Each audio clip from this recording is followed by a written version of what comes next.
Welcome back to the GB Oval here in Hungary. It's great to be back live for another day of exciting cricket. It is day 2 of round 2 here in Hungary. So far, it's been an absolutely thrilling series. It's been a batter's paradise. This wicket is as flat as it gets. We had a match yesterday between the Cobras and UCB that produced almost 400 runs between the two teams. Are the bowlers going to turn the tide around today, or is it going to be more fun for the batsmen? Stick around and find out, because live action is up next.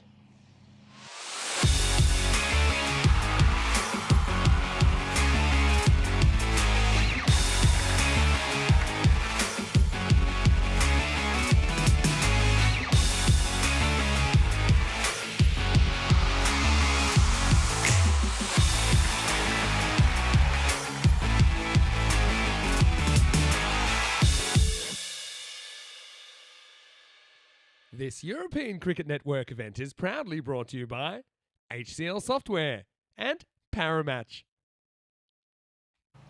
We are in the beautiful suburb of Sodligat, which is 40 kilometers north of the beautiful city of Budapest. This is a gorgeous, picturesque ground to play at. We're on the east bank of the River Danube. Temperatures right now are 25 degrees Celsius, but we expect them to rise to 28 later this afternoon. Humidity is expected to be at 67%, so let's see how the players cope with these conditions. Let's head over to the coin toss where match referee Maz Bhaji is alongside both the captains. Cobra CC versus Royal Eagles to call. Tails. Tails is a call, and tails it is. Would like to bat first. Royal Eagles wins the toss and choose to bat first. Well, thank you very much to Maz for that lovely introduction.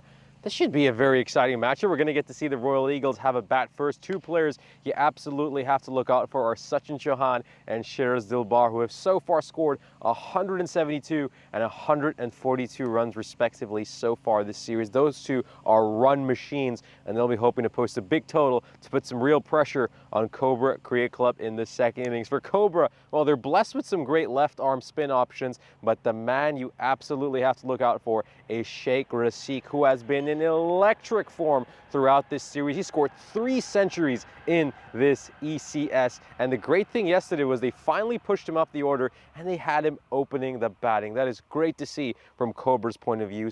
You want to have your best batters facing as many balls as possible in the shortest format of the game. Let's head back to the commentary box where you'll be joined by the voice of European cricket, Mr. Maximo Vinny Sandhu. The news around the middle is that the Royal Eagles are going to have a bat.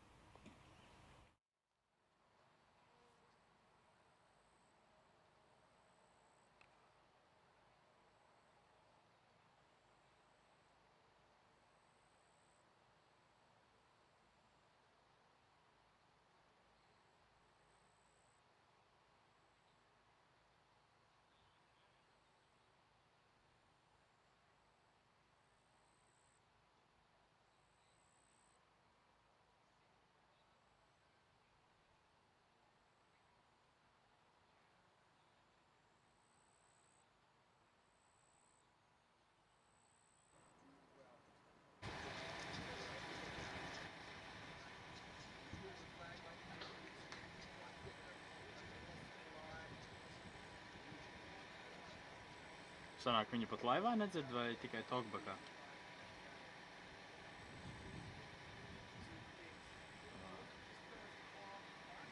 Tas sāc.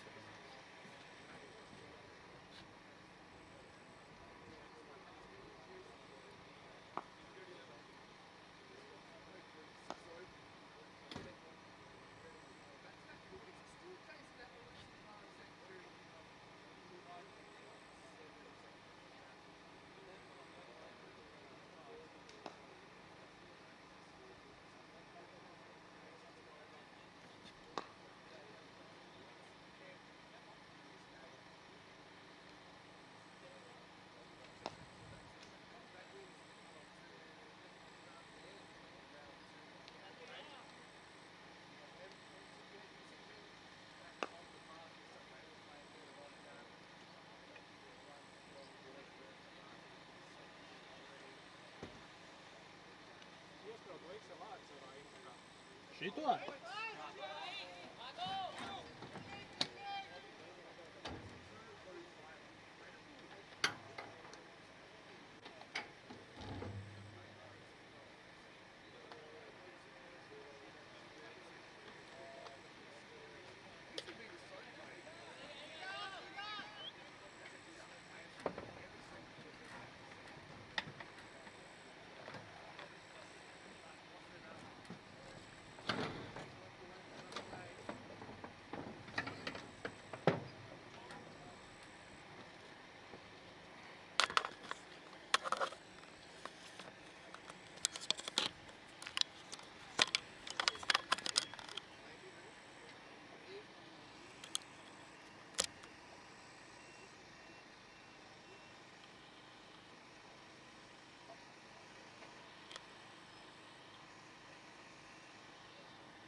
Man ir jāatstāj uz laina vai?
This European Cricket Network event is proudly brought to you by HCL Software and Paramatch. Good morning to you, wherever you're watching from around the world. Welcome to another huge day of European cricket. Well, we did see a little bit of nish, didn't we, a few minutes ago, but unfortunately, no one could hear me. I knew eventually I'd wear the microphone out, but the good news is that we do have a start. It's just a couple of minutes away, so we do apologise for the slight delay. Just a technical issue. You can tell that because the audio wasn't working. So yeah, it looks like we're about 3 or 4 minutes away now. Let's go back. I'm going to take you through once again what happened yesterday, and it was the first day of the second round. So we had 5 matches. BSK edged out UCB by just a single run. It was an incredibly entertaining game. It was kind of an under par total, I thought. Mohamed Ahmed, though, he started the day very well, 41 off 22. His high score in ECN2 that stage, but USB, despite the late heroics of Patanaik, weren't able to get over the line. Some controversy. I think BSK beat the clock by about 1 or 2 seconds, and that saved them 5 runs. They got over by 1, and Shamsha in incredible form. And he was as well in this win, taking 2 for 10. And that was the second win on the trot for the Super Kings. That one had to be reduced to 6 overs. But Mohamed Ahmed, even better, 48 not out. So back-to-back 40s for him, but he still is chasing that elusive maiden half-century on ECN. Dona Bogdan's having a tough time of it. Didn't get too much better in the third match of the day with UCB piling on 173. And some good contributions there. Captain Ali Nawaz looked in really good form yesterday. 57 off 22 in that one. Moise with a half-century. Desfontaine struck the ball nicely yesterday as well. It's far too much for Dona Bogdan, who weren't able to take a single point out of that game. Vinos Ravindran in the wickets, even though he struggled to make a big impression with the bat so far in this tournament. Now, this was an incredible game. I had it as the second most runs we'd ever had in a single match. Cobra CC putting on 205, and UCB for so much of that second innings were in the hunt. I thought maybe we'd have some history in our first ever 200 chase. In the end, UCB scored 189. That was actually the highest score that's ever been scored in the second innings of an ECN match. Rusick with his 3rd century of the season here, or 3rd century of the series, setting it up, and crazy last 4 overs that garnered 129 runs. Cobras out of control. Then they finished the day with a 4-point win over Dona Bogdan, who were only able to manage 79. Farouk Hassan top scoring, but yeah, the bat's not really clicking for Dona Bogdan. And in the end, fairly easy pickings for Cobra, although we'll say that Dona Bogdan had a few individual highlights during the day. They weren't able to pick up a win, so they have 2 points from their 3 matches. Now we're going to see the Royal Eagles for the first time in this second round. Danubian Kangaroos will also play in this second round for the first time today. So it's an interesting looking table. Remember, the top 2 teams will make it through to final state Friday. We already know the Royal Tigers there. We already know that the Budapest Blinders are there. And I suppose there'd be a big upset of the apple cart if it wasn't the Super Kings and Cobras that get there. But here are the Cobras who are taking the field now against the Royal Eagles. Well, Cobras, just have a look at the records of the respective teams. Kind of tells you all you need to know. Nilesh Jain listed to open the batting, but we won't see him just yet. He's back behind the stumps for the Cobras this morning. Sheikh Razik, obviously, he's been in ridiculous form. 3 centuries in the series. Most centuries we've ever seen from an individual player in the series is 4. Mohamed Isan did that last year. Oh, actually, earlier this year in the ECS Spain. So, I want to say good morning to everyone in the chat as well. Winnie sound of him, Mr. Maximo, for the European Cricket Network. Got Nishay, who will be joining us once again pretty soon. We're almost ready for a start. Yeah, Hamza Slim Dam, just checking how many centuries he scored last year. He also scored 4 centuries. In fact, 1, 2, let me count these up. 1. I'll come back to that in a minute. Here's Matha to get us going. Not a bad ball first up. Sachin Chauhan opening the batting. So actually, last year in the ECS Spain, Hamza Slim Dar scored centuries in matches 16, 19, 45, 54. And that's it. Yeah, didn't think he scored 5. So 4 is the record. And I've had a few people messaging me, asking me that question. What's the most amount of centuries from one player in a series? The answer is 4. It's been done twice. Well, that's bad. That's going to be a no ball, I'm pretty sure. I'm pretty sure this is over his waist. even if it's at his waist. I still think that's a no ball. Let's have a look. Yeah, I think you got to call that. I would have hit him in the belt. No signal, so only a wide signal. And as a result, instead of trying to smash a free hit, he leaves it. So, Martha gets a bit lucky there. Royal Eagles, got to say, they look sensational in their brand new uniforms. I'm so glad they qualified for round 2. Otherwise, we wouldn't have seen them in the series. Yeah, hello to Rob Thompson. Nice to see you watching from New Zealand. Ivan's watching from the UK. So is Kroom. Say hello to Om in Nepal. Kumar has been a pretty reliable performer for the Eagles, but I just always feel like the deck's stacked against them a little bit. But I do like this opening combination. I feel like it is the right combination. I like also that they decided to bat. Try and be confident, try and put some runs on the board. That's lifted up over the leg side, and it's going to run away for the first boundary of the day. Not a bad ball by Martha. I like that he's challenging the stumps, but Sachin Chavan is up to the challenge, and he's able to whip this one away. First boundary of day number 10. Also, I want to say hello to you, Vraj. Nice to see you. I know that we've got viewers tuning in from all parts of the globe. It's one of the special things about ECN. Created a community, and you know what? We've almost got a birthday. On Monday, it'll be 5 years since our first ever ECN match in the ECN era. In the air, Burhan's after it, but he won't get it on the full. Burhan's always a good in for Cobras. James Stewart saying hello in the chat. James, thank you for your kind words. Lifted up and 6 runs, Maximo. Kumar puts the first one in the jungle today, and it won't be the last. End of the first over. Martha ends up going the journey a couple of times. 14 without loss after 1. Hey, and what I will say, James, I know you're talking about Jacob. Jacob is a wonderful young man. It's nice to have that youth and the energy in the chat, James. And yeah, thank you so much for introducing Jacob to the chat. It means a lot to us. Over 10,000 runs now. In fact, almost 11,000. Probably will be by the time this innings is finished. Over 900 Maximo. So I think we'll actually find our 1,000th Maximo today in the series. That's pretty big hitting. And there you can see the average run rate 13 and over. So that's saying 130 is par. But I think some of the top teams, maybe that 130 isn't quite enough. Maybe it's closer to 140. More 6s than 4s. A slightly slowish outfield. I say slightly. It's kind of a sandy base. And the bowlers have fought back, actually. They've got the wicket rate up above 5 per 10 overs. It was kind of 4.5, which is pretty low. I think average there is about 5.5 in all ECN events.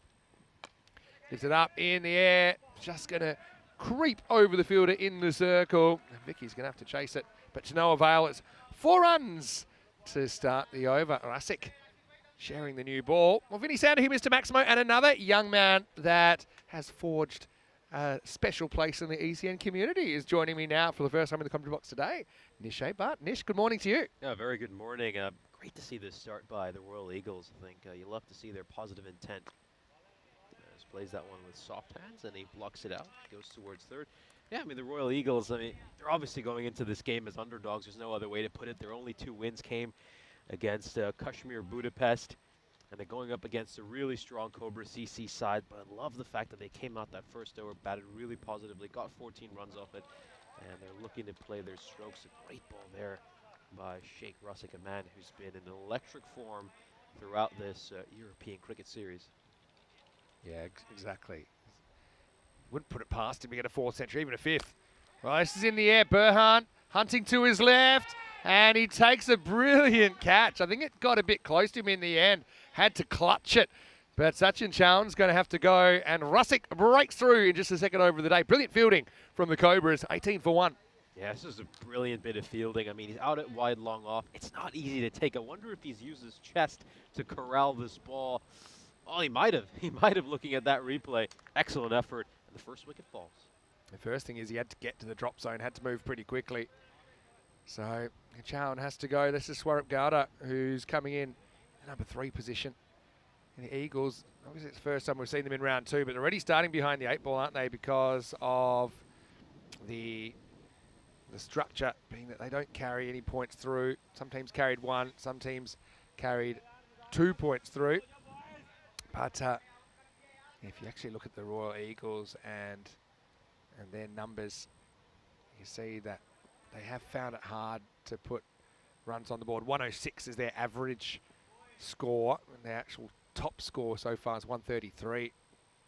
Let's get to UCB. Oh, that's gone. Yep, that's gone. Well, he's looking around and he's questioning the laws of physics, but Gowda is Well, unless I see something that's going to drastically question my insanity, I think this is out. I think it hits him in line. Gowda's trying to make a case that he snuck outside off stump, but I didn't see it. Russell gets 2 in 2. He's on a hat trick. There's Golden Derek. Gowda, he'll take a bit of convincing, but maybe let's see what the pictures say. I think the only question mark on this one was impact, and if you can look at that one, the impact's clearly on the off stump, and a good decision by the umpire. It's actually clever that he does end up outside off stump. But yeah, have a look. When it actually hits him, it's hitting him in line. You can actually see a little bit of the off stump behind him. So that's just before it hits as well. So it's actually slightly further in line. So hat-trick ball to start the day. This one's blocked out really well. It was a good ball there by Russick as well. Good length, just top of the off stump. And in the end, the batter does well to get some bat behind it. Another terrific over by Sheikh Russick. I mean, this man, he gets it done with both bat and ball in hand. 4 runs off that over, and he picks up a couple of wickets. Royal Eagles are 18 for 2.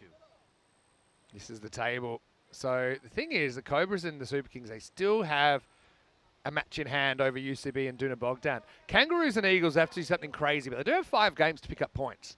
They're going to have to create a lot of upsets if they're going to play their way in.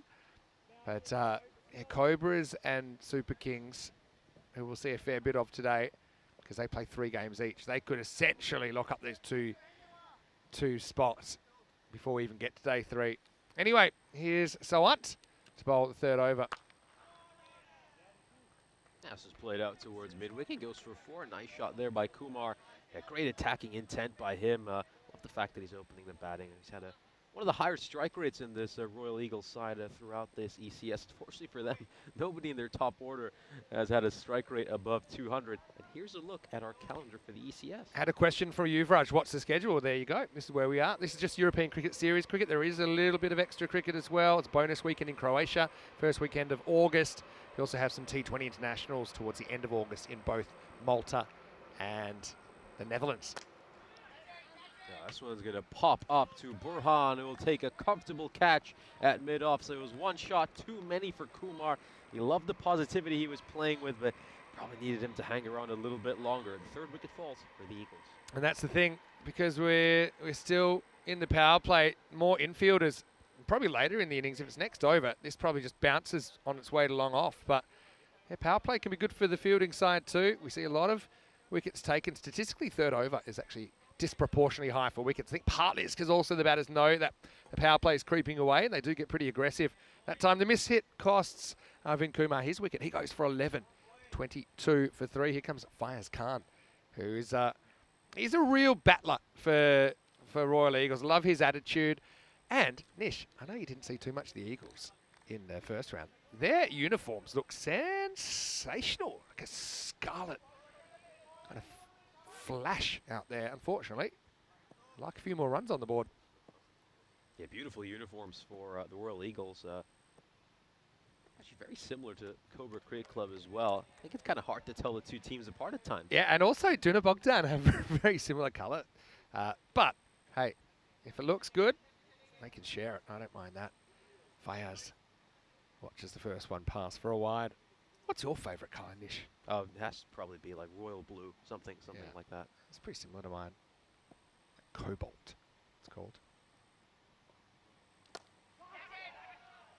beautifully played. Great shot. Ball was just a touch over pitched, and Khan opens the face of the bat and strikes this one away towards cover. We'll take another look at this glorious shot. Just meets it on the half volley. Beautiful. Yeah, lovely. Just timing. He knows he just has to get it over the infield. Doesn't have to get it over the outfield because there's a big gap back there. Fayaz, brilliant shot. He'd love to turn it into like a big innings. You know, I think he's good enough. Just needs to bat a long time, and he's basically got a long time to bat with here. Yeah, I think in my case as well, it's a lovely coincidence, or maybe it was something related to when I was a kid. I'll comment further after this ball.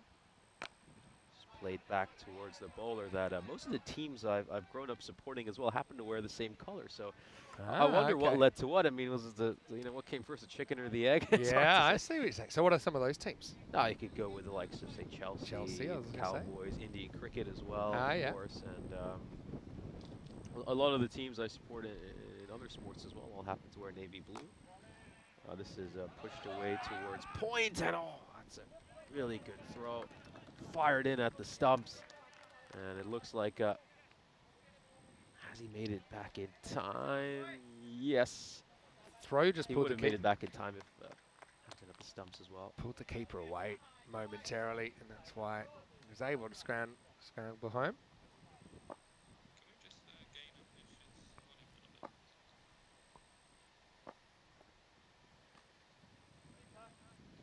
For the big heave, and it's going to be a dot ball to end the power play. So a good power play for the Cobras. They restrict the Eagles at just 28 runs. They get rid of 3 of the batters as well. 28 for 3. Yeah, so definitely a win in the power play for the Cobras. They could have a big win here again. Kind of puts daylight between them, and well, certainly the Super Kings and Cobras in the same boat here. Haven't slipped up so far in the second round. Plus, they already had that points advantage. Slight advantage, but significant, potentially. Just gives them a bit more breathing room. Rusick, 2 wickets in his first over. Gonna bowl a second. It looks like keeper up to the stumps. I wonder if he's trying something a bit slower here. It's more or less just medium pace. So rolling him out at the moment. Trying to be accurate. Interesting. It seems he's deliberately taking a bit of pace off the ball, but he's not going full spinner. Yeah, smart bowling by Rusick. I mean, we've so often seen this in the T10 format. Accuracy is far more important than pace. This one is just played out towards a square leg. There's going to be a fielder in the deep to cut that one out, and they really should come back for a second run. I think yeah, you could just tell that there's a little bit indecisive there. Dilbar should have been running across a lot quicker than that. Yeah, this is just good decision making, you have to say, by Fayaz Khan. A second run was clearly on.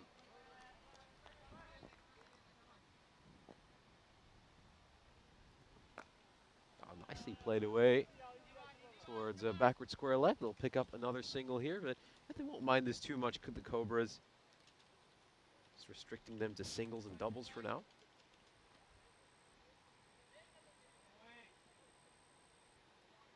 Dilbar yet to get off the mark. Rusick eyeing off a bag. Yeah, he was just clearing his front leg. He was looking for that big shot, trying to smack one towards cow corner, but then Rusick, to his credit, fired in a Yorker.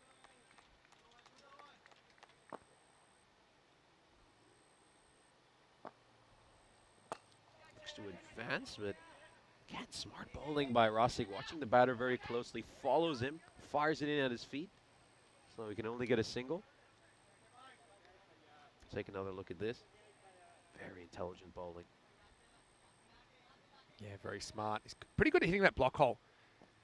He's not trying to blast anyone out here. Right on cue. This is his spot. But yeah, Rusick, he knows his strengths. His strength is accuracy. He's not a slow bowler normally, but he knows that's not as important as putting it in the right spot. And I think that's what he concentrates on. Now plays this straight with the full face of the bat. Doesn't have much distance though. Goes aerially, but lands safely. And yeah, this goes back to the point you made in the previous over. I mean, inside the power play, that's a wicket. Yeah, exactly. And that's a good miss in the end, wasn't it? It will be the end of the over. And the Eagles, well, they were daring to fly, but they've had their wings clipped a little bit, haven't they? And the last couple of overs, they're 34 for 3 after 4. Yeah, very good start here for Cobra CC. I was a little bit surprised the Eagles chose to bat first, knowing some of the issues they've had with their batting. As I mentioned, none of their top order have had a strike rate above 200 in this series. I thought they might want to put the Cobras in, try to restrict them to something low, and then look to chase it down in the second innings. But well, they decided to be positive, go out there, and we saw some positivity in the first over. But since then, things just fizzled out for them. Yeah, but here's the issue that you got to pick your poison, right? Because the Cobras have put some big scores on the board, and you don't get much bigger than 257, which is what they scored against them back in match number 7. So probably still having nightmares about that. I know it was slightly better in match 19. They put 147 on the board. So, I mean, I can kind of understand if you can put a score on the board, you might be able to apply a bit more pressure to that Cobras lineup. But, yeah, not an easy decision anyway. Here's Jacob. And Jacob's been one of the more impressive bowlers throughout this series. The second highest wicket taker. He's grabbed 13 wickets in the 8 matches he's been involved in. Done it with a great economy rate as well of 9.9. I'm going to tell you something about Jacob. I hope he doesn't mind me saying, but I will share this because I think it's quite incredible. All right, 6. That's not an incredible ball. He goes this drag down, and Dilbar puts it up and out of the ground. Maximo! Eagles grab half a dozen. Yeah, so Jacob actually born with a slight abnormality on his right hand, and affects his 3rd, 4th, and 5th fingers. So they're not quite formed. They don't really work the way that regular fingers work. And so, okay, it's not his bowling hand, but even things like he's a very good fielder and all these things. You won't really see it there because he's and now additionally got another injury on that right hand, which has affected kind of his index finger and kind of the palm of his hand. So he's pretty banged up, but he's a very good player and bats really well as well. He's a good hitter of the ball. So yeah, I mean, I want to draw attention to that, except for the reason that I think it shows you how skillful he is. That obviously has some physical limitations that other people don't have to deal with, but he's still a very, very good cricketer. This is struck out towards long on, and he's picked out the fielder in the deep. Really well taken at chest height by Sanjay Kumar. And Jacob Amanu, we've certainly praised him a lot. Is going to grab another wicket, his 14th wicket of this European Cricket Series. That's going to be the end for Khan. Departs for a run of ball 10. Yeah, just didn't quite get the power of the elevation. Simple catch for Sanjay. But, there we go, Jacob. In the wickets, provides a lot of variety to this attack. He's a real handy cricketer. He's multi-dimensional as well. Fires. Well, this won't be the day that he makes the big score. That might come one day. 42 for 4 with the ball to go in the 5th over. Here's Imad Khan.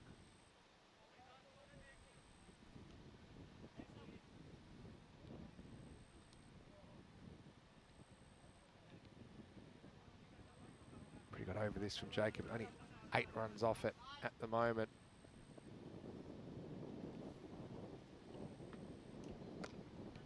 Yeah, he's going to block this one out. We'll pick up a single to end the over. We are halfway through this innings, and the Royal Eagles are 43 for 4. This is a good chance to, of course, welcome you into our coverage. In this Nish Butt here alongside Mr. Maximo, Vinny Sandhu. It's been a good start for Cobra Cricket Club. Really good start, and you expect it as well. Obviously, the Cobras, just a couple of games I think they're kicking themselves. Those games against the Blinders, where in both of the matches they didn't really take their chances to make play to their potential. There was one very close game, second time they played, where they basically were inside of the target, fell away. Blinders, led by Ali Yilmaz in a brilliant last over, were able to defend, I think it was 7 or 8 in that last over. So that's why the Cobras are here, having to play through round 2. But maybe it's not a bad thing.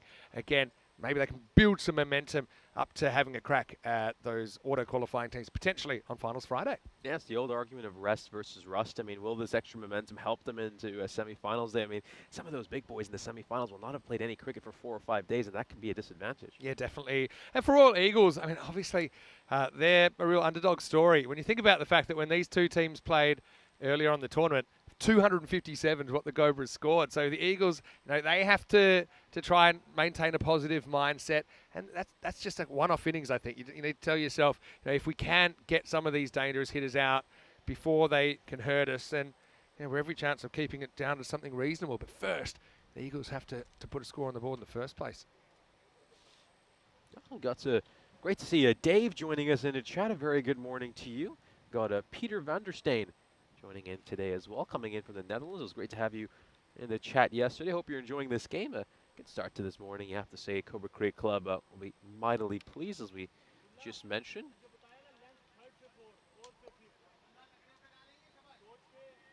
Okay, so getting ready for Abdullah. I asked Abdullah why I didn't bowl yesterday. Basically said something that meant they're saving me. So let's see how this goes. It's a fun bowler to watch. Less leg spin, it gives it a real rip. Yeah, this one is just tucked away, and this is just a great option to have. I mean, having two spinners in your lineup, obviously a left armer, and then you got a right arm wrist spinner as well. It's just such a challenge to the opposition. I mean, leg spin bowlers are massive, massive asset in this form of the game.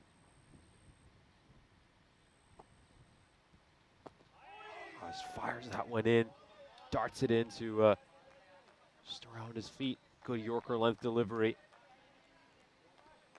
Good length. See, with all that overspin he gets, that ball drops quite quickly. It looked like it was going to be a full toss. Dilbar just dropped into the block hole. This should be a stumping. Great bit of bowling. He just pulled his length back when he saw the batter advancing. No mistake by the keeper. Look at that celebration. He's got his arms out. Well deserved. And half the Eagles team has been sent back to the shed. Just lured him forward, probably because that last one, I think the batter was feeling he could have gotten it on the full, so he kind of premeditates this time, but Abdullah with a very clever adjustment. This one wasn't as full. It's a simple stumping and very delicate from Nilesh back there. So very clever bowling, excellent spin bowling with guile and with revolutions. And the Eagles now 44 for 5 in the 6th over. Yeah, Good stump. Sorry, Nish, I was going to say, it's good stumping as well. I know it looks easy, but it's between the batter and the stumps. And so you just got a lot of kind of soft distractions there. But what Nilesh did well there is he didn't have to rush to take the bails. He knew as long as he took the ball cleanly that he was going to have heaps of time to execute the stumping. Yeah, you often see wicketkeepers just overthinking a little bit or sort of snatching at the ball in those kind of situations when they got plenty of time. They just kept calm, held onto his nerves, and executed the stumping. So full credit to him. It's going to be Pinto coming in at number 7. Look at that expected score right now. Oh, it's 85. That looks really ugly from the Eagles' perspective. Need to find a way to get to the 90s, or I don't think he touched triple digits. That'd be quite a special effort. 85 still looking a long way off at the moment, doesn't it? Pinto will have a crack. Abdullah, he probably senses he could run through them a bit here if he gets it right. First one is going to be caught. I don't want to say a quick hello to Dave, who's in the chat. Hello to you, Dave. Watching from France, no doubt. Pick this one out. Oh, it's close. Maybe got to touch the line, maybe not. Umpire gives the benefit to the batter, but the batter's going to have to walk now because Pinto will go for a golden duck first legal delivery. He faces his undoing, and Abdullah's got 2, 45 for 6. Brief stay at the crease for Pinto. He's going for a big shot, gets the top edge, and it's a simple enough catch where the fielder at short third. 6 wickets fall for the Eagles, and you got to say, he won't like seeing Golden Derek coming out to greet him as he walks back to the dugout. True. What was that? Yeah, decent catch by Vikram Malik, but not a particularly difficult one. And Abdullah, well, he loves that. A Freedy style celebration. I call it the X formation sometimes. Anyway, so 45 for 6. Still a couple to come in this over. This is Ajay Jaiswal, who's captaining the side. Well, he's kind of one of the more experienced guys in this Eagles setup. So yeah, he'll be hoping he can turn the tide slightly and bring some respectability to the scoreline. This is just played out towards mid-wicket. Jaiswal gets off the mark of his very first ball. Mohammad Siddiqui was there to field it out in the deep. I want to just tell everyone what the weather's like today. It's quite pleasant. It's not too hot right now. It's 24 degrees, expecting 28, so a little bit cooler than some of the days we've had here. That's the drag down from Abdullah, and he still has that kind of 1 ball and over on average, where he probably gets it wrong, sometimes 2. But he's an attacking bowler, because this one's just too short, and even with the line, it was an easy put away. So A little bit of a fight back. Last ball of the over. It brings up the 50 for the Eagles. It's 50 for 6 after 6. Yeah, I think right now, I think these two out in the middle just have to look to try to at least make sure their team isn't bowled out, look to face as many balls as possible. They got about a run and ball from here. They get to 74, so sprinkle in a few boundaries, still get to maybe the 80s or 90s. Well, here's a bowler who we saw make a rare appearance yesterday, Vikram Malik. Could he get another wicket here? Yes, he will. So Vikram Malik, we saw him come into bowl in the final match yesterday. Don't see him feature too much with the ball in hand. But he's been able to get a cluster of wicket in these last couple of matches. Picks up another one, and the 7th one falls for the Eagles. Yeah, starting to get a little bit ugly now. Again, it's that kind of length ball. He's tempted into it. Jaiswal couldn't help himself. And simple catch from Arthur there in the circle. So 50 for 7 now, Eagles. This wasn't an easy ball to drive. Kind of caught between hitting with a straight bat and having to pull across it slightly. But that's good ground and good anticipation from Ash to get across to that. Vicky, well, he'll be happy to get in the wickets. He's probably always telling the captain, hey, I'm here, I'm available. Get me in the action. Yeah, 7th career wicket for Vikram Malik.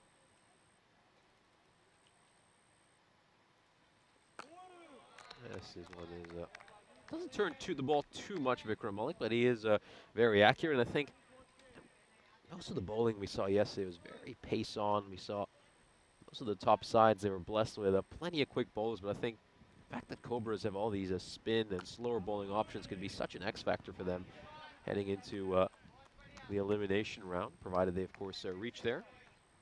That's a good point you make. Variety is the spice of life, especially on a pitch that's not giving you a lot of natural variations. Flat as a pancake really here in Hungary. Ahmad has one boundary, would love another. Vicky would love another wicket. Struck firmly towards backward point. Khan is going to pick up a single, just keeping scoreboard ticking along here. But yeah, boundaries have dried up for the Eagles. Just 2 boundaries in the last 4 overs. That is rather funny. The keeper just stumbling over while trying to get the ball.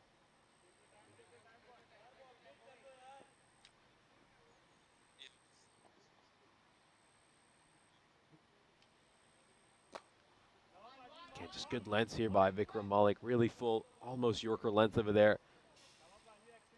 And Muda just about gets that one away towards mid-wicket. We'll take another look at this stumble. Watch that. He just trips over his pad. And he's going to go collect the ball.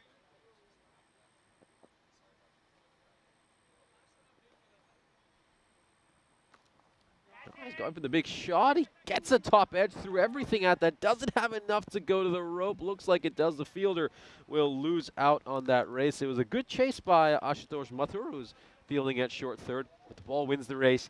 I'm always a bit surprised when the teams don't have a fielder stationed at a deep third. Yeah, I think as a spinner, you don't expect to go too far. Well, it's worth one more look. You think the batter is trying to call for a dive there. I think it was a little bit of contact, accidental. Anyway, 7 overs down. Obviously, Cobras have come out with the bite this morning. These are some of the numbers from the first 9 days of action. Wins batting first, 29 versus 16. So you can understand why teams are tending to want to bat first. So partly, I think it just depends on the strength of the teams. Mostly on the strength of the teams. Yeah, I don't think it should matter too much. Well, missed field here. Not yet see that too often from Sheikh Razik, but he's probably not feeling a lot of pressure at the moment. Abdullah getting a second over here in the 8th. I'll have a look at the daily run rate so far here in Hungary. As you can see, it's average 13 for much of this series. And I expect that run rate to continue to increase as we get deeper and deeper into this series. Yeah, I agree. I think it'll probably end up in the 13s. I just think it'll probably go slightly up from here, but also depends, obviously, on, I think maybe some of these underdog teams, if they can hold their own with the bat. Does this have enough to clear the fielder? Well, he wasn't the tallest man out in the deep. I think if he had a few more inches, he might have had a chance to get that. Mohamed Siddiqui was there on the scene. It was a poor delivery, rank full toss, deserved to be punished. Could he have been a little bit further back? He probably could have, but it would have still been a tough opportunity. Couldn't really jump because he was scared where he was going to land. So I actually think that was the right technique, but just kind of burst through his hands, didn't it? Yeah, so Wade, of course, telling us a little bit about his hobby of gem cutting. He says he's going to go to a gem cutting class Really? right after this. Yeah, sounds fascinating. It's not something I know much about, to be honest with you. But it does sound interesting.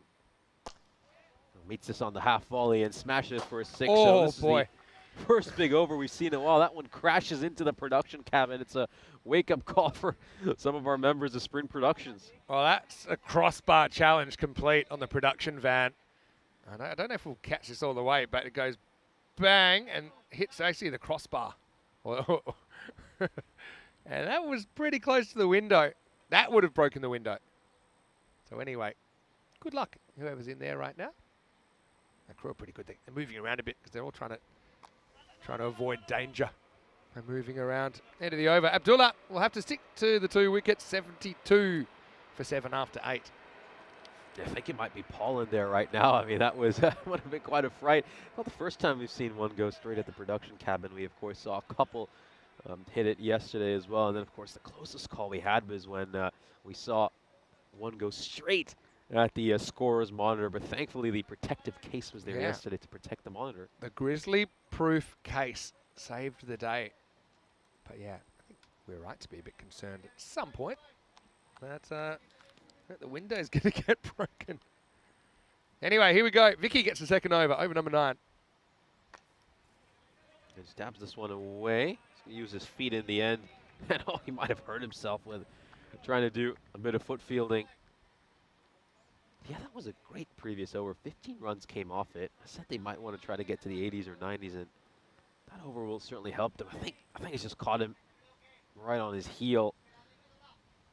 Yeah, well, that's a risk you take when you foot field. Out towards square leg.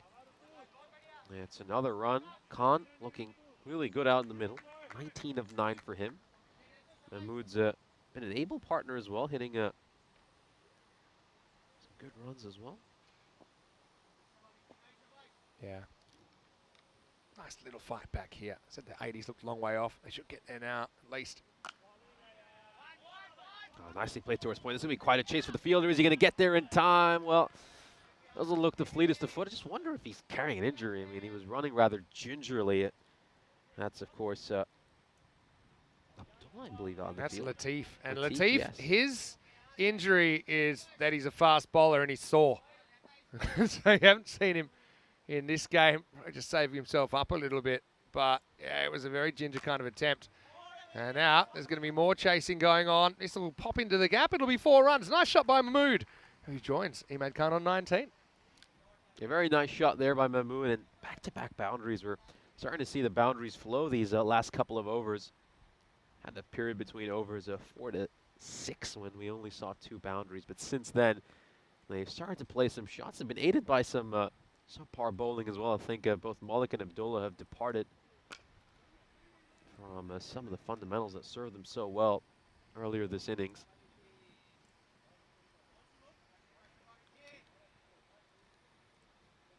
So, yeah, maybe an outside chance at the 100 here. Even then it looks a little bit thin on the ground, doesn't it?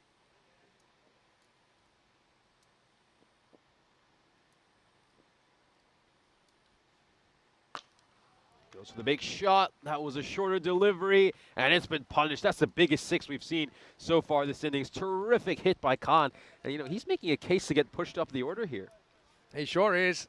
He stood up. Okay, you could argue this is not the most threatening delivery, but he dealt with it very well. Fraction short on this pitch. Sits up nicely. Gets smacked out of the ground. Maximo time. It's the 5th 6 that we've seen of the innings. It's 89 for 7 after 9. And the dream of the 100 actually looks like it might become a reality for the Eagles. Bowling-wise, well, I mentioned they're just kind of managing their resources a little bit, giving a couple of overs to Malik, keeping him in the game. Abdullah bowled well, I thought. I wonder who'll bowl this last over. I think they will go to Latif. I was going to say he's the one of their genuine bowlers that hasn't bowled yet. So maybe think, okay, we'll give you one over here. Don't hurt yourself. Just maybe loosen up. I imagine he'd get 2 overs the next game. Oh, you could just bowl bounce and try and take your head off. And it's a pretty good start, actually. I'll get through for a single. Yeah, really sharp bounce on that ball. Back of the length, really dug that one in. And look at how this has caught the batter, just rises up, hits the glove, I believe, maybe even the splice of the bat.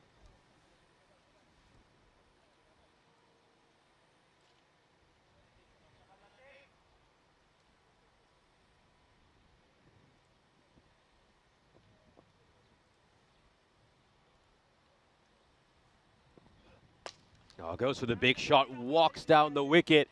And does this have enough to go over the rope? It does. Oh, what a brave shot. I mean, walking down to a quick bowler and absolutely belting him over long on for a 6. It's a great shot. And I tell you what, no one was more relieved than Sanjay that this came down the other side of the rope, because this would have been a nightmare to catch. It was so high. Sanjay, I think he thanks the man upstairs that he doesn't have to risk a finger on that one. Nice shot, those 6 runs. He points everyone like, it's not my fault. Edged, and that should be a wicket. Nice cameo here by Khan. Terrific innings. He's brought his side close to getting triple digits. It's been a terrific knock. Really fun to watch. But Ladipola will get his man in the end. Yeah, he will. And you got to say, it's actually a pretty good comeback. And challenges him on a length. Thick edge. This is one of the easiest catches a keeper will ever take. He was a long way back because of the pace of Latifola and Nilesh. Again, good technique, not a simple one, but watches it all the way. Doesn't snatch at it. Look, really lets it fly and says, all right, thank you. And this is a good look of it, almost from the keeper's point of view. Plenty of time to see it. Catches it around waist height. So, hey, nice little innings. Nice cameo comes to an end for Emad, who ends up going for 31 off 12 with the top scorer in the innings. 3 balls to go. Here's Abu Zar with the bat. Yeah, goes for the big shot over wide, long off, and what a hit by Zar. I mean, this lower order for the Eagles is so impressive. They managed to bring up the triple digits. I mean, at one point, we thought that might be unattainable. Incredible. The number 10 comes in, first ball, inside-out shot, and hits it for 6. Well, it might be time to reverse the batting order if you're the Eagles management, because this is a brilliant shot. Where'd that come from? Can you do it again? 2 to come. It gets enough bat on it. Should scamper across for a single. And they'll make it back in time. I mean, this is incredible. We've still got 1 ball to go in this over. These last 3 overs have been the 3 best overs of this innings. Truly incredible stat when you consider we've been watching numbers 7, 9, and 10 bat for the last 3 overs.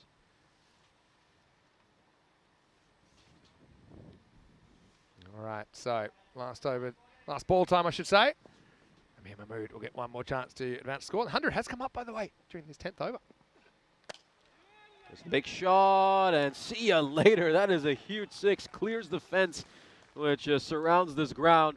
Tremendous hit. Biggest over of the innings. The first magical over we've seen. 20 runs off it, and a great fight back by the Eagles right at the end. That'll give them some real belief heading into the innings break, and also give Cobra CC something to think about. They've given themselves a fighting chance, and let's see how they fare with the ball in hand. I think Cobra CC, they'll be a bit disappointed right now. I'm sure they're going to have a chat about how they bowled in the death overs.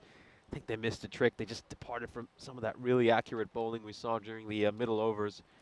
But it's still a total which they'll back themselves to chase. Yeah, I think so. But, yeah, you've got to give credit to the Eagles. They rally there. Look, they'd love to try and force an upset here. Failing that, maybe they could take a point out of the game. Let's have a look. But it was certainly tough going for the Eagles. I do like they win the toss. They do bat. They put 100 plus on the board, but it wasn't really plain sailing on the way there. Great catch that by Burhan. Kind of set the standard. That was a pretty good decision, I think. James didn't have too many reasons not to give that out. Batter wanted to create his own reality. It's, yeah, Jacob came on. Like I said, good hit out for the Cobras. I think they throw the ball around. And for Eagles, they were forced to throw the bat. You've got to give credit to them.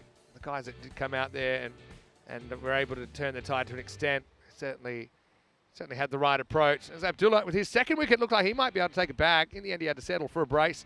Vicky in the action, Vikram Malik as well. So he was pretty happy to pick up that wicket. Would be the only one he would get. But I think, yeah, credit to Imad Khan in particular, 31 off 12 with 3 Maximos, 2 4s in there.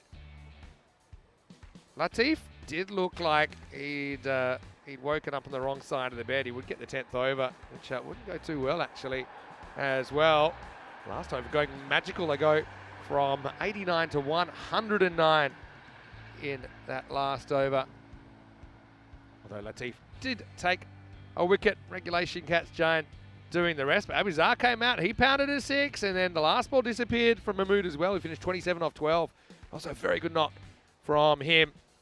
So Royal Eagles, look, it's a score that you do see defended sometimes. I just think with Cobras in this kind of form and in these conditions, to say it's an uphill climb is probably underestimating it a little bit. 31 for Imad Khan.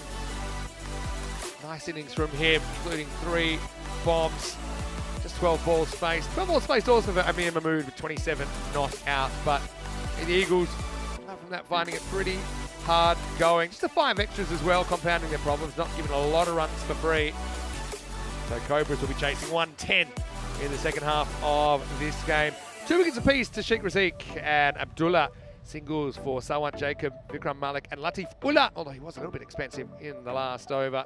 Mathur also bowled up front, but wasn't able to take a wicket. I'm sure we'll see plenty of him as the day goes on. We'll take a break then. First innings into the second day of round 2, and the Cobras 110 is their victory target. Can they go in 7 overs? Maybe they'd have to get a wriggle on 16 and over would get them all 4 points. For the Eagles, they'll be hoping they can pull a stunning turnaround and get a win against the team that knocked them for a record 257 earlier in the tournament. This is ECN Cricket. Vinny Sounder, Mr. Maximo with this shape up. We'll be back shortly with more European Cricket Series.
This European Cricket Network event is proudly brought to you by HCL Software and Paramatch.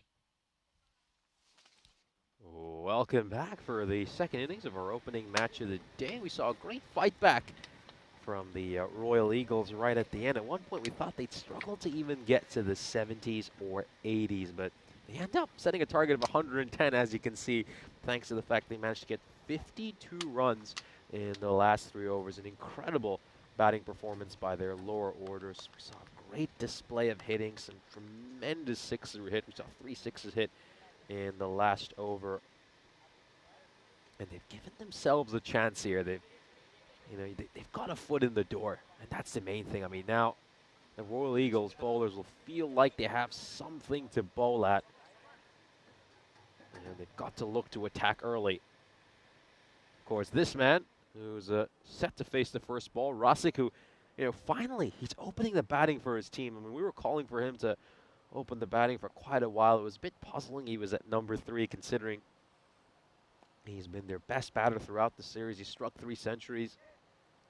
Want a guy like him facing as many balls as possible.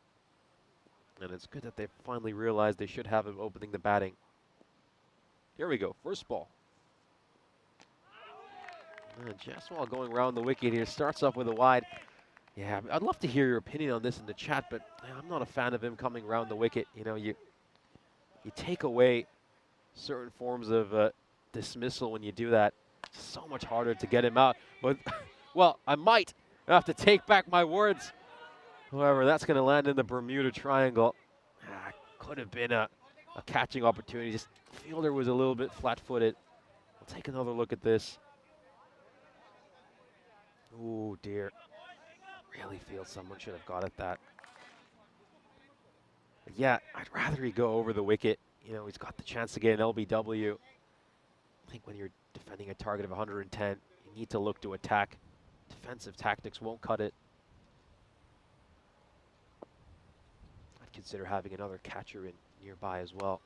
Oh, this one's gone up in the air. This could be another chance. Is someone going to hold on to a catch? No, they won't. I mean, Jaswal's created 2 opportunities to start off this game, but he's just not been helped by his fielding. Just not been helped by the fielders. Oh dear, someone really should get at these, at least get a hand to them. Well, this is not a man you can afford to give a second opportunity to, and that's exactly why Rasic deposits that one into the woods. Huge 6. And he responds after representing an opportunity by hitting an absolutely big one. Let's take another look at this. Over pitch delivery, hits it through the line. See you later. That's gone a really long way.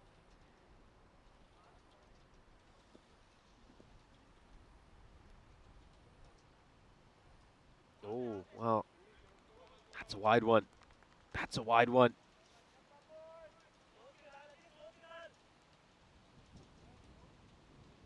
Yeah, he's lucky it has caught the pitch and doesn't end up being a no ball. Oh, it's a rank full toss on his pads. He's always going to smash that one away. Easy pickings for Rasic. The second 6 of the innings for him. So after presenting an opportunity off his very first ball, he's responded by clubbing a couple of big ones. Poor ball, you have to say, by Jaswal. This is why you don't give this man second chances.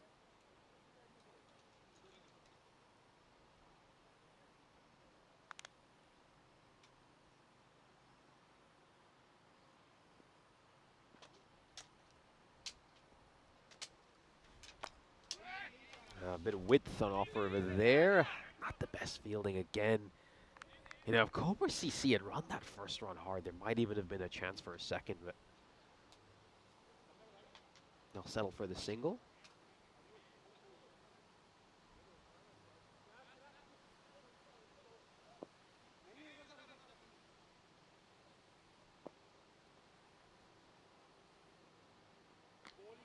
And it's a rare lead, but it was wide. We'll have one more look at that.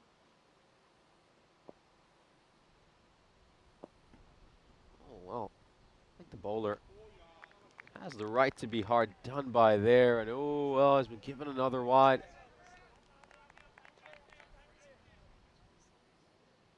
Might just look at this. Once again, I mean, is it catching some of the line as it goes past the popping crease?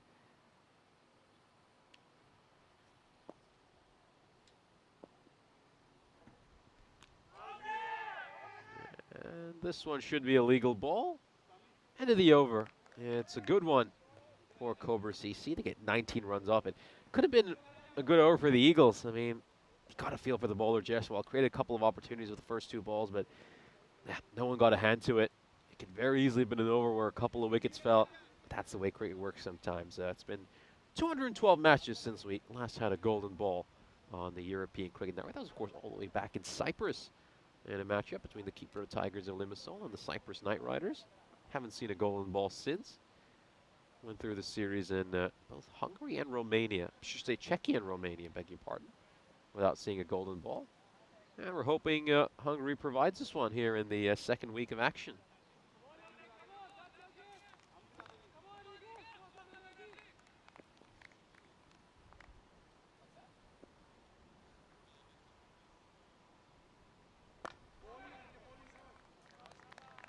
Pushes this one towards mid-wicket.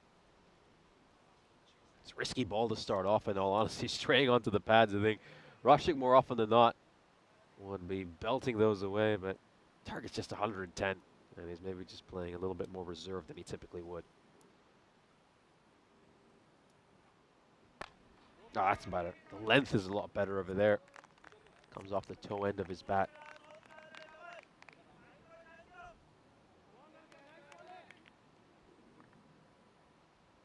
You just see he's probably just trying to clip it around the corner, but the ball was nice and full and couldn't quite get his bat underneath it.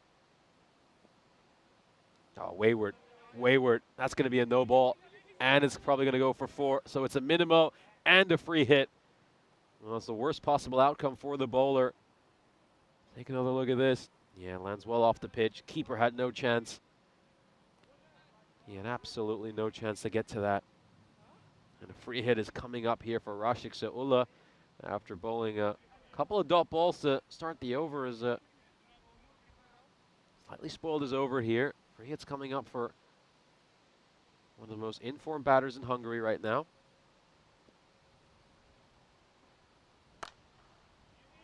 And he hasn't quite middled it, but it's a power play after all, so if you can pierce the gap, that's more than enough to get a boundary. I'm surprised mid-off is as wide as he is.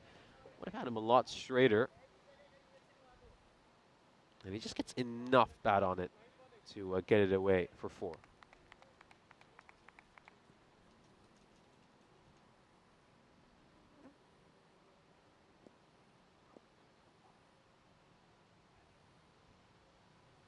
Yeah, they just straightened mid-off a little bit after that last shot. Oh, good ball there. Nice response by Ulla.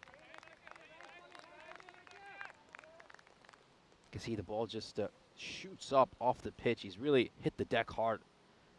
And it's come off the leading edge.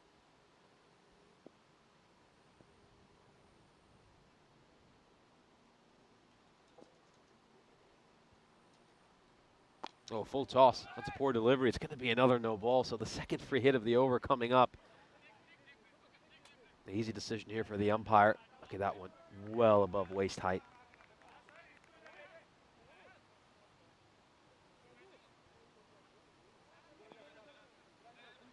So Christmas has come early here for Rashik. He's about to get his second free hit of the over.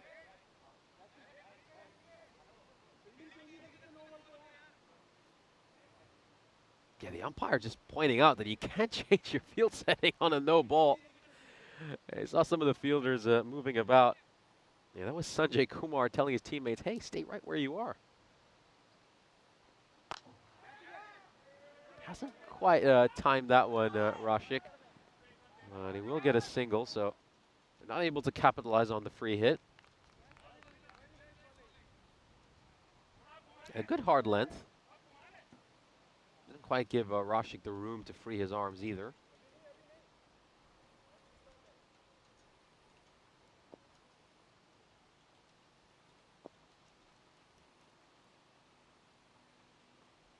Oh, another wayward delivery. This is going to be another no ball minimum. So Ola's just shooting himself on the foot here.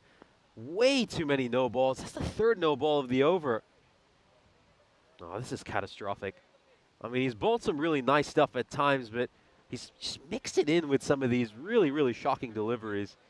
And I think some of his teammates are getting rather frustrated. They're just gone to have a word with him.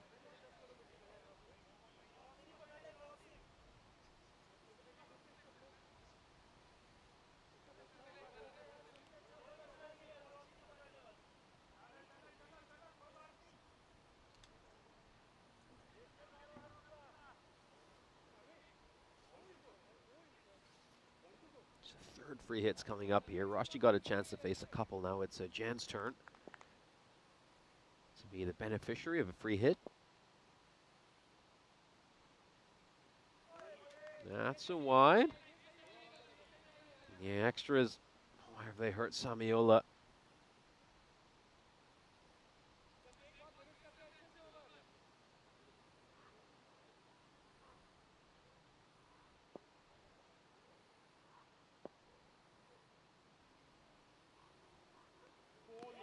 Well, this is a unique. I've never seen a leave on a free hit. Well, over comes to an end. Let's take another look at this. Well, he's left it alone.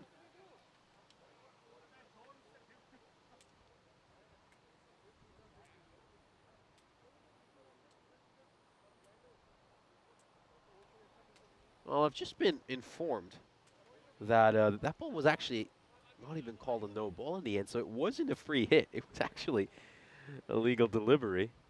Rather surprising. It looked like a fairly clear no ball based on what I saw, but yeah, that ball was given a 5 wide, so it wasn't a free hit at the end. It was a legal delivery. That's why it went to 1.5 overs, so yeah, leaves that one alone. It's a dot ball in the end.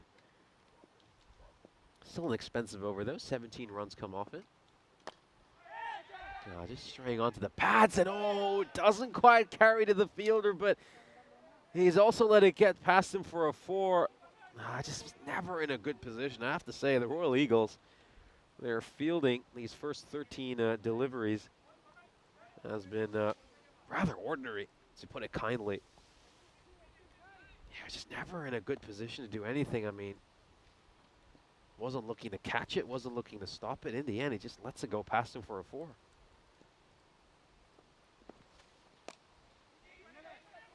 Yeah, the bat just turning in his hand, and oh dear, goes to the same fielder. He's having a torrid time in the field.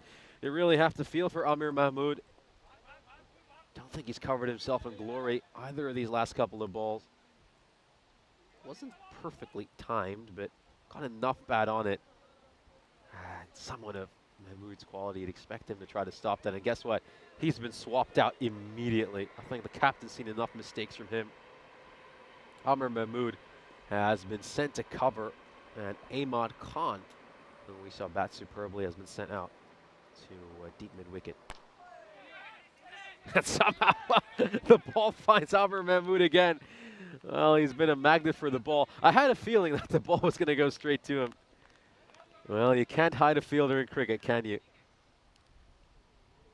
But he's fielded that one just fine.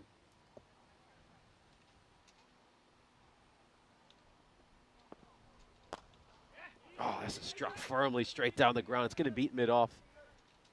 But the ball just slows down in this outfield. It's one of the slower outfields on the European Cricket Network here in Hungary.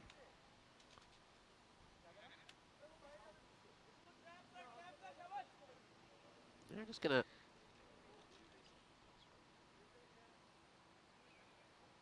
We'll take another look at what just occurred at the non-strikers. And sure there was a chance, but let's have a look at this. Yeah, very casual by the batter, just watching the ball come back. But the thing is, has he knocked it over with his arm before the balls got there? That's the question mark for me. Yeah, I have a feeling he's knocked it over with his elbow or his forearm. Very casual by the batter, though. I mean, that is not great, though, from the batter's point of view. Let's take another look at this. Yeah, I think he just knocks it over with his forearm or his elbow. Wide down the leg side of it. Yeah, very, very poor there by Rasic. I mean, you really shouldn't be doing that. Just get back inside the popping crease. Why are you trying to run out yourself, especially when you're in such great form? I mean, he's hit a purple patch, and to get out so cheaply, be a real shame. Oh, poor ball. Very poor delivery. It's full toss could very easily have been bashed away for a 6, but it's wide in the end.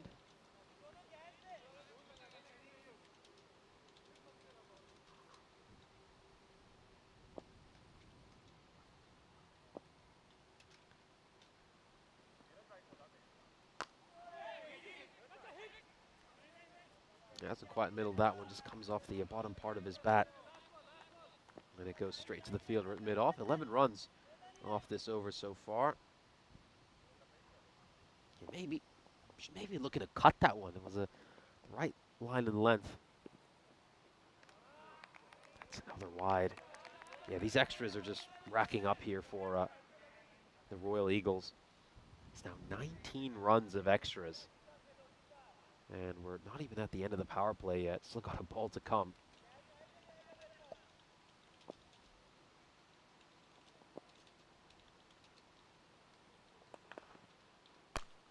John up in the air, and the fielder at long on will be interested, but once again, Cobra, should say the Royal Eagles, had so many issues with their fielding. That really should have been taken, but the fielder never put himself in a good position to take that. Hasn't batted that well so far, Nilesh Jain. He struggled a little bit early in his innings.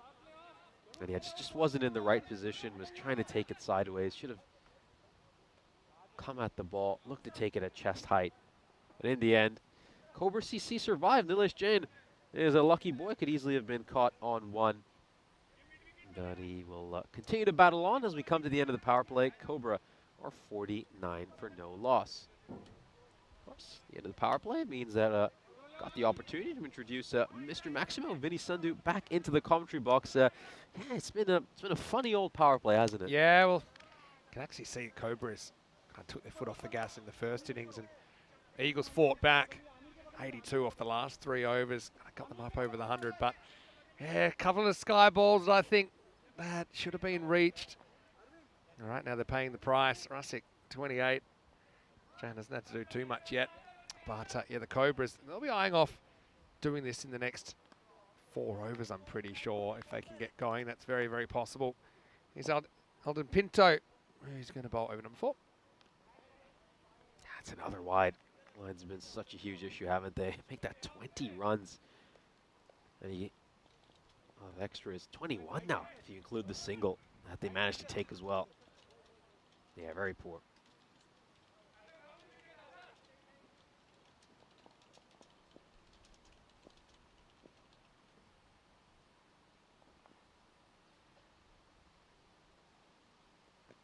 Oh, I think it might just be pitching outside the leg stump. This is close, but I think it's just pitching outside the leg stump. Very close.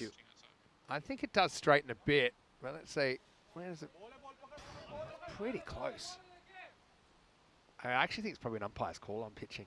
You know, I think it did straighten down the line to an extent, but just benefit of the doubt, I suppose. Going to the batter. Not that Rasic needs the benefit. Too much help. A full toss, going to get battered away. The fielders were momentarily interested, but they watched the ball sail over their head. 6 more for Rasic. Yeah, well, it's baseball practice for Mr. Slick. Height-wise, there's that one. Yeah, I think it's coming down below the waist. But Rasic swats it away. Maximo time, not quite out of the middle. That's why it only goes a couple of meters over the boundary. This time he strays onto the pads. I think Rasic, a bit disappointed he's missed out on that one. I'm just watching his reaction at the non-striker's end. Shaking the head. Could have had another boundary over there.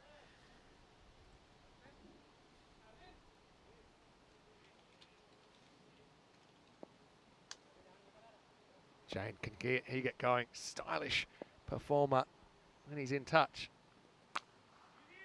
So the big shot. He struck that one very firmly, but he's managed to pick out the fielder at square leg. You'd have to say that shot deserved a boundary. But he's absolutely lasered it straight to Imad Khan at square leg. Get a good view of it here. This is when your luck's out. It's a brilliant shot from James. Just picks him out. Suppose it could be worse. Could have been caught if it had travelled a bit further in the air. Yeah, doing pretty well as far as trying to hold on to their point here, Eagles, at this stage. Well, that's not helping at all. Down the leg side. Clear difference between the two teams so far, the extras. So we've already seen 22 extras in this innings. Bearing in mind, we're into the fourth over. There were only 5 extras in the whole of the first half of this game. Yeah, the Eagles really haven't helped themselves at all so far this innings. You know, we've obviously talked about the numerous misfields they've made, but yeah, these extras as well. Just far too many avoidables that they've given up so far, and now we're going to watch some more. I mean, that's going to be an overthrow as well. So yeah, they really need to tighten things up here, the Royal Eagles. I mean, we're into the second round now. I mean, this is where, you know, the stakes have risen. You'd expect them to do a lot better than this. Yeah, exactly. It's not good enough to get just 4 balls and over or 3 balls and over right if there's a lot of wayward stuff, especially against players of this quality. Just catch the pad. Again, it's a very dangerous line that Pinto is bowling here. You know, if the batters get any bat on that, they'll get a 4, and well, it's going to be more overthrows here. Wow, could go more here. Probably could have. That's the double overthrow. So, yeah, Eagles really only won 3 overs of this game so far, haven't they? Last 3 of the first innings.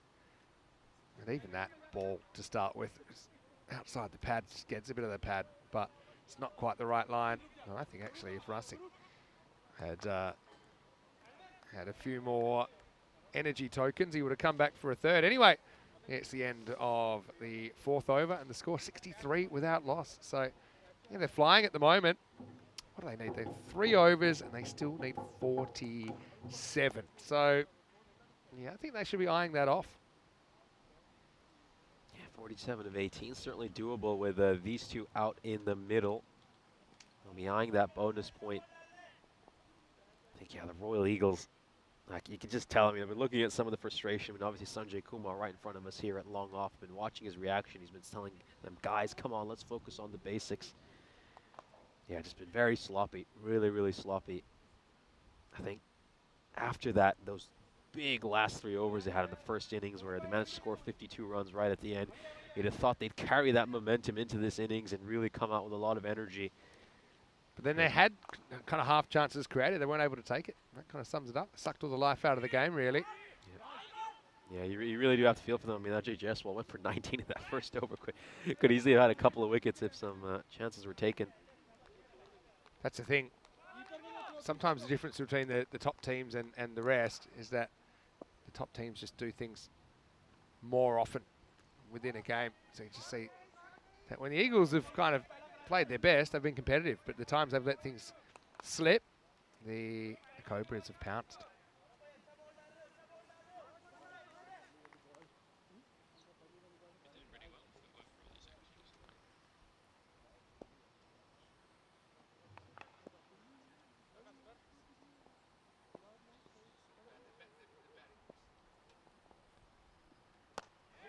Plays this one with a straight bat, pushes it towards long off.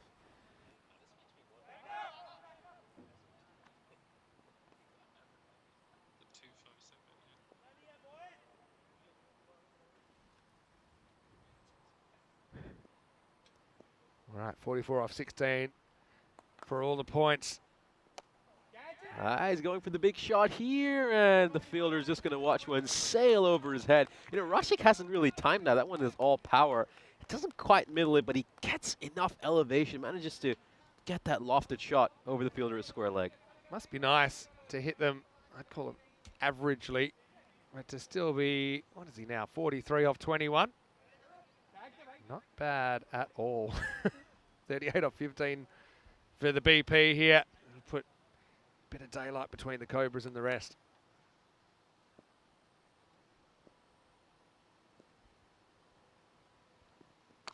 Looks to advance. And he'll send this one towards mid-wicket as well. It's another huge 6 here by Rusick. Dances down the wicket and smacks it away for 6. He's eyeing that half century. Yeah, and that one was pretty much out of the screws. You can see the difference because it's in that power zone as well. He's able to really go after it. Big follow through. Big hit. 49 now. Rusick. I don't know if you ever want to call a player of the tournament when there's still, 4 days left in the tournament, but it will be a boil over if he doesn't walk away with the MVP when you consider all of his contributions, not only with the bat. He's got 3 centuries, looking at another 50 here. Obviously with the ball, there's captain in the field. Just don't see anyone being able to challenge that. Having said that, hey, there's still time to go. Maybe on finals day, someone can go back-to-back centuries or something like that, win their team the trophy. Probably finals day is always worth a bit more as well if you can perform on finals day in the MVP reckoning. But he's just having an absolute heater. 49 now. Yeah, this is going to come off the inside edge, but it's going to be another half century for Rusick. He has been absolutely spectacular throughout this series. Another big knock for him. His third 50 of this series. Add in those 3 centuries he's made as well. What a spectacular performance has been for him. We see a polite smattering of applause for him. But he's eyeing that bonus point right now. Completely locked in. Doesn't even raise his bat in acknowledgement. This goes straight down the ground by Jen. It will go through the fielders at long off and long on. Right through the V. And it's another good over here for Cobra CC. They managed to get 20 runs off it. And they're getting really close to that bonus point now. Yeah, and Rusick, from memory, it was 2022 when he was the MVP of this series. Might have been 2021. Hey, squads are out. Have a look. So let's start with the Hungary squad. Ravindra, I think, will lead the side. Prashar in there. Sheikh Razik, no surprises. He's there. Stan Ahuja, probably in the keeping position. Look, I think pretty much all those guys, I think, have history in a Hungarian shirt. Just haven't played too much. Like Matty Ainsworth, I think, see him getting a go. Waka Mahmood in there. From the Tigers as well. He's earned his spot. Ali Farasat of the Blinders probably hasn't had the best series.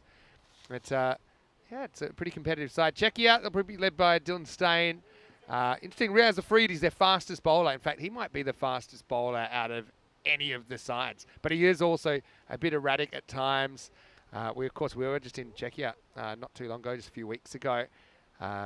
Interesting keeping options there. Sahil Grover and Devendra Singh both potential keepers. Also Martin Verndl, a native Czech player, born and bred, and he's back in the Czech setup.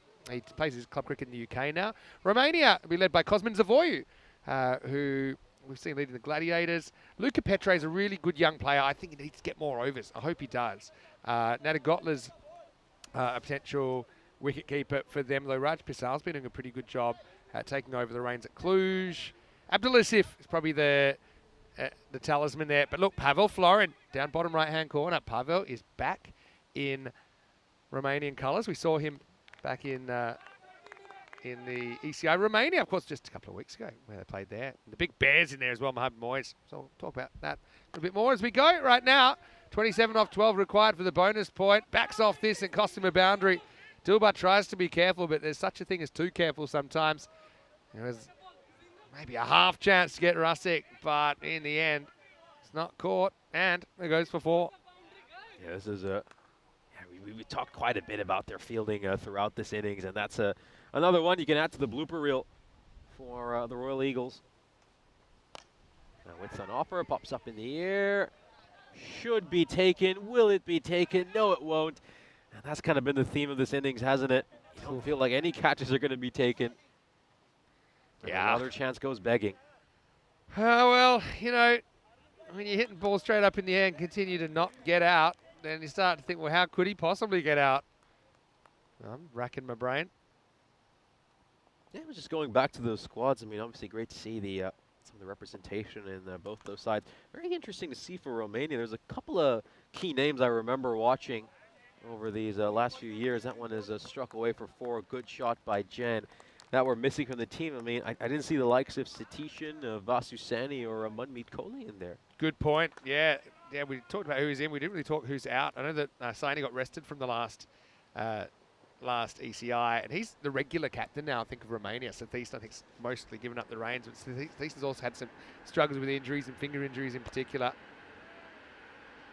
This one goes away for a boundary as well. So runs flowing here for Cobra CC. They're now just 14 runs away from picking up another victory and continuing their perfect start to the second round.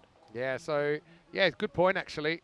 So they're definitely missing some experience in there. No Taranjit Singh either, I noticed, for Romania. So, yeah, you got to say that they're big outs, but then you got some young players trying to fill the void. And Cosman leading his nation, I think, is a good look as well. He's getting a lot more captain's experience. First ever regular native Romanian cricket captain. Anyway, right now the boundary's flowing. Jones finally kind of knocked into gear. Hundreds come up in the 100 partnership. Eagles made their own bed. They have to line it here now. They've just missed too many chances. And the writing's on the wall. Looks like they're going to go away pointless in this one. 10 off 7 required for that to happen. This is cut away behind point. Just a slight fumble over there as well, but not going to cost this side too much. And talking about the outs for Romania, but also it's kind of changing in the guard of the Czechia team as well, similar to their ECI squad we saw when we were in Czechia, with no beast in there with Kramasekara, Sadeshwar Kramasekara, and no Aaron Ashokan in there either. So, yeah, just kind of changing the guard for both the Czech and the Romanian side. And yeah, the Hungary side, obviously, they'll have the benefit, if you like, of having the 2 weeks ECS under their belt. 25 extras in this. 6 overs, just far too many. 4 runs and over, plus in extras. And, well, look, it is possible for the Eagles to salvage a point out of this. They need to defend 9 in this over, though. It needs to be 8 or less. And it's going to be Abuzar to try and do that.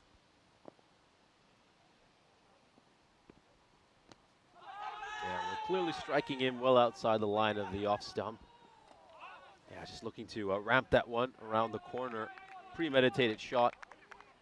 Hasn't quite been able to execute it. Yeah, good shots there from our crew at Spring Media. Interesting option, because they did have the fine leg round the corner. I think he was trying to paddle it more square of him.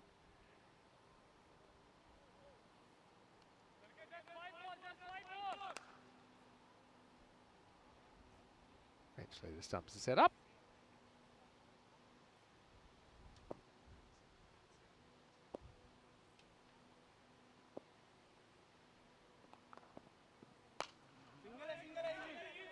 Hit towards the mid-wicket, just going to be a single. Well, so it's now 8, needed a 4 for that bonus point. I do hope that Cobra CC are aware of this. Should still perfectly attainable, not too challenging, but that's not going to be easy. I know they're aware of it. And a little bit of an errant throw, but actually backed up. Yeah, definitely could be the difference, for example, between them finishing top of round 2 and second. Depending on what happens with the Super Kings. That could matter. Should weather intervene on Friday. It's not helping either. So 7 off 4 now. I feel like one boundary and they should do it. The Eagles need to keep 4 balls on the park, I think, if they're going to walk away with a point out of this game.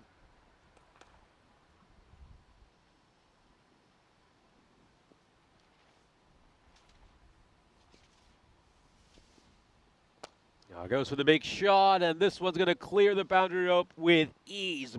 Brilliant stroke over extra cover by Rashik, and scores are tied. They're just 1 run away from picking up a spectacular victory. Yeah, well, they had to keep 4 on the park. This one isn't. It's a pretty shot and good options. These are the teams for the second game of the day. Super Kings are back, and Cobras are going to be taking them on. I think that's probably the match of the round so far.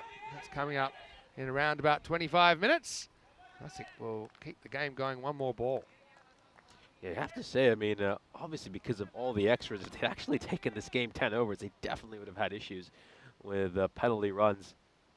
You know, they've gone through these overs very, very slowly. Yeah, they're just going to get some bat on that. That's going to go away for a 4. And that is going to wrap it up. Cobra CC continue their unassailable start to this series. They've been undefeated. They've been absolutely spectacular. And they'll take this one by 10 wickets with 3.1 overs to spare. They pick up the bonus point as well.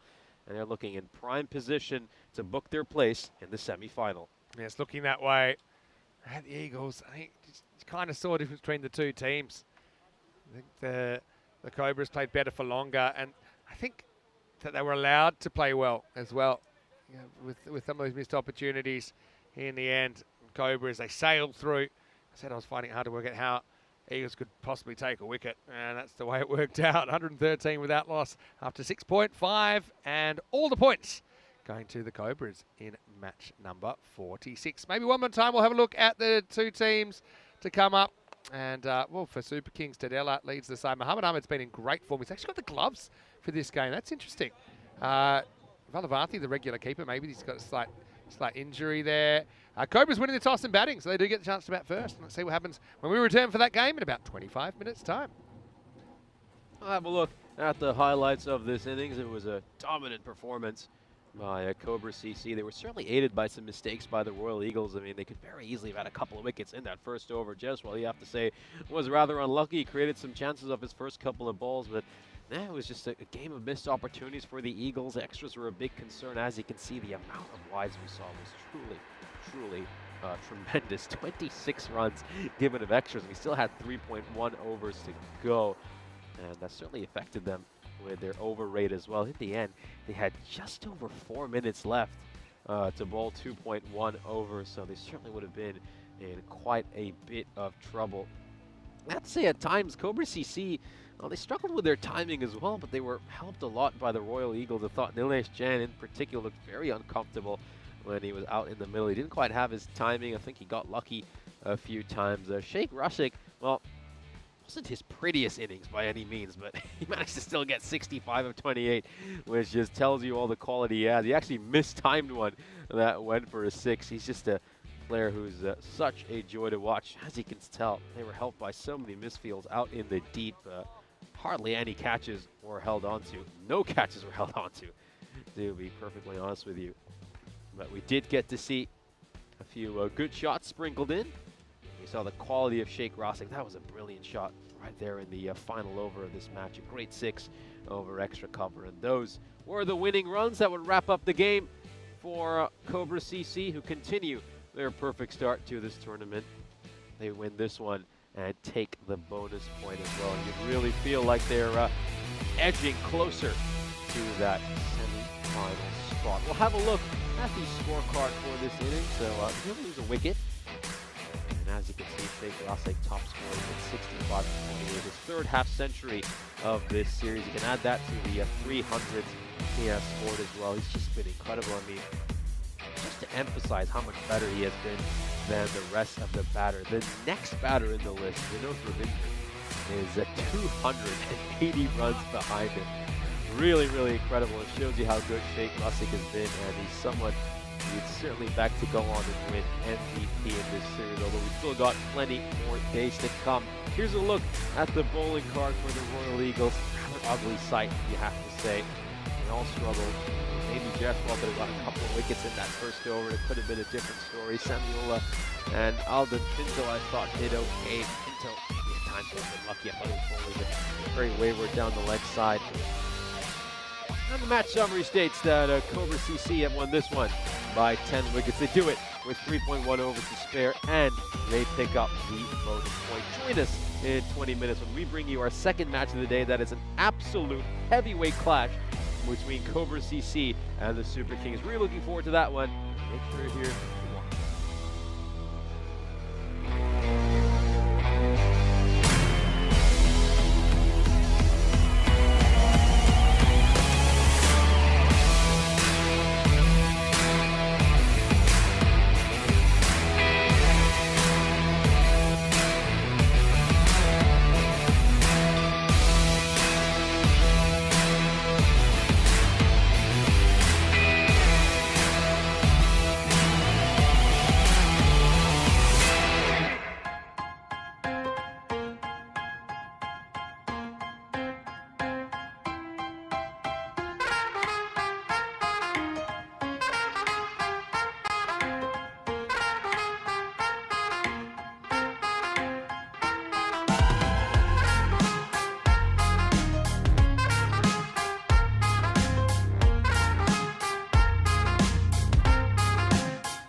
This European Cricket Network event is proudly brought to you by HCL Software and Paramatch.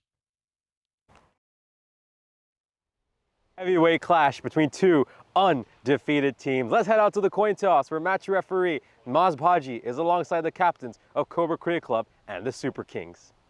Budapest Super Kings versus Cobras. Cobras to call. Tails. Tails is a call. And tails it is. You would like to bat first. Cobra wins the toss and choose to bat first.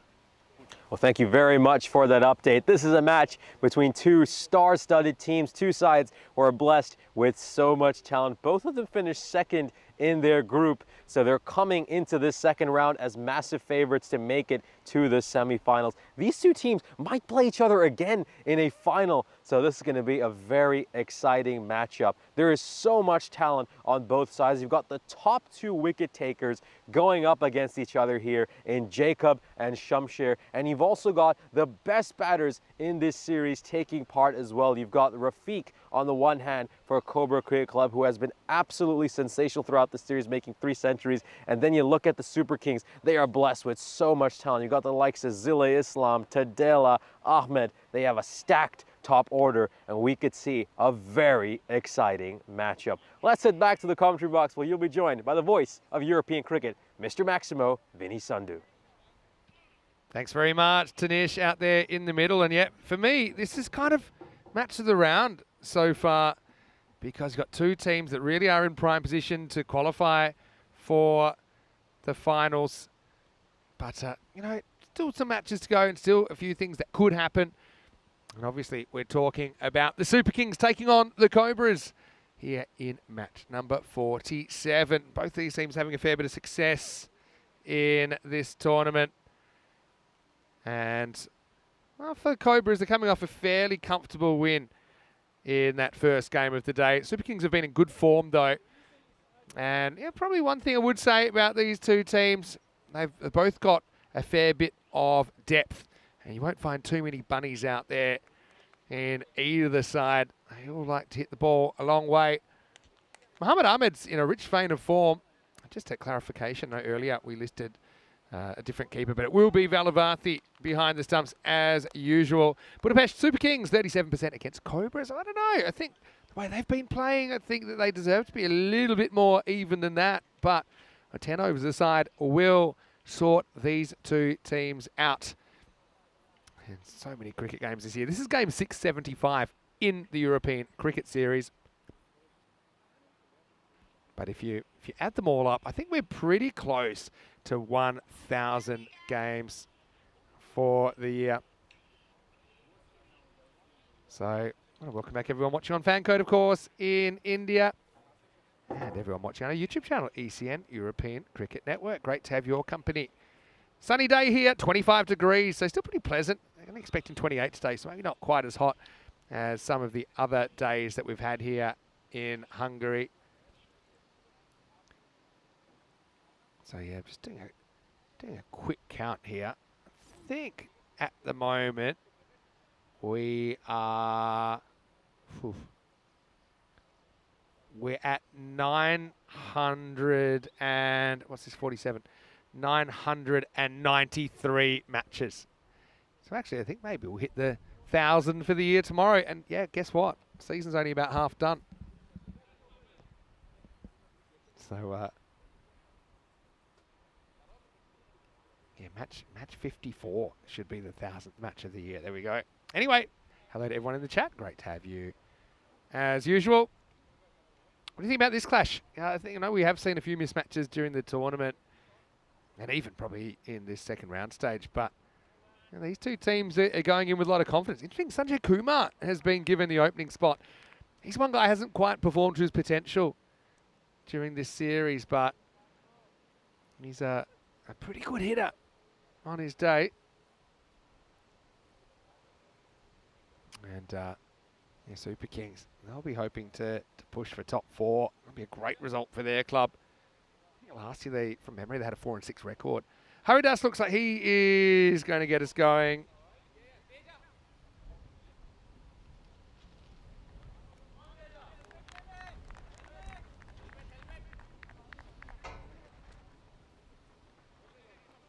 Yeah, so Kumar and Jane, they don't go Sheikh Razik first up.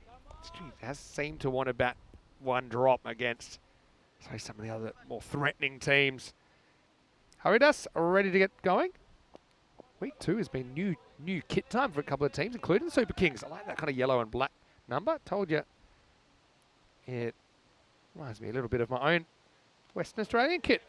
Down leg side right now. It'll be a wide first up.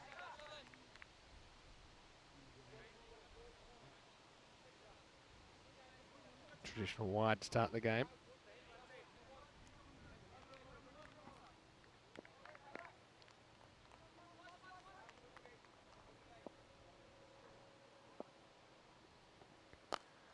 Goes for this, goes aerial, and that is a bit of a cloud catcher, isn't it, first up? And that's why Sanjay Kumar has been given this opportunity top of the order. They want to get him clicking. I suppose the thing with the Cobras, you start to think, well, okay, what does their quote-unquote best batting lineup look like, and with an eye forward to the finals. I've got to say, I think you've got to have Rusik up there.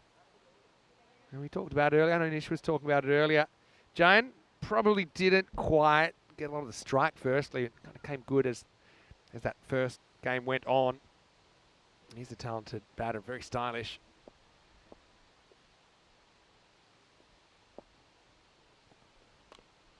He's back and cuts this one down. Well handled there. So the Super Kings are an interesting one, if you ask me. I know that I've enjoyed their approach during this series from the very beginning when I saw them.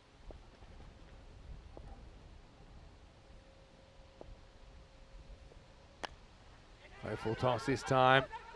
Well, finds the fielder. This thick would have been out if it had hit. And he had one stump to aim at. In the end, actually went over the top of the stumps. You see he's legging it out, Sanjay. That's online. I think he's a goner. Yeah, Super Kings. Let's look at their performances along the way. They did pick up 2 wins out of their 2 games yesterday, although they had a really tight one over UCB, winning by just 1 run. Then they had to come to a win over Dina Bogdan. It's better from Haridas. Jay misses out first ball. But their only losses in the series, 2 to the Tigers and 1 to Zalmi. They've won every other game they've played.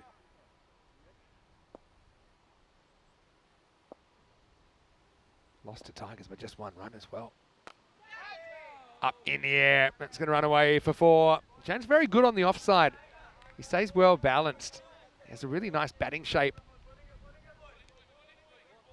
Maybe slightly on the outside half of the bat, but good enough to bring 4 runs.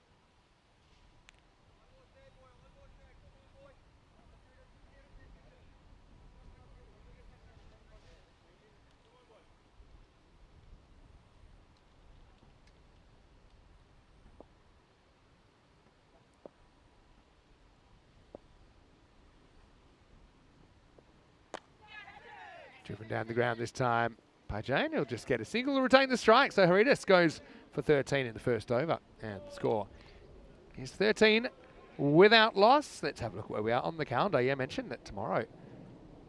My numbers tell me that we'll hit game number 1,000. So we've got a few milestones coming up. I think we're pretty close to 6,000 matches all time as well.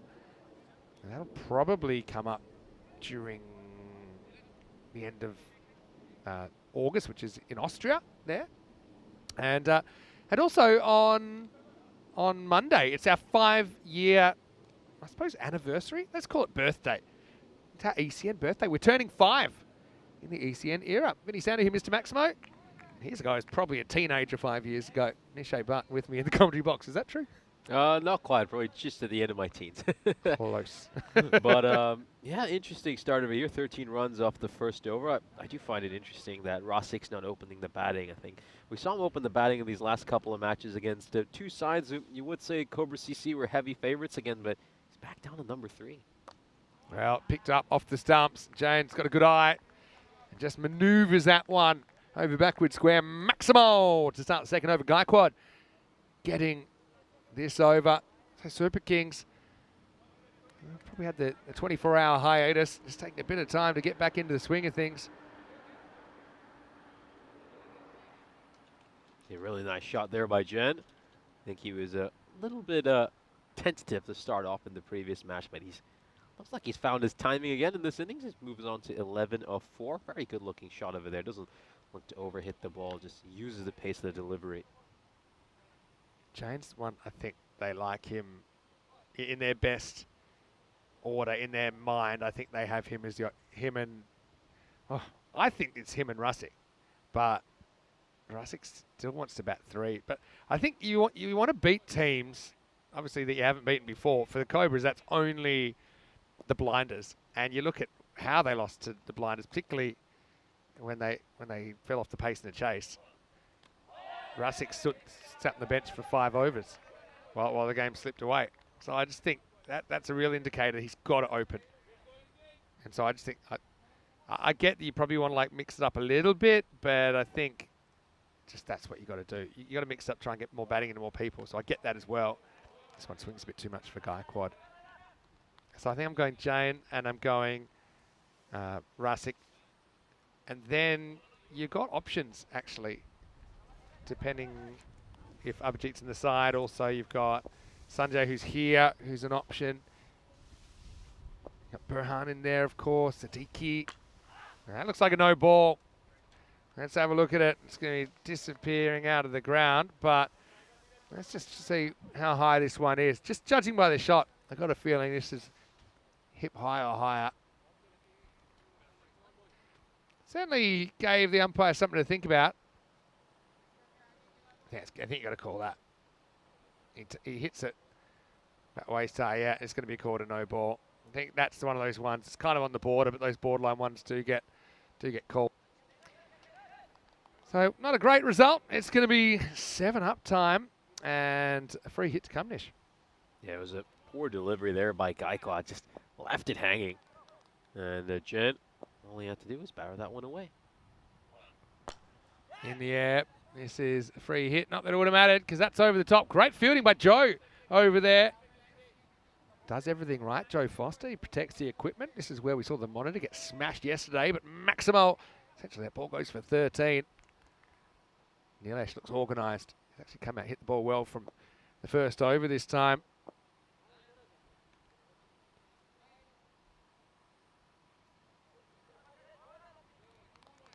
Super Kings just need something to get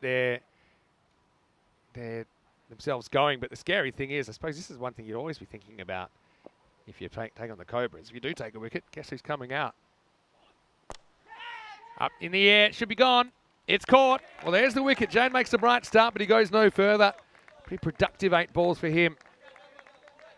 He scores 23. And there's that breakthrough for the Super Kings. Cobras, 33 for 1. Yeah, great captaincy by Shiva Tedela. Right after that previous shot, he moved the fielder out at cover into the ring, and he sent long on out. And they got the miscue, and it was a good catch. Went straight to the fielder, so smart captaincy. The Cobra Cricket Club lose their first wicket. And, well, this is interesting. So it's Mohammad Burhan coming in at number 3. Surely Rusick is carrying something because he was originally listed to open the batting in the team lock sheet that was given to me. That's Mohammad Burhan coming in at number 3. I think it might be a slight management thing as well. So, okay, Rusick opens the first game, bats slightly lower this game. But I would have thought this would be the game where you'd want him batting higher, just because this could determine basically where you finish. You'd imagine they beat the Royal Eagles if they shuffle their top 6. Anyway, it's Burhan is a good hitter, especially leg side. And so it's partly, I think, about giving Rusick a bit of a break, but also Burhan, I think they want more batting into him. He goes Maximal, first ball. Over pitch delivery, and Burhan meets it on the half volley, batters it over that cow corner boundary. Huge 6. Not the sort of ball you want to bowl to a new batter first up.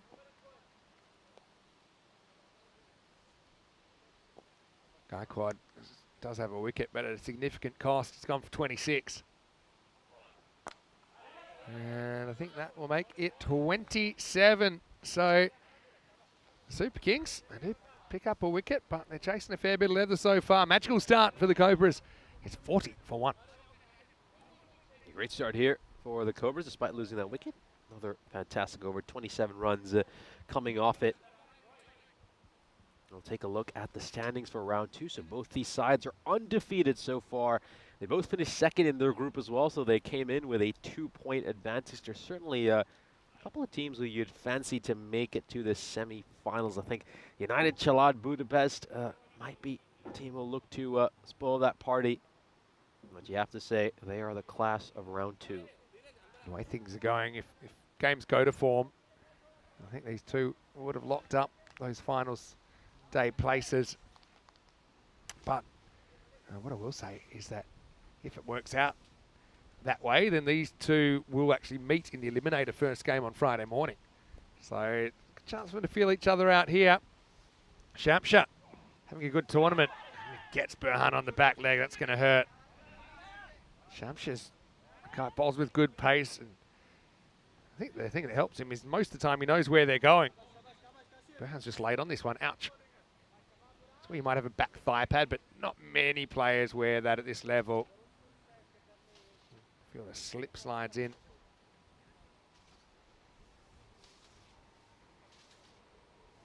Yeah, of course, got the eliminator coming up on Friday at 9 a.m. So top 2 teams from round 2 will advance to the eliminator. And of course, we'll see table-topping sides in our first qualifier. Played away by Sanjay Kumar. Well, a few issues staying on their feet at the moment, the Super Kings, but that's just going to be a single. Just plays that with soft hands. He just, as you can see, loses footing there, falls over. But it is only going to be a single. He hurts himself as well. They're just limping on his way to the non-striker's end. Burhan, I think, wants to make a pretty big statement here. Hello to Dr. De Soto.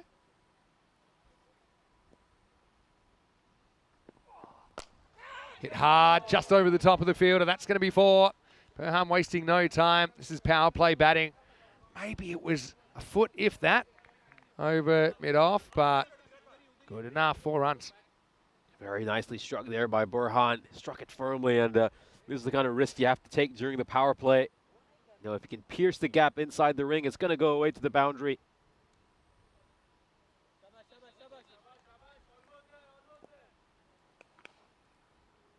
So he does like to clear that front leg, Burhan, as a default.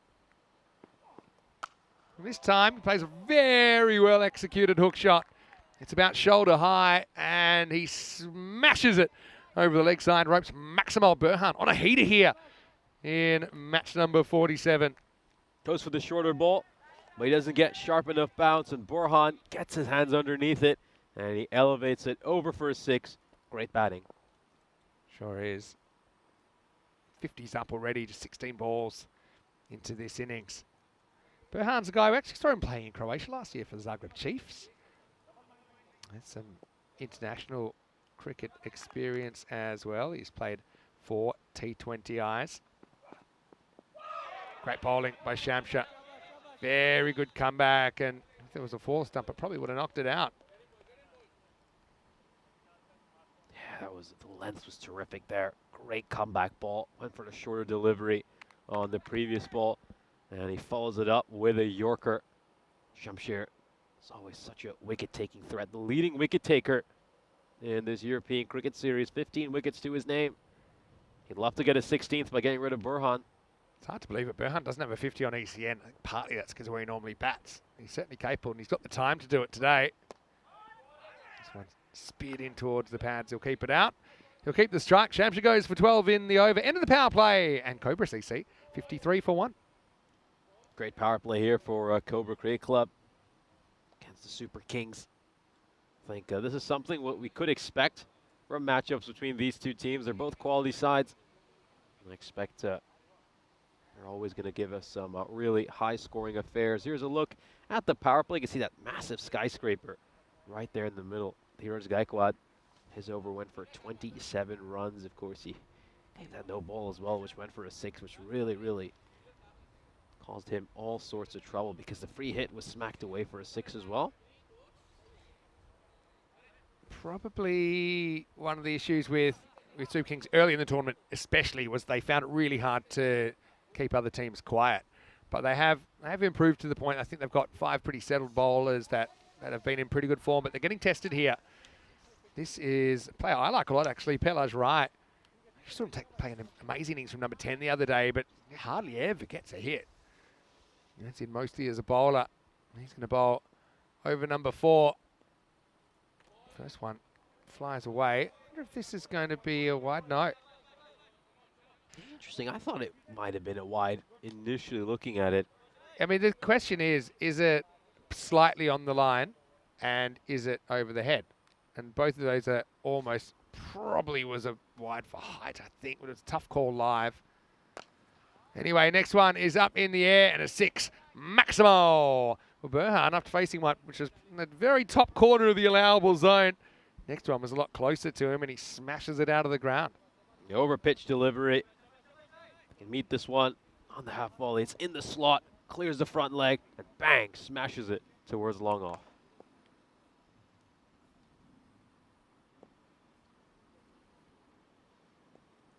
Burhan goes back, plays off the back foot, but is it a chance? It is, and he's gone. It's a very good catch out in the outfield. Burhan, he came out red hot, but it's going to be a cameo. And that's it. Gone for 24. Well caught out there. Super Kings have a second wicket now. 59 for 2. I don't mind this innings by Burhan. I think he did the right thing. He was pushed up the order. He came in during the power play. He was very aggressive. Job done for me. The interesting thing is, once again, I mean, I would be a little bit concerned. Rasik might be carrying something because it's Mohamed Siddiqui who's coming in at number 4. Of course, he's a terrific hitter, an incredible cricketer. I know Peter van der Steen in this chat said that he'd love to see Siddiqui open alongside Rasik. Yeah, that'd be an explosive one. Club. Siddiqui, though, I don't know. He's kind of built for the middle order. Yeah. No reason he couldn't be a good opener, I suppose. Comes out here at number 4. Yeah, Rasik, there's multiple reasons that he might not have batted in the top 4. Siddiqui comes out, and in Siddiqui fashion, he clubs the first one down the ground for a single. Yeah, so we did think he might have been picking up, like carrying a slight injury earlier. We saw him bowl really off a couple of steps, not really bowling off the full run. And when he was batting, just seemed like he was labouring a bit when he was running between the wickets. Ramachandra, by the way, took a great catch to remove Burhan. No one's going to be stopping this. It's a really good cut shot from Sanjay Kumar. And 4 more to the total. Yeah, so partly it could be the fact that it's a 3-game day. Rasik's already gone out there, made a 50. He's feeling good. He feels this is an opportunity to have some of the other batters step up. And obviously they're on 167 pace at the moment. Or it could be, yeah, that he's got an injury, doesn't feel 100%. I'll just play this one with soft hands towards backward point. Nicely played. Yeah, it could be. And I think another thing to keep in mind here is that it doesn't make too much of a difference you finish first or second. I mean, as long as you're in, you're going to be playing in that first elimination match on Friday. As we come to the end of the 4th over, Cobra CC are 65 for 2. Let's say a quick hello to Chris, who's in the chat. Hi, Chris. Hopefully you're well. And yes, this is Nish next to me. Nish had his first day yesterday. I don't know. You're going to carry the commentary tomorrow, and then we'll get back together on Friday for finals day, and then we'll have 2 days of internationals with the Czech and the Romanian sides touring. Okay, so change pace now, and it's Sandesh Hudugur to bowl. First one, speared outside the off stump, will be called wide. Just got the fixture. I think I mentioned this yesterday, but we have that bonus weekend in Croatia, which is coming up. So it's actually not this weekend, but it's next weekend. I'll actually be doing that one.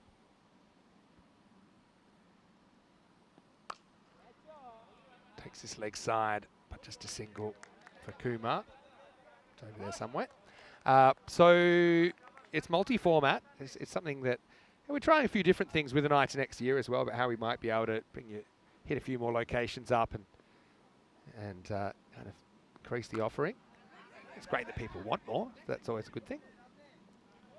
So what we will have is we'll have Croatia hosting Spain. Their men's national teams are going head-to-head in 1 T10 match and 5 T20 matches over the weekend. Goes straight down the ground. Chance. Very clean hands from Shamsha. So Siddiqui He's uber aggressive, we know that, but he doesn't quite get that out of the middle. He'll go for just a single, and Cobra's 67 for 3. Yeah, that's the end for him. He looked to smack this one. It was, gotta say, it was a little bit fuller than he would have liked, which is why he's not quite able to get underneath it. Finds the fielder at long off. It's well held on to.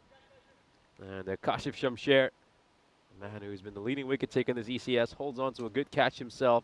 And there he is, Rossi coming in at number 5. So we're now going to find out whether he really is injured. Let's watch how he bats, of course, at Rossi. We expected him to open the batting. I mean, he has been in spectacular form, as we mentioned, throughout this series. 609 runs to his name so far this series. He's 281 runs ahead of Ravindran, who is in second place in the top run getters tally. It's a special cricketer, a really special cricketer. Yeah, he sure is. And yeah, probably he's just sore. You know, the thing about how much batting he's done, not just batting, bowling as well. It's going to be a wide first half, but yeah, he's having a crazy series.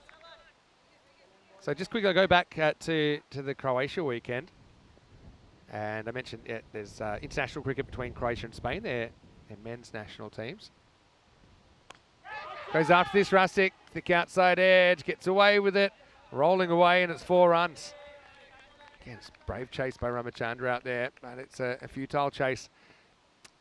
So I had a question, what's Rasic's average? Well, at the moment, he's averaging 87 in the series, which is, it's crazy town, really. 87 with a strike rate of over 325. I think by the end of the series, he might have hit 100 sixes. We'll have to see. He'd have to bat very well to do that, admittedly. So the other thing is we're going to have our first ever ECSW, our first ever Women's European Cricket Series. It's a best of 3. So this is my challenge for the chat, okay? All the regulars in the chat right now. There he goes for the big shot over here, and it's going to sail over the fielder at cover. What a massive strike. And it's a 6 to end the over. So 78 for 3. After 5, the players will stop to have a little bit of a drink. You see there where the keeper's calling for it, Valavati. To be honest, he was a bit ahead of his time because that's where the ball ended up going. Let's welcome into the cube then, Vinny Sandu, Mr. Maximo with Nishay Bhatt. And I'm just talking about Croatia, which is a bonus weekend that we'll have not this weekend, but next weekend. I'll be there for 3 days. Croatia and Spain head-to-head in 1 T10 international and 5 T20 internationals. Of course, they're for ranking points. They're official T20s. But we also have our first ever ECSW. And for all you out there, pick your team, okay? And let me know in the chat.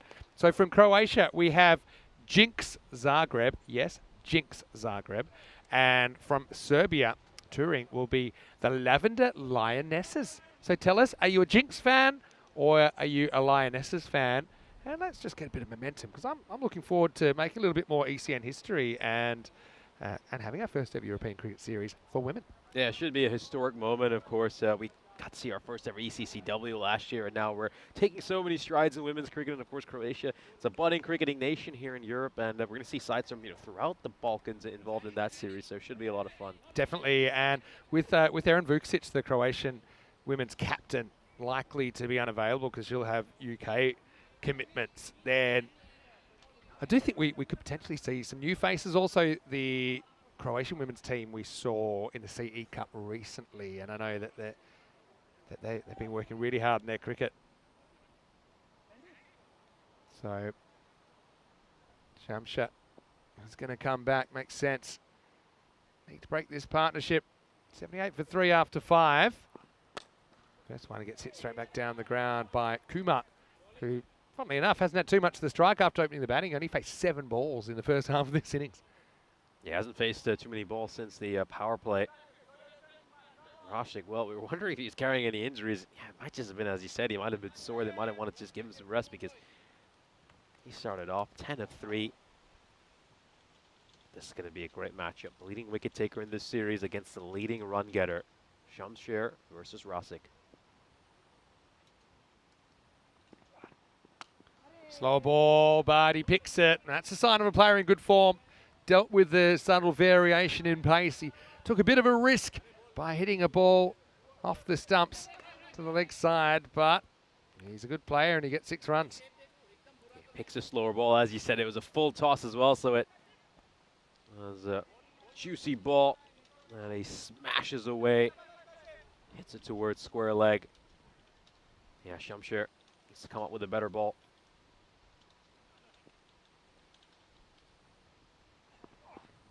A little bit short. This is going to fly as well. One bounce and 4 runs. Shamsher just trying to sneak one through. Maybe cramp Rasik for a bit of room. But even with what I'm sure is a pretty sore body, Rasik continues to pile on the runs in this ECS. Here's another terrific shot there by Rosick. This time just swiveling around. Gets into a good position to strike it behind square leg for a 4. Plays it along the ground. And the leading run getter is winning this battle against the leading wicket taker so far. Yeah, well, it's a good matchup, isn't it? 2 stars colliding with this series. Shamsher's only got 3 more balls to make an impact, though.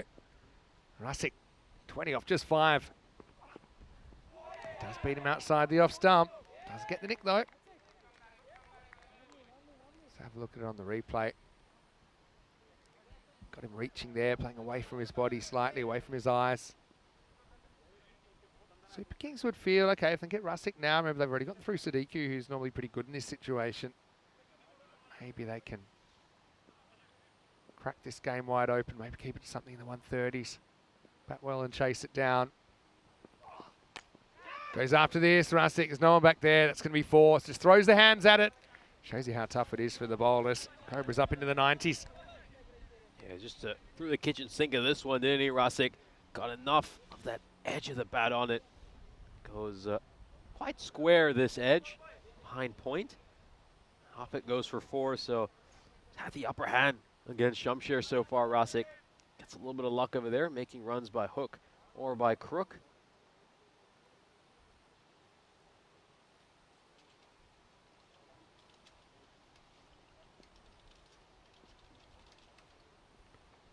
Last ball for Shamsher, last chance for him to de-slick the Cobras.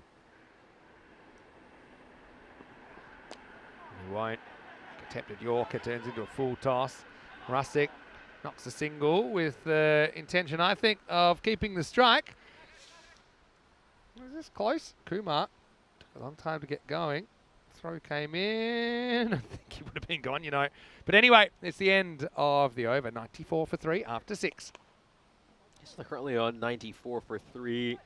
Probably eyeing his score in that 160s to 170s region. You need a big total up against this Super Kings side. They've got a stacked top order with the likes of Ahmed, Akula, Tedela, Zishan Islam as well. Really want to get a big total on the board here to give yourself something to defend against a quality batting lineup. Akula gets the ball. Like I said, Super Kings have had a pretty stable and reliable bowling lineup, particularly lately in this tournament. Akula is a pretty handy all-rounder. He's got, right now, the player of the tournament at the other end. In the air, should be gone. Huge moment, and it's gone. Well, there you go. Rasik goes for 25, and it's no more than a cameo. Akula with the prize wicket, and the Cobras lose their captain 94 for 4. Yeah, Kula, he's a wicket-taking bowler, someone who can sometimes go for a few runs, but he can't produce the odd chance. We saw that yesterday. Rasik wanted to go for the big shot, was trying to clear the fielder, but in the end, he presents him a comfortable catch, and this is a huge wicket. This is absolutely massive. The expected score now is going to nosedive with Rasik gone. They've lost 4 wickets, and they're at that point where they're just starting to run out of quality batters. Yeah, well, it's biggest point of the match so far, I think, if you can get Rasik. And once again, it's a miss hit. I mean, even the best players are not going to hit every single ball in the middle of the bat. Well done down there by Muhammad Ahmed. He's a bit of a superstar for the Super Kings in this series. Okay. 4 down now. And new batter comes out, Amal Jacob. Batting 6, again, very good hitter, but just with a bit more hope now, I think, the Super Kings, that they can keep this first innings under control.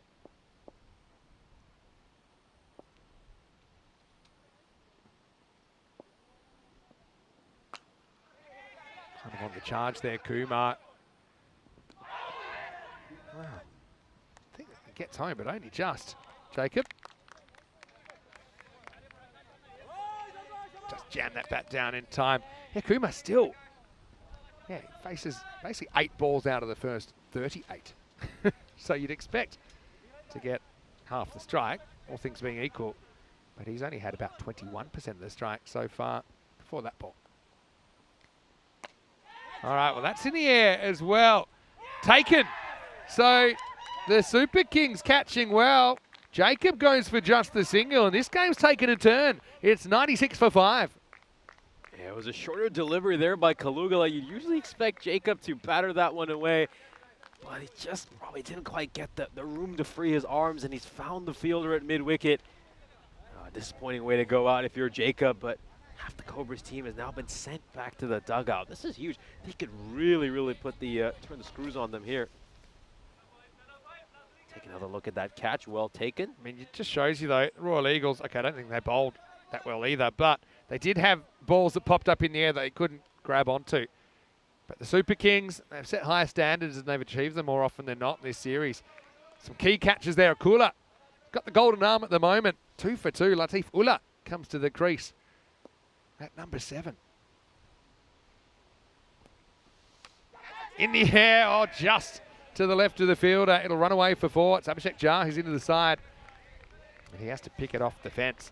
Yeah, Sanjay Kumar is already onto his 7th partner of this inning. He's going to clear the front leg over there and go for the big shot over cow corner. He's taking an outside edge, and it's got really fine. Beats the fielder at 3rd. It's just gone a bit finer now. You can just see him on the top left of your screen. Oh, that was pretty close. Good take by Valavarthi behind the stumps. 100's come up, by the way. But this is getting even Stevensy for me now. What's the computer telling us? I haven't looked at it in a while. Cobra 60-40 still. I think it's dropping. So with 100 for 5 after 7, let's take a look. And I was just talking about the Croatian series, and I asked the crew in the chat, are you on to the Jinx Zagreb team or the Lavender Lionesses? Bit of love for both out there.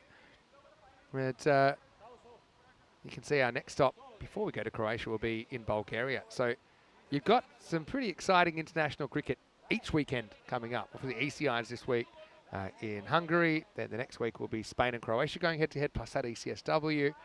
The following week will be the ECIs in Bulgaria. And don't forget, we're not too far away from being back in Rome, where I'm going to renew my carbonara habit. At least one a day. I know you'll be in Rome as well. So yeah, get used to Nish. You'll get a fair bit of him over the next few weeks. Here's Rye coming back for a second over. First one's cut. But Kumar, once again, this is why he hasn't had a lot of the strike. He's basically been able to get ones, but hasn't often got the strike back. Yeah, I like Ulo's approach here. He's just looking to attack as much as he can. Just wants to make sure that this run rate doesn't dip for the Cobras. I mean, the expected score was around 160 an over ago, and it's down to 137 now. Going for a big shot there as well, Ulo. You can see he's clearing the front leg on every ball this time around. Hasn't quite struck it as nicely as he'd like. Yeah, I can see he just comes off the toe end of his bat.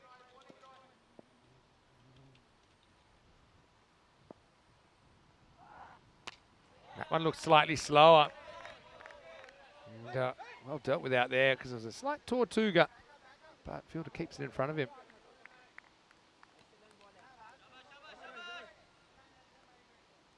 Now, I've got a bit of news, actually.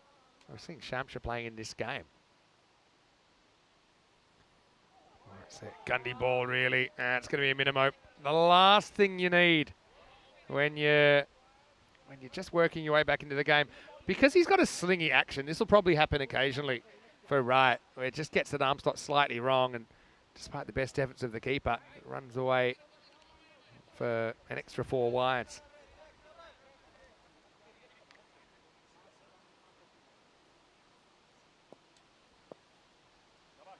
So I'll give you that Shamsha news in a second. I'm just getting final confirmation. Well, that's a lot straighter, it's a lot better. Can they turn into a catch? Can't in the end. Muhammad Ahmed pulls the shoot. Kumar moves back to the spotlight. Yeah, it was a miscue there, wasn't it, by Ola? But you can clearly see his approach. He's just going to try to batter everything as hard as he can. Fielders better be on his toes when he's on strike. This is struck firmly, but straight to the fielder at long on. That's Kashif Shamsher, who was out in the deep to do that bit of fielding. And Dave's got an interesting one, asking, where does that expression by hook or by crook come from? I've got to say, I don't know. Pretty good bouncer. And I think this is not over the head. Just I thought it went past his head. It's some of the tight. I mean, he's not quite standing, but he's almost. So probably used the umpire's hat. I think it's okay. I think it probably would have grazed top of the helmet. So that's the end of the over, and the score is now 110 for 5. So, bit of an update to the squad. Look at the bottom of the Hungary squad. Late replacement. Kashif Shamsher is in the Hungarian squad. And really happy to see that for him. I think he's bowled really well during this series, and he gets the reward of some international cricket at the end of the week. That's going to be 4, so no luck for Akula, who does have 2 big wickets so far. Coming back to bowl the 9th, goes for 4 runs. But yeah, thrilled for Kashif. It goes with this one hard over here. And the top edge goes over the fielder at third. It's off for a boundary. Streaky boundary, but he'll take it however they come. Yeah, it's just great to see Kashif Shamsher in the Hungarian lineup. I mean, he's been the leading wicket taker throughout this series. He's in good form. You want him in there. You want to ride that hot hand. So it's certainly a good move from the Hungarian perspective. This one is skied, and there's a fielder underneath it, but he's just going to watch that one sail over his head as it goes for a 6. Kumar with back-to-back boundaries. Yeah, good hitting. So a bit of a resurgence now. Sanjay, he's basically watched a lot of partners disappear. Hasn't had a lot of the stripe. He'd love to make an important contribution towards the end of this innings. This time he'll get a 1 and move to 30.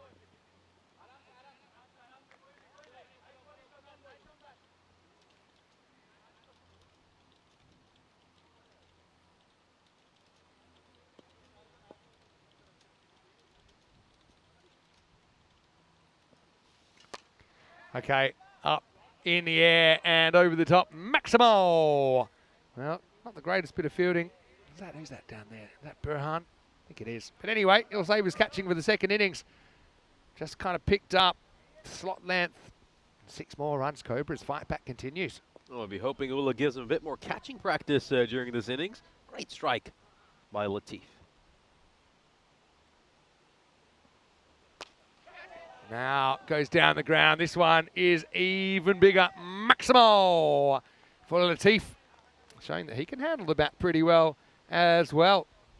130s now, still 7 balls to go for the Cobras. This is an incredible shot. Comes down the wicket and smashes it for a 6. Terrific cricket.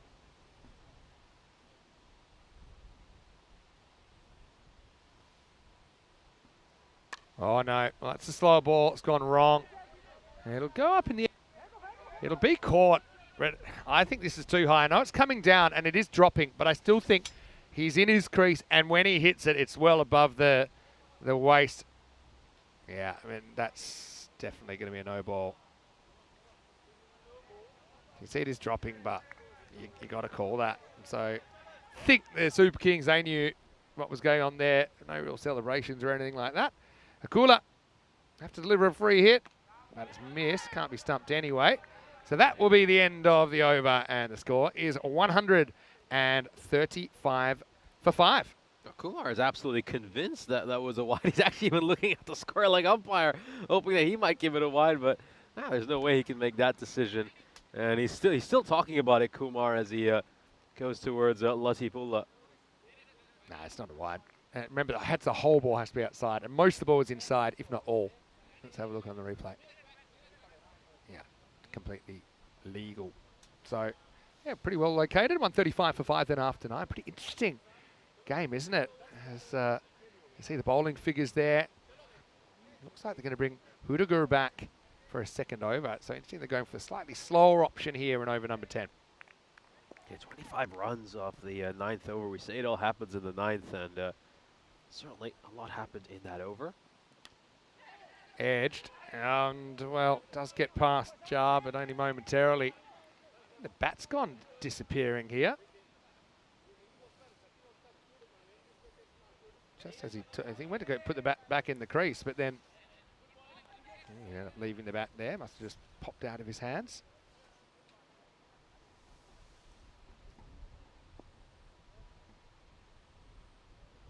Yeah, you see, left the bat in, right, in the air, holding up, and dropped well.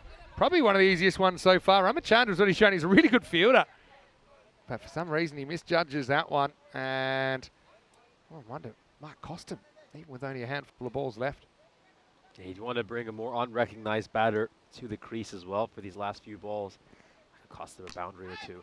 This one's gone up in the air, and it's going to go beyond the fielder at point. That was going to be a tough chance for Akula, who, of course, bowled that 9th over, which is so expensive. Yeah, this has been a nice bowling so far by Hodugar. Thought that Haridas might bowl this final over, but they did go for the slower option, and his first 3 balls, he's done all right. I would have thought they would have gone for Haridas as well, but so far so good. Should have had a wicket. Make the pace, well fielded. That's an awkward one. Down there, there's Shamsha. I wonder if he knows the news yet, that he'll be playing for Hungary on the weekend. Something I'll probably have to tell him. There's some good stories about how people found out they had international selections, you know. Well bowled. It's been a really good last over. Well, they push for 2 here. Be hard on a clean pickup. It's probably why you go, you know. They would have made it. Now Sanjay's been chased back. Now they will get it. Well, they basically fell for the old 3-card trick there. Sanjay was really hoping they'd throw because he was desperate to get back. Hasn't had a lot of the strike in this innings. And he will get back. So, 2 runs. And my favourite is Mark Waugh finding out that he got selected at a family dinner where it also became clear that Steve was dropped. Awkward vibes. Anyway, last ball coming up. Or not. That's going to be a no ball. Actually could have hit that if he was quick enough. Sanjay was more concerned with trying to keep his head attached to his shoulders. Latif had pretty much taken the helmet off thinking his job was done, but it's not because he'll get to face a free hit here. That's why it's considered a no ball for off the pitch, because potentially, I mean, that didn't fulfill the obligations of a wide because I think it actually turned back enough that was behind. Latif probably doesn't realise that the helmet's got to go on the head even despite his magnificent hair. There's the regulations there. You might say, well, I mean, he's only a spinner. Why does it matter? Well, you still see top edges into the face. You see some nasty injuries. So I think it's standard part of batting equipment now in the 21st century. Dave's obviously given us the explanation of by hook or by crook. I'll read that in the break. Okay. Yeah, this has been a... Despite that no ball, though, it's been a pretty good over here by Hodugar right at the end. 7 runs coming off this over so far. Can he close it out strong? He can't. He's smashed away, and that's the power of the extra delivery. It's a maximo for Ulla, and the Cobras are going to finish 1 for 8 for 5 off the 10 overs. So it's a pretty decent score. I don't think it's an insurmountable score, but it was a kind of non-linear route they took to get there. Yeah, they do manage to get there. 248, and once again, a great rally by the lower order. We, of course, saw the Royal Eagles do that earlier today as well. A terrific bit of batting, you have to say, by these two. They'll both be mildly impressed with it. Of course, Ulla coming in there right at the end, 27 of 11. Right from the outset, you could see his approach was to attack, and that is certainly what he did very effectively. We'll have a look at the highlights of this innings. Of course, it was Sanjay Kumar and Nilesh Jain who opened the batting. Kumar batted throughout the 10 overs, despite being there the entire innings. He only faced 20 balls, and his strike rate was 165. Probably not the quickest for T10 cricket, but you've got to say he held up an end, especially when wickets were falling all around him. You could say he was a bit of an unyielding sentinel. Nilesh Jain made 23 of 8. Opening the batting was very aggressive. Hit 3 sixes during his time out there. Burhan was pushed up to number 3, and I liked his approach. You know, he came in during the power play, looked to attack every single ball, made 24 of the 10 deliveries. He faced Siddiqui. Unfortunately for him, wasn't able to do much. Just the 1 run off the 3 deliveries he faced. You can see that outstanding shot Burhan hit. before this wicket. Well taken there by Shamsher to get rid of Siddiqui. Sheikh Rashid would finally come in at number 5. We're just taking a look at some of the shots he hit. That was a great slower ball that he picked up and deposited towards square leg. He had 5 boundaries during his time out there. Yeah, and well, for the Super Kings, they needed a turning point. They'll eventually be able to provide it, and the wickets kept falling in the middle. The fact that they got Rasik was a huge one. Jacob wasn't able to fire. He went for just a single in the end. They had a bit of resilience from, I call it maybe the upper lower order, with Latifullah making 27 off 11 at number 7, and Sanjay Kumar getting a bit more of the strike late in the piece. That one should have been caught, wasn't. Ramachandra did take a good one earlier to get Burhan. And then we had a bit of a crazy last over stuff. Really should never have had a run there. We had this kind of non-standard bouncer from the sand. Free hit was cashed in by Latif.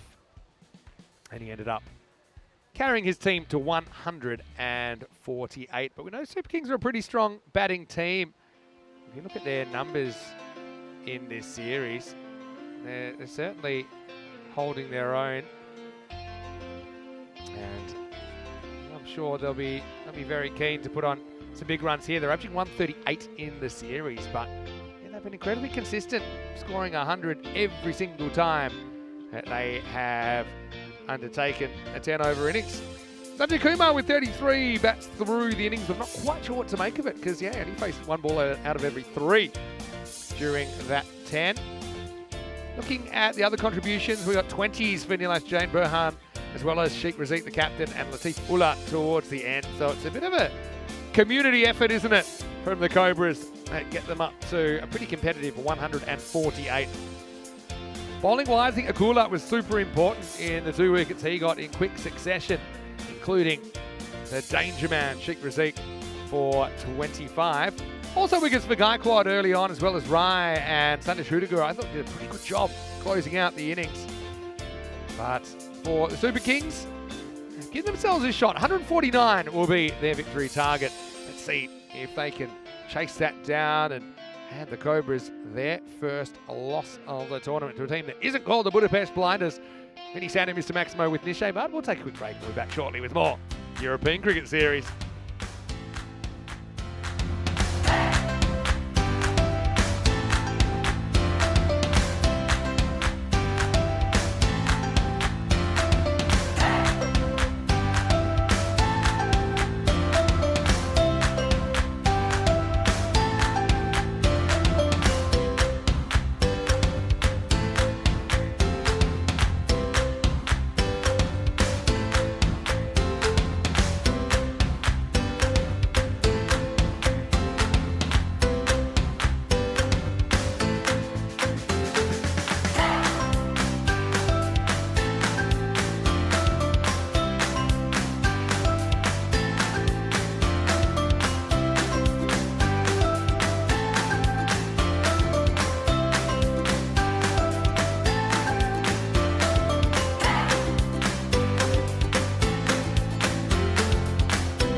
This European Cricket Network event is proudly brought to you by HCL Software and Paramatch.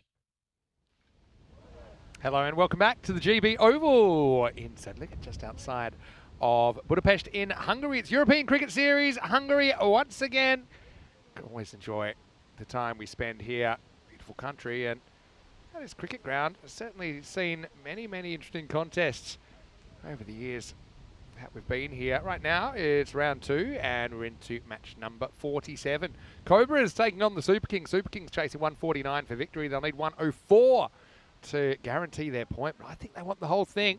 They're a team that have been batting well, slightly above what their average score is. But Cobras, in some respects, are looking a little bit beaten up physically, but they're still performing. Both these teams are undefeated in round 2 of this competition, and I would say whoever wins this is likely to top the table in round 2, given that both these teams did start on 2 points because of their performance in the group stages. So, getting ready for Mathur to get us going. Big left arm. I think early wicket's really important for the Cobras, just to settle the game a little bit and make it tough. Push that rate up, maybe up over 16 or something like that. Here we go. Lights, camera, action. Tadela, the captain, opening up.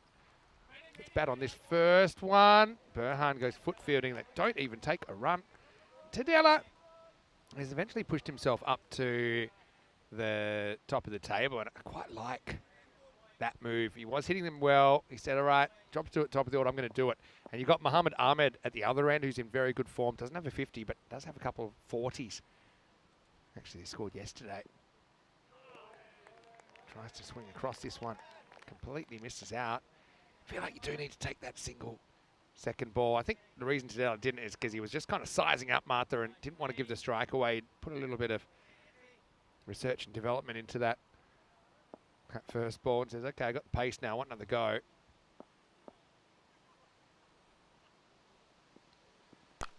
Now, third time is lucky for Tadela, who goes big. Maximo, 6 carreras. Step hit. Brilliant shot from the king of the kings.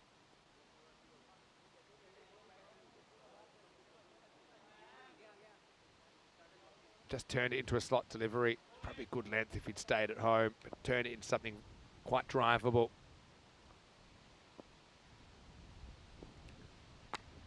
A good comeback from Shamsh again. Doesn't want single. Tadela. The second time, I think he's probably turned down a single. This one maybe was a little bit risky because Shamsha was closing in. Oh, not Shamsha, pardon me. Martha was closing in pretty quickly. I mentioned Shamsha because news dropped in the first innings that he'll be part of the Hungary squad this weekend. Goes down the ground, and that's as straight as they come. Maximo again. So this is why Tadela doesn't want to give the strike away. He feels that he's got Martha's measure, and Martha is a wicket taker. It's a pretty straight bat shot. There's nothing sloggy about this. When you're having to deal with a guy that can swing the ball around, you do have to tighten yourself up technically.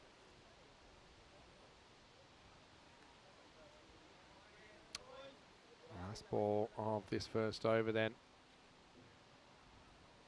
Throw away that ball because they might have found the real one. Looks like the real one. Normally get a new ball, I think, if it's hit the first over. Well, I don't like that one either. Thing is, you might find a ball, but is it the ball? Hola, Monica, ¿cómo estás? Monica's tuning in from Colombia. Okay.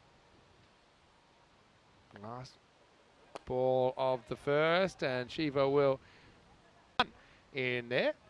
And the score is 13 without loss after one. Vinny Sandu here, Mr. Maximo with Nishay Butt. And as was alerted to us by some interested parties, it was Nish and I that did Golden Ball 63. That seemed like a long time ago now, isn't it? 213 matches ago.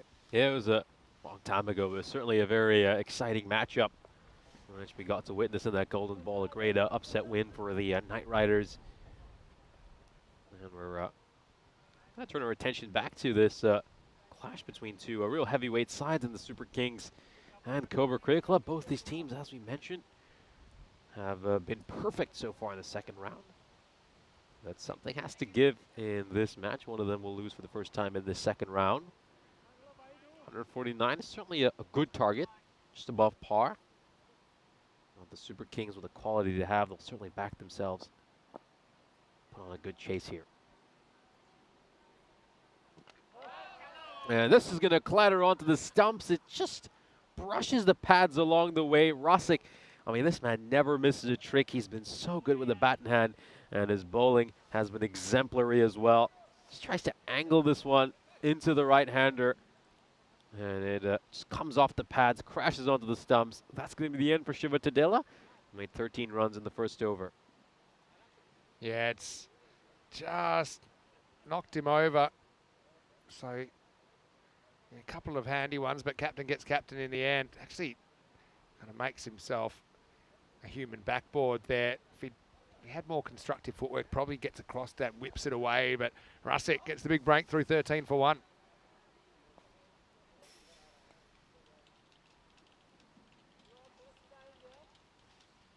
Kula comes in at number 3.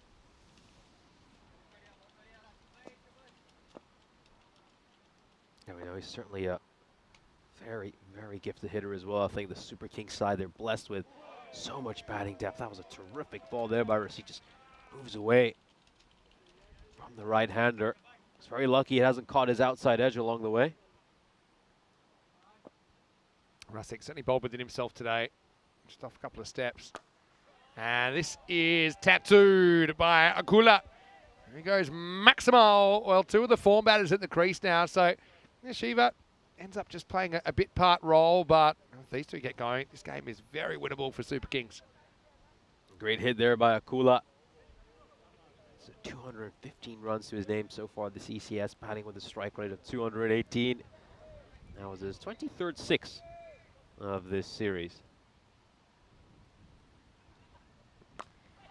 Full toss, and it'll just be one. Well, all proud out there. But Super Kings can't afford too many bad overs. I think it's very intelligent bowling from Rasic, though. It just shows you if you can. Sometimes if you go for a lot shorter runners, but you can just throw the batter's timing and the kind of natural mechanisms. You normally have certain things you do as the bowler's running in. You don't really have that time to settle. This one is running away, and it's going to be 4. So Mohammed Ahmed gets off the mark. Little bit of a thick outside edge, but he'll take it. 4 runs. Yeah, this is a fortuitous boundary, thickish outside edge. Goes behind point for a 4. Yeah, absolutely. I mean, Rasic, you know, he's cut down his pace. He's just focusing on landing the ball in the right areas. We've seen a number of bowlers employ this strategy in T10 cricket. I have to say, some of the most effective bowlers I've seen on the network are the slower bowlers. This has gone high up in the air. It's skied. Should be a catching opportunity. And, oh, he's going to put it down. He's going to put it down, and that could be a costly drop. Well, you could see he covered a lot of ground, went straight up in the air, was running in from mid-off. I just couldn't quite hold on to it once he got to the right spot. Unlucky for Rasic. Could have had a wicket, could have had a crucial one. Here's a look at the standings, of course, for round 2. Cobra CC and the Budapest Super Kings sitting pretty at the top of the table. Of course, the top 2 teams will advance to the Eliminator on Friday. As things stand, it looks like it's going to be Cobra taking on the Budapest Super Kings, unless UCB have something to say about that. A nice ball there, beautiful ball in the channel.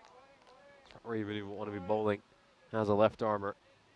In and around the off stump, gets that extra bit of bounce as well. Carry through to the keeper.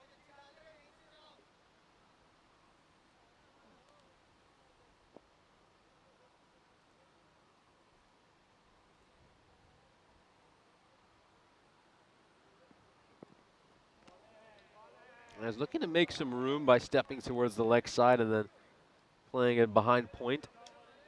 Doesn't get any bat on it.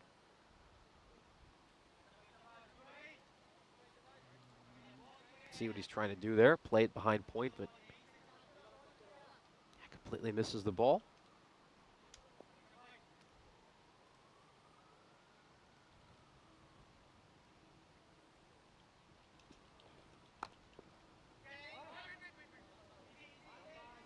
Good ball there by Matur. Yeah, nice start to his over. 3 consecutive dot balls.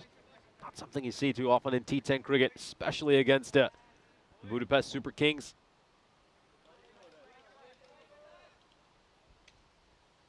And Mohamed Ahmed, 227 runs to his name in this series so far. Leading run getter for his side. But he's just not quite found his timing in this match. And you've got to credit Matur. I mean, he's bowling really good lines and lengths in this over. It's very accurate. He's landing on a sixpence right now. He's not giving Ahmed the room he needs to free his arms and play the big shots. What's he going to go with here? A couple balls to close out. It's been an exceptional over. That goes a bit fuller and, oh, well. You know, if he'd managed to get his hand to that and hold on to it, he would have had a chance to maybe bowl a maiden over. And the final ball of the over, let's have a look at this. It's played into the pitch. That's why it just takes off. Clips his fingers along the way, just nurses them for momentarily.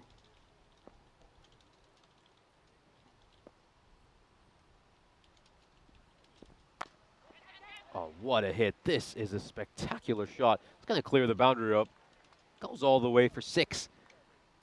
And this time, Mathur just went a little bit too short. Set up nicely for the batter.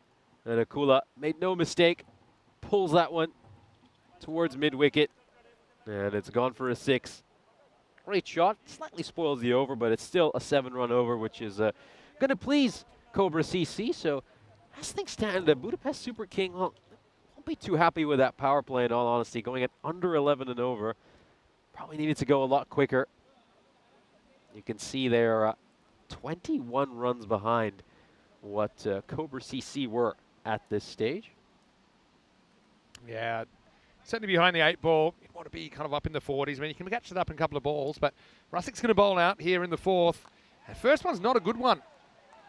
It's going to be worked away for 4. This is one, I actually think it's around hip high. It's an attempted Yorker gone wrong. Let's see.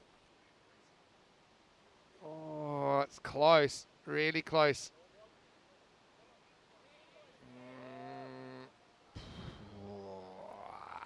Borderline, what's it called? Is it just below? Nah, it's going to be called. They're the ones where I'm going whoa are normally called. They just want consistency. It is a dangerous type delivery. And so that'll be no ball plus 4. Free hit to come. Slow ball, hit. Just needs to keep it inside the field here. Oh, and he won't. Well, that's a total gift from Shafakat out there. Just needs to keep the ball in front of him. Doesn't matter about the catch. Somehow he misfields one that doesn't bounce, and that's 4 runs. He obviously wouldn't have counted if he'd taken that because it was a free hit. But it would have at least prevented some runs. See there? He's trying to take the catch. In the end, he lets it go right through him, and it goes away for a 4. Lifted up and out of the ground. Well, this is the over they needed. That's Mohamed Ahmed, who kept the strike because of that misfield out there on the boundary. Now, Maximo's his way into the 20s. Yeah, goes to the big shot there. Yeah, this time he clears the fielder very comfortably. Ahmed has found his timing now, hasn't he? After that poor delivery by Rasik. He's looking a bit tentative in that previous over with Mathur. That's going to be a wide, so 18 runs off this over already. We've only seen 2 legal deliveries. That one actually swung pretty much from the hand of Rasik. That's why it ended up outside the line. Slow ball. Oh, geez, I reckon that's out. Just saw the feet change over there. It's very quick work from Jane behind the stumps. Let's check it out. There's the slower ball. I just saw that. He's gone before his foot even moves. It's outstanding work. So, yeah, Jane, just watch his work here. And that's going to be gone. So Rasik gets a wicket stumped. Not something you see very often of his bowling. But it's lightning hands from Nilesh. That means that the Super Kings have lost Mohamed Ahmed, who's in very good form at the moment. He's gone for 22. It's 50 for 2. Great big wicket there. Really big wicket for Cobra CC. The Super Kings are just starting to get away from them at the start of that over. As I mentioned, 18 runs off the first couple of balls, and then gets that. Didn't get rid of the danger man. That's exactly what Rosick needed after a rough start to his over. Attempted Yorker first up, Shamsha. Not sure if he's got the news yet. That he'll be in a green shirt this weekend, but he's off the mark right here with a single. He still probably would take the runs this over, even though it costs you a wicket if you're Super Kings. You've got to try and stay on the pace, get on the back on the pace.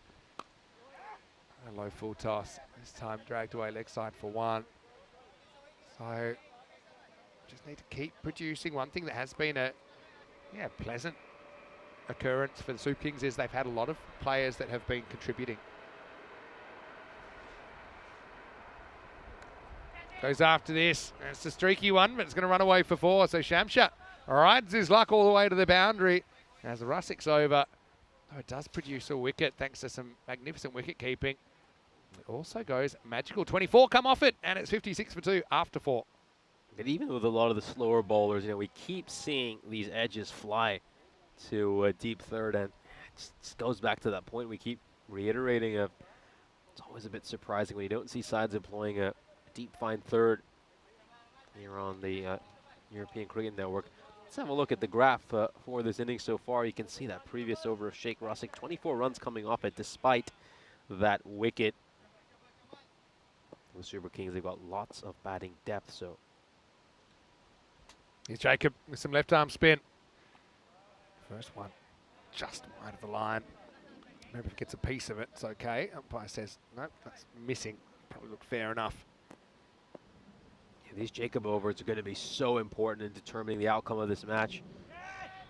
As you can see, this one has just struck out towards cow corner. Good bit of fielding. It's going to be a strong throw back to the bowler's end. But yeah, Jacob's overs are going to be very important. If he gets in 2 quiet overs, maybe even 2 overs worth 20 runs, it's going to really, really put Super Kings under tons of pressure. Here we go now. The 2 top wicket takers going up against each other. Shamsher goes for the big shot, and he clears the boundary rope. Massive 6 there. Jacob just drops it a little bit short, and it's a bit of stand and deliver by Shamsher. Shamsher doesn't want to become a statistic. He basically takes his competition and smacks him.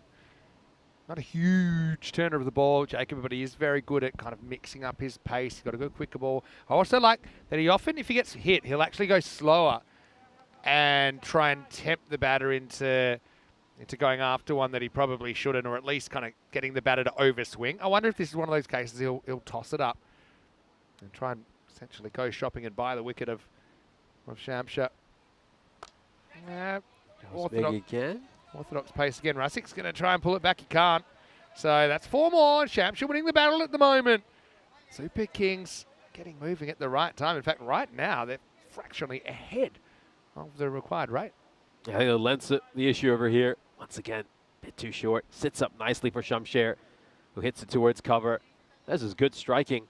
Of course, these two just split by a wicket right at the top of the wicket takers tally. Goes leg side this time, but there's coverage out there, but it's no good. Well, that's the Bermuda.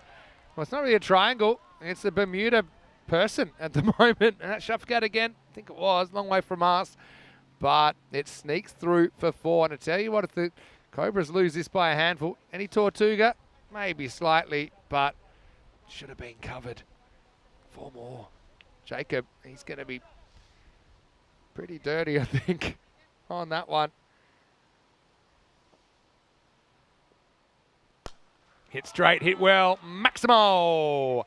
As Jacob does go magical. And Shamsha, he's oozing confidence at the moment. 25 off the 6 balls that he's faced.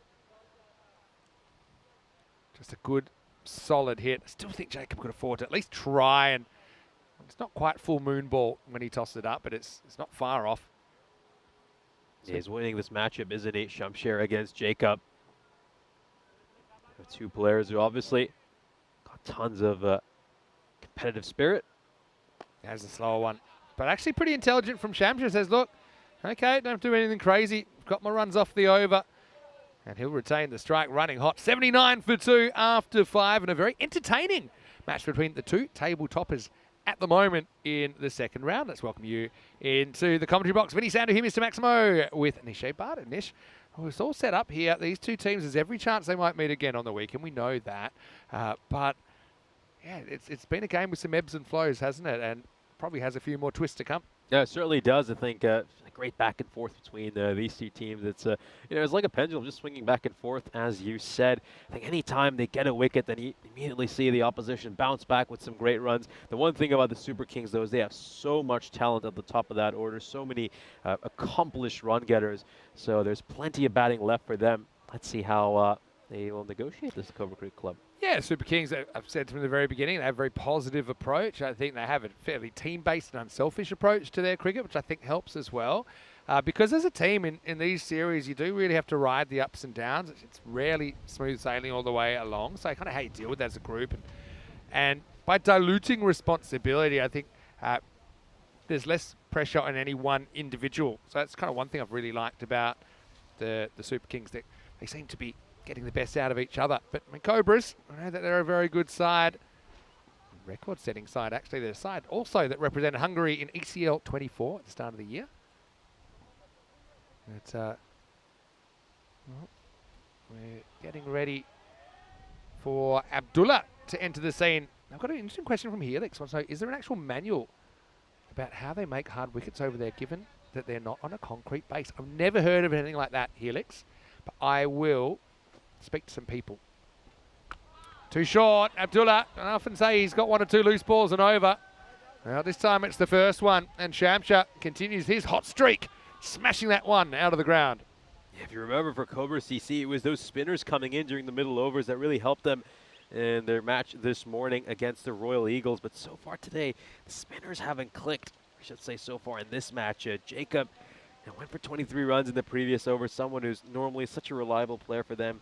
Abdullah gets carded for a 6 off his very first ball. They're just bowling too short.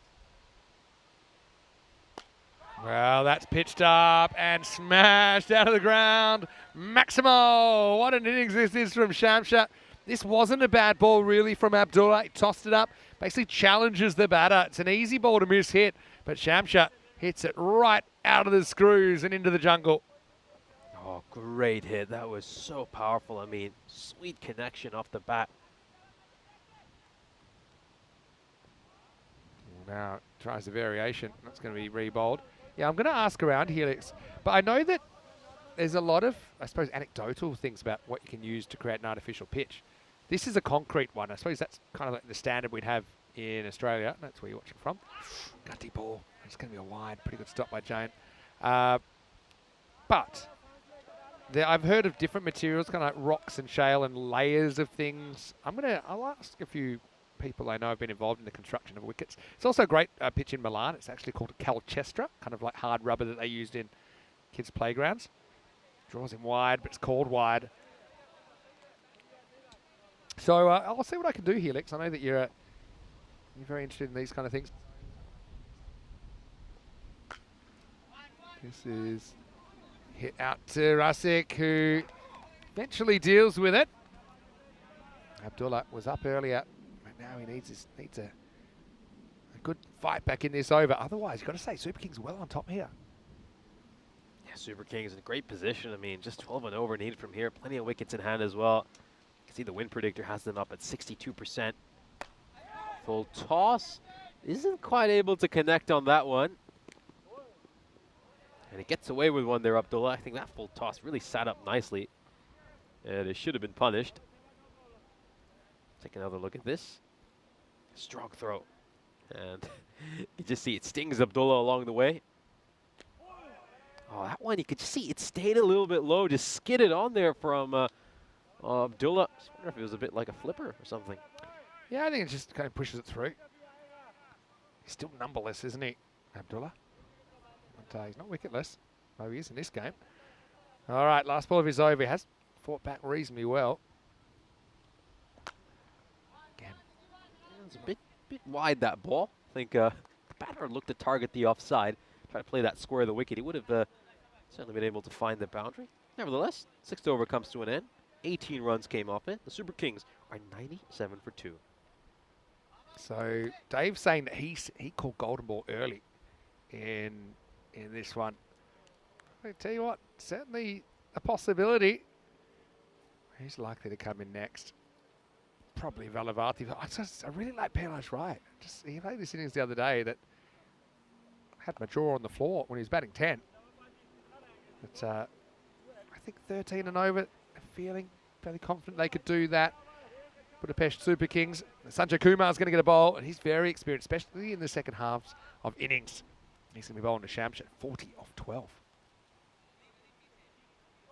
Helix saying he wonders if there's a guide, a bit like there's a turf pitch construction guide from the guru of pitch making, Mr. Les Burdett from the Adelaide Oval, yes. Well, actually I have a bit of a history. My first coach was John Maley, who developed drop-in wickets for World Series cricket. That's a big innovation. Whoa, that's hit the line, it's rolled. It's actually very well done by Jane. Just watch this, it actually hits the line where the stumps are, and sometimes it can take off this line, but I think it hits the back end of it. And Jane does well to stay down and at least keep it to 1 run.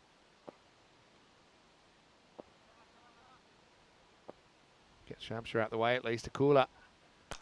Smashes this one, and it's going to go all the way. Maximo! Great shot selection from Akula there. There's no one at deep cover. Kumar offered him some width and said, look, take it on if you think you can. He could, and it's 6 more.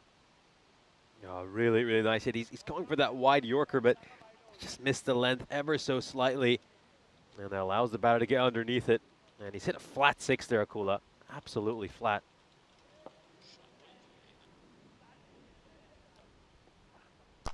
Hit straight again, high elbow, it's 4 more. He's shooting the lights out here, Akula. Kind of upstaged by Shamsher when he came in, but this partnership is carrying the game towards the Super Kings at the moment. This is a great on drive.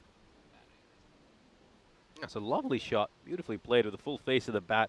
Picks out the gap, beats the fielder at long on. Lovely looking shot. So I promised you Helix, it might take a bit of time, but I'm going to do some research. Maybe it's just word of mouth about the way that they create pitches when they don't use concrete.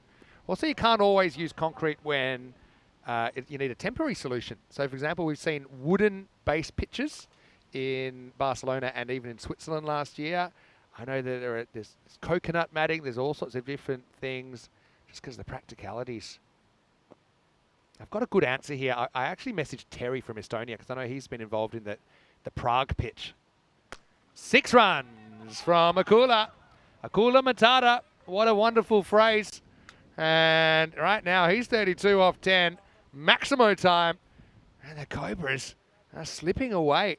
Just about 10 and over required from here. Okay, so Terry, I asked him, I passed on your question. He said, no, there's not really a manual. He said a lot of countries copy or do a variation of the knots wicket, which is patented and expensive. Hopefully that's legal enough for me to read out. Should appropriate this first. He said Estonia have the official knots, while others like Prague have ones that use alternate materials to the knots patented foam, such as clay. Different conditions require different materials and systems. Other than using the knot system, there isn't really a one version fits all countries. There's more to it as well. Edge 4. Well, everything's running the Super Kings way right now. It's a right royal chase on the cards. End of the 7th over, 120 for 2. They look like they're going to run away with this one here, the Super Kings. It's all going their way. Throws everything at this. Gets the edge. Goes very fine. Way towards third. Just 29 runs needed now off the last 3 overs. Here's a look at the fantasy dashboard for our upcoming match. Of course, the Royal Eagles picked up another big defeat this morning. A bonus point defeat for only 2 wins. So far this series have come against the winless Kashmir Budapest side. So they're going to need to really step up in this upcoming match. As you can see, the Royal Eagles have won the toss, decided to have a bat first again. Yeah, I'll be hoping they can sneak a win there. I think their thoughts of finals day probably not that realistic, but they still could grab a win. Anyway, this is going to be another 6. Burhan comes on. He gets smacked away. Maximo! And the Super Kings are flying in this chase. Okay, I've got more to the answer. And I'll actually put this in the chat as well, Helix. Don't worry. But he said the biggest issues to consider with the pitch construction are water supply, and if the ground freezes for months, as in some places it does, lots of grounds in southern Europe use concrete, but it's not feasible when the ground freezes.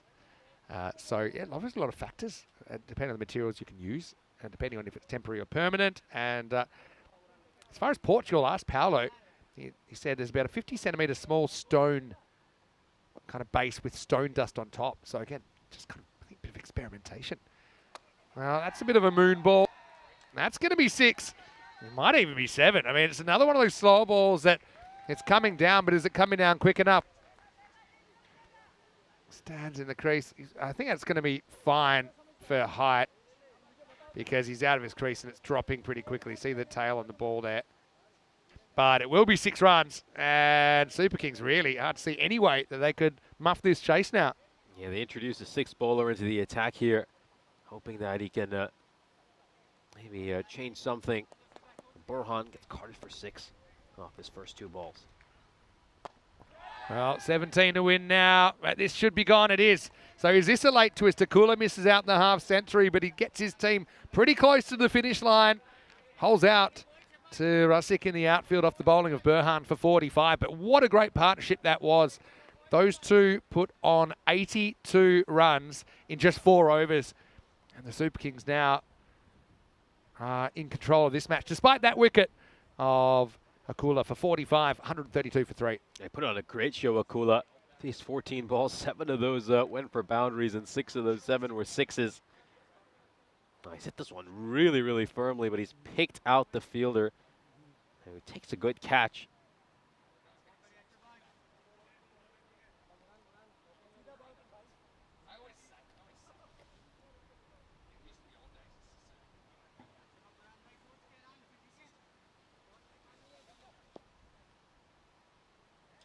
Now, can they trigger some kind of a mini collapse here, Cobra CC, and just give themselves a glimmer of hope? Neeraj Gaikwad is coming into bat at number 5. Hit straight. That's in the gap. That's 4. Takes him closer. Gaikwad showing no signs of nerves. Puts Burhan straight back over the umpire's hat. Gaikwad, he's a quality batter as well. Hasn't had too many opportunities to bat throughout this series because of real depth and talent his team has. Gaikwad will get one here, I'm pretty sure, as long as it's handled cleanly. It is, and so he'll keep the strike. Cobra's holding on, but only just. 12 required. Had a run a ball in the last 2 overs. It's 137 for 3 after 8.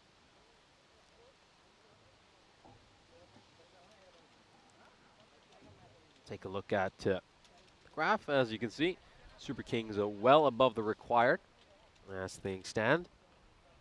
Looking in great position here.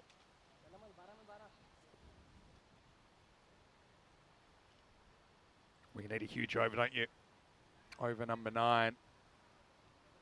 What happens in the 9th? We actually saw the Cobras kind of almost lose a game from this position in the group stage. This time they're fielding.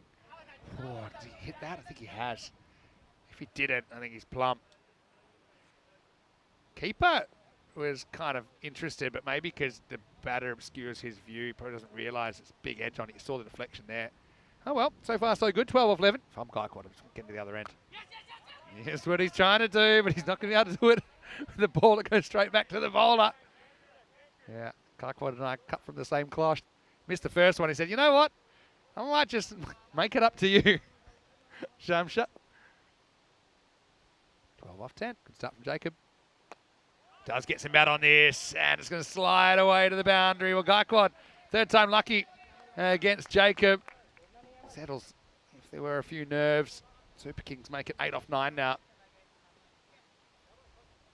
It's really nicely played behind square leg. Now, he started off with a couple of good balls here, Jacob, but I think one of the points I made right at the start of this match was Jacob's overs could be so crucial in determining the outcome of this game. His first over went for 23. After that, you just felt there was no way to get back in this game for Cobra CC. Oh, well, there's a miss. Anytime you take it to the last over gets interesting, because I think also you see some different fields. You see the field choking up a bit and trying to stop singles. It means you need to create that boundary. 8 off 8, though, if you're Gaikwad here, Just score. Doesn't matter what you score, but score something. That's one. If you score for every ball from here, you win. Just settle for one. But what they've done here, they've kept Shamshire at the other end for every ball in this over, except this one. So now he's got a decision. I think his decision is, if it's there to hit, hit it. But if not, just take the one and control the strike. So I'm not saying you're not trying to hit a boundary, but you don't want to go for a crazy risk and hole out here. So I think you're being a little bit choosy about what you're going after. Last ball of the ninth. Well, he makes it look so easy, and he ties the scores. Maximo, and it's 50 for Shamshire. Or in the same game that he gets called up to the Hungarian national team. Looks like he's going to engineer a brilliant chase with the Super Kings, who are ruling the roost here in the second round of competition. 148 for 3 after 9. Yeah, big congratulations to Shamshire. His first career 50 on the European Cricket Network. His first ever T10 50. Highest score before this was 27. We always knew he had tons of batting talent. He's had a strike rate of 243 in the matches he's played. He's always hit some big shots, but he finally gets to spend some time out in the middle. And he's taken full advantage of it. And he just one run from here, the Super Kings. I don't know, Gaikwad was a bit of a dot ball magnet in that over that we just had. 3 dot balls out of 5 faced. So I think you just got to gamble here. You've got no option. You've got to just try and get him nervous.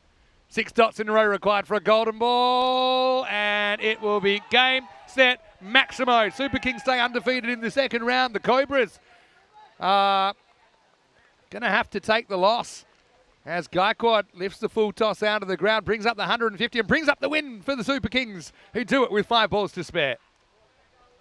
Yeah, well played by the Budapest Super Kings. Big congratulations to them. They continue their undefeated streak. Of course, they've got another match coming up in just about 25 minutes' time.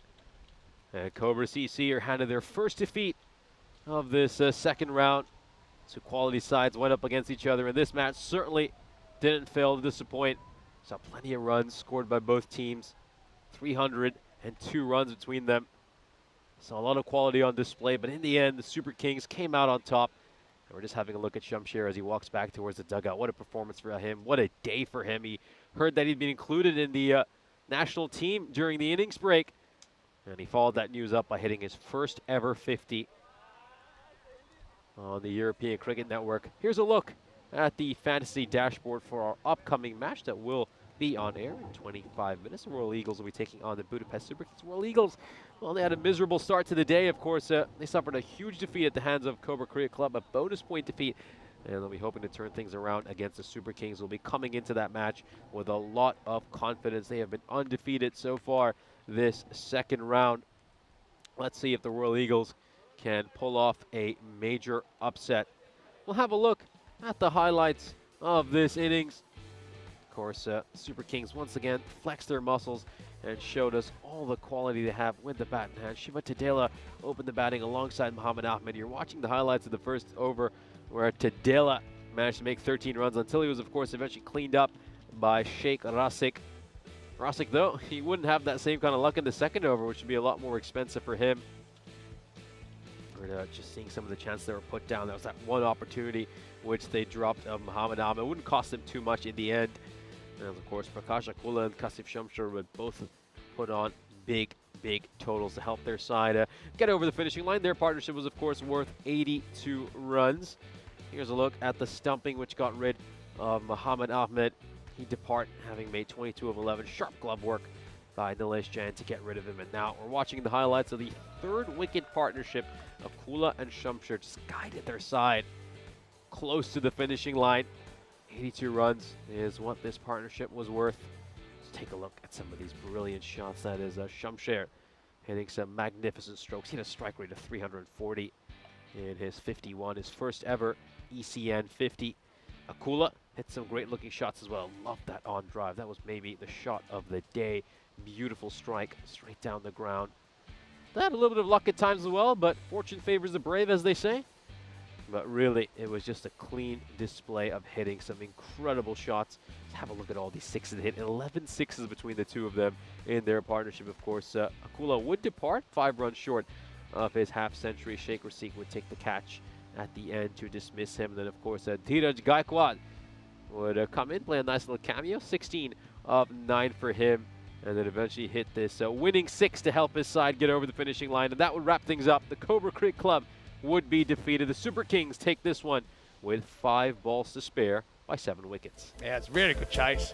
And Cobras, maybe a little bit of fatigue setting in for them. I know they had going to back up the next morning after playing the night before, but all 5 of the Kings that we saw provided useful contributions. Even Tadella got him off to a good start. A couple of Maximos in the first over took charge. Mohamed Ahmed fell for 22. But Akula and Shamsha with that partnership really put the Kings in the box seat. 45 for Akula and a half century for Shamsha. Very good innings from him as Gaikwad put on the finishing touches.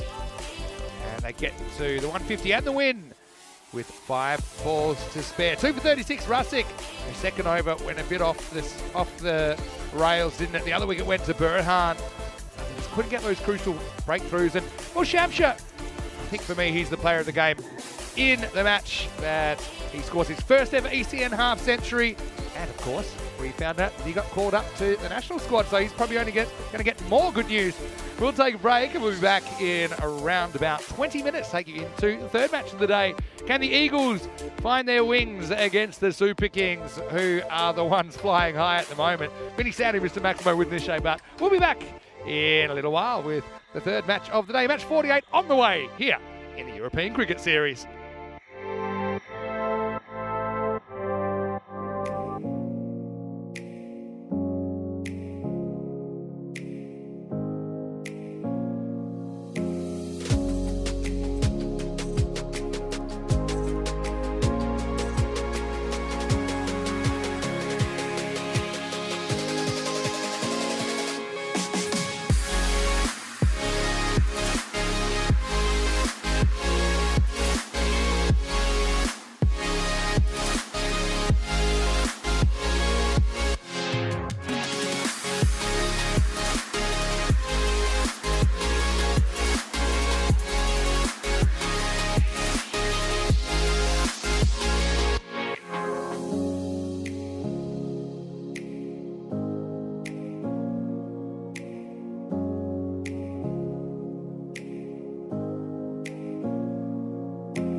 This European Cricket Network event is proudly brought to you by HCL Software and Paramatch. Our second match of the day is between the Royal Eagles and the Super Kings. Let's head out to the coin toss where match referee Maz Bhaji is alongside both the captains. Royal Eagles versus Super Kings. Super Kings to call. Heads. Heads is the call. Tails it is. Who would like to bat first? Royal Eagles wins the toss and choose to bat first. Thank you very much for that update. Of course, this should be an exciting matchup. The Super Kings, we know this is a side blessed with plenty of talent. They have an incredible top order, which is so gifted. They also have the leading wicket taker in this ECS in Shamsher. Of course, he'll be celebrating the fact that he was just included in the Hungarian national team for this weekend's ECI. Meanwhile, for the Royal Eagles, well, they have a few concerns they need to address. Of course, they only won 2 games during round 1, both against the winless Kashmir Budapest side, and they started off with a big loss this morning. They lost by 10 wickets and with 3.1 overs to spare, a bonus point defeat to start things off. They were really shocking in the field. There's no other way to put it. They dropped plenty of catches, they made tons of misfields, and they're really going to have to clean up their act. Their top 2 run getters, Dilbar and Chauhan, unfortunately didn't show up in that opening match. Both of them struggled, but the good thing for them was the likes of Khan and Mahmood in their lower order stepped up and made some big runs. Let's see if they can put on a better show in this match. Let's head over to the commentary box where you'll be joined by the voice of European cricket, Mr. Maximo Vinisandu. Thanks very much, Nish. And yeah, it's a big task, isn't it, for the Eagles, who look sensational today in their new uniforms, but they'll be hoping they can bring up an upset win here against the Super Kings, who we just saw pull off a very, very good chase in the last game. They were able to chase down 149, doing it with 5 balls to spare. Here's the 2 teams, and yeah, for sure, I think Chauhan's important there. Arvind Kumar, we saw him opening before. I like that opening combination. Didn't really work out, but we saw some good hitting down the order. I think Imad Khan was excellent, fought back well. Fayaz always tries hard for his team as well. And really, someone's going to have to step up. Jaiswal leads the side. Don't know if he'll be batting that low, but time will tell. Royal Eagles given a fighting chance here. At a 1 in 5 shot. So it's just ECN. We know it's unpredictable. We know that anything can happen. But I suppose we'll have to find out if we're going to get a bit of a turn up for the books. We want to say a quick hello. And yeah, just been compiling a bit of information for Helix, who was asking about artificial wickets and a few other things. I've been having people throwing links through for me at times, and certainly yeah, appreciate everyone stepping up there and providing us with some of that information. Paolo's been good. There's a couple of companies that will actually do it for you that are, I think they're UK based, but yeah, they can basically come and take care of it for you if you are European based. Sachin Chauhan is going to face up, and it will be Arvind Kumar with him to get us going. Shamsha is having an absolute golden day, isn't he? It's an interesting field. They've got a straight field, pretty much dead straight.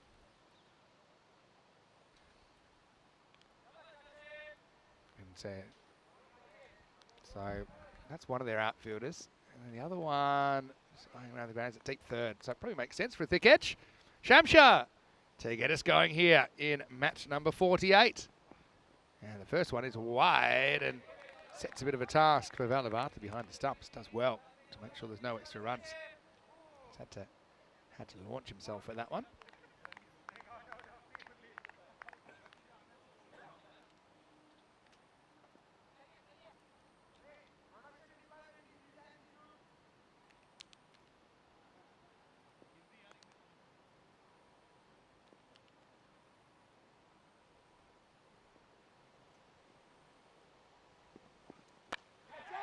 Whipped away, bat away from the fielder as well, and that will be the first boundary of the contest. Bit of a confidence booster for Sachin Chauhan. Very experienced, that's why he does have the captaincy. Did strike a couple of 4s in the first innings of the day, but also fell for just 10 in the second over, so he'll be pretty keen to turn things around.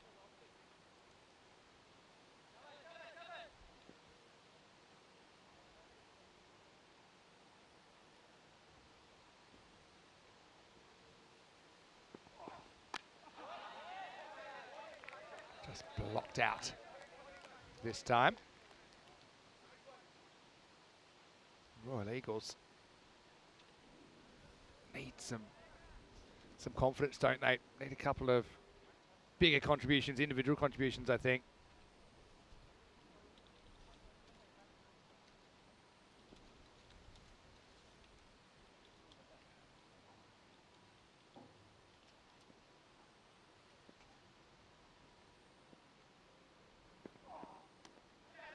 Bites back a lot, plays a very late cut, little dab that time. Championship bowls with good rhythm.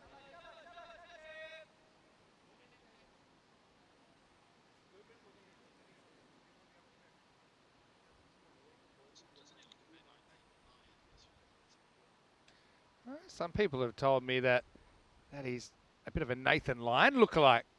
Maybe just the hair. I don't know if you agree with that or not. Certainly doesn't bowl like Nathan Lyon. Slow ball picked, and Chowan goes offside this time. Good batting from the skipper.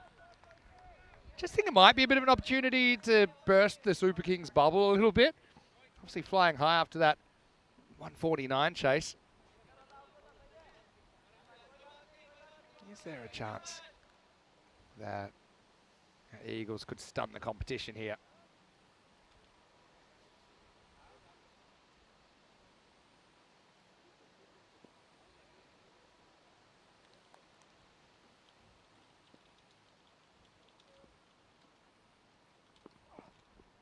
Swings a bit too much, it'll be a wide.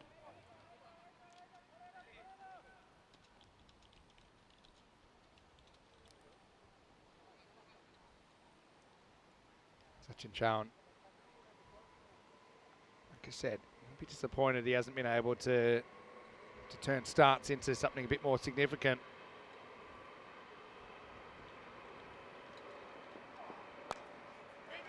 Drives this one, sends his partner back. Arvind Kumar at the other end, yet to face the ball. And Helix, I don't have any problem with you having that question. It's not a question I've actually gotten too many times. If I don't know the answer, I'll normally have the contacts to get some expertise on the subject. He's bowled him. So Chowan, once again, he won't last too long. 2 boundaries and done. Really just a rash shot from the skipper. Tries to hit across this. Shamsha strikes with the last ball, the first. That's 10 for 1.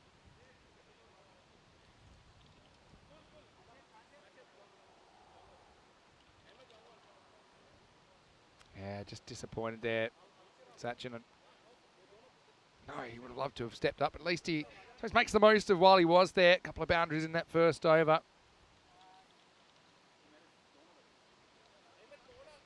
These are the ECC groups, which we're talking about it actually off camera. And yeah, Hungary, let's see what their squad looks like. I mean, it looks very different if you've got Les Deploy in there or not.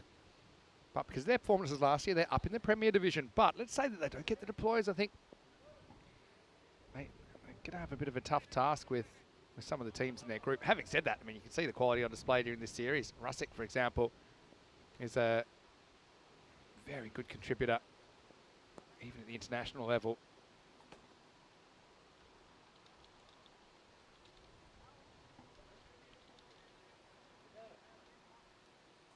Okay, so Haridas is going to bowl the next time. I wonder if there's a bit of an issue with something on his bowling arm or something.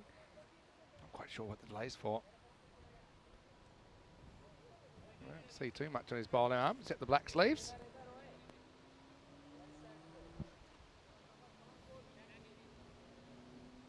Yeah, so if you do want to spark any more discussions, please do. That's what the chat's for. ECN European Cricket Network. We love the fact that we can have that direct line to the viewers.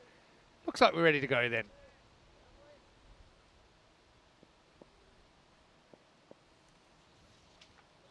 Haridas to continue. Keeper up. Put the ball first up. I think we've got a team that have been a bit low on confidence batting-wise. The more balls you can bowl in the stumps, the better, especially early. Sometimes bowlers are in the habit of kind of being quite defensive and try to bowl around batters, trying to go that tram line. But yeah, if you can get batters before they settle, that's going to help your team. This one is in the air. Bit of a teaser for the fielder. But they'll get one. Vinny Sandy, Mr. Maximo for ECN. Joining me once again in the commentary box is Nish Apart. And Nish, we've just had a spot of lunch. It hit the spot, didn't it? Had the butter chicken today. Yeah, it was a great lunch. Do you have that as well? Yeah, I had the same lunch as well. It's a great lunch. Now goes for the big shot here. Clears the front leg. Has he got enough distance on that? Certainly looks like he does. Maximo, huge hit there for Dilbar. Goes all the way. Yeah, he's just cleared his front leg there. He's ready for launch. He smashed this one away. Haridas a bit a touch expensive today. A little bit more expensive than he usually is. Only had the one over in the first match, and it's carded for a 6 over here as well. Hello to Chris, hello to Ivan as well, by the way. And yeah, Chris, I know he's been working pretty hard. Hello to you. And yeah, as far as the Nathan Lyon shout, the general feeling is too much hair. Maybe Nathan Lyon about 10 years ago.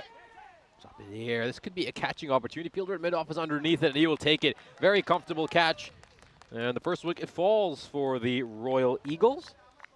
Yeah, first this over, because this is going to be a simple catch. Dilbar goes 6 and out. So they lose Chowan in the first. They've lost Dilbar in the second. 17 for 2 now.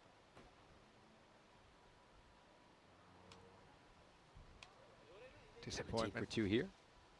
Disappointment. And well, switch of bats. Although I wouldn't say that was a very convincing evidence that would make me want to take that bat. But yeah, Eagles lost a couple of early ones. Who can step up for them here? Yeah, it's going to be interesting to see if they just shuffle their batting lineup a little bit after what we saw in the match earlier today. Both Imad Khan and Amr Mahmood lower down the order, batted beautifully. Imad Khan, of course, making 31 of 12, and then Amr Mahmood with 27 of 12. Imad Khan looks like he is going to come in here at number 4, so he does get a promotion. Let's see if he takes advantage of course, yeah, these performances of Chauhan and Dilbar. Neither one of them has clicked so far today. That's the only thing that you'd say, okay, this potentially gives you some confidence that you got a guy coming to the crease that is coming off runs. One of the other issues, though, Eagles don't have Amir Mahmood in the lineup, and he was actually pretty good down the order as well, so they won't have him. Harry Dust gets in the block hole on a top ball. He's come back well, Harry does, after getting hit for that 6. Responded strong. Can he close this over out? Full straight. And straight to the fielder inside the ring at mid-wicket. Ends with a single, 8 runs off the over. And they are 18 for 2 at the end of the second. You can see here, just kind of falls over on the shot slightly, didn't time it, gets away with it. We're going to get some more Emon time. Let's have a look at the table, and as you can see, it's a bit of a gap that has developed between the top 2 and the rest. 4-point gap between Super Kings and UCB. Now with a win here, let's say a normal win, that basically becomes a 7-point gap. And it's very hard to see how that's going to be closed. Remember, only the top 2 get to continue. So really, the way things are going, potentially tomorrow, we'll have a few teams playing for pride, although I was always proud every time I pulled on my team's shirt. And obviously the chance to create a few highlights and memories. Shamsha comes on for a second Nova. It's going to be 4. Well, just had to deal with an awkward bounce there, Muhammad Ahmed, and he steps on the line as he backs off. Bit of a bonus for the Royal Eagles. Yeah, hits this one firmly out towards long on. Not the best bit of fielding. You just see he steps on the rope over there. He knows the mistake he's made. 4 more runs.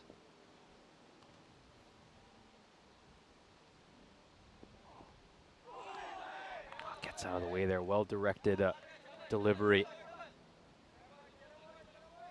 I think one thing Imad Khan was rather lucky with in his previous innings was he didn't have to face the best bowlers right at the top of the attack.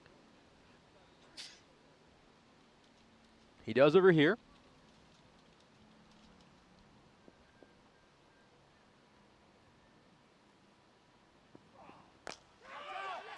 He's just about managed to get this in that gap between extra cover and mid-off. Gets enough bat on Imad Khan as he's advancing. Shamshir did look to push it wide, but gotta say, nice adaptability there by Khan just to reach out and get it away for 4. Yeah, nice shot. Found the gap. Very good placement. Khan bucking the trend for the Eagles. He looks in good form today. I like the fact he's been moved up to number 4.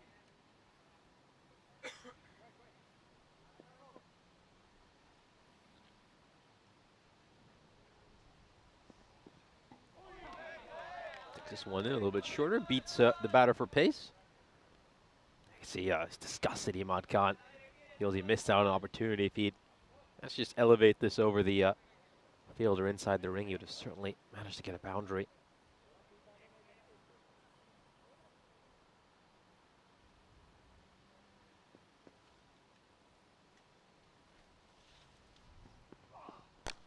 Goes big, and right through the fielder's hands. That was a catching opportunity.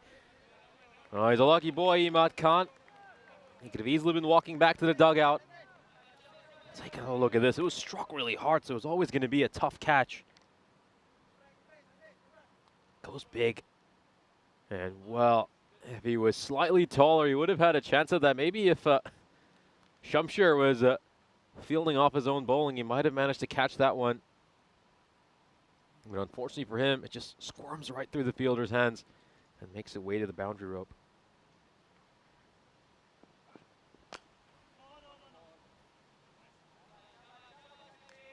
It's a nice looking stroke there right at the end. Doesn't get any runs off it. The power play comes to the end. 30 for 2 at the end of 3.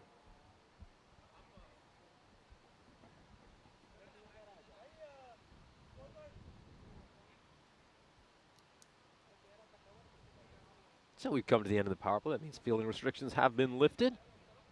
Up to 5 fielders now allowed outside the ring. Here's a look at the graph, the bar chart. As you can see, it's been pretty decent bowling so far by the Budapest Super Kings. No big overs during that power play for the Royal Eagles.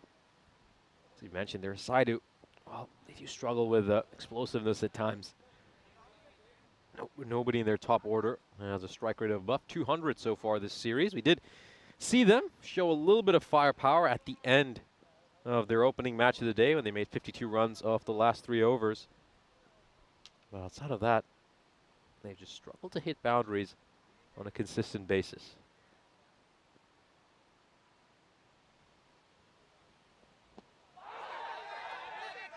Very optimistic appeal there, clearly going down the leg side. That shot was more about hope rather than conviction.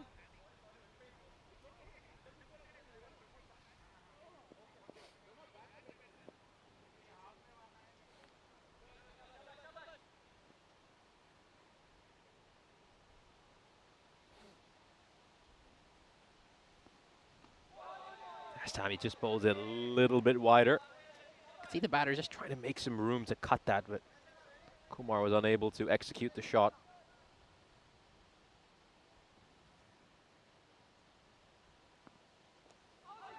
Just gets a bit of inside edge on it, otherwise he's going to crash onto his stumps. Well, that would have been the end for Kumar. He's very lucky here, very, very lucky.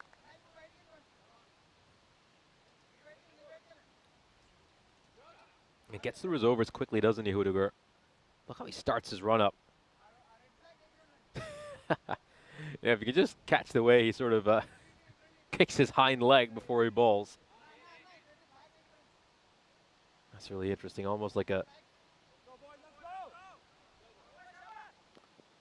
racehorse about to start off.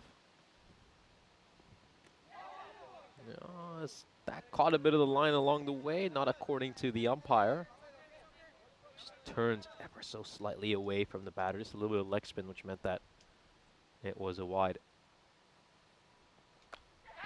Oh, and the edge is going to beat the fielder inside the ring, goes away for a 4, so we've seen a lot of these edges go to the boundary rope, even against the slower bowlers. Just wonder if at some point some captain's just going to put a fielder out there at deep third and finally plug that gap.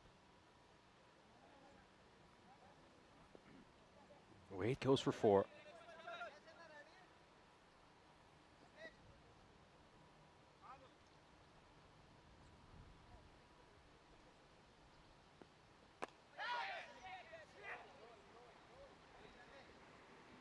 Plays this out towards cover for a single.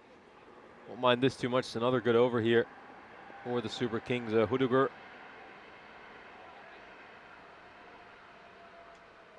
Really well so far this over. Jams in a wider Yorker there. Ends the over. Terrific over. Just 7 runs come off it. They really need to pick up this run rate here, the Royal Eagles. It's all gone a little bit too slow for them. It's all getting a bit too quiet. It's controlling this game perfectly right now. The Super Kings really contained this Eagles team.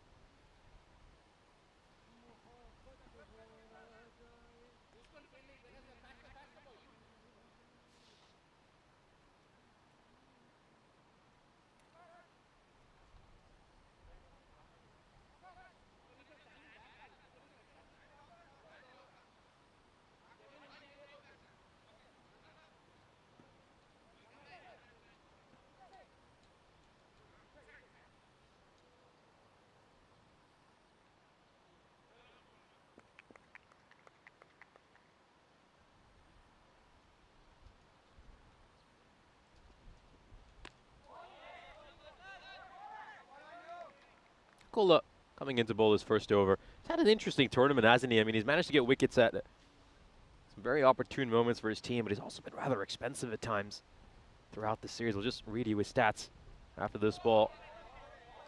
He's looking to dab that one down to third man, looking to play it late. Take another look at that ball. It's just been good, tight bowling. There's no other way to describe it.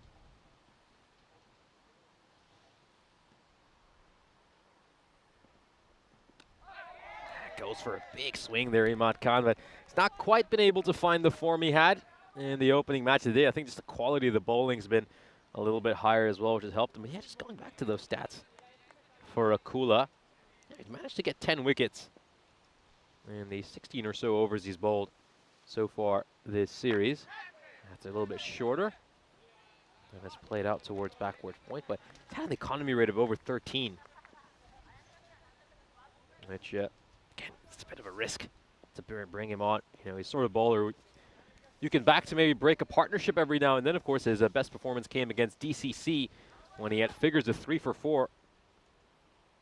We also know at times he can get smacked all over the place. His top edge is going to beat that fielder at third again. I mean, how many runs have we seen go through that region? Akula is absolutely disgusted.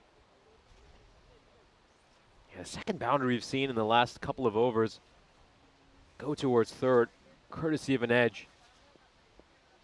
But there's nothing the fielder inside the ring has been able to do to get to it. This is interesting. Kumar batting with a very open stance. Clearly, you know, he's telegraphing where he wants to hit it. He's looking to target that mid-wicket boundary. 5th over comes to an end. 43 for 2, the Royal Eagles. Yep. At the end of 5, 43 for 2. Just 2 wickets, but obviously the runs probably not quite where the Eagles would have liked it. Gives us a chance to welcome you into the commentary box. We're in the Cube here, Vinny Sander, Mr. Maximo with Nishay Bart. And of course, so much cricket coming up, getting a lot of questions. Where's Rico at the moment? Don't worry, Rico, he is alive, he is well. And he's enjoying a bit of R&R. He's been messaging me a little bit today, actually. He's looking forward to Bulgaria, which is a really interesting place. I think you'll be in Bulgaria as well, right? Traveling early next week. And you've never been there, right? So yeah, it'll be the first time in Bulgaria. You'll Looking enjoy forward it. to that series. Yeah, it's a really different kind of country, I think. It's just interesting influences there, and yeah, well, maybe it's time for you to brush up on a few Bulgarian phrases. And I've got to say, the food there is very good as well. I remember I had tarator, which is like a cold kind of cucumber soup. I know they have some cold soups here in Hungary as well. I've tried some of them as well. So if you've got any tips for Nish in Bulgaria, let us know. Of course, we're in Hungary right now, so if you've got any tips for Hungary, that'd be great as well. I know that I've got my day off tomorrow, and I'm thinking I might have to head back to the pool. Okay, I don't want to make you jealous, but you only did just start. But let's see what we do. Maybe we can try and organise Nish a couple of games off so he can do a bit more exploring. Anyway, right here, looks like the Super Kings, despite the Eagles' best efforts, firmly in control of this game. Yeah, Hungary famous for its soups as well. Of course, they've got goulash here. That's quite famous.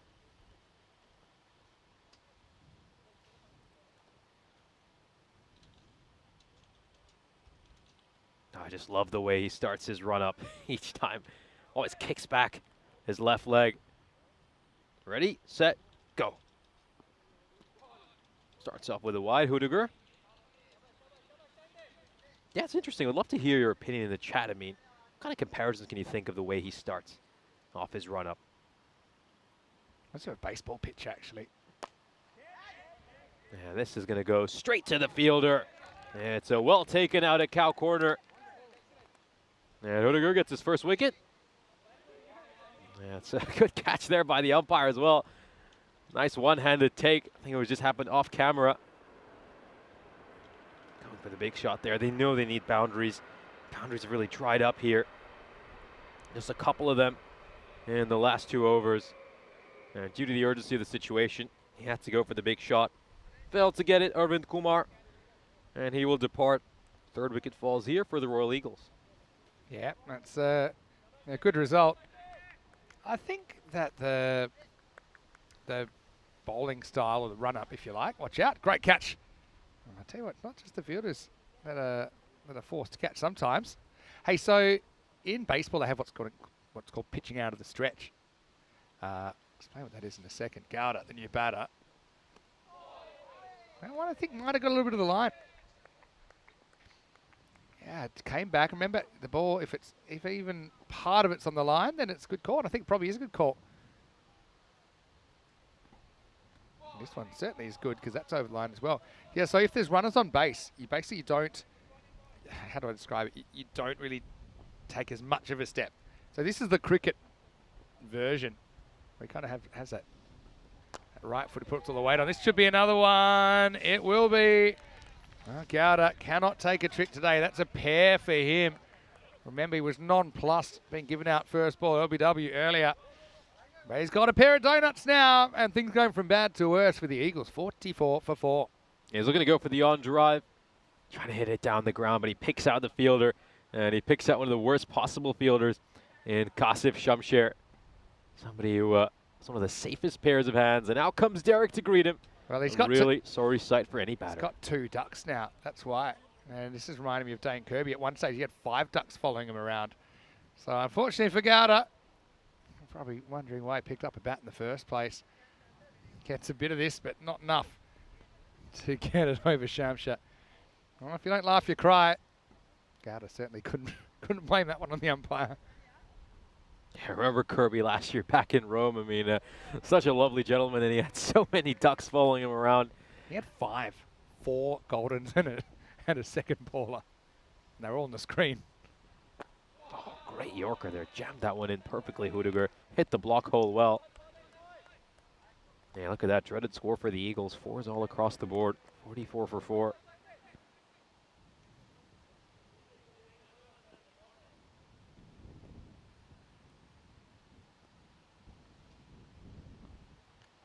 Yeah, has that caught some of the line along the way? Not according to the umpire.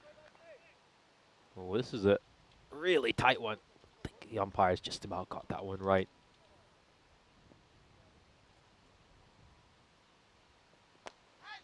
And is this going to carry to the fielder? If he's all the way back, it will, and he is. The 3rd wicket falls this over. Wickets coming in a cluster here for the Super Kings. 3 in this over. What a sensational over. Been more wickets than runs in this one. 3 wickets, just 2 runs, both of them coming off wides. And the Eagles are absolutely reeling. Derek is getting his steps in, comes out to greet another batter. And they're in absolute shambles, the Eagles. 45 for 5 at the end of the 6th. Yeah, it's a tough place to be when, despite your best efforts, you're just not seeming to be able to turn things around. That one pushes the fielder back to the rope, but fairly easy catch. And it's Fayaz who now has to go without scoring. Ramachandra takes the catch. 45 for 5 after 6. A triple wicket over, like you said, for Hudiger.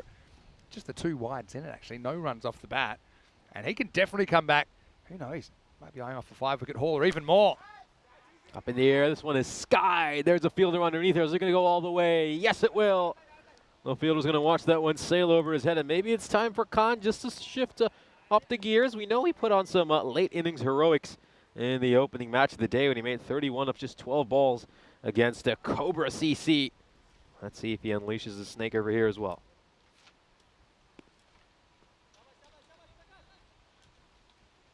Akula, a couple of big poles earlier.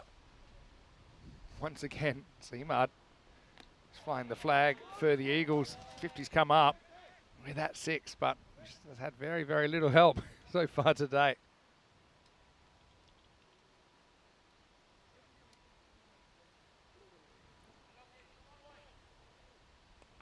Khan obviously put on a spectacular partnership. And they managed to score 52 runs off the last 3 overs. Khan and Mahmood. Goes big again, and this is going to travel the distance as well. Another huge 6. And Khan, well, he's just starting to find his groove now. He's had a couple of big ones this over. This is just a good old-fashioned T10 slog. Clears the front leg, and he's ready for launch. Big hit. Yeah, nice shot. Dealing in 6s at the moment. Wow, what happens if he gets out? Just digs this one in a little bit. Akula rises up on Khan, so all he can do is just dab that one behind point for a single.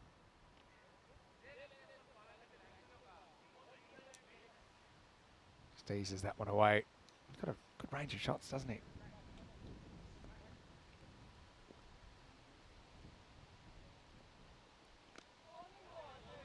Yeah, just falling over there, Jesswell. Just wasn't in any kind of balance to play that shot. Just look at him right after he plays it. Yeah, he's falling over.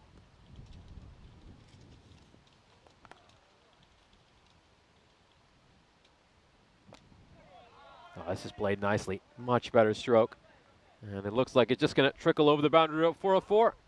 Gets off the mark with a good-looking shot there, Jesswell. Wasn't the best ball either by Akula. And that's kind of what I mentioned about him. Can be very expensive at times. Biggest over of the innings. 17 runs come off it. Yeah, well, credit to Emad. It's tough when your team's struggling to pick him up on your shoulders, but I think with that, he might have even gone above what he scored earlier on today. He scored 31 earlier. Now he's at 32, not out. These are some of the upcoming events. And you can see that we try and make it so the cricket never stops until the final ball's bowled in season 2024, which I think it's December 19 or 20. So, yeah, plenty happening, and yeah, we'd love for you to join us, not just now, but on our upcoming events. Of course, we're pretty excited for the ECC to start as well in a couple of months' time. I think it's 2 months yesterday. A big hit, massive hit. This one might end up all the way back in Budapest. That is enormous. What a strike by Khan. That's one of the biggest 6s we have seen so far today. Have a look at this. This is an incredible connection. He sent this one a mile. Brilliant shot. Unbelievable shot. Just went on the up and absolutely slammed it. Emad, I tell you what, he's been very, very good today. Goes big again, and this is another huge 6 that's sent into the woods. And it's a bit of deja vu here. Khan, once again with some late innings heroics. Well, he does have 50 on the network, and it was actually against the Super Kings last year, playing for Royal Eagles. He scored 67 not out. So there must be something about these Super Kings that he fancies. That's the way things are going. Could bring up his second ECN 50. Great strike here by Khan. He's one big blow away from bringing up another half century, as you mentioned, against these very Super Kings. Of course, his partner from the last match, Amir Mahmood, unfortunately not playing for the Royal Eagles in this game, so that's a big loss for the Eagles. There's another key player they're missing as well, who I'll talk about later in this match. This is another huge hit, and it's 3 consecutive 6s. What a way to bring up your half century. And it's yet another 50 for Khan against the Super Kings. And this has been a really impressive one. He's just limping a little bit. I hope he hasn't pulled something while hitting that shot. He's once again given his side a fighting chance. Goes nice and deep in the crease. Watches the ball closely and hammers it away. Just raised his bat in acknowledgement while we're watching that replay.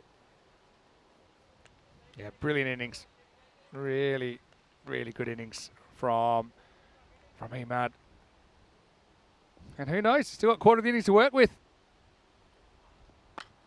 Big again, but it's going to land short of the fielders. Not quite going to carry, and it's a direct hit. This could be gone. They are absolutely convinced, but oh, we need to have a look at this. Oh dear. Imad Khan, oh, he's hurt himself. This doesn't look good, so our first concern here has to be Imad Khan's safety. I mean, has he pulled something there? Has he hurt his left or right leg? Oh, he ended up in a dust bowl, but I think, well, I kind of agree that he's struggling. And I think he just tries to run faster than he's physically capable. But let's have a look at it. Let's have a look. Picks it up. Oh, there's a little bit of a bounce of the bat. Has he made it? It looks like he has made it, yeah. Look at the bounce, though. Look, bounce. Oh, I don't know. Let's have a look. Keep rolling. He's probably going to get the benefit of the doubt there, but it's definitely suspicious. Hey, we would have to freeze it on the exact frame there. Yeah, I think there the bat's down. You got to say that, but then it's not out. But yeah, a little bit of a mini bounce almost caused him trouble. And there's the wipeout. Whoa! Bang!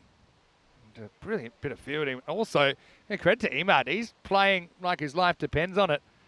Scrambles through for that single in the end. Playing with great heart, great passion. This one, though, it could be a dismissal. Fielder's coming underneath, and he's put down a fairly regulation catch. And then he's not even fielded it. Well, seems to have hurt his hand after dropping that catch, because I was wondering why he didn't go back to actually field the ball and throw it back to the non-strikers. And seems like he's done something there. That's, well, this is not good news for the Super Kings. That was Muhammad Ahmed who hurt himself. Is it that serious that he has to go off, or is it the old case of a fielder pulling a few antics after dropping a catch? Yeah, well, I think it genuinely hurts. This is what not happened. Bang, yeah, end of the fingers. And just basically says somebody else can take care of that, because I'm going to try and straighten these fingers out. Muhammad Ahmed's a very important player. I think he's going to go off. I think he has to. He's been replaced. Those end of the finger jobs that can just push back the first knuckle. And yeah, they're pretty annoying to fix as well. It just, time is what fixes them. And sometimes fixes them into crooked fingers, just ask me. Yeah, it's going to be Abhishek Jha's going to come on, the substitute fielder for the Super Kings. They've moved Sandesh Udugar to long off.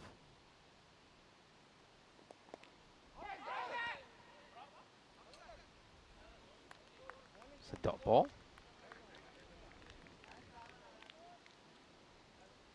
Yeah, you could just see right there in the middle of your screen, that's fielder just going off. Muhammad Ahmed going to receive some treatment. 8 overs in the books.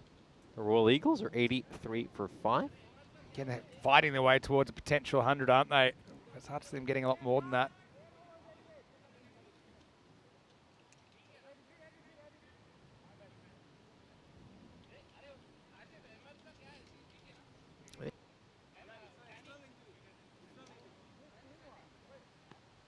Couple to go and ready for the 9th over. Imad surviving.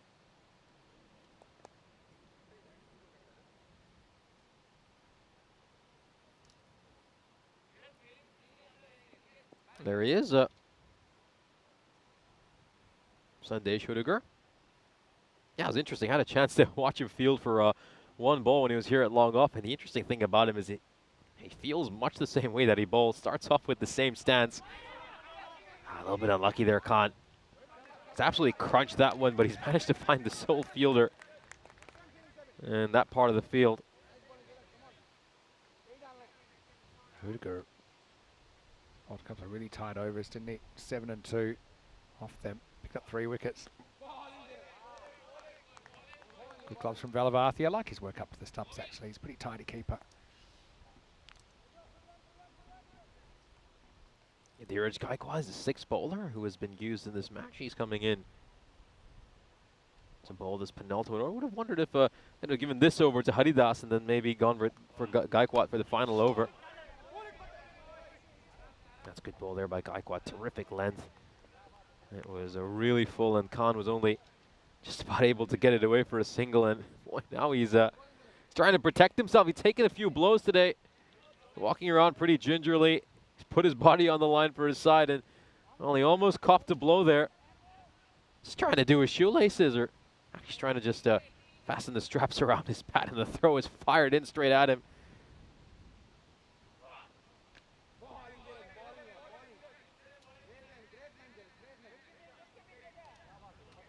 This is a good line here by Gaikwad. He just want to ball nice and wide to Jeswal. Keep the ball away from him. Make sure he doesn't get any bat on ball. You don't want Khan to get back on strike. That was a... Tried to go for a Yorker there, but it was a low full toss in the end. Not too far from the stumps. Well, we say it all happens in the 9th so far. Just the 1 run in the 9th.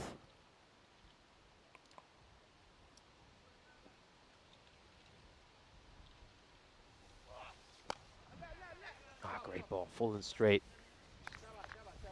And it's going to be a single to end the over, so it ends up being a pretty good outcome for the Super Kings, because that means Jeswal is going to be on strike to start the final over. I think, you know, I know Khan's a pretty unselfish guy, but if I was him, you know, I'd be considering farming the strike a little bit here. Yeah, I think you got to strategically. Just been head and shoulders above anyone else today. 85 for 5. Yeah, potentially looking at that 3 figures, but they have to work pretty hard to get there. Plenty good performance with the ball. Hudagurle stealing the figures with 3 for 9. Singles for Shamsha and Haridas. I thought Haridas would probably come back here. Gaikwad bowling a really tight one then.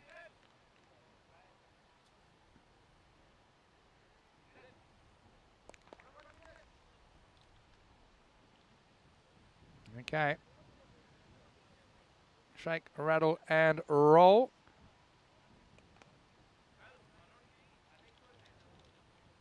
Time for the last, and they're going to go for Rai here. Yeah, why not? Rai's a pretty good bowler as well. So he's going to sling in the last over. Royal Eagles fighting hard to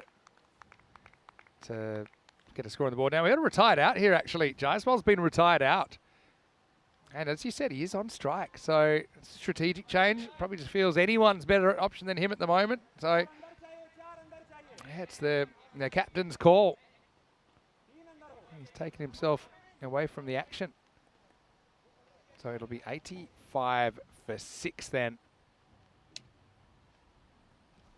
That's rather interesting. Because the thing is, the person you'd really want on strike is Imad. and for just the bargain price of 1 run, he could have done that. But having said that, Abuzar's coming out, and he hit a very good 6 in the last over. So maybe he's considered a last over specialist. Here's Pilaj right. Got to run there.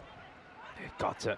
Yeah, it's going to scamper across in time. He was right out of the blocks there, Khan. As soon as you see that ball bouncing a second time, or that it's going to bounce a second time, you got to run. You can see he's already backed up. And if it's the most clean piece of keeping ever and you run out, well, then so be it. But they do change the strike, and we'll go back to Imad Khan on 52.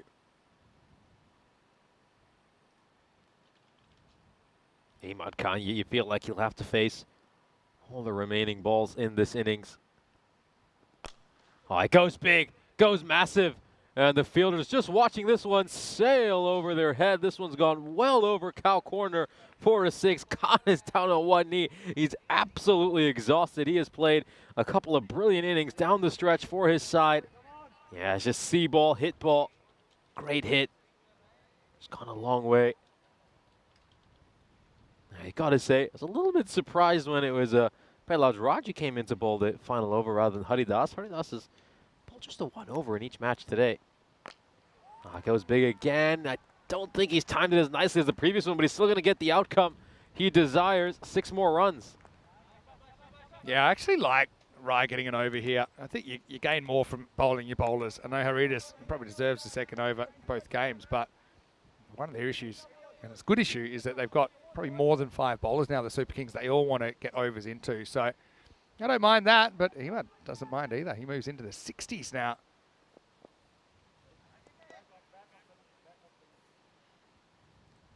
Really, Imad, he's got his personal best in sight, 67 last year. Well, he won't have to hit this one, it'll be a wide. You could just sense that Khan was going to advance down the wicket, tried to bowl it short and wide, but ends up getting it too short and wide.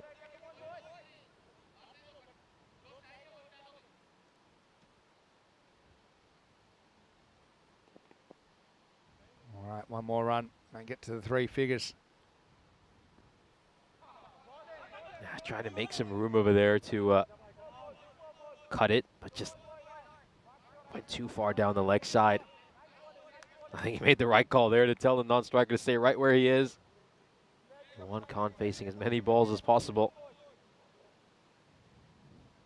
Yeah, I mean, that's one time I think you do turn the run down. And, even though it was there, I think if they wanted it, but I think you'd rather have Emad on strike. Oh, once again, I mean, he just sees Khan advancing down the wicket, and that's going to be a no ball. It's the second one he's bowled this over. Yeah, so one advances, but you can see how short it is. Clearly over the shoulder. Second of the over. Umpire James. Haven't done my shout out to James's mum today. Hello, James's mum. Hopefully you're enjoying the action. Nice call by your boy there. 100's up. Free hit. Time to party for Emad. Oh, clever slow ball. Really clever slow ball from Wright. He's a fun bowler to watch, right? He doesn't always get it right. He's got the kind of action where things can go wrong, but when he gets it right, he's a very reliable performer. He knows Khan is just looking to hit it hard. It's really tense. Wants to smack it for a 6. Just deceives him there with a slower ball. Goes really deep in his crease over there, Khan. Trying to dig out a fuller delivery in the end. They're not even going to get the run. It's just going to be a run out to end it. So good bowling in those last 3 deliveries by Rai. After getting hit for 2 sixes, he gives up just 2 runs. And 15 come off that final over. Yeah, it's a great finish. I mean, you can't do much with that, even if you're on 60 plus. Look at where this bounces, right between the feet. So, look, again, Emad, I know didn't finish on a high. He's going to get run out last ball, but still a pretty good effort for him to pretty much single-handedly lift his team up. And they'll finish exactly on the 100 this time. 100 for 7 off the 10 over. Super Kings, though, well, if they're chasing 149 down before against the Cobras, I think they're feeling pretty confident of chasing this 101 down against the Eagles and maybe even eyeing off the 3 points. Because, well, I think the odds would show that the Eagles have found it pretty tough to keep teams quiet. So they'll need to try and find something here. Let's have a look at the highlights. And it was a promising start, wasn't it?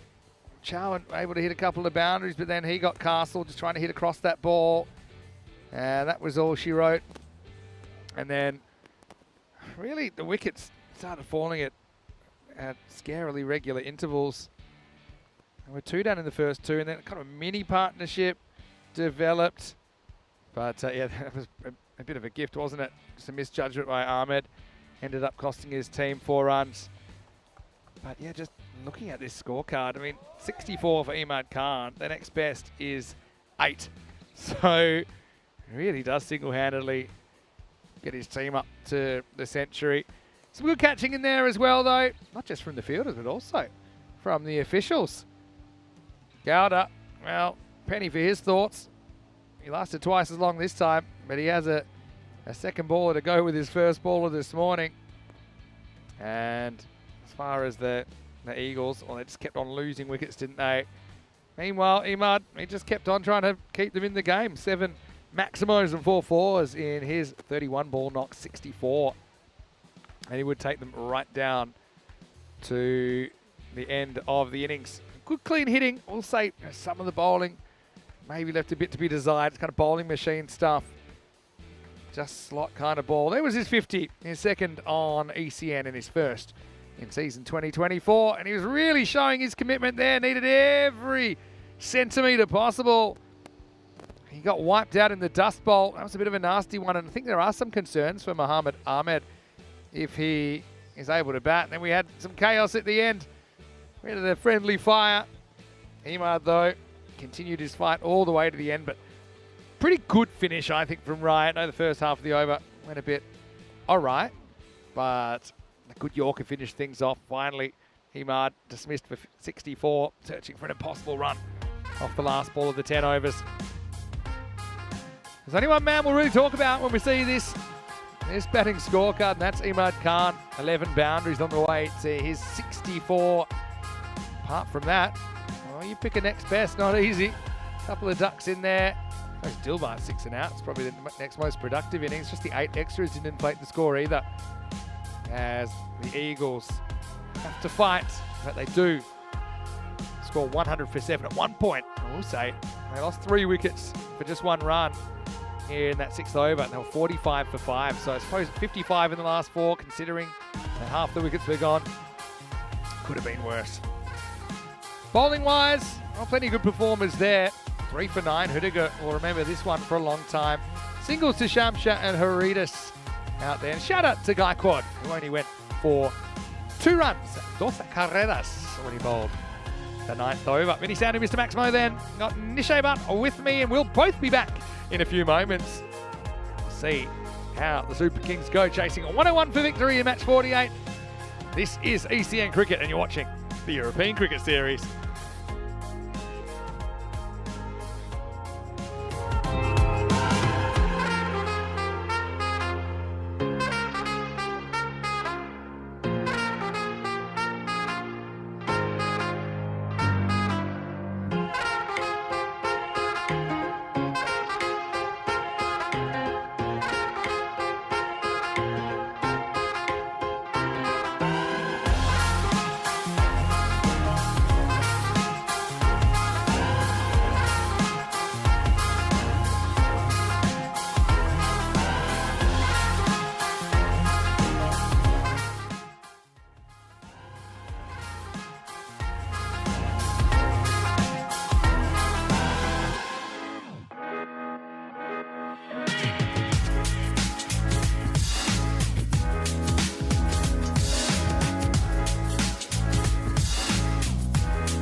This European Cricket Network event is proudly brought to you by HCL Software and Paramatch.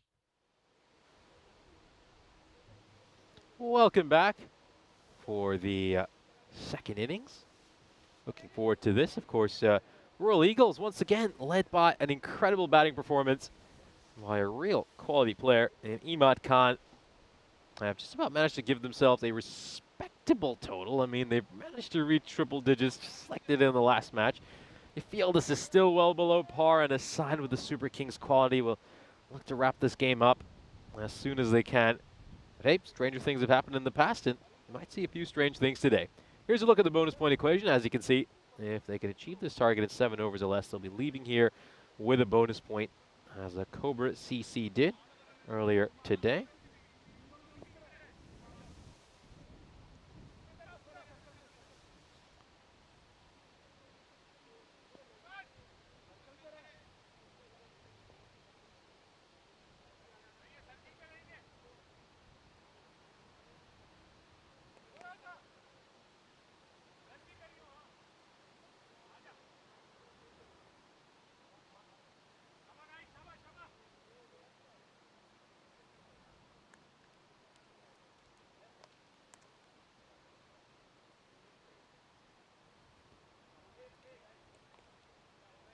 We're just moments away from the first ball. Jaiswal is going to bowl it. It's very unlucky in the opening match of the day, where he could very easily have had a couple of wickets off his very first 2 balls.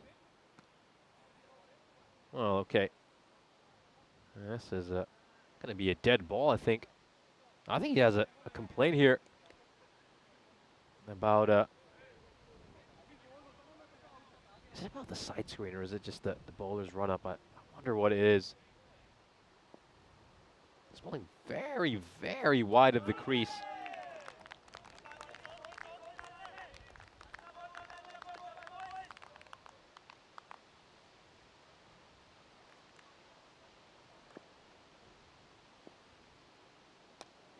Oh, it just takes the edge. And is this going to go away for 4? Yes, it will. That's a boundary.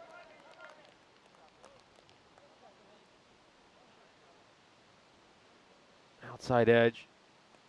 Off it goes towards third. That's 4 runs. Just a little bit lucky over there, Gaikwad.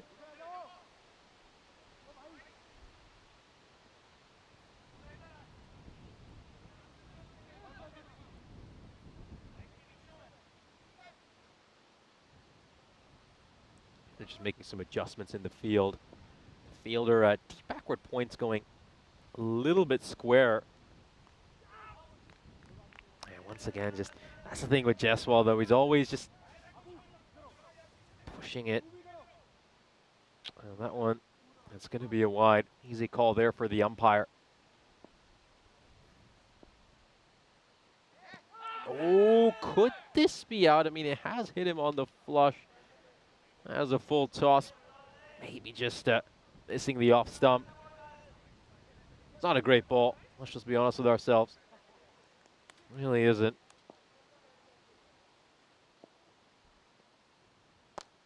Goes big, and this is going to go just to the left of our commentary position. Nice hit there by Gaikwad. He's a little bit lucky with the first boundary. No luck about this. This is just really, really nicely hit. It's in the slot. Clears the front leg. Smacks it over long off. 6 more runs.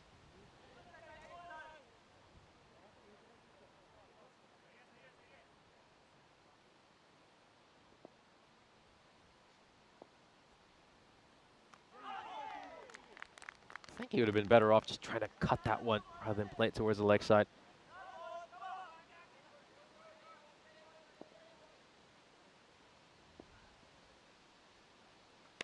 Yeah, he's looking to go across there. Works this one away towards mid-on.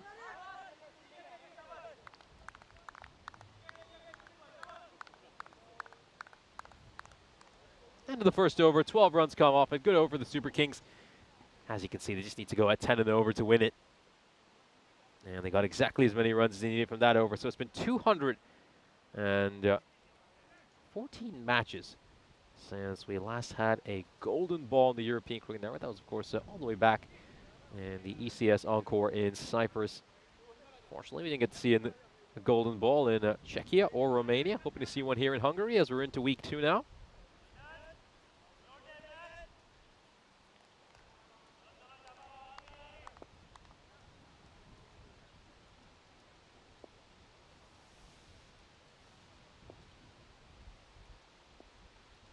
Left armor coming around the wicket. I saw Pinto bowling over the wicket in the previous match. He bowled with a decent economy rate, but I think he realizes he was just a bit lucky to get away with some rather poor deliveries. He's generally bowling in and around the leg stump or outside the leg stump, but it was easy picking for the batters usually.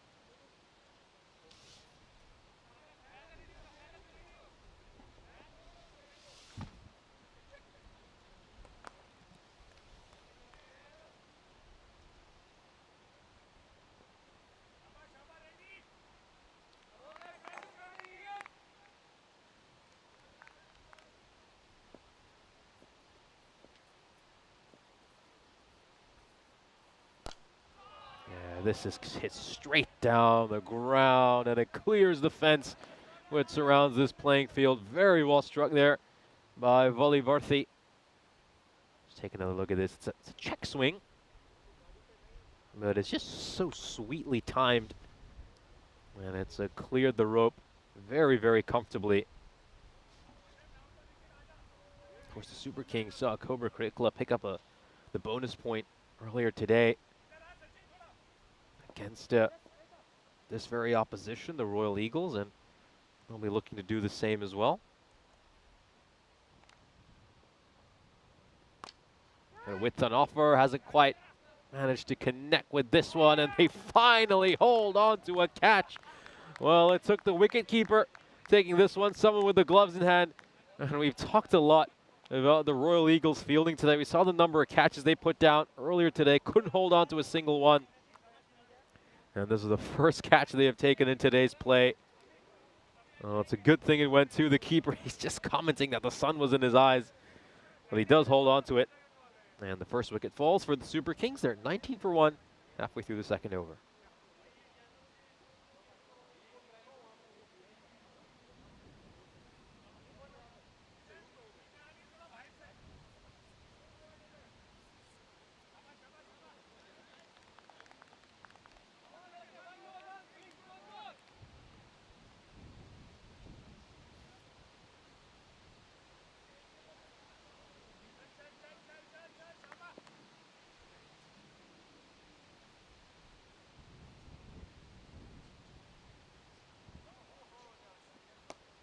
Oh, beautifully played.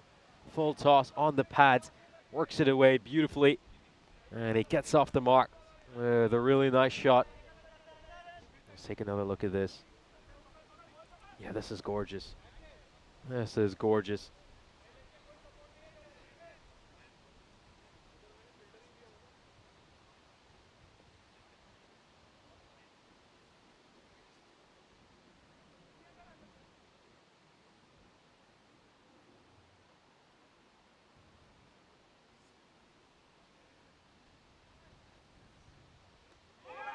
Oh, and he's trying to go for that wide Yorker, but he's just pushed it a little bit too wide there, Ahmed.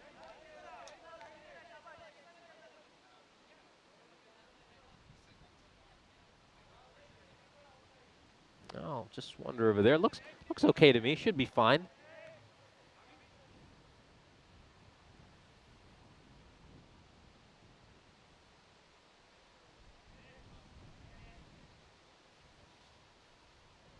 I'll just take another look at this once more to confirm.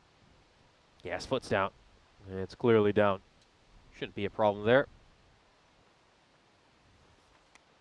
Oh, another wide down the leg side. You can just see him, the wicketkeeper, sprawling to try to get to that one. That was Fayaz Khan diving like a goalkeeper, hoping to get to it.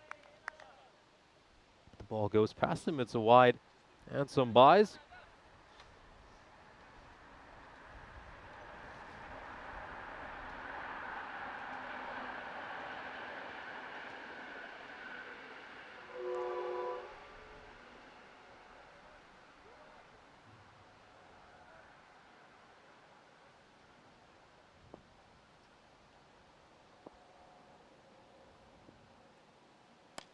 Goes big. Has he got enough distance on this? There's a fielder coming underneath it. And, well, it's more of the same for the Royal Eagles. Not the first catch he's dropped today, Swarup Gowda. And it's very similar to the catch he dropped earlier this morning against the Cobra Creek Club. He had a very similar chance come to him. He just doesn't seem to track the trajectory of the ball right. He's just not getting into the right position to take these catches. And they finally decided to swap him out. Had enough of him at long on. They put Arvind Kumar over there.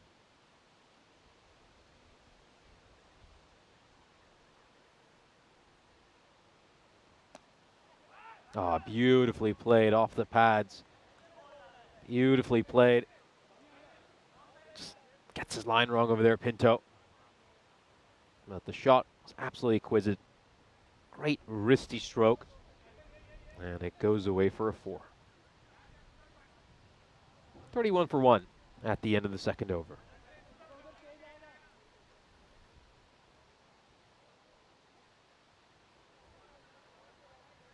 Let's have a look at the standings for round 2. As you can see, the Cobra Creek Club were handed their first loss of this second round in our previous match. And the Super Kings crushed their undefeated start to this second round. Meanwhile, UCB, well, you know, they're sitting there with 7 points, and a couple of losses, but you know, they could very easily have been undefeated as well. You know, we saw them lose the first match by just 1 run, and a match that was, of course, talked about a lot, a little bit controversial, you could say.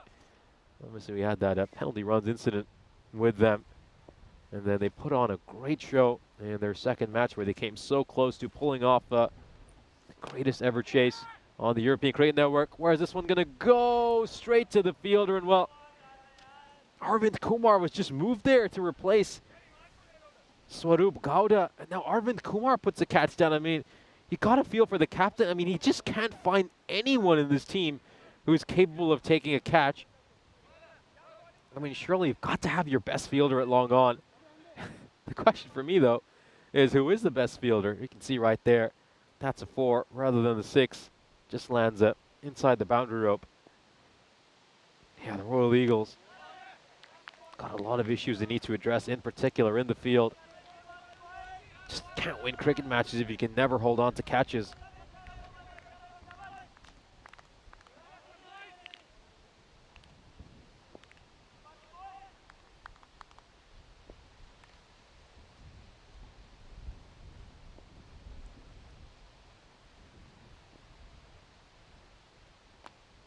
Top edge and straight to the fielder at third. And well, it's the first time someone other than the wicketkeeper has managed to take a catch. This was simple enough. It was comfortably taken. He's going for the big shot there. Trying to just pull that one towards mid-wicket. Didn't quite get the arm extension he needed. Instead, it's a top edge that will be snaffled. And the second wicket falls for the Super Kings.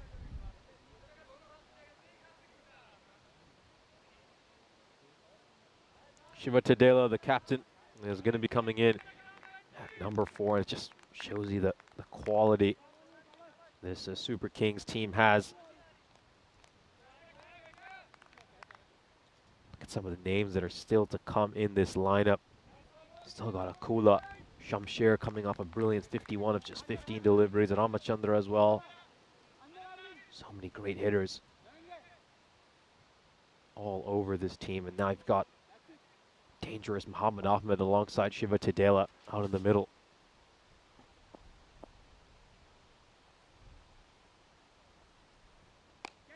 That was big, but doesn't quite time it as nicely as he'd like, so it falls short of the fielder. Single to get off the mark for the skipper.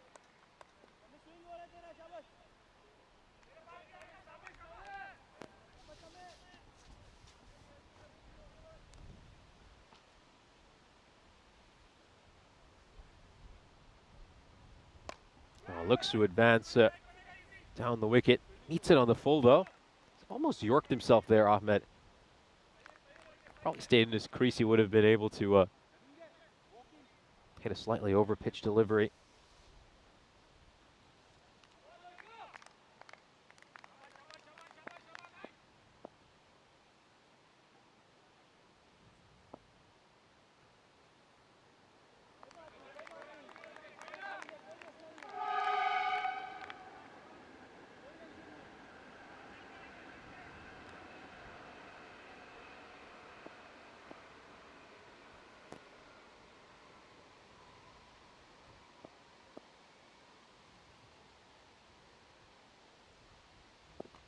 All right, it's cleaned him up. That's going to be the end for him. What a terrific ball here by Ulla. And, well, can this Royal Eagles side just give themselves a glimmer of hope? They've managed to get a few wickets in this power play. And they've dismissed some real key batters for this Super Kings side. That was a terrific ball. Brilliant leg stump Yorker. Has come off the pads before crashing onto the stumps.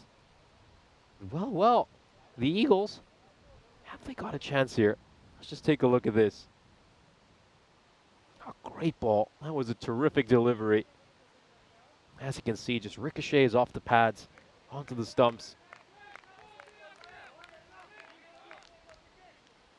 Look at that run rate. It's 9.1. I mean, it's certainly very doable for this Super Kings side with all the quality they have. You just see the dangerous Akula coming out to the middle. So no real respite for the Royal Eagles. You know, they've certainly given themselves a chance with their bowling in that power play.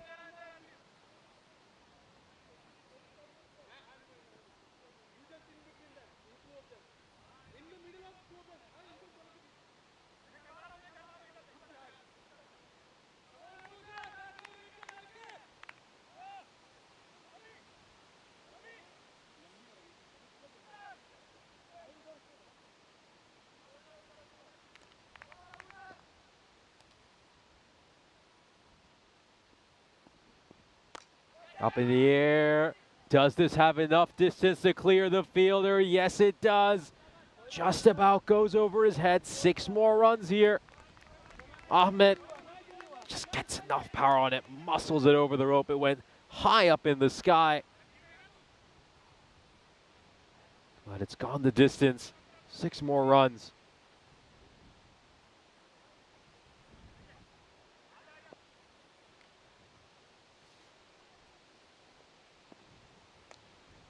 Oh, smacked away. Really good shot. Wasn't the best ball there by Zad. A full toss around the pads, and Ahmed's punished him. And is this the big over that's just going to release some of the pressure the Super Kings had after that Samiula over where they lost a couple of wickets? Yeah,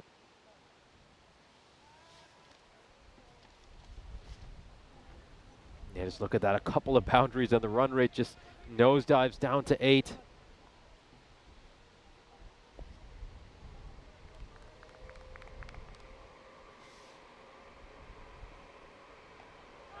Oh, again, it's a poor delivery. It is a poor delivery. And Ahmed just gets some bat on it. And Zar, is this over? Just going to take the game away from his side. Really wayward, going down the leg side.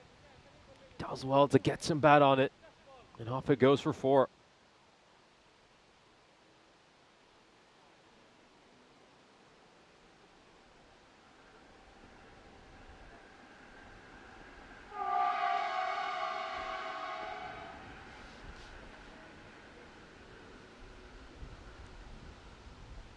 Just have a train passing by the ground right now. Now it goes big. This is enormous. This is going to go sailing over the commentary position as well. And so it landed not too far from the production cabin, as you can see. 6 more runs. What an over so far. 20 runs off the first 4 balls. I mean, this is the over that could well win this game for the Super Kings. Just knocked the stuffings out of this Royal Eagles side. They would have dared to dream after that 3rd over, where they picked up a couple of wickets and gave up just 6 runs. And he's going to go big again. The fielder could be interested, but all he's going to do is watch it sail over his head as it goes into the scorer's table. It's another 6, 26 runs off this over. We could have a supersonic over here if he hits another boundary. Seen a boundary of every ball so far this over. 3 sixes, 2 fours. What a great display of hitting. This one just comes off the inside edge of the bat, and finally one ball doesn't go to the boundary. 27 runs off this over, but not much respite for the Royal Eagles, as that means Ahmed will keep strike. It's almost a run a ball now for the Super Kings.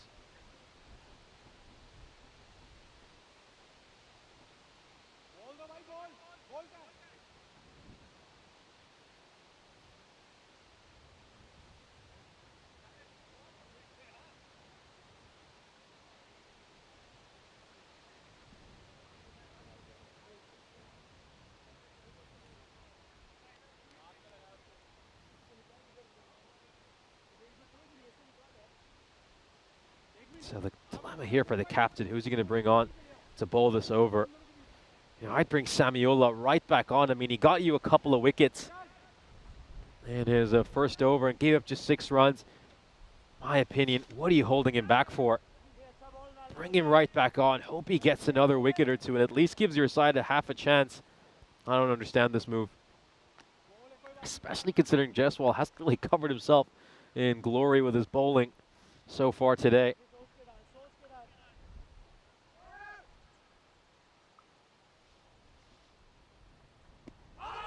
And a big appeal over here, and the umpire raises his finger. That's going to be the end for Ahmed. And Jaiswal does do the trick over here for his side. Oh, they desperately needed that wicket. You still feel like this game might just have drifted away from them because they need to go at barely above a run a ball. But that will just give them a little bit of hope. The dangerous Muhammad Ahmed will depart. Just take a look at this. Ooh, well, question mark here is where is that pitching? Looks like it might be pitching well outside leg stump.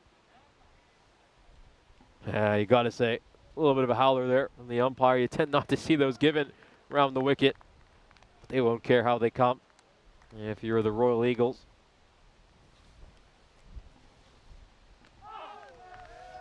Swiping at this one across the line, Shamsher. Of course, we saw him play spectacular innings earlier today. Made 51 runs, 15 deliveries.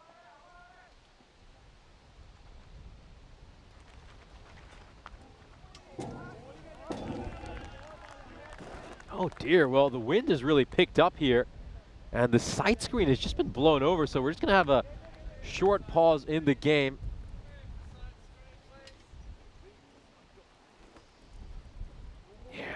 Just see it right there. I mean, got a huge breeze just going across the ground right now. It's affecting us as well in this commentary position, in particular me, because I just got the tent blowing right into all my papers and electronic items here at the desk. Gonna get the side screen back into position, and as soon as we do that, we should be ready to resume play. Can you just catch the side screen blowing over there? Yeah, maybe just there on the edge of your screen on the right. There it is, blowing over. I was happy to say the side screen is up. And we should be able to resume.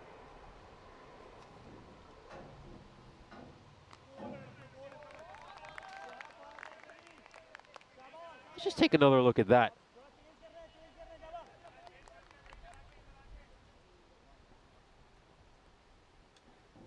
It's in the slot. And it's gone for 6. Shamsher smashes that one. Oh, this is a great stroke. I mean, look at how strong his bottom hand is. Just whips that ball, digs it out terrifically, and smashes it over long on for a 6. Yeah, this is great batting. It's proper limited overs batting.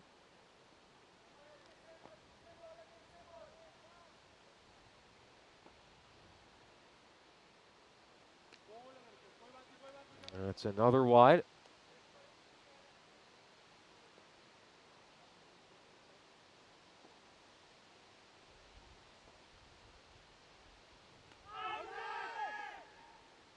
Yeah, big appeal over there. Very optimistic appeal. 5th over comes to an end. Good over there by Jaiswal. Was a quiet one, just 8 runs came off it. Wicket fell in that over too. Super Kings are 72 for 4. Of course, if they want to get the bonus point, they're going to need 29 runs off the next couple of overs. That's certainly attainable.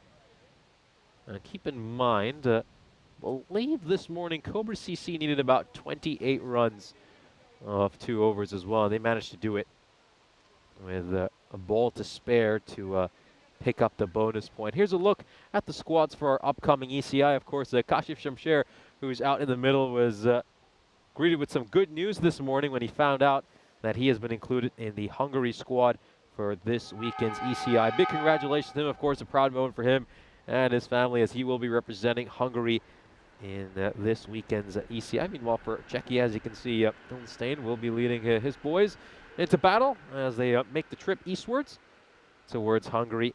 As for Romania, Cosmin Zavoiu will be leading the Romanian team. A few key players missing there for Romania. Some names we're used to seeing, the likes of Ramesh Satishan, Vasu Sani.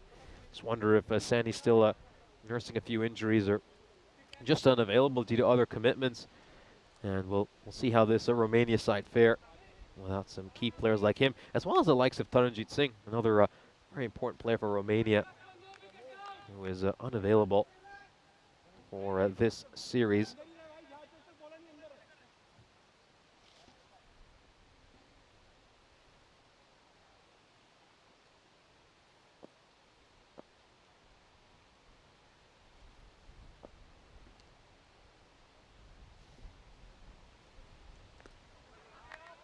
Wide down the leg side.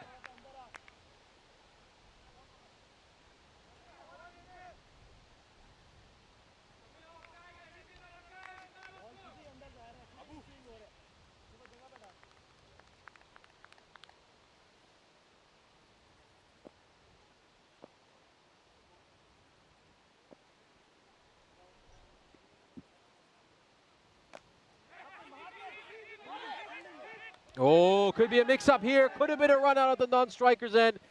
I mean, they might as well have stolen the single considering Shamsher had advanced so far outside his crease. Let's just take a look at this. He goes walking. Teammate not as all interested. Oh, well, total communication, miscommunication, I should say, between the two partners.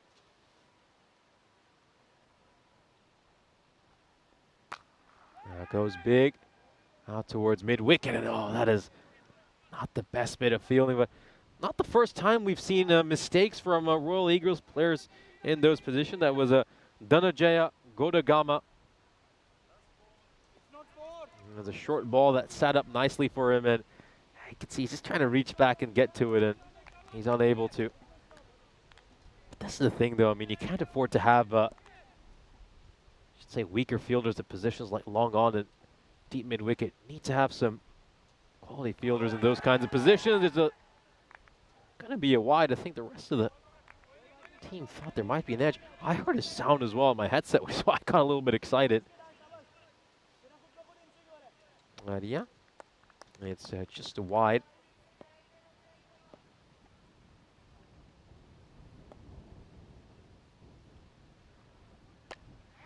Yeah, full toss. That's gonna get punished. It's gone all the way for a 6. And so that's now 17 needed of 9 for the bonus point. The Royal Eagles, well, they might be staring at consecutive bonus point defeats. It's not a great ball again. Full toss in and around the pads, easy pickings, and it's been dispatched.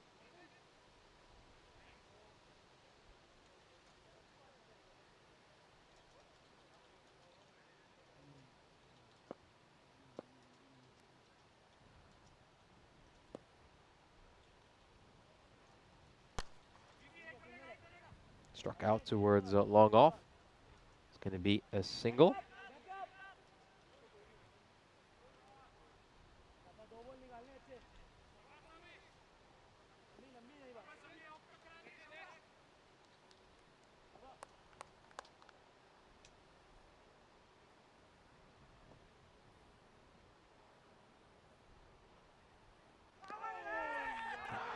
Quite close, that one, wasn't it? Shamsher just looking to hit this one. Long way away. Not too far from that leg stump, is it? It was a good ball there. Got the length spot on. 16. Hit of 7.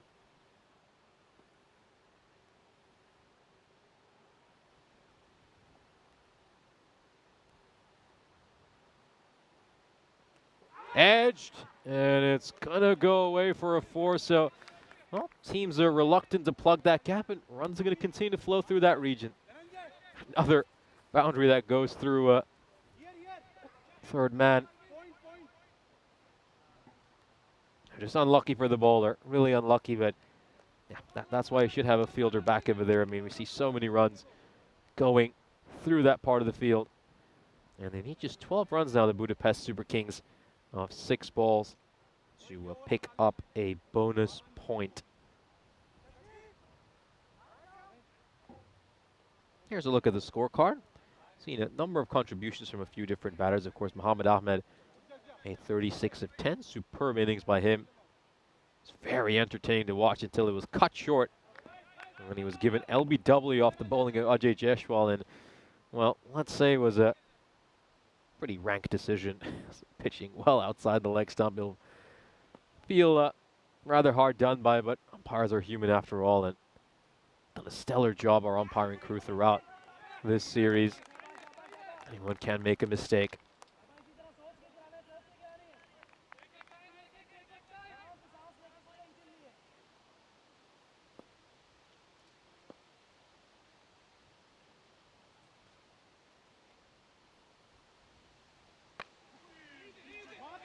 Out towards square leg, and they were just looking for the direct hit. I could just hear a few shouts of go for it in the field. Just didn't collect it cleanly. 11 needed a 4 now, so it's not going to be that easy to get this bonus point now. They're going to have to fight for it. Goes big, and another one of those, and they'll get the bonus point. Huge shot. And it's just 5 runs, needed of 3 balls now for the bonus point. That's the Shamsher we're used to seeing. Just a little too short by the bowler. Sets up nicely for Shamsher. Smacks it away.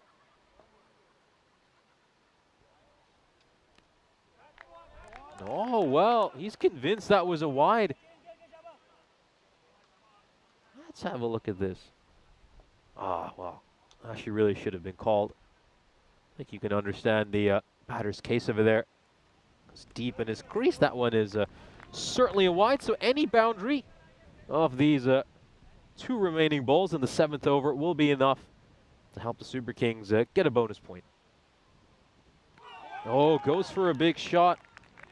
And now they need a boundary of the last ball of this over to get a bonus point, so a little bit of drama here for the bonus point. Can Shamsher strike this one to the boundary rope and get his side that bonus point? Goes big. Does this have enough? Oh, it's a misfield.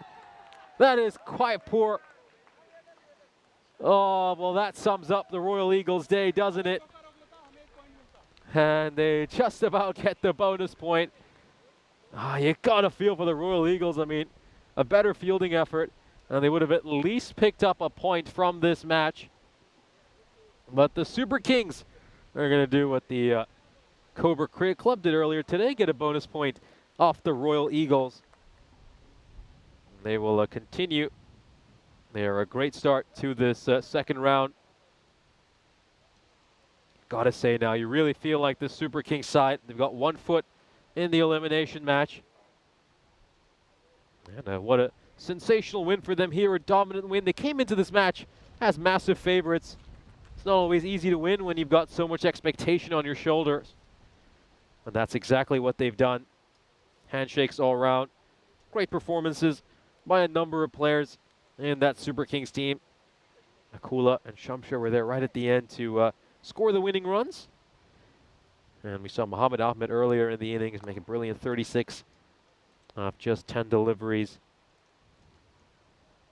Just seeing a few high fives and handshakes between the teammates. Here's a look at the fantasy dashboard for our upcoming match. The Danubian Kangaroos will make their first appearance of this second round when they will be taking on the Cobra Cricket Club. The Danubian Kangaroos just about made it in, as we said, by the skin of their teeth. And you have to say they'll be huge underdogs going up against the Cobra Cricket Club side. Will be looking to bounce back after their first defeat of the second round. And you can see from there, the Cobra Cricket Club have won the toss and decided to have a bowl first. So let's see if the Danubian Kangaroos can set a big total. We'll have a look at the highlights of this innings. Gotta say, it was very dominant by the Super Kings. They did manage to pick up wickets in clusters, though, the Royal Eagles, which just kept things a little bit interesting. That was the first wicket which felt.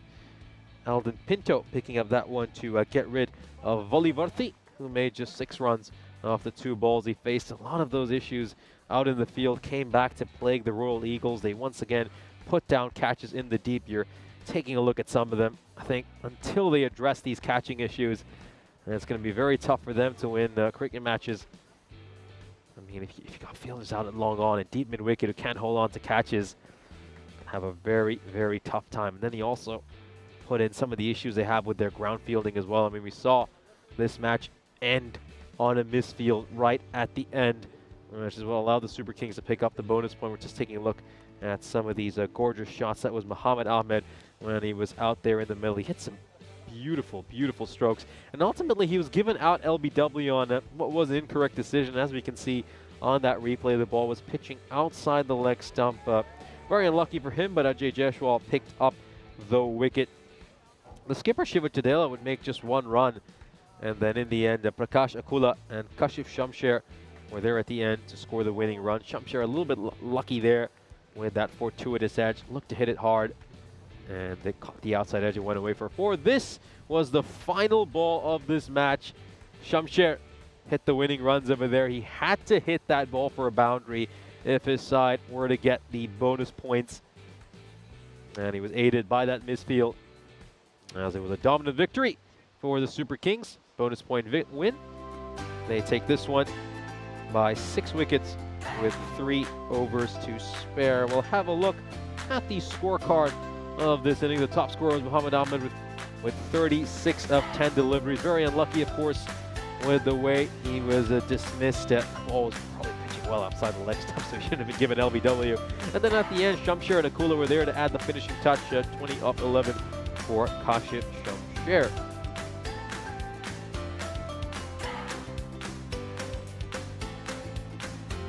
We'll take a look at the bowling figures for the Royal Eagles. It's not a very pretty sight if you're the Royal Eagles. I think Jaiswal 1 for 20, not too bad if you consider the fact this is a T10 match. I think most teams will take that. Samiola had a terrific first over, but things just got away from him a little bit in the second over that went for 17 runs. But in the end, just simply didn't have enough runs on the board, and a few of their other teammates who are very expensive. You look at the likes of Abuzar and Alden Pinto. Of course, Abuzar pulled that over where 5 of the 6 balls he delivered went to the boundary rope. In the end, we'll have a look at the match summary for match 48. The Budapest Super Kings continue their undefeated start to round 2. They win this one by 6 wickets with 3 overs to spare. The Royal Eagles are still seeking their first win of this round. Join us again in 25 minutes when we'll bring you our 4th game of the day featuring the Danubian Kangaroos and Cobra Cricket Club.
This European Cricket Network event is proudly brought to you by HCL Software and Paramatch.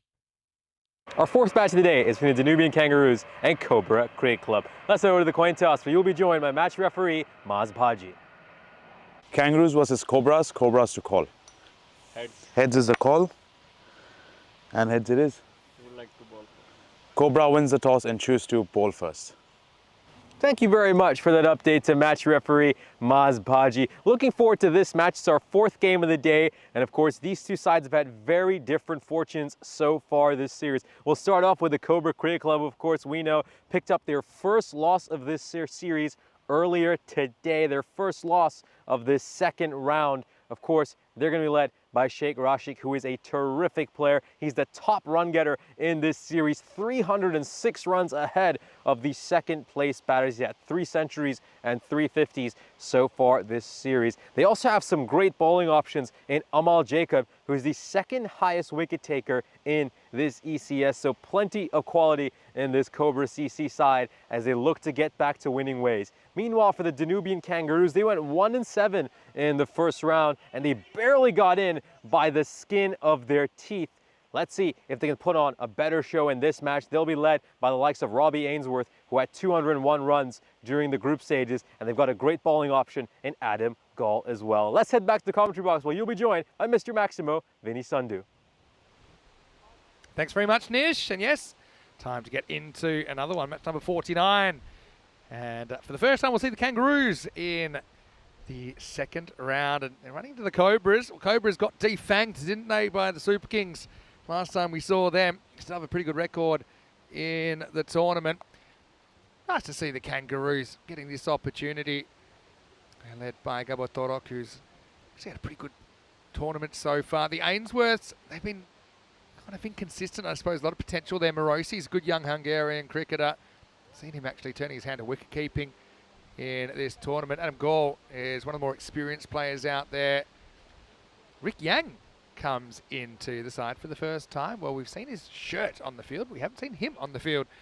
So, not surprisingly, the Cobras, a more seasoned side, I suppose, 93 versus 7. Kind of tells you all you need to know, but all you need to do is find a few runs. The Kangaroos hold on to a few chances, and maybe they can pull something out here. Kangaroos actually like the work of Edwards with the ball, and he's shown he can swing the ball around early and take early wickets. So maybe it's not quite as one-sided as that would suggest. But you kind of got to feel everything's got to go right for them if they're going to cause an upset here. The other thing is Cobras probably a little bit fatigued, I think, at this stage of the tournament, where they're basically playing what have this been out? I think it's their 13th match. So we're at that stage of the tournament where I think there's a few tired bodies out there. And the Kangaroos have had a bit of a break, haven't they? We haven't seen them for a while. So it's Rusick to get us going. Matty Ainsworth got the call up for the Hungary side this weekend. So it's a great opportunity for him. With the Kangaroos, just won the one match along the way. It was against Salmi by 4 runs. That was back in match 14. But we haven't seen them since the first match on Saturday morning. Swing and a miss this time. So I think that they've decided to send Gall out to open. This is a bit of a change. Typically we've seen Morosi in that position, but now he's got the gloves. Maybe they just want him to concentrate on that, and potentially we'll bat in the middle order. Rusick just off a couple of steps today. Bit of bat on this from Gall. And they'll get a single. So first run of this one. I know there's a lot of Kangaroos fans out there. I know they've won over a lot of neutrals with their efforts in the series.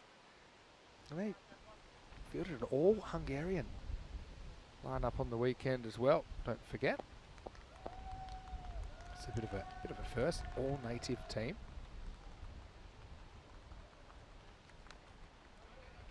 It's a thick inside edge, but it doesn't get too far. Gall finds himself in a tough place at the top of the order. 5 dots to get him going. Just a single run off the first over. 1 for none. and see where we are. I'm getting a lot of questions. What's the schedule looking like? What's going on? Well, this is where we're at the moment into the second half of the season. I think tomorrow we'll have our 1000th match of 2024. I remember the first full year we did was 2021. I think the whole season we did, I think, 1,200 or something like that. So to think that we're still in July and we're going to go past 1,000 matches. Yeah, it's pretty incredible. Bulgaria is the next stop. I've been sending a few messages around. Unfortunately, I won't be in Bulgaria, but I'm looking forward to watching. Might be able to tune in a bit from the studio, but yeah, certainly think it'll be an interesting series at Vasilevsky National Sports Academy ground. It's the birthplace of the Vortex. And Nish will be there. He'll see that's the quickest third area in world cricket, I think. Anyway, speaking of Nish, he's here with me in the commentary box. Martha coming on board in the second over this time. I know it's your first chance to have a look at the Kangaroos. They won a few hearts, but they've only won the one match so far in this series. Yeah, they certainly look like a team who are real fan favorites. A few fans came over here to watch them as well. Got some good support, you can tell. Quite a young team as well, so you see a few parents around.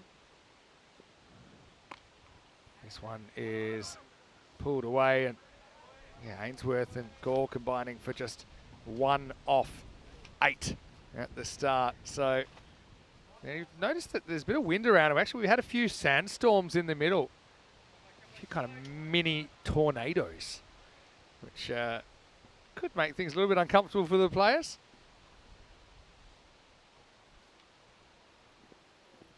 That's wild. I think this is a no ball. If it's pitching before the stumps, it's a no ball. Where does it bounce? Let's have a look. Yep, it's a no between the crease and the stump. So free hit coming up. What a great chance for Ainsworth. This is where maybe wants to try something. He could jump across and try and ramp or something like that. Can't be bowled, can't be caught. Arthur got that one completely wrong. Didn't swing back. Freebie. Gets a piece of it, but not the whole thing. Sanjay will come and keep it to a single. So Kangaroos can't quite capitalise on that, though they do pick up another single.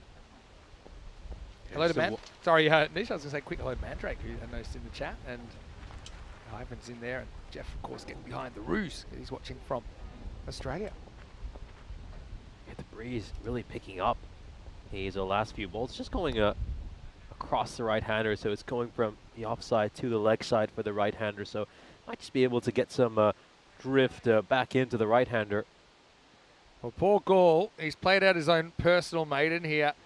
And I actually think you got Robbie Ainsworth, who I'm sure is going to bat next. I think Gall has a pretty short leash here. That if he might be in retire out territory, I think earlier than normal, just because you want to maybe give someone else an opportunity while there's more of the innings to go. But Gall, he can fight back, and at least to get off the mark here. Sometimes we don't hit him that well. The other end is the safest place to be. Yeah, of course, Robbie Ainsworth listed to come in at 3. He's been their top run getter so far this series, along with Gabor Torok. He's listed to come in at 4. I wouldn't have minded those two opening the batting for the Danubian Kangaroos. I like they're trying something, but like I said, hasn't happened for them yet. Let's ball the over, driven. Again, there's probably a run there, but they turn it down. So slim picking so far. Kangaroos hibernating. Yeah, it's 4 without loss after 2. Quiet start. Still haven't quite been able to find their groove. No boundaries, of course. These first couple of overs, you'd expect them to maybe take a few risks, try to pierce some gaps and get the ball away to the rope, but it's been all a bit too quiet to start out for the Danubian Kangaroos, who, of course, just about made it in, picking up that sole win during round 1. We can just see Cobra Cricket Club 3-1 so far in round 2. Their only loss was against the Budapest Super Kings in their previous match, and be looking to return to winning ways. Well, here's the thing. Kangaroos actually play 5 of the last 7 matches. So get used to them, Nish. This is a really good shot down the ground. Oh, foot fielding. That's dangerous. But I suppose it was fielded. It was good to see a couple of Kangaroo supporters in, although there's many small bones in your foot. You'll find out when your cricket ball smashes them how many you put out of place. I think I've got this on the replay. Here we go. Oh, just out of the shot. Probably a good thing. Big swing this time for Gall. He's 5 off 9 now. At least he does have a boundary to his name. Yeah, so 5 matches out of the last 7 in round 2 will be Kangaroos matches. Well bowled by Sheikh Razik. That's what he does well. This time they do go for the run. If you're not hitting the boundaries, you do need to be a bit more aggressive. I think taking on those singles. You get one there.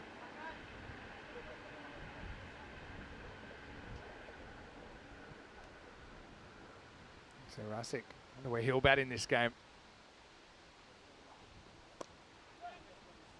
Pretty well tucked away by Matty Ainsworth this time.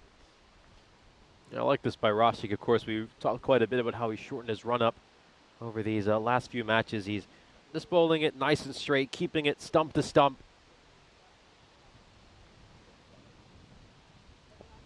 Yeah, I think he was just interested to do a bit of foot fielding there, but I think it's best he just used his hands and just swiping across the line there, goal. That one doesn't look like it was too far away from the stumps.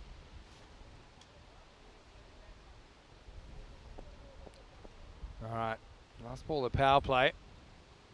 Cool. Tries to lift it up, doesn't really time it. So it's all quiet on the front so far. Just the 1-4 in that first 3 overs. And it's 11 without loss after 3. Also shows you, if you're not giving up a lot of extras, and there's been 1 no ball so far, that's it. And it's about hitting boundaries and keep things really quiet. Yeah, not quite the start that Danubian Kangaroos would have wanted. He'd typically want to see 11 runs in an over in this format, or maybe 11 runs in 3 balls, but yeah, we get through the power play, and the Kangaroos, I think they might be in the territory where they'll have to consider a few retirements. I mean, there is some quality in there. They've got Robbie Ainsworth, Gabor Torok. There's no point having those two sitting in the dugout. Yeah. Well, to be honest, I'd actually be I'd give him this over. But I think if it's not happening for either, then I'm going double switch. And that's pretty rare. But I'm going Robbie Ainsworth and Gabor Torok. Just try something. I know you're always hoping that when batters are going slowly, they can turn it around. But probably more often than not, you're better off just kind of cutting your losses. But hey, I suppose what that does mean is these two really have the license to be uber attacking.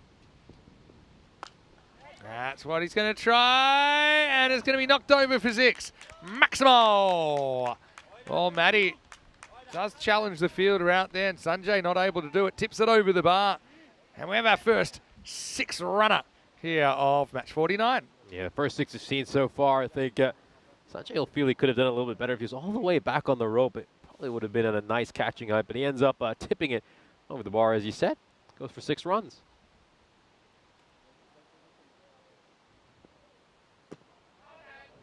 Bit of pad in this. Good come back from the bowler. You could just hear.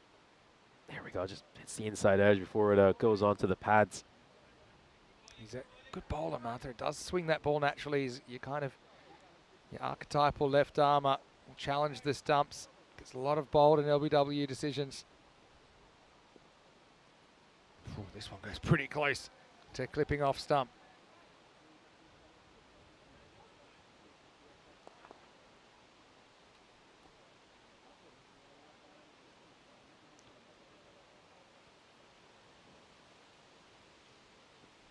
So, Ainsworth was clawed it back to a runner ball. Well, he did actually before that delivery.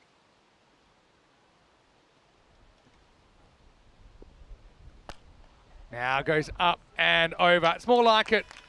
So this is what you want to see from Matty. He'll be challenged this weekend in the Hungarian shirt. But this is just that kind of length ball. Not a bad ball really, but a good clean strike. Good technique there as well. Really well struck, and we're starting to see Matthew Ainsworth start to show us his arsenal of shots. That's more like it from him.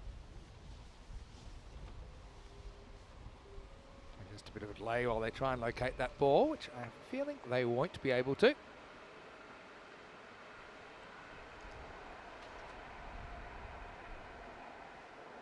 There's me.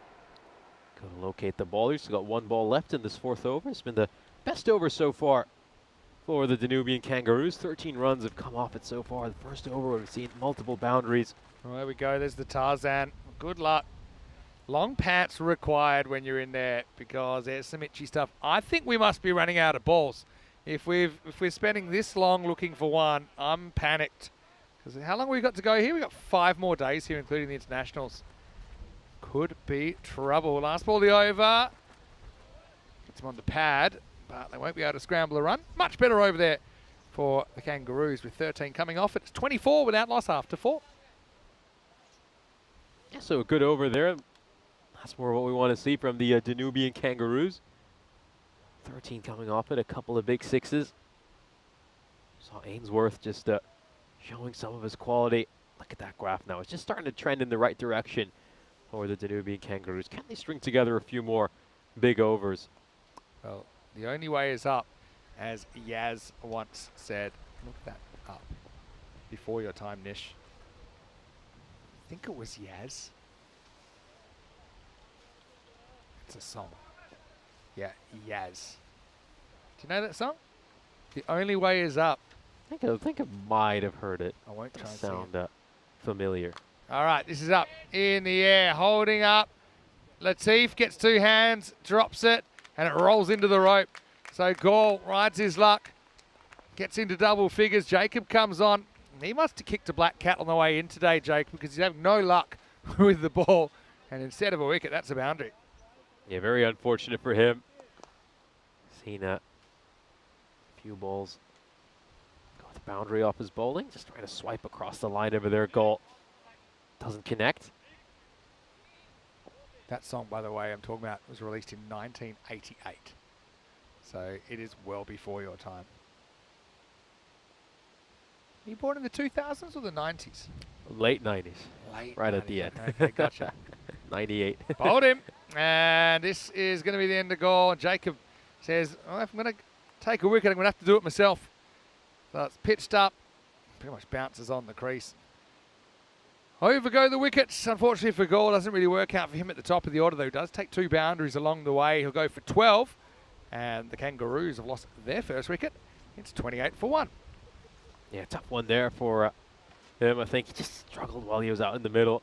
Here we had to go for the big shot. Jacob just keeps this nice and simple. It's full and straight. Crashes onto the stumps. You miss. I hit. And now we're going to see the 2 Ainsworths out in the middle.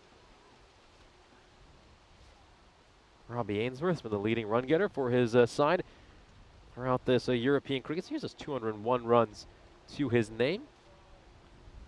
Well, Robbie, he's had some good times. He's had some tough times in the series. He's not in an army of one there.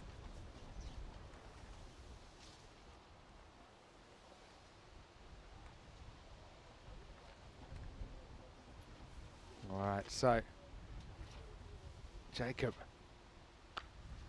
gets Robbie to reach for that first one, but he gets it pretty close to the middle of the bat. There's Latif doing the fielding out there. Just a single.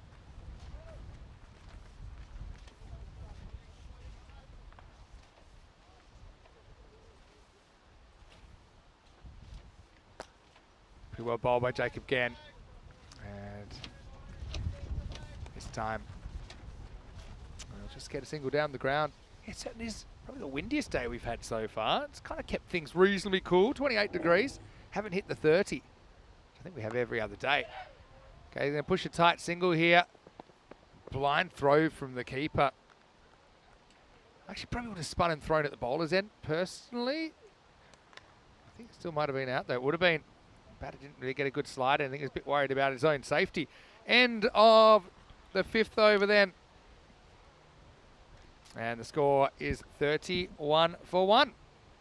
So just scraping through the runner ball barrier to get us started. Let's welcome you into the commentary box. Vinny Sandy here, Mr. Maximo here with Nish Abart. And Nish, first chance to have a look at the Kangaroos. Obviously, you know, they had one memorable win, a 4-run win in the group stage, but they will be hoping to sort out that scoreline. You saw it there a moment ago, 31 after 5 overs. But you just hope that, look, it's very unlikely they're going to make it to Friday, but what this does do, it gives them 5 more games at the level to try and find something, maybe create 1 or 2 upsets along the way. Yeah, absolutely. This is a developmental team. I think we have to look at them as a project. I mean, we have a number of these sort of teams in the ECS. Sides are up and new to this level who just need a bit of time to improve. And, you know, a team like this, maybe in a year or 2, they're going to be a lot better, I think. For them, it's all about a few positives. I mean, does their fielding improve game after game? Are they starting to get a few more runs? That's where they have to find victories in.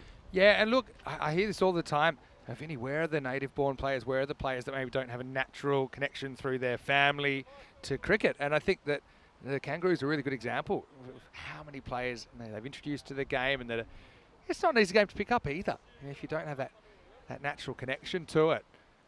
So, yeah, I know that's why they've won over a lot of fans. And not to minimise anyone's contributions in European cricket, because the immigrant community have been central in creating and fostering competitions over the last few years. But yeah, it's always a question I get. Let's see some, for example here, some Hungarian-born players, and I think you're seeing some here. It's also it takes time, and it probably takes a generation to catch its feet in the mainstream. Here's Latif in over number 6. First ball is slapped away behind point. Nice shot by Robbie Ainsworth. He's come out and he's hit the ball pretty well so far. And this is why I was probably looking for a way to insert him maybe a couple of overs before, because if he gets going, and we saw this on the first day actually, he had a couple of 61s when we first saw the Kangaroos, and he can get the Kangaroos to a decent score. Yeah, well played there by Ainsworth.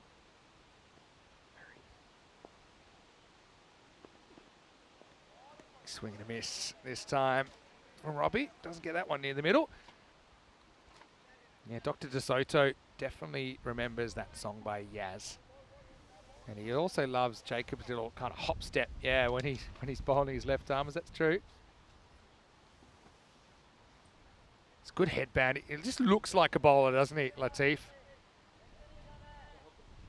Got the full Rambo look. Goes after this one, up and over the top. Maximo Robbie has arrived just in time for the Kangas.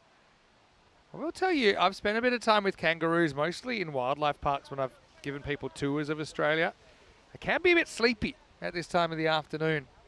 Robbie has to wake him up. Strong bottom hand grip. Has to respect this one from Latif Ullah. It's a pretty good one up in the block hole. Just a single. Yeah, good ball there by Latif Ullah. Coming back well after getting hit for a boundary. Just jabs that one in and around his feet. So difficult to play. In the end, he's done well to just block it out and get the single.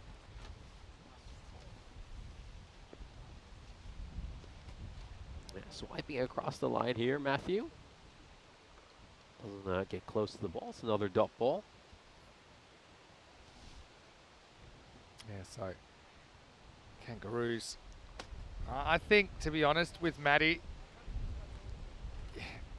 if this doesn't go to the boundary, I'm thinking about inserting Gabor Torok with 4 overs to go.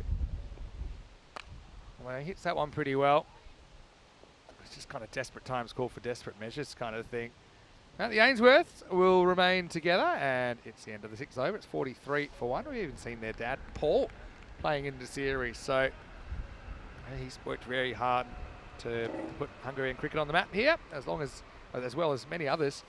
Morosi's listed next, but I have a feeling they'll go for Torok next. And then maybe Morosi, then maybe Edwards, Wayman. Wayman's been able to come up with a few boundaries in the series. I think they'll have to go for Torok next. Just 4 overs left in this innings. Might want to bring someone on who can accelerate a little bit. The expected score right now is at 86. When we've seen the 2 Ainsworth, they've shown they're capable of finding the boundary ropes. Can they get their side to the 90s or the triple digit?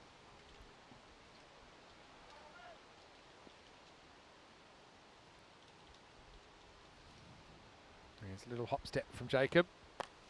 Goes straight down the ground, slightly away from the fielder, does well to pull it back in. They're going to come back for 2, so that's good running, but also very good stop there from Mohammad Siddiqui. Yeah, good stop Strikes this one firmly down the ground, and Siddiqui just gets across in time there. And cuts that one out. Saved his side 3 runs. Stellar fielding effort. It's a quicker one, and he basically beats him with it. It's a tough catch that's going to go down. I think he has pulled that back in. Well, they should go for 3. I'm sure this is a clean stop. I'm not sure. I'm 90% that this is a clean stop. They will get 3. It's very good running. But let's have a look. So here it just pops off. There's Adi Budin. Now, yeah, I think that ball's gone before. Thing is, when he's so far away, you can't really tell. Do you see the rope moving? I don't. I think it's this one's going to be touch and go, but yeah, I agree with you there. I think he's just about managed to save his side a run. But full credit to the 2 Ainsworths for scampering across and getting 3 runs. It's the first time we've seen 3 runs scored in the second round. Oh, was it 3? Well, yeah, it was 3. Scored as 2 originally. Now there's the sight screen, which is in danger of blowing over again. So there's a few. It's a new job. It's sight screen holder downer. Hello, Lincoln. Now there's some of the holding down crew. They've had some weights on the bottom, so it hasn't been an issue yet. But we have probably not had the wind quite as strong as this. I like this comment from Lincoln. Hello, Lincoln. Hopefully you're well. Saying that Robbie Ainsworth looks a bit like Ejaz Ahmed. Yeah, he's got a very unique grip. Ejaz Ahmed. Ejaz had like what I call like a wood chopping routine when the ball was coming in. Pretty well bowled by Jacob. He hasn't really bowled the moon ball yet. It's really only a semi-moon ball, but he's a guy with a lot of tricks. Yeah, certainly does have a unique grip, Ainsworth, but whatever works for him. I think got to find the right balance when you're coaching between instilling some of the fundamentals and also allowing a player to express their individuality. Just watching him these first 8 balls, you can tell he's a very talented cricketer. So 50's up during the over for the Roos. Last ball, the 7th coming up. Last ball for Jacob. It's a good one. And he fields it with his ankle. And so Jacob's got a few bruises on his body. He won't mind another one on the ankle to save a run. But again, it's all about where he puts the ball. Low full toss. Matty is going to continue. 23 off 19 now. 7 overs down, 51 for 1 coming up on the network. Plenty more locations. And actually, we're looking forward to 2025 as well. We're still just kind of tweaking the schedule. We have to plan this far ahead. I know we're only just starting the second half of the season, but we're already looking ahead to 2025. More locations, more formats, and more entertainment. That's really what ECN's all about, as well as developing a foothold for cricket on the continent. Here is Sanjay Kumar ready to bowl over number 8. So 51 on the board.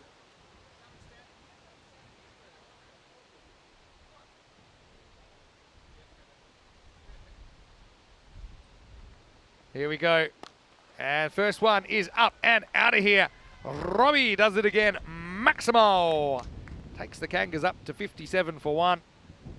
One of the things, I mean, sure Torek is pretty keen to go out there and have a hit, but he probably doesn't really want to retire Matty out just because he hopes he can turn it around, hopes he can build some confidence back now rather than wait for another game. And then the question is, do you open with him again or do you make a change? He's hitting better and better here. That's Robbie this time, who is going to play a textbook cover drive. And all the way along the carpet. It's 4 more, 6 and 4. These Kangaroos are hungry for more. Yeah, beautiful shots, and I love the fact that he's hitting some gorgeous strokes right through the line here, Ainsworth. Yep, there's the wind. It's wind alert. Now, we've had windier, I will say that, on the network. Hit back down the ground. This time it should only be a single. Yeah, I know you're going to Austria. I think you're doing the first week of Austria. I think I'm covering you in the second. But Austria can be so windy. Certain grounds, and Prague can be the same, where I see here this ground's framed by the houses, by the trees. Another one down the ground from Matty Ainsworth. They'll have to settle for one. And so you do get an element of protection. It can still be windy, but some of these grounds that are exposed, the wind can just tear through. We lost 7/10 in a week in Austria a couple of years ago. Down the leg side this time. Sanjay misses the mark. Yeah, last year Ipsenos, I remember back in May when we did the, I believe it was May, yeah, when we did the series last year in Cyprus. It was extremely windy as well. I mean, I remember Rico said that he found it was one of the windiest series he's covered. Yeah, from what I've heard, Austria should be quite a challenge. You'll enjoy it though. It's beautiful ground. The white picket fence. A lot of history in that ground as well. The Saban cricket ground. It's probably a similar amount out of the city as this one is from Vienna. But it's been going for over a generation there. Last ball of the 8th over. And this one is going to go for a single. I hate saying this, but I think you got to pull Matty now. I think you got to try something up. You know, it's never a pleasant thing to do, but 25 off 21. 66 for 1 after 8. But yeah, Torek doesn't want to pull the trigger. Let's take a look at the graph here of the match so far. I mean, the run rate continued to tick up.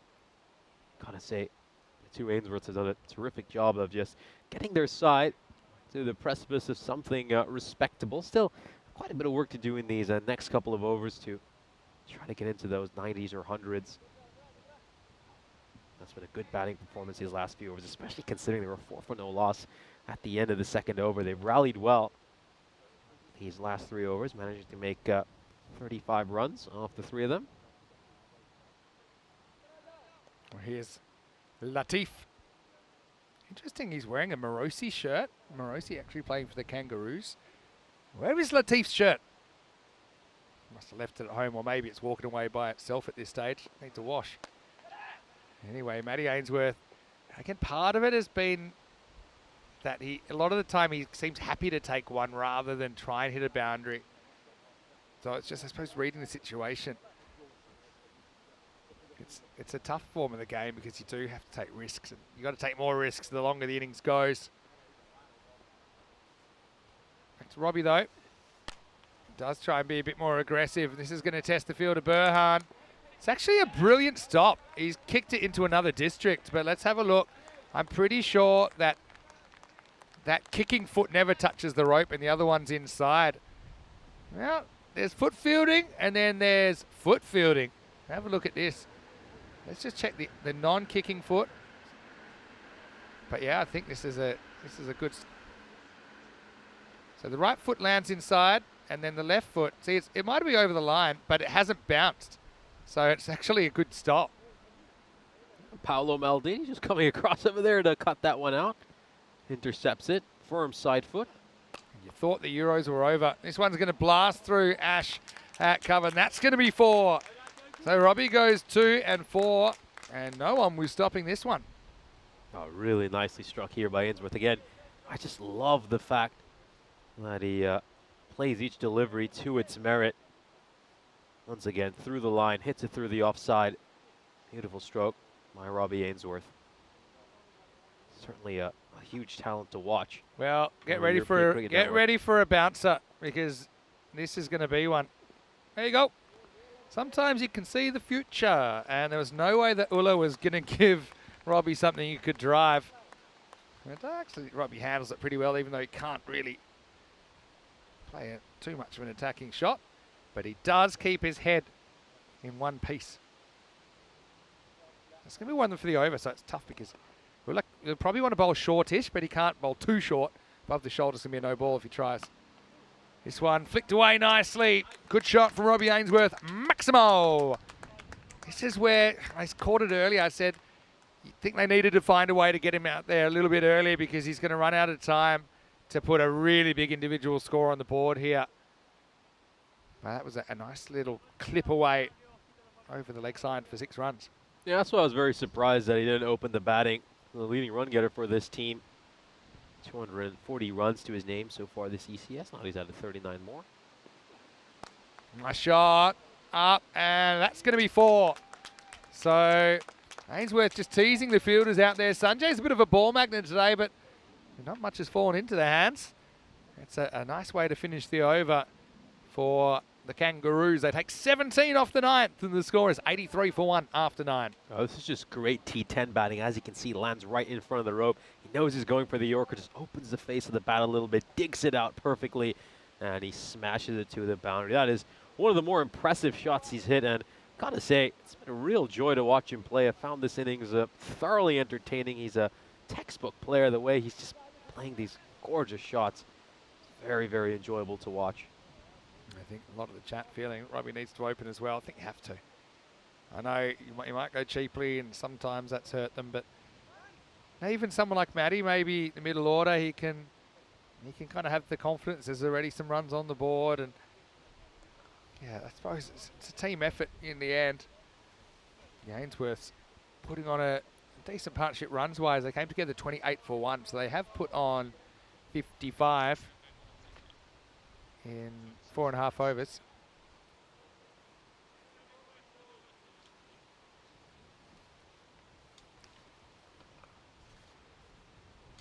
All right, so here's Shafakat Iqbal. He's going to get us going. And first ball up in the air, popping up for a catch. Oh, well. This is interesting. I think he probably misjudges it, but also, again, it shows you that Matty hasn't been able to get going. Just popped in front of him there, didn't it? It just seemed to die down, that ball in the air. I mean, I actually do sympathize with him.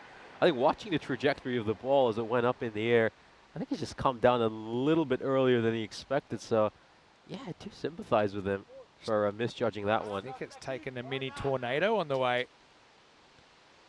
Interesting.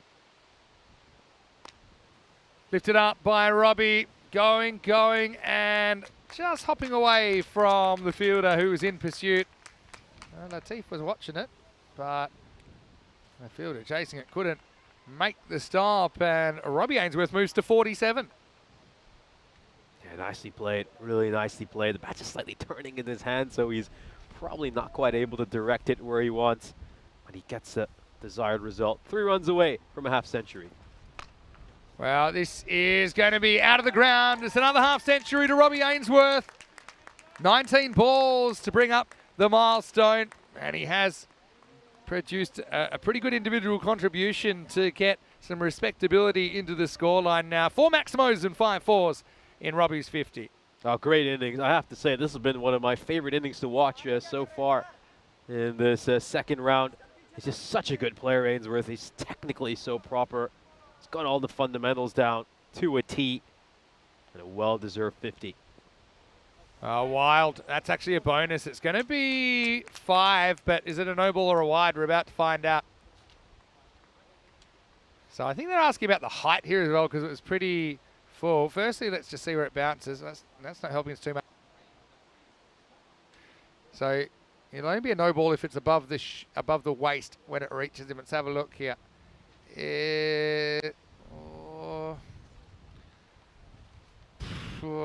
What's your call? Just okay. Yeah, he's wearing high trousers. It might have cost him. But anyway, we're back. And so it was just a wide, which meant that wasn't a free hit. We'll probably treat it like one anyway. This is the next ball that came up. Big swing and a miss that time. Took a little bit of pace off that, the bowler. Smart work by Shafakat Iqbal. Now, a single for Robbie Ainsworth. So if you look at the first half of this game, they scored 31. That brings up the 100 now for the Kangaroos. They have 69 in the second half. So they've over doubled their rate. And obviously, a lot of that's to do with Robbie arriving. Last ball coming up. Oh, lifted up, and Matty. I don't know if we'd be happy or we'd be frustrated with this, because he just intermittently breaks things up with the Maximo. That's a nice way to finish for the Kangas. They'll finish 106 for 1. Ainsworth 3 sixes in his 24 balls. I suppose the other 21 balls, he's only able to get 15 and couldn't get a 4 out of the rest of them. But hey, the Ainsworths, like I said, they're the stars of the future. As the cube almost decubes itself, we will try and get through the highlights before we lose our house. Anyway, We're going to roll through and have a look at the story of the first 10 overs for the Kangaroos. Inserted into the second round for the first time. They are the underdog story, aren't they? They do have 106 on the board. Same kind of totals that the Eagles have been putting up. But I would say that based on some of the Kangaroos bowling, they have been quite dangerous at times. But they're going to have to bowl and field out of their skin if they're to pull off a stunning upset. That was Jacob, who picked up the only wicket of the innings. Gore was sent to open, but yeah, didn't really produce what they might have hoped. He scored 12 off 16 before he was castled. Robbie Ainsworth, though, came to the crease, and he was able to put together another half century. Some good boundary stops in there, and some good stopping of the sight screen blowing over, which is always a bit tricky in the wind, even though the weights were on there. How about that? That was a proper hoof. The NFL might be calling for Burhan as a punter with a boot like that. But Ainsworth lived dangerously at times. That's Robbie Ainsworth. Matty, again, look, every time you think you're going to drag him, he'd whack a 6. So it was one of those funny little innings. But I just look at the resources that were unused in this innings. And in particular, Torok, who I know he probably feels that he's a bit older and he wants to give those responsibilities to the younger players, but it's really had to come out, even with an over or 2 to go, just see if he whack a few 6s and maybe drag another 10 to 20 runs out of the innings. 54 of 21 balls for Robbie Ainsworth. He's been sensational for the Kangaroos. 33 for Matty Ainsworth in there, and he batted pretty well, I thought, in patches, but just not able to create the fireworks he would have hoped. The goal had a bit of a frustrating start. In fact, 6 dot balls before he could get going. He finished with 12 off 16, and he was the only wicket to fall. So Robbie Ainsworth with his 3rd half century of the series, but his first since their first day of matches. Bowling wise, plenty of good performers in there. Sheikh Razik just off the short run was pretty accurate, none for 8 for him. Martha, hit and miss, none for 16. Jacob, the only successful wicket taker, as they only took the 1 wicket in the innings. But I still think that the Cobras are pretty confident that they have what it takes to chase this down. Time will tell, though, and the Kangaroos, well, they've got nothing to lose, really. They'll go out there and see if they can pull off a stunning upset. Mini Sandu, Mr. Maximo for ECN. We'll take a quick break. We'll be back shortly with the rest of match 49 here in Hungary in the European Cricket Series.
This European Cricket Network event is proudly brought to you by HCL Software and Paramatch.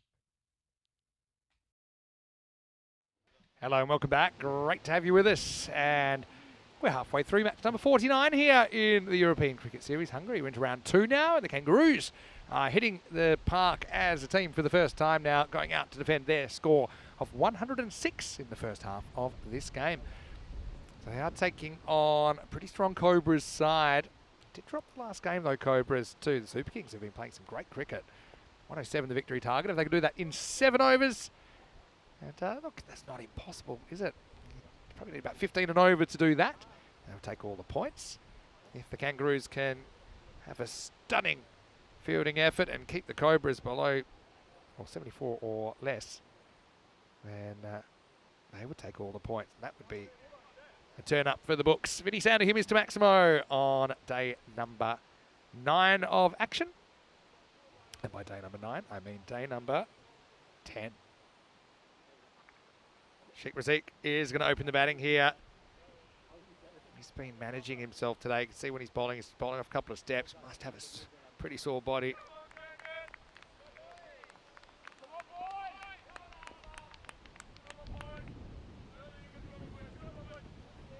So, almost ready to go. And there is Arthur Edwards. He's been very good opening the bowling for the Kangaroos in this tournament. And he's got the player of the tournament at the other end, Sheikh Razik. Lights, camera, action, here we go. Razik plays off the back foot. Doesn't get out of the infield, good fielding. Got to start somewhere. That's Nuggy, who's thrown himself to his right there.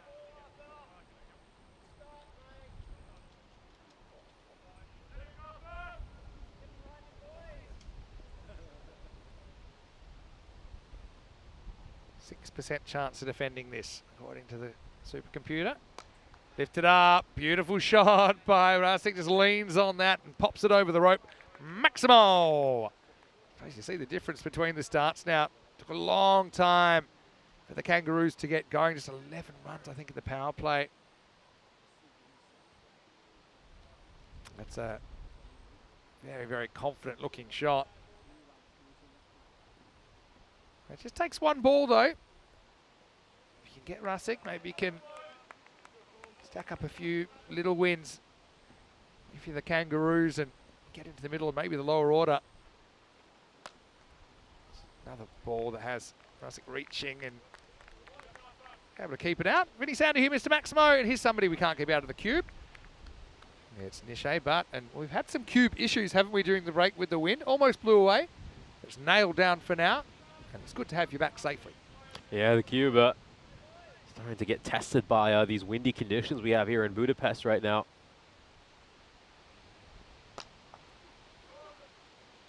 Plays that one with the full face of his bat.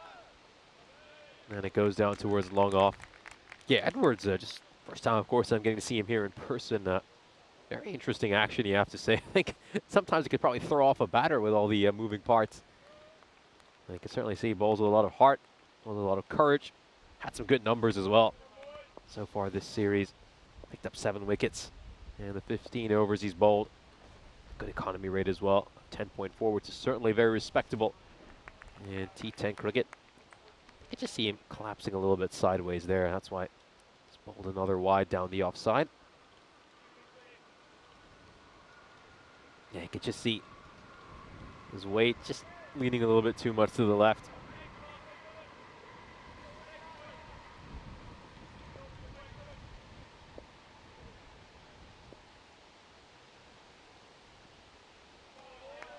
Oh, well. Let's take another look at this. Nope. I think that's a little bit harsh on the bowler. As a young bowler, you need those calls. Straight over the line. I tell you what, Edwards, he's morphing into angry redhead here. I won't say it was inside, it was straight over the line. Should have been okay. You've got to fight for your battles here, but you know what, might just fire him up. I'm calling him medium-sized red, not quite big red. Well, in the air and 6. Well, that's the reply from Jane, who puts his first ball that is legal out of the ground. Maximal Cobras out of the box. A nice shot, really beautiful shot. And look at the pose he holds after striking that one as well.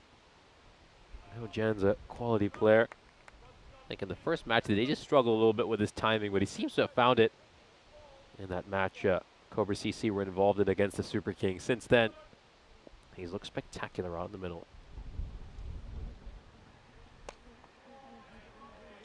And this is going to be played straight towards mid-wicket. It's a dot ball. Good comeback by Edwards after getting hit.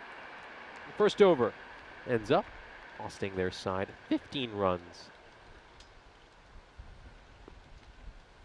Nice to have a few people joining us in the chat here. Little Allen, as well as Mike Edwards and Mandrakes. Very good afternoon to all of you. Of course, we're into our 4th match of the day over here. The Nubian Kangaroos playing for the first time in the second round. Here's a reminder of how many matches it's been since we last had a golden ball. 215 games. Yeah, it's a long time. It's now, where does it sit in the streaks, I'll tell you. 215 is the 6th longest drought we've ever had on ECN. As far as lack of golden balls, Robbie Ainsworth gets the ball in over number 2. Classic stands tall defends first up. Nice ball there by Ainsworth to start off. Played superbly in the first innings. Such a joy to watch him bat. Beautiful shots through the line. Played everything absolutely according to the textbook. Oh, that's just a beautiful shot. That is just a terrific bit of cricket. A late cut. Just a deft touch. Runs it down towards third man. I think sometimes you just have to take your hat off to a batter and say, you played a truly magnificent stroke. Yeah, true. And, well, Robbie certainly batted pretty well to get his team up into the 3 figures. Would love to grab a big wicket here. Take a tight single here. Wow, that was very close. Classic. We haven't really seen him pushing too much between the wickets. Let's have a look. If this had hit, I think he would have been gone. You know, half a chance for Wayman. Couldn't hit the timber. Only really had one something to aim at.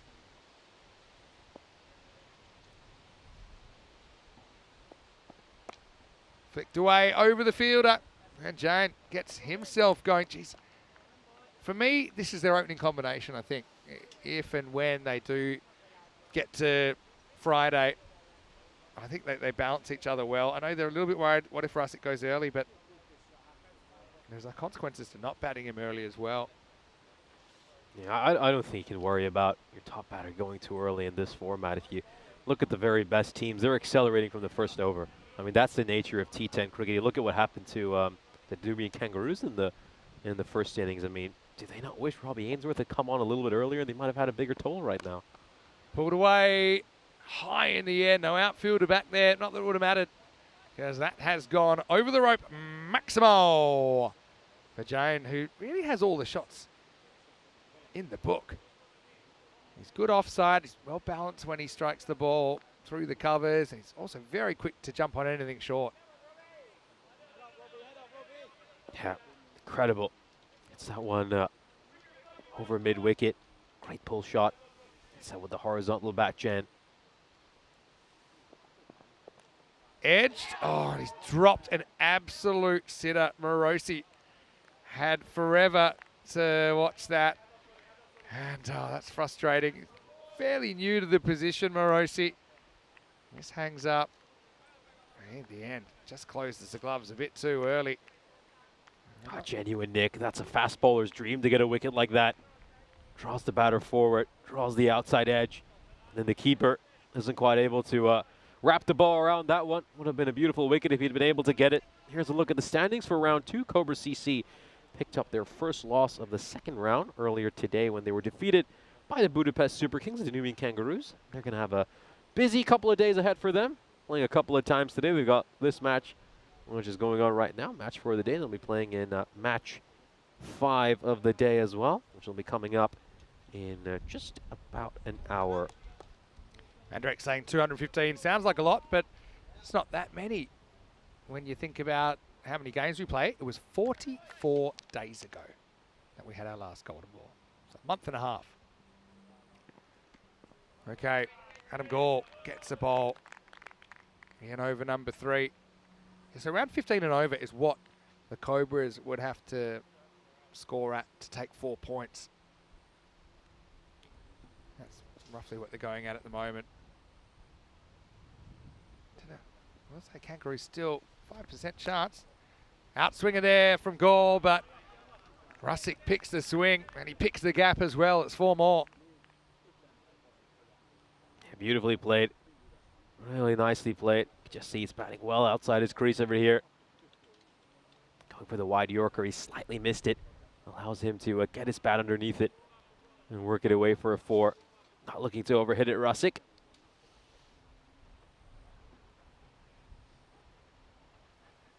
Goal. Not a bad ball, really. Got Rusick reaching for it. Now outside the leg stump, and Sheikh Razik just puts this away as well. It's going to be 4 more. Goal overcorrects, and Rusick is a run machine. He takes 4 more there. You can just see, gets the line wrong over here. It's outside the leg stump. And he's helped it on over fine leg. 1 bounce over the rope, goes for 4.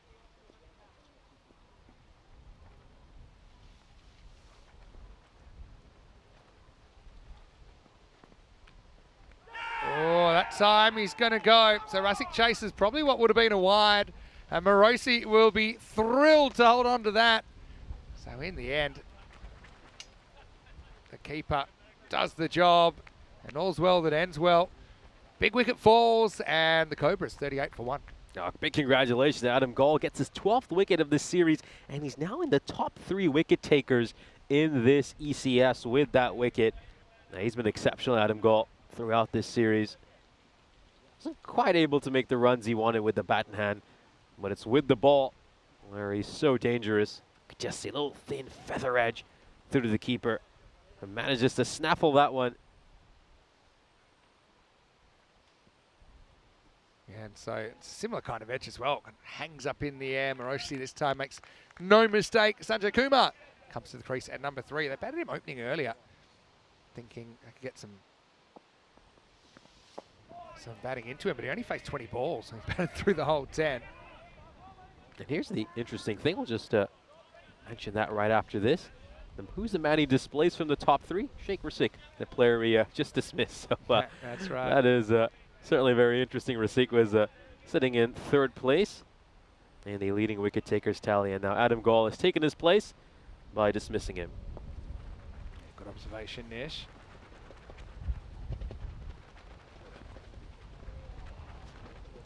It's another one that, I don't know, you tell me, is this completely outside the line?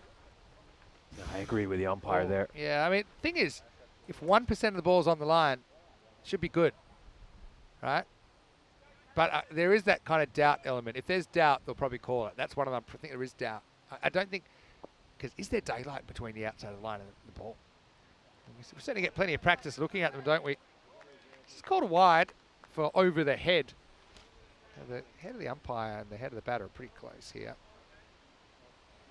I don't think that's a wide. No, that's a harsh call. The Kangaroos might have, I don't know, made a few enemies with the officials. I can't get a call at the moment. I actually have got a feeling they might have a look at this one and they're saying, nah. Guri just kind of motioning where he thought it was. But in the end, they'll let it go. It's probably common sense in the end. It was pretty clear. If there's clear and obvious evidence, then it can be looked at off the field, and they felt that one was going to be fine in the end. So it's 40 for 1 after 3.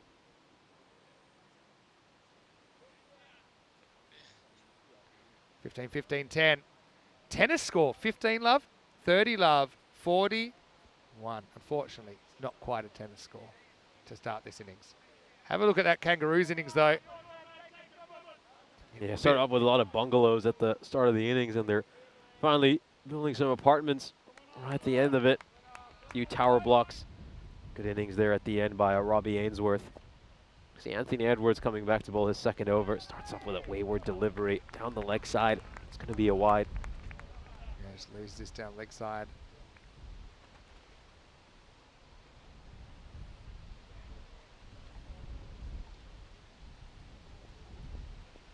So Edwards, could see him fired up. A few people say he reminds me of Alan Coulter that plays for CIYMS, aka Big Red.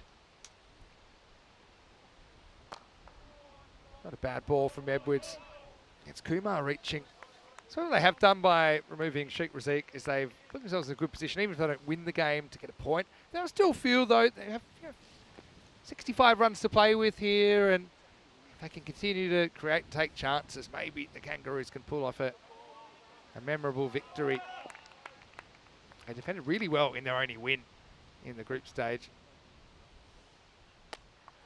Down the ground, well, this is catchable. And it's taken.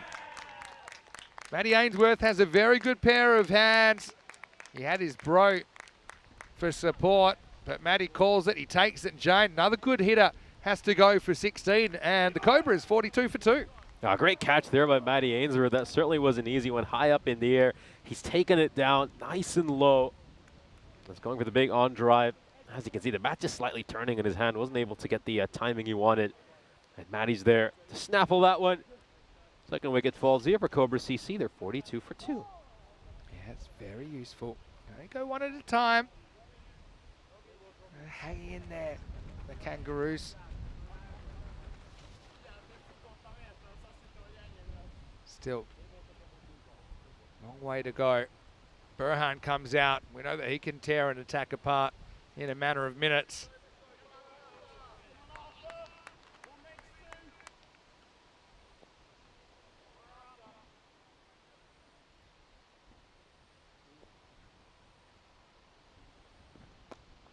Good ball first up from Burhan, challenging the stumps.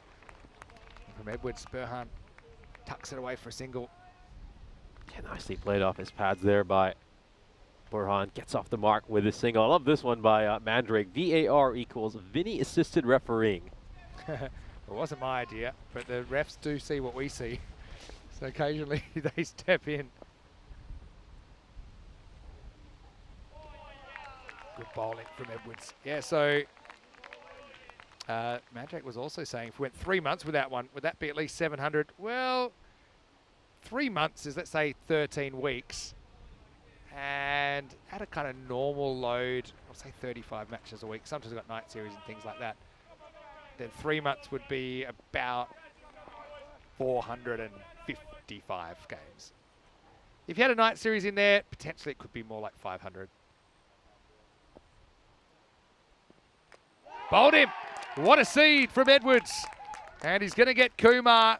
Every bowler loves to see the stumps disappear. And this one hits the top of off. Kumar goes for 2. And the Cobras have 3 wickets. It's 43 for 3. 3 wickets lost by Cobras as the Kangas hopping along, trying to get their way back into this contest. Oh, the Kangaroos, they've certainly given themselves a chance here. Keep in mind, this Cobra CC side, they are very top-heavy. And this is just an absolutely brilliant ball. We'll take another look at this one. Angling in. Oh, and it's just gone past the outside edge of his bat. Crashes onto the off stump. He's completely played the wrong line over there, Sanjay. And he's going to get dismissed. Ball probably just straightens a little bit as well. And it goes towards Sanjay. And Cobra CC, well, you know, the required run rate is just around under 10 at the moment. 10.3 actually to be exact. They've lost 3 wickets as well. Kangaroos might have a chance over here. The win predictor, I think, could be a little bit more generous to them. This is going to be a single. They took a late decision to go. And Siddiqui off the mark, and he's another dangerous hitter.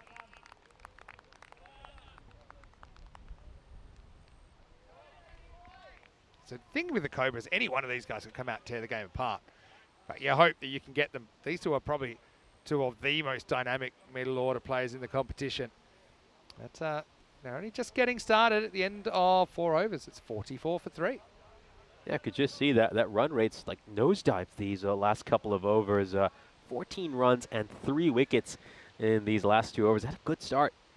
Keep in mind, Cobra CC, they were 30 for no loss after the end of the first couple of overs, but they've lost some really important wickets here.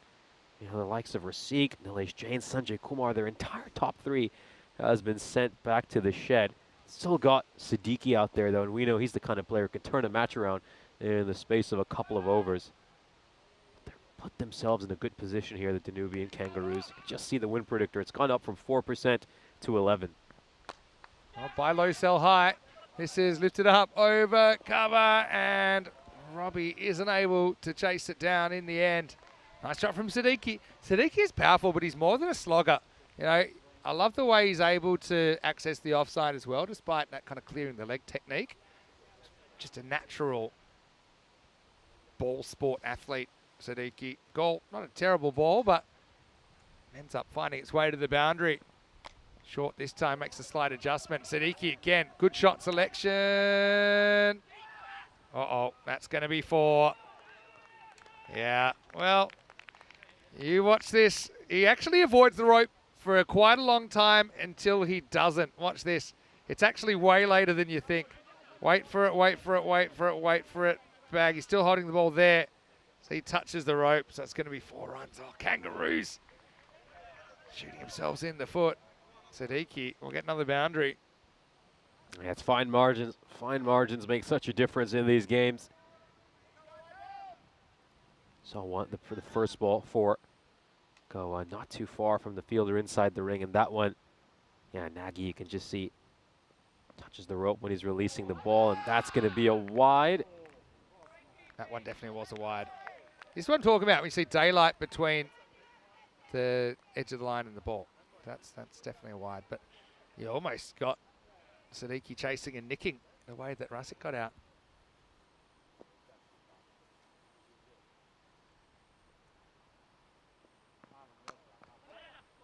Played away to the offside this time. Siddiqui happy with the single. 50's come up as well during this over for the Cobras.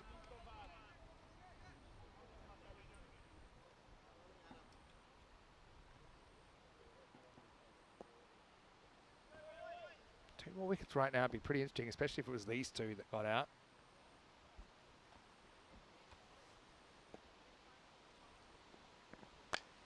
Well, thought for a second that was going to be a pop-up catch for the bowler. Just noticed as well, Adam Gall wearing the Paul Ainsworth jersey, maybe for a bit of luck. There's Robbie, a new Ainsworth generation doing the fielding. It's a deck hard over there. It's a good ball. Wasn't quite able to time that one as nicely as he would have liked. Pretty good take from Morosilo down. Yeah, Gall is leaving it all on the line, isn't he? He knows he's only got 1 more ball now to try and break this partnership. Wonder who they're going to go to as well in the second half.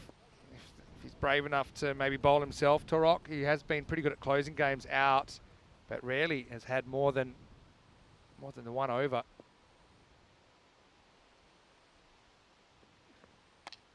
All right, well, there's a skewed shot. Won't quite carry down to the fielder. And so it'll be a single to finish the 5th over. And, hey, the Kangas, credit to them. They're hanging in there. And the score is 56 for 3 after 5. Hey, welcome into the box. Vinny Sandu, Mr. Maximo with you. It is date number 10 of this European Cricket Series. And still a couple of days to go. Of course, we'll finish second round tomorrow. We have finals day on Friday. And then really excited, I know you are too, to have the internationals, the Tri-Series taking place.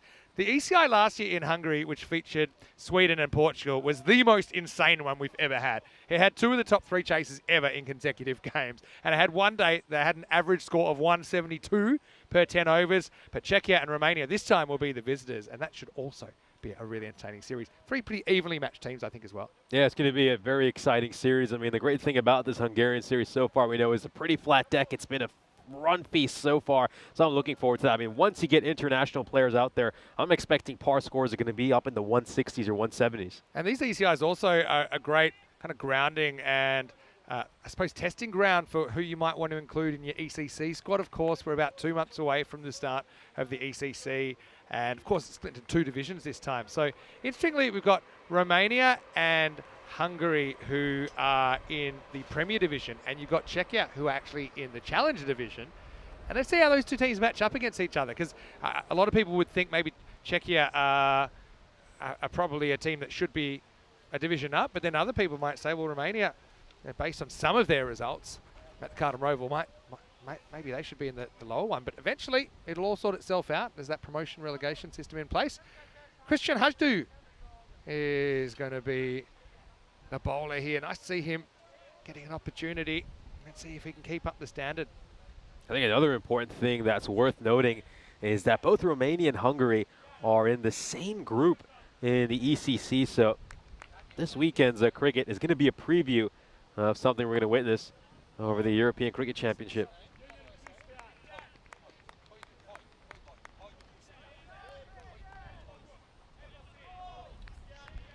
All right, so that's a pretty decent start.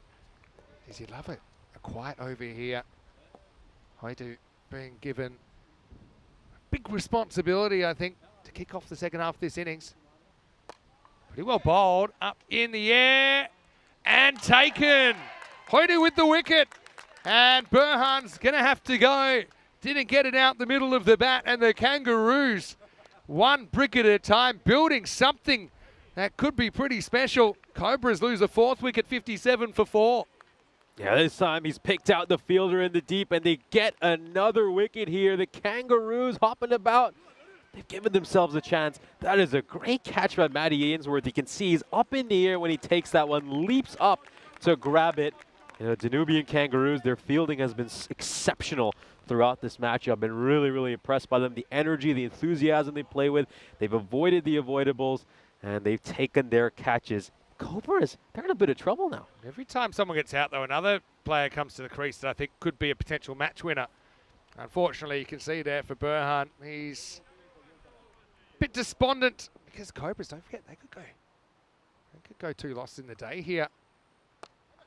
I like that Haidu's style. It's a little bit like Thorak when he bowls. But really, it doesn't matter how you do it, you just got to get it in good spots. I've got good kind of burst of enthusiasm about him here. He'll be feeling confident.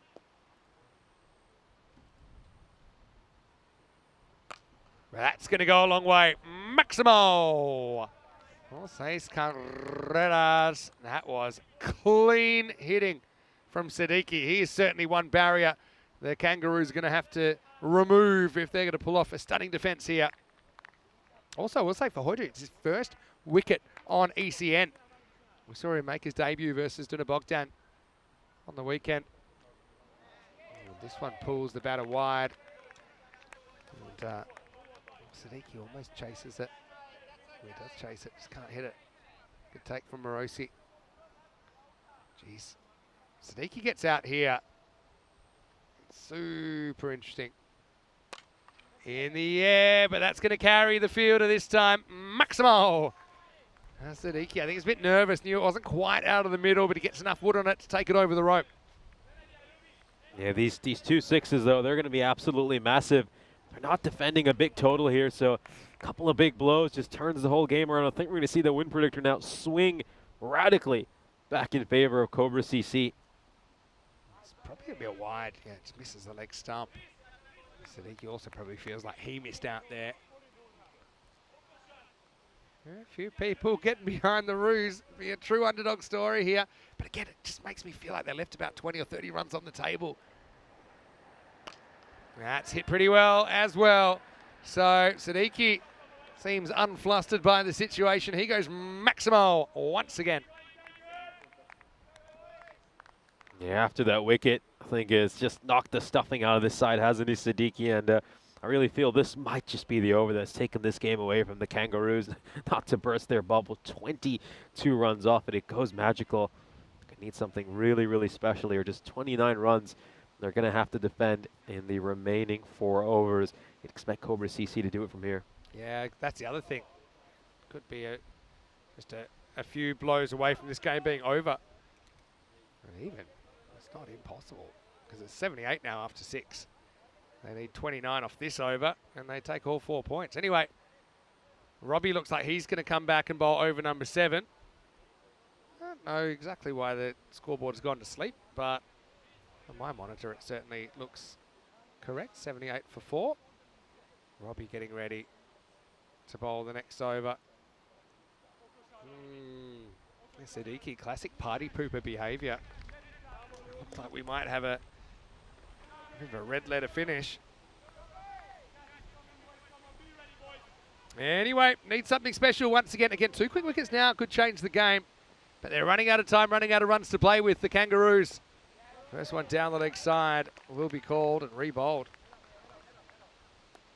He just misses it. The Yorker over there. It's a good idea by Robbie Ainsworth. He's going for that leg stump Yorker, and oh, he just missed it by a whisker. The Kangaroos, though, don't forget, they will stay on the park. We'll also see them in the last game of the day against the Super Kings.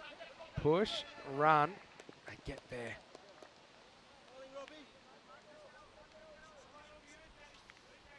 Yeah, apologies for the score going on strike, but I can read it out for you. That's 80 for 4 now off 6.1.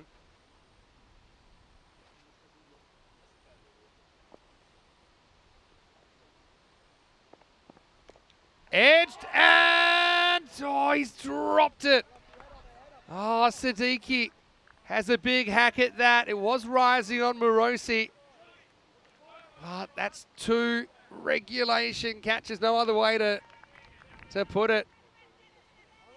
Again, can't decide whether he wants to go gloves up or gloves down. And oh, well, they have taken some brilliant catches in this innings, but Morosi, he will be feeling under the pump there. Siddiqui gets a life, and something tells me he's going to make him pay for it. Now just flicked away from Siddiqui. Long chase, but the ball wins the race. He ends up on top of the rope. You don't see that very often, but that hurts. The knife getting twisted on the Kangaroos.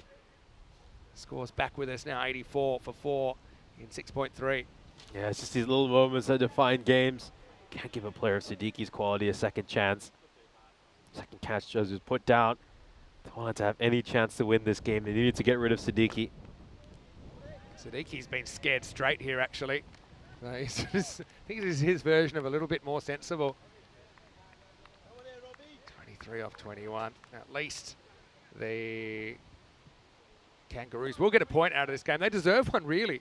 Wasn't looking like that for a while, but again, you look at the costs of not making a tactical switch in the first half. I think it needed to see if they could get more runs, and who knows, it might have made all the difference. This one's going to get through the fielder momentarily. It's Inglis. Make sure it's only a single, so not a lot of damage.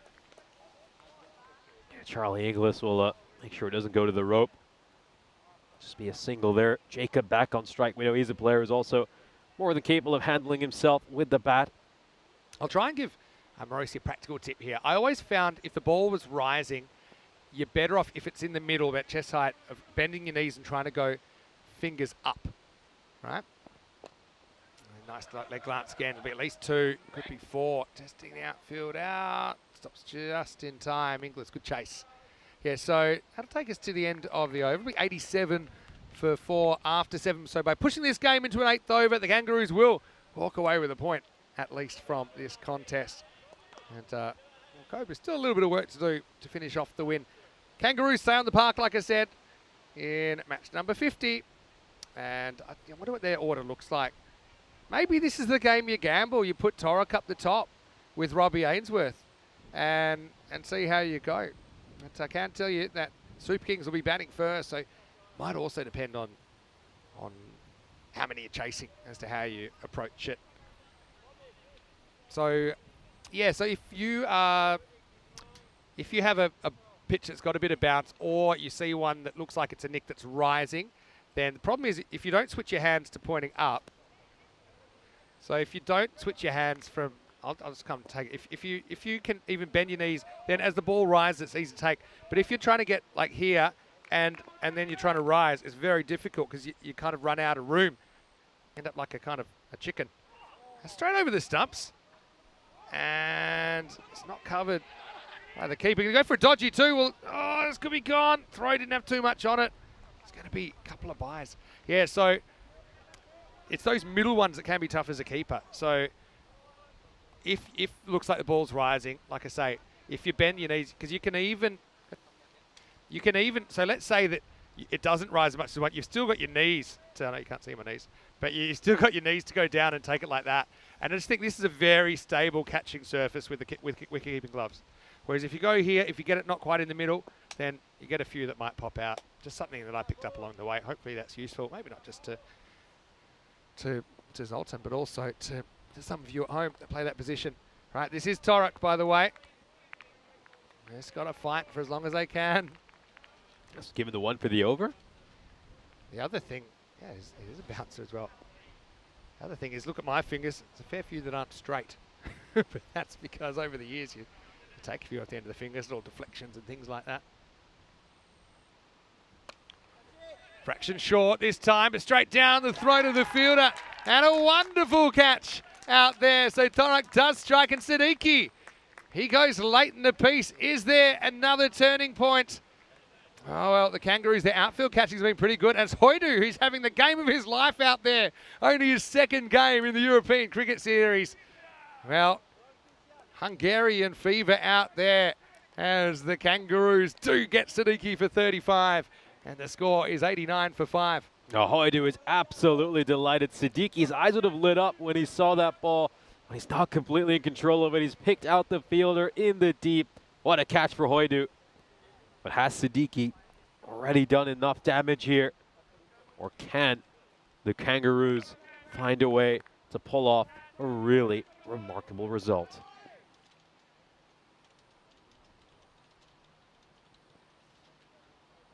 All right, well, Latif, he's a good hitter too. Two quick wickets from here. Also 3 sixes. This game's done. Oh. That's shortish. I don't think it's shoulder high. But, yeah, it's about armpit height. On a knife's edge here. Got to be pretty much perfect to win from here, the Kangaroos, but it is possible. About 1 in 6 shot. We're just going to have another look at this. Well, let him play. Torok. On a maiden here. Oh, he's still on a maiden. Good stop by Morosi. That one was awkward. He's fired up. Right, he's asking. He's been convinced to appeal, but if he didn't think it was out, he's probably not going to convince anyone out. Needs a better lawyer, Torok. Don't think that hit anything. Might have flicked the pad on the way through. yeah, it looks like it has flicked the pad along the way. He's like, well, how was that then? My people have told me it's worth asking you. Not out comes the response. Well, a strike 2 for him. Torok. It's hit in the air, but it's straight, and it's going to be 4. Oh, look, all things considered, they hang in the game, don't they? Even with the 4 off the last ball. Ula able to flat bat that one, but 1 for 4, and of course there were 2 byes to start the over. So 6 in total off that. And the Kangaroos fighting for life here. After 8 overs, 93 for 5. It's 14 are required off the last 2 overs. Yeah, great point here by Mike Edwards in the chat. This is something you mentioned as well at the start of the broadcast. Of course, Zoltan Morosi, stand-in keeper, the irregular keeper for the Danubian Kangaroos, unfortunately broke his finger in the first round. Now, Zoli, he typically bowling spin. Yeah, no, he bowls leg spin. Yeah, I interviewed him a couple of years ago. Really lovely guy, Zoltan. I'm just trying to be practical there with some advice of you know, I call it tendencies. So a lot of it's kind of programmed into you after a while. But so those middle ones, my tendency is to put my fingers up because I think I can adjust better that way. I've still got my knees. I can work with. Whereas he was basically trying to jump and keep his fingers the same way. And it's what made it pretty awkward. But he's a very good spin bowler, and his batting's come a long way since I last saw him as well. Great to see that young talent. All right, biggest over of the game so far. It's Matty Ainsworth to bowl it. Just a single, that's a win. Any ball that's not a boundary at this stage is a win for the Kangaroos. Ooh, yeah, hi Michael Glover, hi Mark Edwards as well. Hopefully you're well. Hello to Jacob. Good to see you in the chat as well. Yeah. Do you believe? Yeah, big Ted Lasso moment. Be tapping the sign right now. Those of you that know that one. Now, Ulla, he ain't thinking singles. Kangaroos have to have their wits about them. Goes high, catchable, bit of a steepler. And it's dropped. And it was so high that it's going to go for two. It was Gabor Nugget who was under it. Oh, look, that's not an easy catch in these conditions. It's been swirling around, but I think it's probably the fact it's not a wicket hurts him, but the 2 runs probably hurt him more at this stage. Yeah, runs will certainly hurt. I mean, if you get rid of a danger man like Ulla and bring one of their true tail enders in, could have a chance to really put on the squeeze. 10 balls to come. Another one. Who wants it? Well, this is catchable. It's Robbie Ainsworth. And he takes the catch. So it just costs him 2 in the end. The Ainsworths combine and the Kangaroos have a pulse. Cobras lose a 6th wicket. Over and a half to come, but it feels like forever. It's 96 for 6. Yeah, as soon as it went to Robbie Ainsworth, he knew he wasn't going to drop it. He called out loud, and he took the catch. Cool as you like. What a star performer Robbie Ainsworth has been for his side. Played a big innings in the first innings and takes another enormous catch under pressure. And we're now into the tail. Matur coming in at number 8. What a game. What a game this is.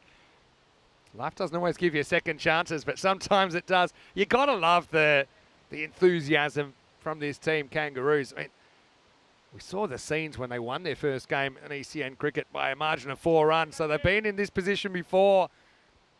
Walking on eggshells here. Martha faces up and helps it round the corner. This is probably running away for 4. It is. So Ainsworth's just getting a little bit too short there and a bit straight towards the new batter. Needed to pitch up and draw him forward instead. It's 4 runs that you feel the Kangaroos can't afford at this stage. Yeah, but it's now under a run of ball. Now under a run of ball. Just 7 needed of 8. 7 off 8 balls. Take it to the 10th over. Now I think you go back to Torok to try and ice the game. And remember, he only went for 6 in his first over, including a couple of byes. Better. Much better. Well, look at those last 2 balls. And which one was more effective? Don't bang it in on this pitch. You're going to have a bad time, especially lower order batters. Draw them forward and into a mistake. Very good bowling. Another one of those is what Matty needs right now. Huge delivery. Oh, well, he does dig it in short. Gets away with it. In fact, it's a wicket. Well taken there by Charlie Inglis, running around to his left. Well, what do I know? He does dig it in. This is a ball that I think Martha feels he should have put into the swimming pool at deep fine leg, but instead he's got to go. Another twist. 2 wickets fall in the 9th, and the Cobras 100 for 7. 7 runs needed of the final over now. Looks like this is going to head for a dramatic finish as well. Matur catches the top edge of his bat. It was a shorter delivery. And this is proper lower order batting. That's all I can say. And Charlie Inglis, well, we saw him earlier let a ball go past him, made no mistake over there, holds on to the catch, and we're heading to the final over. You have to think it's going to be the skipper to pull this one. And can he help his side pull off what would be a really remarkable upset? Actually going to be Matty Ainsworth. So, well, Matty just finished his over, so he can't bowl again, but it will be Torok. Vicky's come in, but he's at the non-strikers end. Jacob's probably got rolling his eyes pretty hard right now. Keeps losing partners because Amal has party pooper written all over him here. I think if you just keep him to 1, it's a good result. Torok, almost impossible, I think, to defend 7 in this situation, but here we go. Smashed. Oh, and it's just over the top. So close to Matty Ainsworth. He jumps, but he can't quite jump high enough, and that ties the scores. how close was this? What a massive moment. If he's all the way back, does he have a chance? Maybe. Or would he have maybe landed on the rope? Maybe. I think he couldn't have done a lot more, to be honest. Yeah, Kangaroos are classic heartbreak stories. They've had so many games that have gone down to the wire. You got to credit them here for taking this to the last over. Poor. You just wonder, though, if he'd managed to take that catch. 7 needed at 5. You got 2 true tail enders out there in the middle. Well, you 5-dot balls. You probably got more chance of the world stopping and spinning the other way, as Corey would say. But one at a time. He's going to say stuff one at a time. Any score wins it for Cobras. In the air, that'll do it. They left him back there for a floating catch. So I know the Kangaroos, they'll be disappointed, but they certainly competed as long as they could, and that's going to do it. So, yeah, it'll be a 3-wicket win from the Cobras. But again, you look at the 2 innings, the Cobras, they lose 7 wickets to just the 1 that the Kangaroos lost. I think, if I'm completely honest, the Kangaroos needed to be a bit braver with some choices in the first half of that game to try and raise the run rate. And in the end, I mean, the Cobras, they get the job done to an extent. 3 points out of that one. The Kangaroos will take one away. And a very entertaining match 49 comes to its conclusion. Match 50 is on the way, though. And the Kangaroos, well, they'll get another crack at a big dog. It will be the Super Kings, who are in brilliant form, undefeated in the second round. They're batting first. Maybe that's not a bad thing either, because the Kangaroos will know what they have to do. So they'll know exactly how risky they need to be with the bat to try and pull off that upset. That match is coming your way in about 25 minutes. Yeah, an incredible performance by the Danubian Kangaroos. A really spirited side.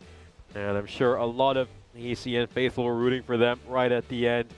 Certainly a side to play with great fire and passion. And, well, I feel this team, give them a couple of years, and they're going to start converting some of these near misses into wins. They certainly look like they have a bright future ahead. We'll have a look at the highlights, of course, of this innings. A thoroughly entertaining inning. Sheikh Rasik and Nilesh Jain, as you can see, opened the batting. And we just see this wicket of Sheikh Rasik over here. Adam Gaul, of course, added his name to the top 3 wicket takers in this tournament, getting rid of Sheikh Rasik. Rasik was actually the player he displaced from that 3rd spot. This was a beautiful bit of bowling by Arthur Edwards to get rid of Sanjay Kumar. And this was that period where they managed to pick up 3 wickets in the space of an over.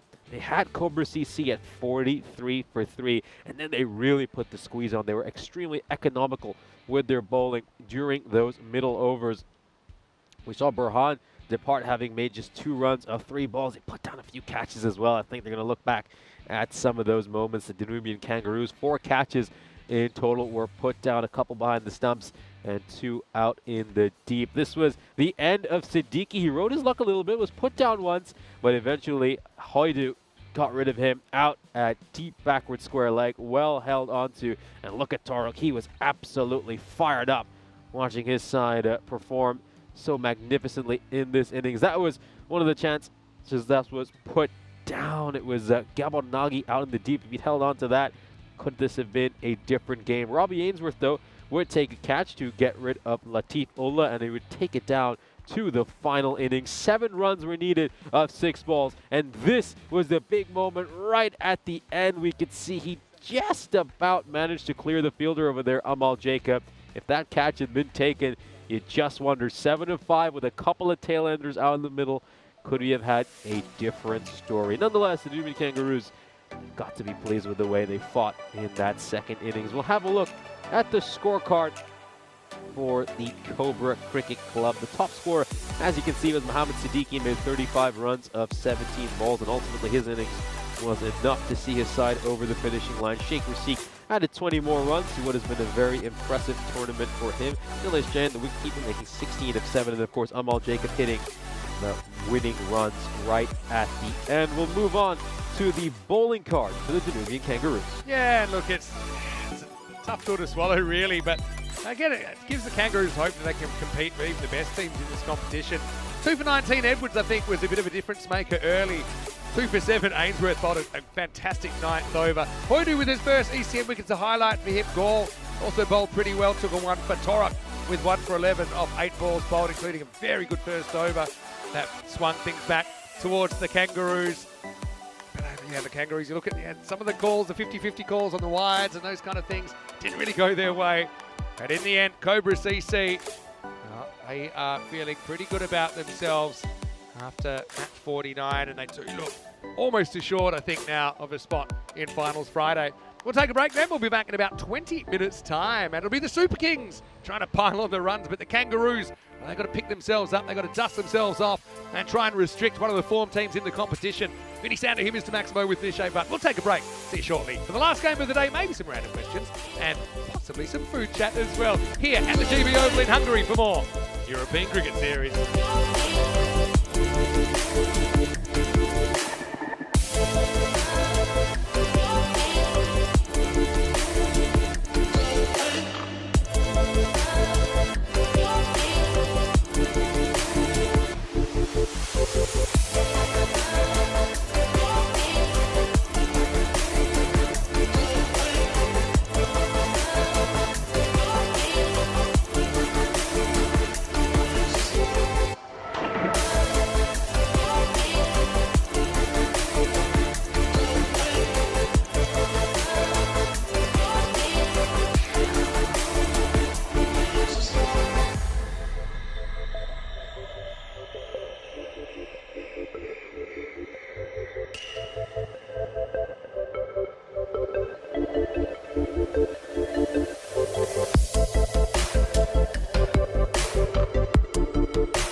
This European Cricket Network event is proudly brought to you by HCL Software and Paramatch. Our final match of the day features the Danubian Kangaroos and the Budapest Super Kings. Let's head over to the coin toss where Maz Bhaji is alongside Gabor Torok and Haridas. Budapest Super Kings versus Kangaroos. Kangaroos to call. Heads. Heads is the call. And tails it is. We will bat. Super Kings wins the toss and choose to bat first. Thank you very much for that update. Looking forward to this matchup. We got two very different teams going up against each other over here. We've got the Super Kings, who are a very experienced side who've gone on to finals. They've played in a lot of big matches. They've been undefeated so far in this second round. They're of course coming off an emphatic bonus point victory against the Royal Eagles. They're going to bat first, and we know they'll be looking to put a lot of runs on the board. They've got so much quality in that top order, a real flurry of talent. Meanwhile, for the underdog side over here, the Danubian Kangaroos, they've got some really talented players as well, in particular the Ainsworths. Both of them are such a joy to watch. They've got some real talent. In particular, we saw a terrific half century in the previous innings. It's an absolute joy to watch. We saw him hitting a few shots through the lines. Robbie Ainsworth is certainly a player to watch out for. They'll be led, of course, by their skipper, Gabor Torok, who usually likes to be an understudy. He wants to give some of the younger players a chance to play, but we know that when he steps up to the popping crease, he's someone who's certainly capable of playing some big knocks. Let's head back to the commentary box where you'll be joined by Mr. Maximo Vinny Sandhu. Thanks, Nish. So close yet so far, wasn't it, for the Kangaroos in that last game? Pushing it all the way to the last over, not quite able to get across the line. But hey, this highlight might be one game away. It certainly would be a bit of a surprise if the Super Kings went down here, because they have been one of the form teams of the competition. Something about them, actually, which has just captured the imagination of a lot of the fans, because they are very positive the way they go about their business. And Super Kings, for them, this is their last match before what we are pretty sure will be an entry on finals Friday. Oh, well, 1 in 6 shot. All right. Could be worse. What do you think? Do you think it's fair representation? I think about the Kangaroos, they've got that attitude. They never say die. They are a brave team. It's a tall order, but it's short form cricket. Anything can happen. Plenty of positives in that last game. I really enjoyed watching the Kangaroos ride the wave of emotions. It was a pretty good game, I think. That's the only way to call it. Cobras, well, they can take a bit of a rest now. See the table shortly, but it looks like they have booked their place on finals day. So I want to say a big thank you to all of the viewers out there as well. It's always wonderful to have that interaction. Of course, we encourage it, especially last game of the day, because we've been toiling away. Maybe it's your turn to take the conversation where you'd like to go. Anyway, here's Edwards to get us going. Starts with a low full toss. He slings in there, doesn't he? And the first one pretty harmlessly down the ground. Interesting that they have changed things up with no Shiva Tadella at the top of the order. Taking a bit of a break, Muhammad Ahmed does stay at the top. Valivarthi being given a go up there.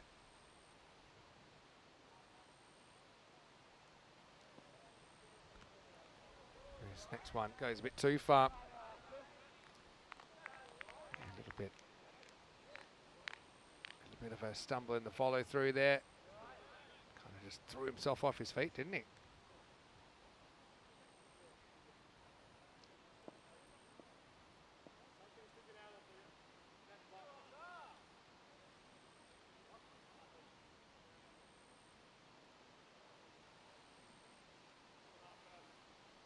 All right, Edwards, see if he can compose himself. That's pretty well bowled. Outswing, not an easy one to hit. Good comeback from the bowler.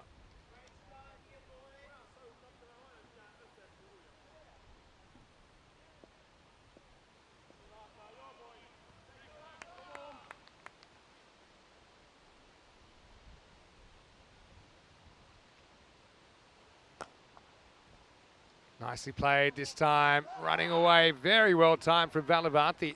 Will be wanting to take this opportunity with both hands. Maybe he hasn't quite been as destructive as some of the other batters in this Super Kings lineup. He's done a very good job behind the stumps, I'd say.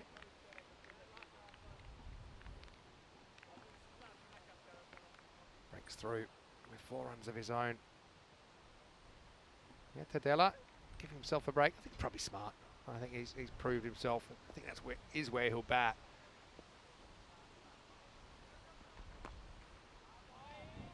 Turned away around the corner. This is the kind of, it's a force field area, I call it. Seems to slow down quite a lot there. We'll get back. Get it back just in time. Edwards is a wicket taker though, isn't he? Everyone cheering on a red-headed tearaway. Except Muhammad Ahmed, who's 22 yards away. Nice timing. Finds the gap, finds the boundary. Really good leg glance. It's perfectly balanced to play that shot. Very well hit.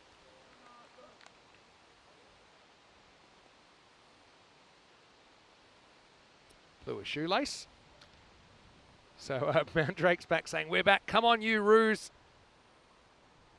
Yeah, and Wayne saying, can't say Red Edwards isn't trying. The lad is throwing himself into it, yeah, literally speaking.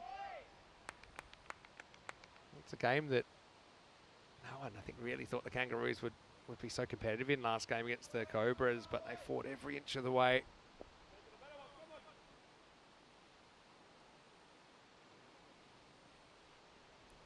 Really well bowled. Really well. Oh, yeah. Wow.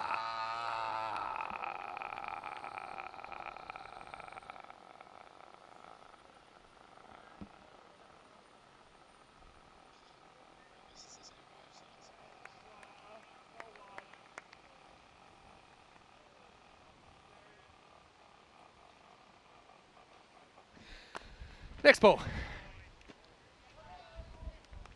Edwards finishes with a pretty respectable 12 off the over.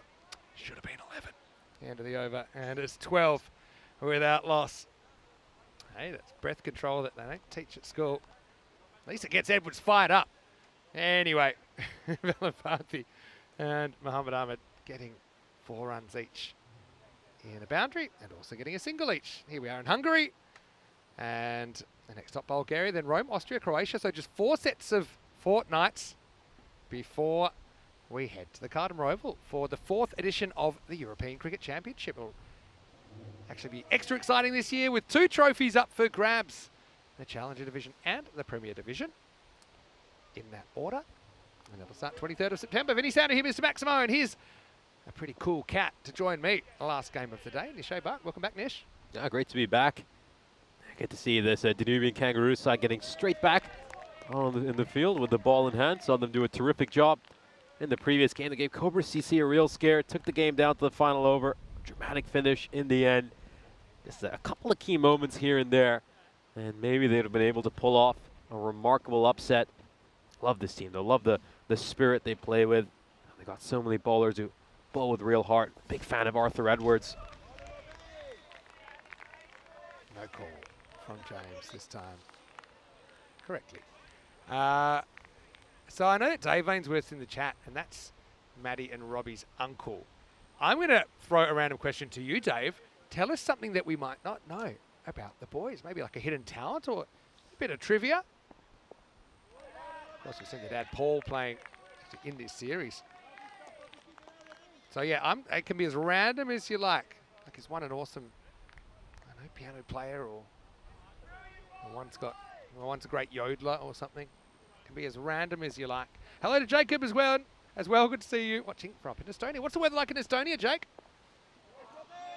Well taken by Morosi. He'll be pretty keen to do a good job with the gloves. After a couple went down in that last game. Probably didn't cost him too much in the end. Nice take low down.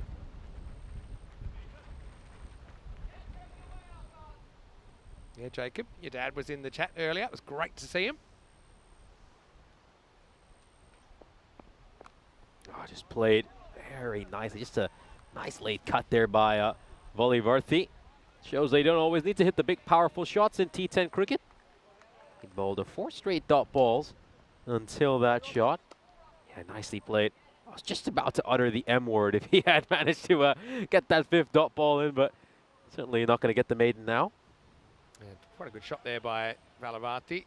Like I said, I suppose auditioning for maybe a scenario where they need an opener, or maybe they have an unexpected injury or something like that on finals day. Robbie Ainsworth. Pretty good over in the end. Just the 4 come off it, and 5 dotters in there. 16 without loss after 2. Yeah, well bowled there by Ainsworth. Such an asset to the team with his batting, bowling, and fielding. We always see him out there at long on. He held on to some big catches in the previous match. Obviously played that terrific innings as well. Here's a look at the standings for round 2. So the Newman Kangaroos, they start off their second round with a loss. It's a tough loss, a gut-wrenching loss. They came so close to victory there against Cobra CC. Meanwhile, for the Super Kings, well, they've been undefeated in their first 4 games. A win over here will see them return to the top of the table, and that will book their place in the elimination round. Should make it there anyway, regardless of the result of this match. This one is played away, goes for a 4. Good looking shot. It is a good looking shot. Just keeps his shape nicely there and strokes it away through the offside.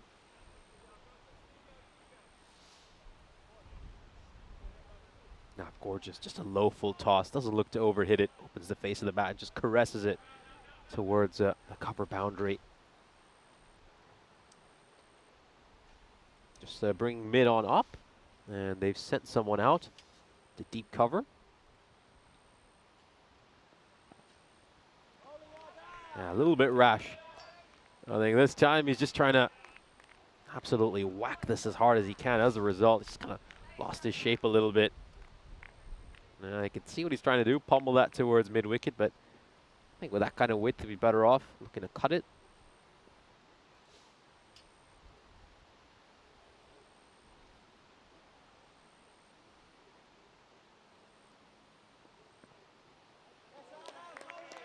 And he's looking to hit this one towards long on.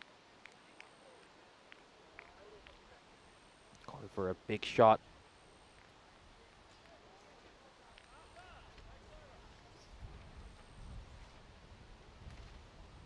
Goal. He's tried opening the batting earlier. It didn't really work out, I think, as well as he might have liked.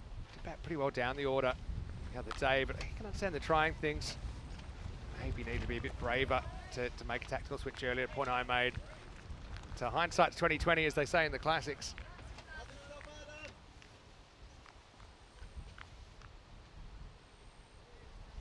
Yeah, once again, the wind's picked up, and our ice cube, well, it's really getting tested right now. Those are a lot of the items on the desk. Protect the equipment also applies to the cube. Oh, this is played away very nice. Just got a little bit straight over there, Gall, and Ahmed plays it beautifully off his pads. Good wristy shot. Goes away for a 4. It is a good shot. Now let's just take another look at this. Yeah, wonderful. Wonderfully played. I think that was, looking at it again, more of a horizontal bat stroke. All right, last ball of the power play, then 24. Haven't really been hurt yet, have they? Still decent over here from Gaul. Creating and taking chances. That's their way that they can compete here. Kangaroos against a team with 1 foot in finals day. This one will have to bowl again. Something's happened now in that part of the pitch. I don't know if it's gone all wonky, but now Gaul's gone over. He's pulled the ball a long way wide as well, and that's going to be the dreaded Minimo.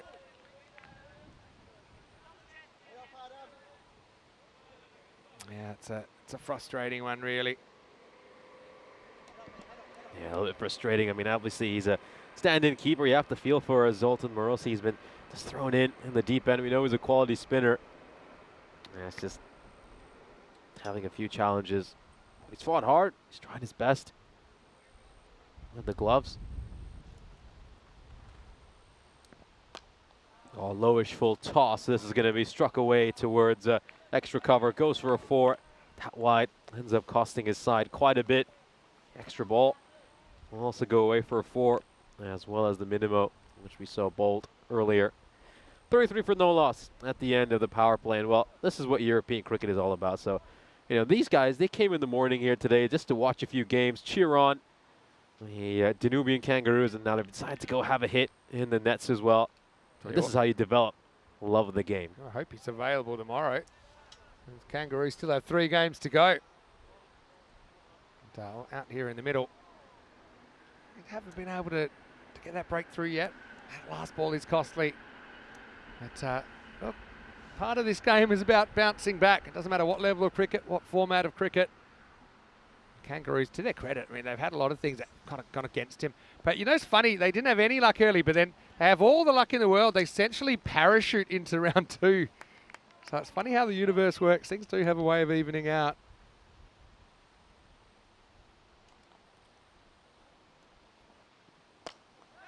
Right, straight down the ground. That's going to be a single.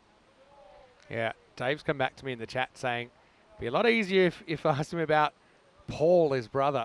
And maybe those would not be repeatable on air. Well, I'll leave it to your judgment, Dave. But either way, it's great to have you here in the chat. Edwards got the red mist. Just misses, not by too much. Taken by Morosi back there.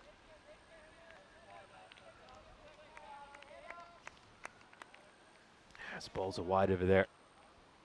Edwards is bowled with great heart throughout this day. He puts everything into every single delivery. Big long run up as well.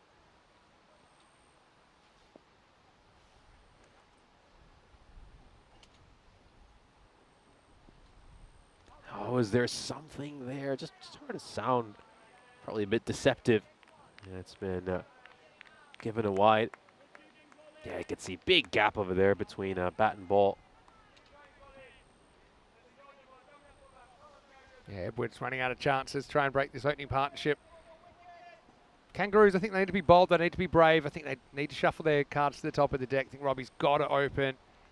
Wouldn't even mind seeing something like a Torok up there. Oh, it's gone up in the air. It's been skied. Is this a chance for the keeper? He's coming underneath it, and he will take it. So, nicely taken catch. First wicket falls here for the Super Kings. He's done a terrific job of tracking that one down, Zoltan Morosi. And he gets to it, holds on to the catch. Well-deserved wicket for Edwards. He's bowled with so much heart and passion throughout these 2 games he's been involved in today. And there it is, Morosi holds on to that one. And he gets the reward he deserved, Edwards. You love to see it. Now you've got to get back on the horse. No, Morosi dropped a couple of Class A goobers in the last game, but this is a much more difficult catch, and also had plenty of time to probably have a few negative thoughts creeping into his head, but he tracked it. He owned it in the first place. I like that. And in the end, takes a great catch. That's it. Makes sure that he protects the ball. Wasn't going to let it slip out when his hands hit the ground.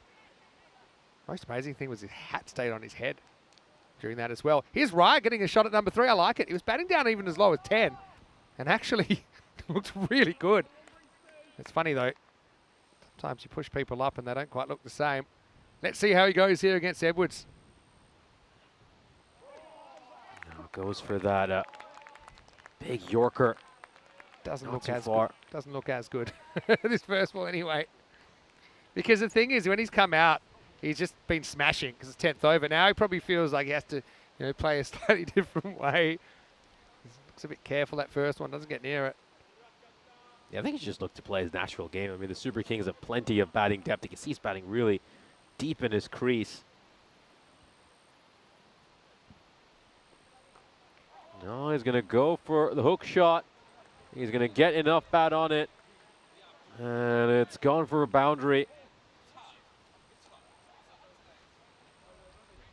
He's done well. Just gets underneath that one well and strokes it away for a 4.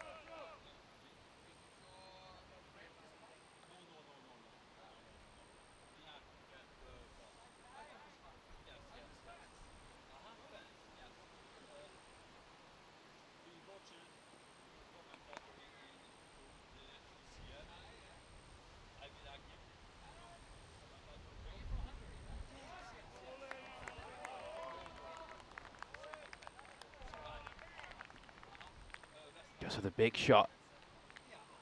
And Rye, he's going for the big shot there. Clears the front leg. And he's looking to tee off.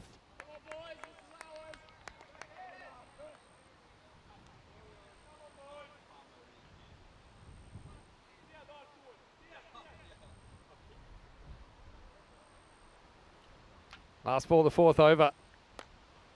Okay, gets the length right again here, Edwards. And it's going to be a dot ball to end the over. So a terrific spell for Arthur Edwards. Gives us just 19 runs of the 2 overs he bowls. And he picks up the only wicket we've seen so far. Once again, gotta say the Danubian Kangaroos doing a great job with the ball in hand.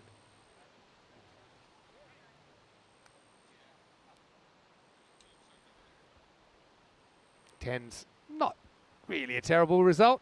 I think maybe a good thing for the Kangaroos is they're batting second in this game. And the reason I say that is they'll know exactly how aggressive they need to be. They seem sometimes a little bit, I don't know, directionless, especially early. But if you know you're chasing a certain amount, you can say, right, let's not fall behind. Let's take risks now. And sometimes it's a good thing batting first because you bat freely, you're not really encumbered. But when teams are struggling to kind of pace an innings, then I often think it's a good thing if they do bat second, which they'll get the chance to do here. And Matty Ainsworth coming in to bowl his first over here. I like this. He only got a chance to bowl 1 over in the previous match. That was a penultimate over. Hopefully he gets to bowl his full quota in this game. Oh, it just comes off the outside edge over there. That was a quiet middle, that one, the batter. Yeah, I like this. Good consistency. Where there are lines and lengths here for the Danubian Kangaroos.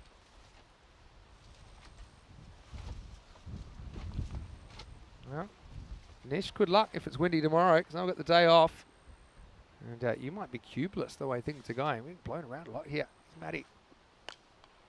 Oh, this one's been skied. It could be a catching chance. Some fielders underneath it, and it lands in the Bermuda Triangle once again. And I think by the time you saw him realize that it was his catch, it was way too late. Charlie Inglis just watched one go over his head. Let's have a look at this. Yeah, right between the 3 fielders. It's another swirler, though, isn't it? That's the hot zone over there. And I don't think he even got a hand on it in the end. Oh, it just stumbles. You can see that was Gabor Nagy who was fielding at square leg. I'm not sure he would have got to it, but he loses footing as he's going for the ball. And it's going to go away for 4 runs. Yeah, I'll take it. Don't think I was getting this to anyway. It loses his footing to basically trying to take off, but that ball's always getting away. 4 more to the total. Valavarthi faces up again. Swing and a miss this time. Hello to Andrew Morosi. Good to see you in there. Andrew, always great to see you there. And Zoltan behind the stumps, taking a brilliant catch there. Having to go walking. People say things like, oh, you got the gloves on, those high balls are easy. Well, slightly easier. You've got a slightly bigger catching surface. But I mean, when they're moving around, blowing around, it can be pretty difficult to judge them. And everyone kind of thinks they can do a better job. If you do, you put down a catch or 2. So, Matty Ainsworth, bowling a pretty good over here, just 6 off it. Valavarthi's not hurting it at the moment. I think you're pretty happy to see him stick around and only go around about a run of ball, considering who the Super Kings might drop in if you get him out. Last ball of the 5th. Oh, this could be close. I think he's gone. Yes, he is. What a perfect Yorker. Literal toe crusher. Look at him. He's limping back to the dugout. It's hit him right on the top of the foot. Perfect delivery there by Ainsworth. You can also see it just starts to straighten right at the end. He gets a little bit of swing as well. Swinging Yorker. That's as plumb as it gets. It's going to go on to hit the base of the middle stump. Well, I've heard of Walkers, but he's a hopper. This is a painful blow. And it's right on the top of the foot. Let's have a look exactly where it hits him. This is back foot as well. They say get your foot to the pitch of the ball in the textbook, but that's not exactly what they meant. And so, yeah, handy wicket on the stroke of the 5 overs. Let's welcome you into the commentary box. 46 for 2 after 5. Vinny Sander here, Mr. Maximo, alongside Nishay Butt. And yeah, throw some random questions at us if you like. It is the last game of the day. And the Kangaroos pushing for their first win of the second round. They do have to play catch up. Look, I think realistically, the way the Kangaroos are approaching this is they get 5 more matches. And it was an unexpected circumstance that saw them get this opportunity, but they want to take it with both hands. You've got to love the enthusiasm, and I think you can see that if you put more balls in the right spot to start with, then good things happen. And we know that they have been pretty good, especially in the outfield, of taking most of the opportunities that have come their way. Absolutely. I'm glad that the Danubian Kangaroos got this opportunity. It's a good chance for their team to develop. And they've been thoroughly entertaining to watch so far today. They play cricket the right way. They've got a lot of passion and energy. They're an entertaining side. You can see a lot of people in the chat are rooting for them, and rightfully so. It's hard not to love these guys. I also got a lot of time for the Super Kings, though. They're a team that came out little fanfare, really. They did play last year as the Kings, but they've supersized themselves. They're the Super Kings now, and they're playing like it. Since we first saw them at the start of the tournament, they've attacked. They've relied on a number of different players who might pop up for them in the big moments. And right now they're on a bit of a winning streak, really, the Super Kings. They haven't lost a game since match 23, so they've now won 6 in a row. They're hoping to make this 7. And so far, they're 4 out of 4 in round 2. And that's why I think pretty much whatever happens here, they're going to be heading towards finals day. But I'm looking forward to this because Rick Yang is going to get his first bowl in the European Cricket Series. So you can see they're getting a few bits of late advice. But yeah, you love to see the diversity in the Kangaroos lineup. And it's the Yang man to get us going here. We already saw Hoidu take his first ECN wicket. Let's see how we go with Rick in over number 6. And he's going to get hit for a boundary off his very first ball. Not the dream start he was hoping for. Strays a little bit down the leg side, and Rai punishes him. I like his action, but obviously, yeah, a little bit short, a little bit leg stumpish, and it's fairly easy put away. But I mean, there's a lot to like about that. Just needs to pitch it up slightly, and basically anywhere from kind of the blue line to the off stump. Anywhere in that. If you had to put goalposts, that's where I'd put them. I'm just saying, right, bowl it in there. Try and pitch it around. I'd say around the popping crease, I think is about right, give or take. Anyway, right. Catches that first ball in for a boundary. Young with a comeback ball. He's trying to go for a Yorker there, slightly misses the length, and it's gone for a 6. Rai, well, he clears that front leg and hits a big one over long off. Oh, bye. That's a big one from Rai. And, well, I think that ball ended up in the jungle, and the jungle was dry. What a shot. And to be honest, that wasn't a bad ball. That was just a very good shot. And sometimes I think you just got to tip your cap and go, yeah, look, you got me. That's an example of just a bit of length off it. Rai is pretty deep in his crease as well.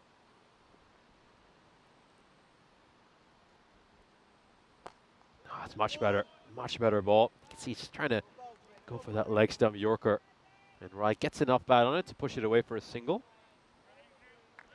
Yeah, look, wasn't a bad ball. Kind of maybe a bit leg stumpish, but length was decent.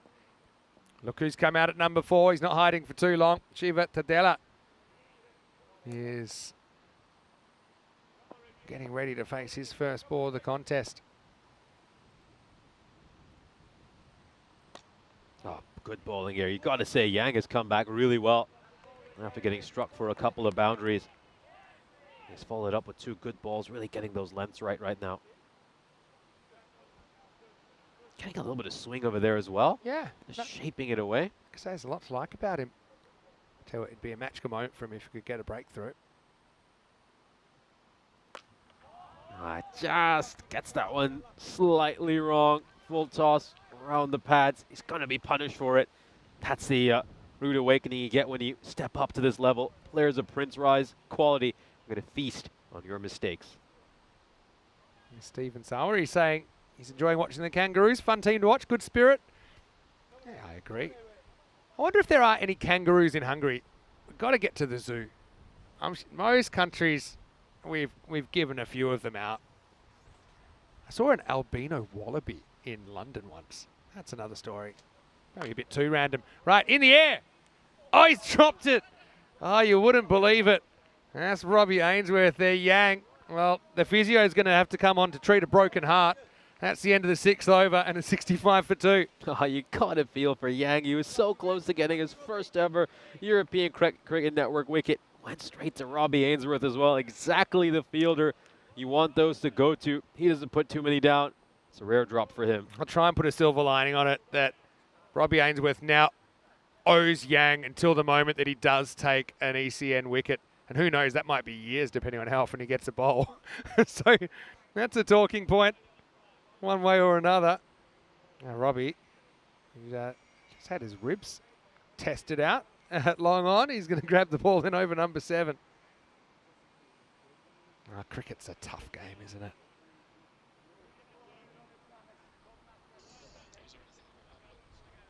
Yeah, Robbie maybe was already thinking about the fact he was going to have to bowl the next over, but look, let's be positive. He saved the boundary. Here we go in over number 7. Oh, goes for the big shot. It's just going to catch the edge. Goes at it hard. And it flies over the fielders inside the ring. Goes away for a 4. Yeah, I just got to ask yourself why nobody stays in a deep third, especially with a bowler of this kind of pace. One bounce over the rope. Well, poor Yang, if he's not already hard done by it, now has to go and pick the ball out of the long grass. After that disappears over his head. Right after a slightly shaky start, it's getting into his work. 27 off 11 now. Yeah, they finally put someone all the way back. Big swing over there by Rai. Completely misses the line of the ball.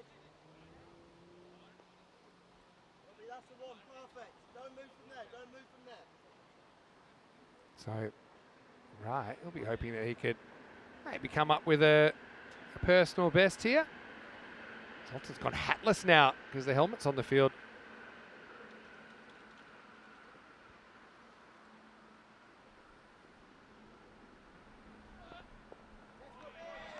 This is a good ball there by Ainsworth. Bit of swing there for him. So, Pelash right, he's now moved up to 27. That's his highest score on the network. He scored a pretty good 22, not out. And like I said, I think he was batting number 10 against the Tigers.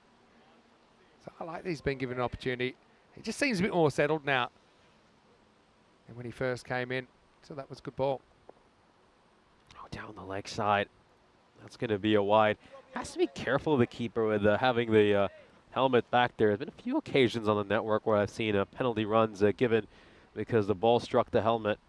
We actually once saw it twice in an over, twice in 3 balls in Barcelona. And I had the odds of that at about 1 in 16 million. So that was a crazy one. Oh, it's up in the air. This could be a catching chance. The skipper is underneath it, but it's just going to go beyond him. He says he's lost in the sun. He's stumbling a little bit as well. Sun was going backwards. Sun was definitely a factor there for Torek. He's staring straight into it. You needed those eclipse glasses, a pinhole camera maybe there, Torek. It's good experience, though, to immediately make it clear that the sun caused you to miss the opportunity.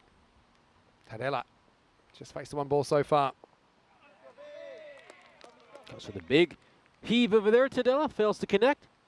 Yeah, but got to credit the Danubian Kangaroos here. This run rate's at 10. They've done a good job of containing this Super Kings team. Of course, they shuffled their batting lineup a little bit, but there's so much quality in this side. And once again, they're doing a terrific job with the ball in hand. Tadela, he's itchy for a Maximo here. Last ball of the over. Misses. So, Robbie pretty good. One side of the wicket there. That'll take us to the end of the 7th over. So, 71 for 2. Let's check out this last ball. Yeah, kind of goes upstairs. Tadela went slightly leg side with the footwork, so it probably looked wider than it actually was. And 3 overs to go in this one. Coming up tomorrow, well, Nish, I'm going to pass the baton to you for the last day of round 2, starting with match number 51, Eagles versus UCB. The Kangaroos will play 3 times in there, and Duna Bogdan will also be on the park. You can join Nish Butt tomorrow, 7 a.m. GMT, which is 9 o'clock in Central Europe, and 12:30 in India. Amongst a few other things, one of the things I've got to do tomorrow is get measured for some new suits because mine are almost worn out. Thanks to Stan Ahuja. Yeah, it's a big day of cricket tomorrow, of course. Looking forward to some of those matchups, I think, especially when you look at the likes of Dina Baghdadi and the Kangaroos and the Royal Eagles taking on each other. You feel some of those teams are more evenly matched, so we should have some competitive games to round out the day. Yeah, definitely. A goal coming on now. I mean, they're in decent shape here. They're only conceding 10 and over. Just trying to avoid the dangerous finish, which could happen any time. Yeah, this is going to go away to the boundary as well. It's gone all the way by Tadella. That's what we're used to seeing from him. The skipper steps up, plays a big shot. Just going to take another look at this. Look at that. Deep in his crease, and he pulls it away. 6 more runs. Yeah, pretty good shot. Didn't have the deep square back, so it was already going to be a tough ball to stop going to the boundary. Goal just gets his length wrong. Stephen Sowery has a really good question, and I have the answer. Stephen, he said, what happens if someone misses a ball so badly when they bowl it that goes over the ropes without bouncing? Cut away. This one maybe stopped. Nice work. I think he stays inside. This is one of the things that the camera might suggest he's on the rope, but I don't think he is. I never see the rope move. The rope's behind him, so you don't see it anymore. So I think he's all right there. Where's the feet? Feet's inside. No problem. Yeah, it's good work there by Gabor Nagy. Of course, the previous match, he had a moment where he just stepped on the rope as he was throwing the ball. Makes no mistake there. I do have the answer from Stephen's question, but I'm going to give you a stab at it, Nish. Low full toss. So, okay, I bowl the ball. I'll give you 2 scenarios. One which might happen and one which is theoretically possible but actually impossible. So let's say I am a really fast bowler and it slips out of my hand and it goes miles over the batter's head, miles over the keeper's head, and it never bounces until it goes over the rope on the full. So what's your call? Edge and gone. Yeah, that is really well taken there by the keeper. We know he had a few issues in the previous match, but he's made no mistakes over here. Zoltan Marosi holds on to that, and Gall picks up another wicket. He's in the top 3 wicket takers in this tournament, and he's adding a few more to his name. Got the Lucky Paul jersey on as well. Yeah, you could hear the big nick as it ran through to Marosi. Have a look at it here.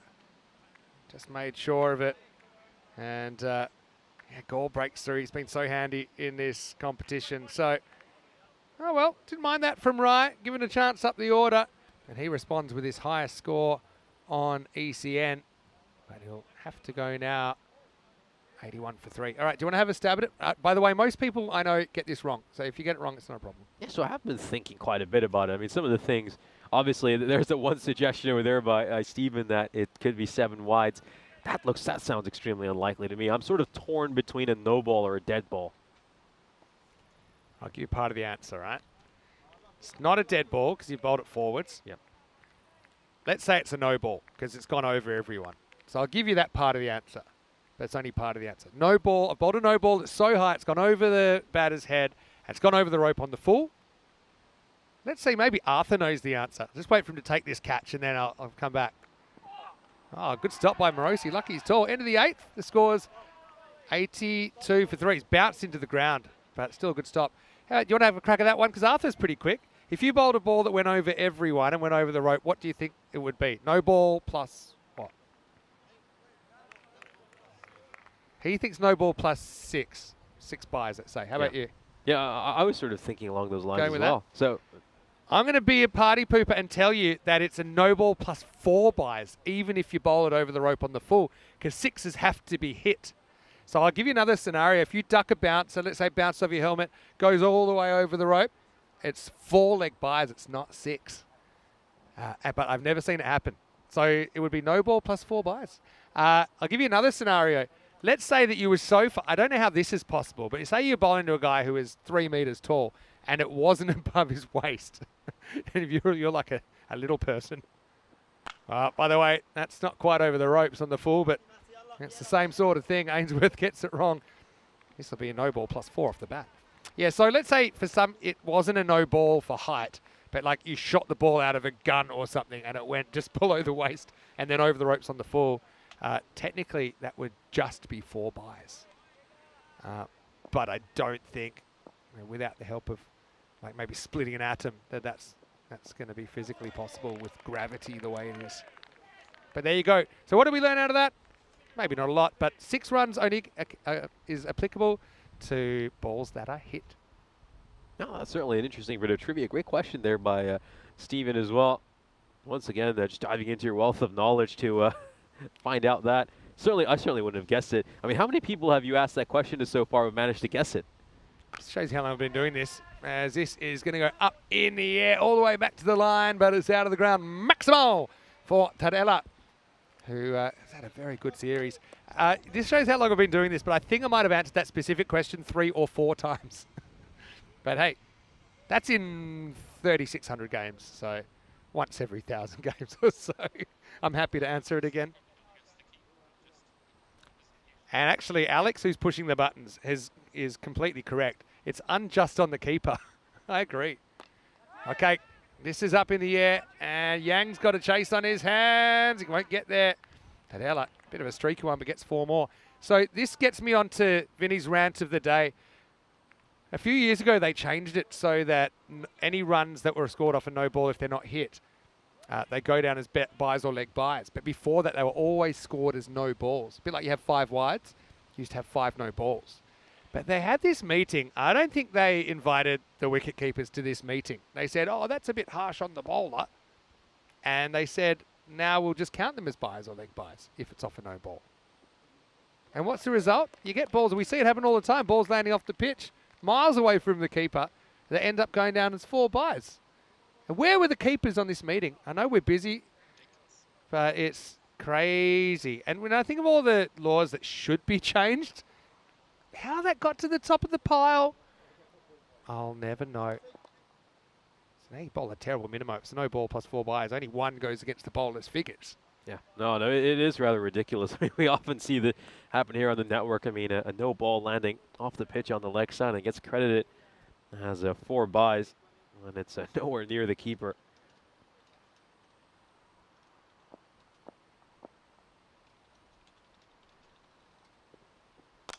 Well, goes for this and gets a fair piece of it. Tadella, who puts it up over extra cover. Maximal brings up the 3 figures for the Super Kings. Yeah, really nice shot there by Tadella. It's a low full toss. It's not that easy to play. He just does well to get his bat underneath it, elevates it over extra cover, 4-6. Terrific shot. Yeah, excellent shot there. Wasn't an easy ball to put away. Matty Ainsworth bowled a brilliant 9th over, didn't he, in that last game to force a finish. He's got 1 ball to go in this one. Oh, there, a good, well-directed bouncer there by Ainsworth. Just having a look at the square leg umpire. Probably side-on angle will give us a better idea. Yeah, I think that one's all right. If he hasn't bowled one in the over yet. That's over the shoulder, but not over the head. Good umpiring. End of 9. The Kangaroos certainly in the hunt here. 103 for 3 after 9. Super Kings probably playing a bit like a team that have played, how many is it? 13 matches. And they already know that they've pretty much sewn up a spot on Friday. They'll, I think, welcome the day off tomorrow.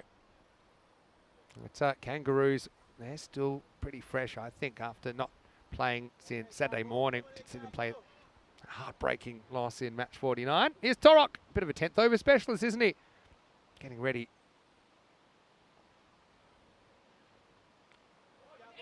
This one a little bit shorter. And it gets past Shamsher. It's just, I think he was beaten a bit by the pace there, Shamsher. He rushed onto him. Hey, look who's popped into the chat. It's Charlie Hunt. Hello, Charlie. Hopefully you're well.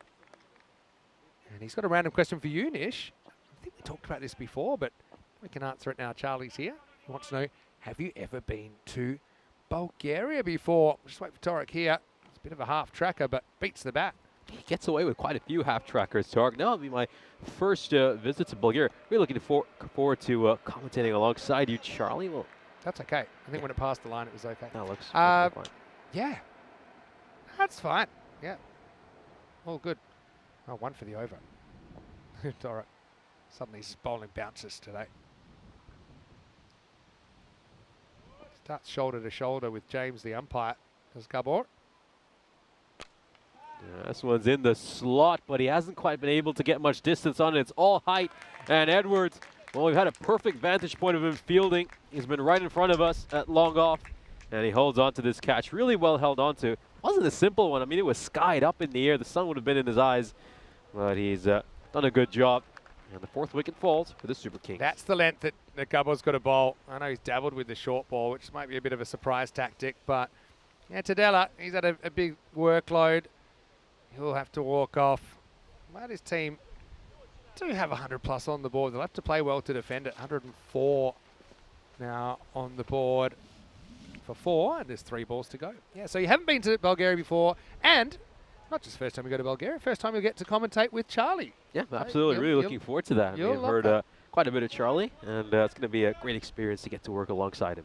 I remember back in Belgium when I was working with Charlie a couple of years ago, and he said a lot of people, he had a bit of a dream he could commentate with Corey sometime. I immediately shut it down. This is bad influence. Well, this is a top edge running away into the force field, but it still gets across the line. Akula gets a bit lucky. And I think I want to check this for height. I don't think this is above the shoulder. I hope it's not. Let's see. Nah, that's okay. Chest high. So you can just see that top edge there going very fine, running away for a boundary. But the reason I bring that up, I was pretty quick to shoot it down at the time. But times change. The fact that our schedule's exploded means that we might have a few different pairings. 2 to come. Yeah, this is going to go straight to Edwards again. And he holds on to this catch as well. Second catch he's taken this over. And Torok and Edwards combine once more for a wicket. Akula departs after hitting a lucky boundary. Short stay for him at the crease. 4 and out. Nice catch again by Edwards. No real pressure at this stage, I think. Worst case, if you miss it, it's only 1. You can live with it. Just don't want to get across the boundary, but well taken. Had a little bit of room to move. And Wayne says he loves it. Torok looks like he wants to fight everyone. I also like that, Wayne. As long as he doesn't actually fight anyone. But I like that he's fired up. Yeah, so the reason I brought up Corey, and I have to be super quick here, is that you commentated with him in Malta. Hey, you survived. How was that? That was a great experience with Corey. Corey loved commentating with you as well. No, it was really fun commentating with Corey. One thing I'll say is the chat engagement's very different to the one we're getting. that's to put it politely. He's got a disturbed mind, Corey, but does create some interesting commentary. Also, Charlie saying could be the youngest commentary duo. I think you might be right. I have to have a think about that. Last ball coming up. Palanasamy. Yeah, as he picked out the fielder. Oh, it went straight to Matty Ainsworth. He's actually done really well in the end to leap up and ensure that it doesn't go for a 6. Bats it down. It's just the 1 run in the end. So, once again, sensational bowling performance here by the Kangaroos. Yeah, and look, to be honest, this is what I said the ball before. I mean, you can live with the drop catch. He's looking straight into the sun. At least he saved 5 runs. But, geez, if he'd caught it, then Gabor would have had 3 for how much? 3 for 3 off the over or something like that. We had 3 for 4. Instead, he has to deal with 2 for 5. But, hey, he can live with that. And, look, it's another one of these totals between 100 and 110. And the Kangaroos have forced some thrilling finishes. This time, look, they've got to do it. They need to be proactive with the bat. They don't want to fall behind and have that rate sail up over to a ball, get up 13, 14, 15 over. I think they've got to bat with Robbie Ainsworth. They would feel that they might be able to do what nobody else in round 2 has done and beat the Super Kings here in match 50. Now we're going to take a look at the highlights of this innings. Another thoroughly entertaining innings involving the Kangaroos. They are always such a fun team to watch. Of course, the Super Kings did shuffle their batting lineup a fair bit. But in the end, you'd have to say almost all their major batters did have a chance to spend some time out in the middle. We saw Ahmed and Valivarthi open the batting. This one was skied up in the air and a really good chance. You've got to feel great there for Zoltan Morosi. Had a few chances go down for him in the previous match, but he held on to all his opportunities in this innings. There, of course, was the wicket that Matthew Ainsworth managed to pick. That'll be the end for Valivarthi. Brilliant ball by him. Literal toe-crushing Yorker right on the top of his foot. And we're just taking a look at some of these great strokes. That was, of course, Palaj Rai hitting that big 6 over long off. There were some other half chances as well for the Danubian Kangaroos. You could just see their skipper losing that one in the sun. Nice shot there by Shiva Tadela, the captain of the Super Kings. He made 30 of 15 deliveries, struck 5 boundaries during his innings. This was another great catch by Zoltan Marosi to get rid of Rai. Adam Gol keeps his place in the top 3 wicket takers in this series. He's another absolute gem that this Danubian Kangaroos team has found. This is the final over of the innings. We saw Arthur Edwards take a couple of wickets off the bowling of Gabor Torok right at the end. He did a sensational job in the final over. It went for 6 runs. Could have gone for 5 if Ainsworth had managed to take what would have been a really, really challenging catch. In the end, he did a stellar job to bat that one down, and he saved his side 5 runs. We'll now have a look at the Super Kings scorecard. Yeah, and you can see top 4 all making some sort of a score, but no one really set the world on fire. Like I said, Super Kings already know they're heading for finals day, and I think they're just probably running out a bit of a puff at this stage. 30 for Tadela, ends up top scoring in 15 balls, 29 right, not far behind his highest score in ECN after being promoted up the order. Valavarthi got a chance to open, and he did make 15, maybe not quite the rate he would have liked to have gone. Kangaroos, well, they're a team that must watch TV. 2 for 5. Torok might have had a third in the last over. In fact, wickets also to Arthur Edwards, Big Red, as well as Adam Gore continues his good series. Matthew Ainsworth with one as well. But Robbie, I think, deserves a lot of credit as well. Only going for 10 in his 2 overs. We'll take a break. We'll be back in just a few minutes with the response. Can the Roos get up? Or will it be another heartbreaking close finish for them? Well, Super Kings want to go a perfect 5 for 5 in round 2, and we'll find out if they can do that when we return to the GP Oval in Södertälje, Hungary, for more European Cricket Series.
This European Cricket Network event is proudly brought to you by HCL Software and Paramatch. Well, it's been another great day of cricket here in Hungary, and we've come to the final innings of the day. The Danubian Kangaroos have been such a joy to watch today. They, of course, came so close to defeating Cobra Cricket Club, took it down to the final over. Well, they got a big chance here to pull off what would be a major upset by knocking off the Super Kings, who have been undefeated so far this second round. Here's a look at the bonus point equation. Of course, if the Danubian Kangaroos can achieve this target in 7 overs or less, they will be leaving this game with a bonus point. But if they are restricted to 76 or less, then the Super Kings will achieve bonus points. 109 runs. You generally say this is a well below par total, and the Danubian Kangaroos would be big favorites. But of course, you know, this Danubian Kangaroo side, they're a little bit inexperienced. They're a developing team. So you'd feel 109 is somewhere around their wheelhouse. Is the kind of total which, if they bat well, they should be able to attain. When it's not going to be easy by any means, especially against this Super King side, who have so much experience, have enjoyed a lot of success at the European cricket level. They'll be looking to use all their guile to try to undo this young Danubian Kangaroos team. So we're obviously calling for Robbie Ainsworth to open the batting. You saw how well he batted in the previous game alongside maybe the skipper Gabor Torok, and just allow this team to get off to a good start. But instead, they've gone with Morosi and Matty Ainsworth.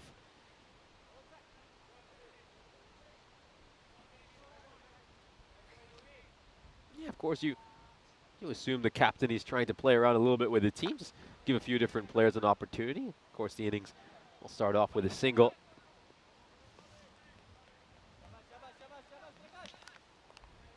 So let's see if Zoltan Morosi is able to take advantage of this opportunity. Of course, Zoltan Morosi just turned 18 back in January.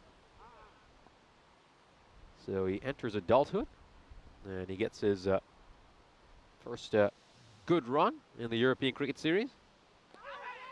On his down the leg sign, it's a big wide. Managed to score 93 runs so far this ECS. His biggest score was 23 against DCC.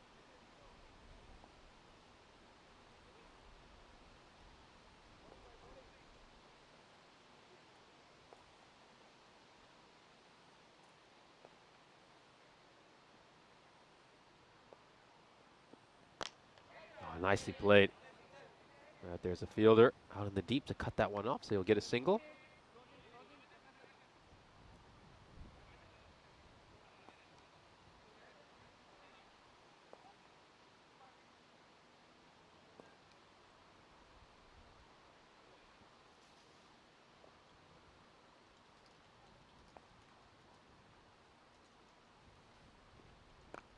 Oh, it's gone up in the air. This should be a catching chance, and it's taken. And Morosi will have a very brief stint at the crease. Departs having made just one run. It's a well-taken catch by Volivarthi. Pops up in the air, top-edged. And he watches that one into his gloves.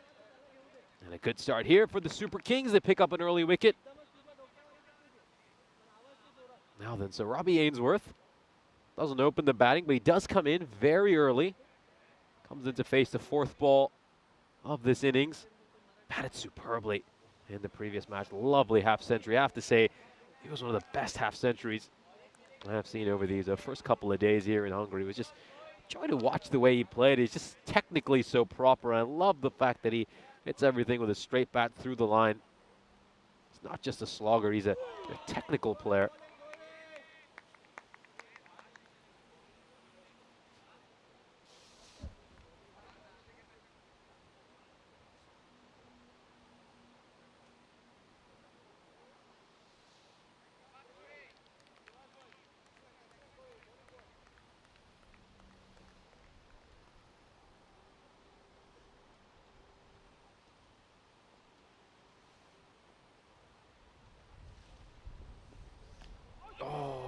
one. Certainly looks like it might be painful. It's a well-directed shorter ball. He's not able to get out of the way. It's also around that blind spot for so many batters. It's just so hard to see it. And it's around there.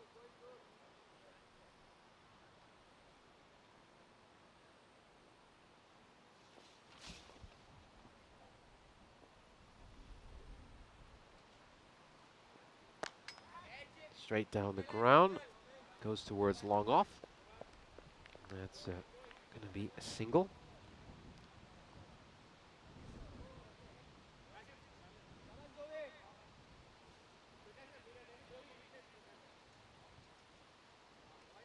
And the first over, it's a good one for the Super Kings. Just 4 runs off that over, and they managed to get a wicket as well. Here's a quick reminder that it's been 216 matches since we last had a golden ball on the European Cricket Network. Of course, that was, as we mentioned earlier, 44 days ago, all the way back in the European Cricket Series in Cyprus.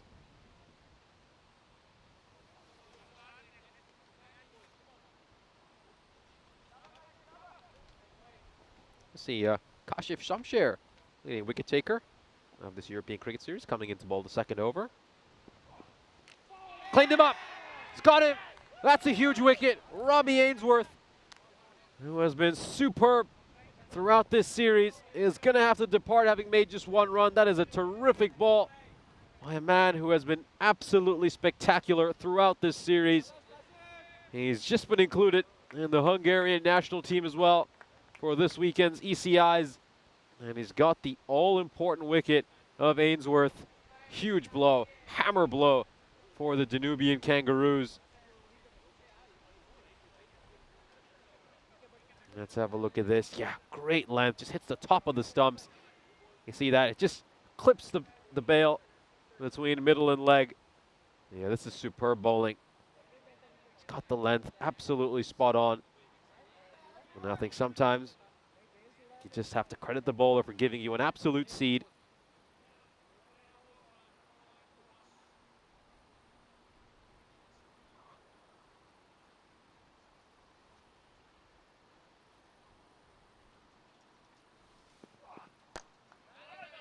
Goes for a Yorker length delivery. And it's just pushed away.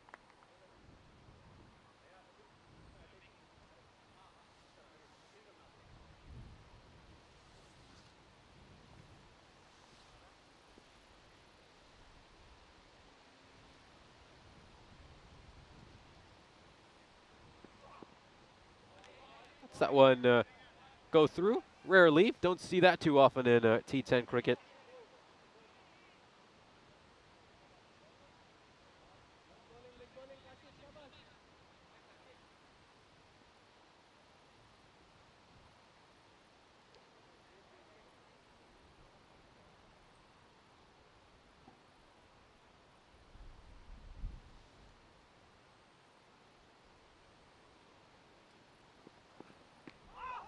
Great ball again. I just love these lengths that Shamsher is bowling. Just good length, aiming for the top of the stumps. And it's been tough for this Danubian Kangaroos batting order to deal with. Oh, he did say this was a below par total. But you gotta say the Super Kings have done a terrific job.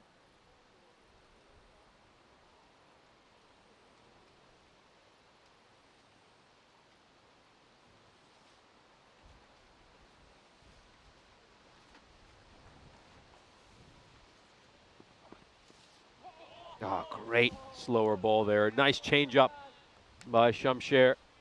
Yeah, Torok just has no answer so far. A bowler of his quality. He's mixing things up well. Keeping things a bit unpredictable.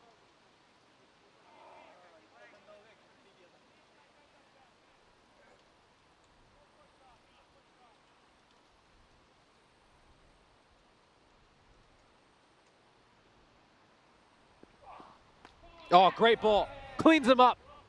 Top delivery there by Shamsher. And it's a double wicket maiden. It's right in the block hole, right on the money. And that's going to be the end for the skipper of the Danubian Kangaroos. And although it's very early in the innings, Derek's obviously going to be coming out to greet him. That's a terrible sight for any batter.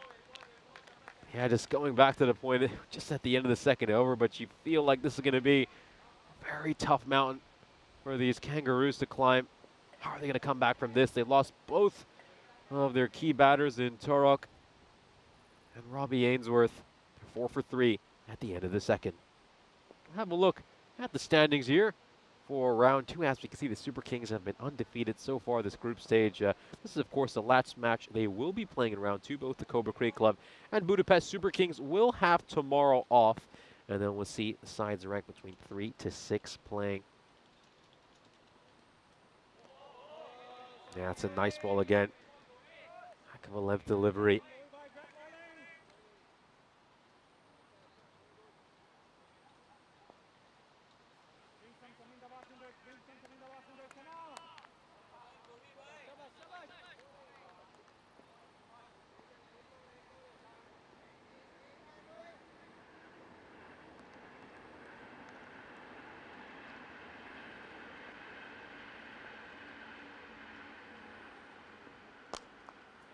This is struck firmly down the ground. It's just going to be a single, so we'll let's discuss the standings a little bit. So Cobra CC currently sitting pretty at the top of the table with 17 points. They've won 4 out of their 5 games. Of course, their only loss came against these very Budapest Super Kings. And if the Budapest Super Kings avoid a bonus point defeat, which this current moment in time, you wouldn't expect them to lose by a bonus point. Is there an edge over there? Is there something there? Doesn't seem there is. Wayman lives to fight another day. Take another look at this one. Just digs it in. Yeah, it looks like it's sort of off his abs or somewhere around that region, off his belly. Take a look at that. Yeah. There's no bat or glove involved. But yeah, just going back to the standings, of course, Cobra CC, they've booked their place in the semifinal. And if the Budapest Super Kings avoid a bonus point defeat, which they're probably not going to suffer, they'll also advance to the semifinals. So just a point is all the Budapest Super Kings need to ensure they make it to the elimination game as well. So the UCB faithful will be watching this game and rooting for the Budapest Super Kings, beg your pardon, the Danubian Kangaroos, to pull off a really remarkable result. So I'll try to chase this down with 3 overs to spare.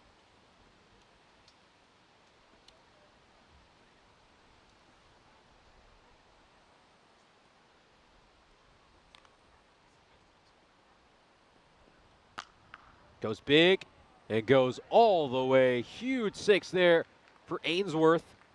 Takes this one in. It's horizontal batted. It's pulled towards mid-wicket. And it goes for a 6. Yeah, terrific shot. Stand and deliver. Manages to get underneath that one really well. And he's hit it a long, long way.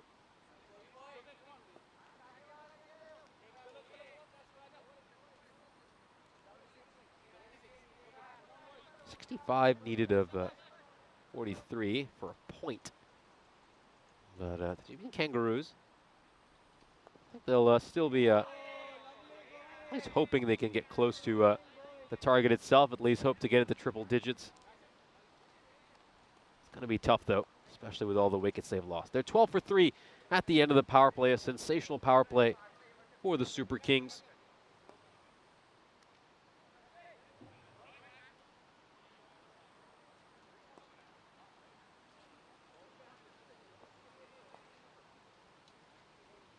Let's have a look at the bar chart for this inning so far. As you can see, they're 21 runs behind what Super Kings were at this stage. You obviously had that second over, which was a double wicket maiden. Great bit of bowling by the leading wicket taker of this European Cricket Series, Shamsher. And he's going to continue over here. He's going to bowl the second over. They're going to bowl him out, hoping he can make a few more inroads and really, really kill this game.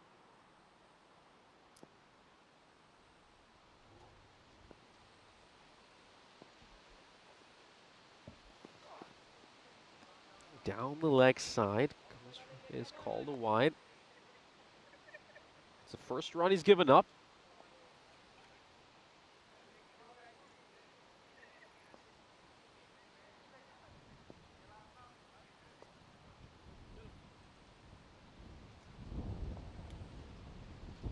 Got a fielder a short cover as well, just to the left of your screen. It's like they're on the one. They want to make sure that Wayman can't just push a ball away for a single. That one probably going down the leg side.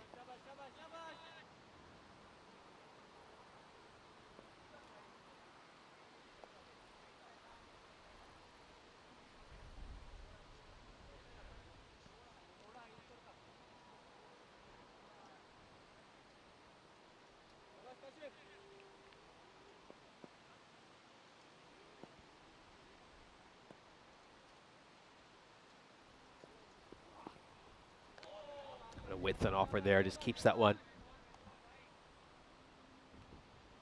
well outside the off stump. Yeah, Shamshir will be backing himself to get a few more wickets to add to his tally and extend his lead right at the top of the table. Now it's a lowish full toss. Could take one hop before going to the fielder at mid-wicket. Doesn't quite carry to him.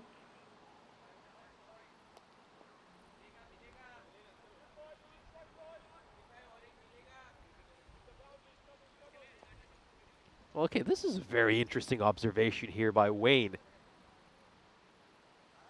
I'm just going to mention it after this ball.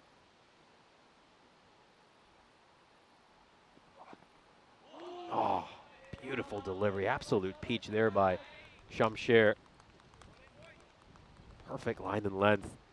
Yeah, that's the kind of bowling that's great in any format of the game. So, yeah, I don't know how I didn't notice this, but you just see Wayman at the non-striker's end. Look what's written on the back of his shirt. Nish. Very interesting. I'm not going to pretend he's a member of my fan club because there's officially 0 members in that club. It's going down the leg side. Going to be a wide. Beg your pardon. It's not going to be a wide. What was I saying?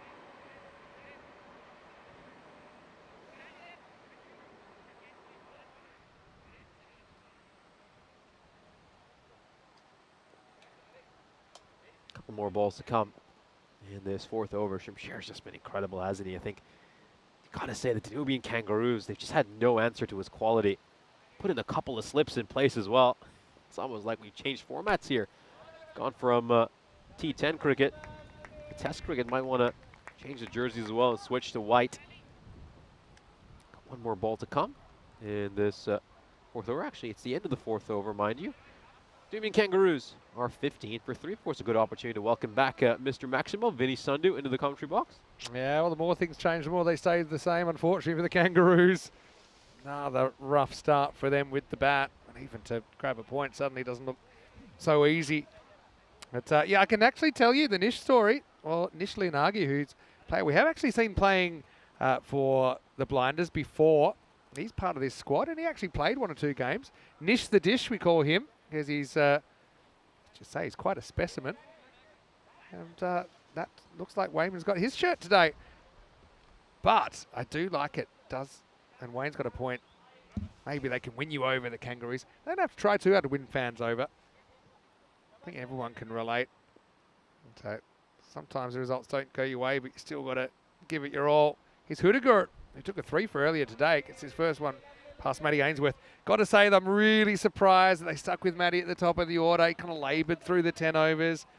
They went for Morosi. Okay, Morosi didn't waste any time. He went 1 and done. Robbie obviously got a good seed from Shamshir, and likewise Torok. Shows you the power of bowling straight and bowling reasonably full as well. I think that York has got Torok. We've got a lot of batters out. It's Wayman has shown that he can hit a few boundaries. See what he can do here. Wayman, by the way, he's hit 8 4s and hasn't hit a 6 yet. So, well, Nish is pretty muscular. Obviously, I'm talking about Nish Lianagi. And this is Ainsworth, though, who is going to go all the way back to the boundary. He's going to get dropped. Well, Palanasami out there. The sun's just gone behind a cloud, too. He doesn't have that excuse. Does save the boundary, but the catch gets grassed. Yeah, it's not something you often see from this side. They tend to be so accomplished in the field. A very rare drop for the Super Kings. Yeah, he's going to work this one away towards cover. It's going to be a single. Yeah, right now you'd have to say it'd be a huge challenge for them to even get close to a bonus point mark. 20 for 3, 4.3 overs in.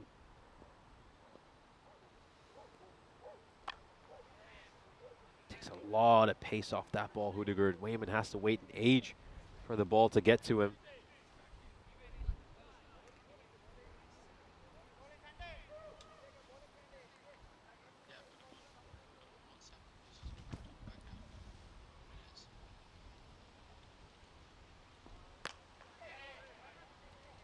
Towards long off, just going to be another single over here.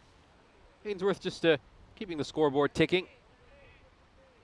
Doesn't look like the Danubian Kangaroos are going to get too close to this target. Certainly a chance for these two to just spend some time out in the middle, get a chance to face some quality bowling. This is very nicely struck away by Wayman. Just got a touch too straight there, Hudegard. And Wayman has played it beautifully. Gets 4 runs to end the over. That's the first boundary we've seen in 2 overs. Yeah, nice shot. Wayman, but he traded all those 4s for a 6. Something about hitting a 6 makes you feel like you own the place. Anyway, 51 off 30, even for a point now. It's exactly what we said Kangaroos couldn't afford. And we saw them lose those early wickets. Suddenly that rate started at 11 and over. It's gotten out of control already, really. Almost 17 and over required for the game. And even to get a point at this stage, they're going to need 10 and over from here. 5 overs down. Yeah, players will come out and have a drink. So, look, I mean, if the Kangaroos could take a point off the Super Kings as well, they would have taken a point over the top 2 teams in round 2. So then that'd be something. But they would have felt 110, especially when they're a team. Don't forget, first time we saw them, they came out, smashed 84 off 5 overs before they knocked the power out, and actually, you know, it looked like they could score a lot of runs in the series. But I think the longer it's gone, the more we've seen that Robbie Ainsworth has had to carry the batting along with Torok at times. There are other players that can chip in, but yeah, I suppose they're just lacking that depth that some of the other teams have. Yeah, it does look like they just lack that batting depth. Danubian Kangaroos, it only really looks like they have a couple of good batters, and then on the other hand, you contrast them with a side like the Super Kings, who you have to say have good 4 to 6 gun batters in their side. And that's why teams like the Super Kings do make the finals regularly. Okay, so it's going to be a cooler to continue here in over number 6. Geez, Shamsh's spell was good, wasn't it? 2 for 2 off 2. He's going to be jam full of confidence. I'm actually really interested to see how he goes playing for Hungary this weekend. First time we've seen him here on ECN in 2024, and he gets the call up. Yep. Here we go with over number 6, and the first ball doesn't go too far.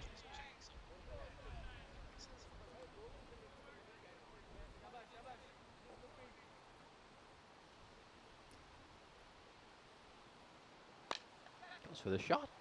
Hits this one towards mid-wicket. Fielder out there to get to that one. It's going to be a single. Ainsworth just ticking along at a run of ball 13. Mandrake's popped out for the day. So he won't be in tomorrow, but he'll be back Friday. And make sure you got your peacock shirt on Friday, Mandrake. But yeah, I'll be back on Friday as well. I've got tomorrow off. But Nish, I'm sure you'll do a great job, and you might even have a little bit of Charlie from the studio to give you a bit of a breather. We can set that up. This is just played away behind square leg. Looks like it's got enough to go for a 4. Wayman striking another boundary, his second 4 of the innings. Played a few good-looking shots, Wayman. Mandrake, by the way, has just popped out. He has the first, and so far to my knowledge, the only ECN tattoo. He's got the ECN ball logo that he's tattooed on himself. Do you have any tattoos, Nish? No, absolutely not. I don't have any. Can you ever see a scenario where you grow a sleeve or something like that? Very unlikely. Takes me to another random question. First we'll wait for a cooler. We're still waiting for the Wayman Maximo. He has hit, what's that? He's now hit 10 fours. Come on, eat your spinach, Tom. So if you did have a tattoo, like if it was law and you had to get a tattoo, but you can choose whatever it can be, what would you get? This one goes up in the air, and where is this going to land? Oh, Fielder had a catching opportunity there. That was Stebbin Matthew was out in the deep. Don't see too many balls going towards him. He's one of those fielders who, for lack of a better term, they tend to hide out at a deep backward square leg. But yeah, going back to that question, I get the smallest legally mandated one that I could hide somewhere. They've got to be minimum 5 centimeters by 5 centimeters, so they got to be something. Are you going to get just like a black square?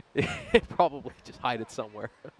Is this because it's just, there's many reasons people don't get tattoos. People talk about reasons they do. Some people, I mean, one of my things is, I just can't, what if I change my mind and don't want that anymore? That's probably my biggest one. Oh, another catch gets shelled. We're a cooler. Might have had a couple there. In the end, he has to settle for none for 7 off the over. 6 overs in, 33 for 3. Now, what would it be? Would it be something, maybe the insignia of the armed forces for your military service? Probably not. I think the black square. I think the black square hidden somewhere. Yeah, that would probably be it. So it's got to be on your forearm so people can see it all the time. Oh no, that's even and so worse. now, so what about you could just write Nish? Even worse. Okay, Don't want to broadcast my name to everyone. Put it onto the chat. What should Nish get in the alternate universe where he has to have a minimum 5 centimeter by 5 centimeter tattoo on his arm so it's visible? What's he getting? Probably the equivalent of getting branded as a horse or a prisoner, something like that. My state mandated number. Anyway.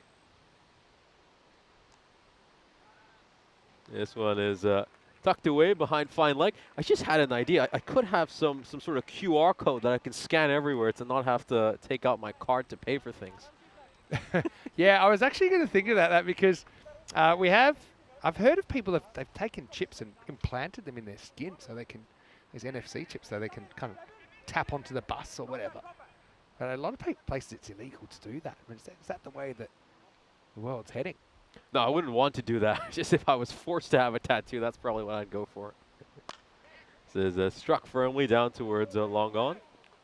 Just a single. Could get creative. You could have the word tattoos with a red circle and a line through it. Yes, I could actually. That's a pretty good idea.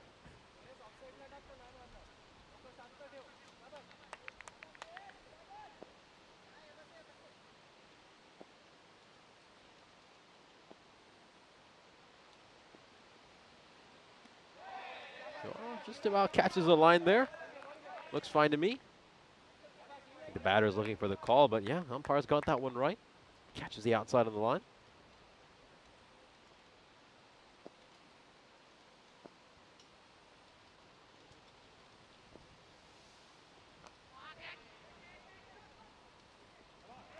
One's tucked away towards fine leg for a single. I think one other reason I've heard a few people say they don't get tattoos is also so they can donate blood.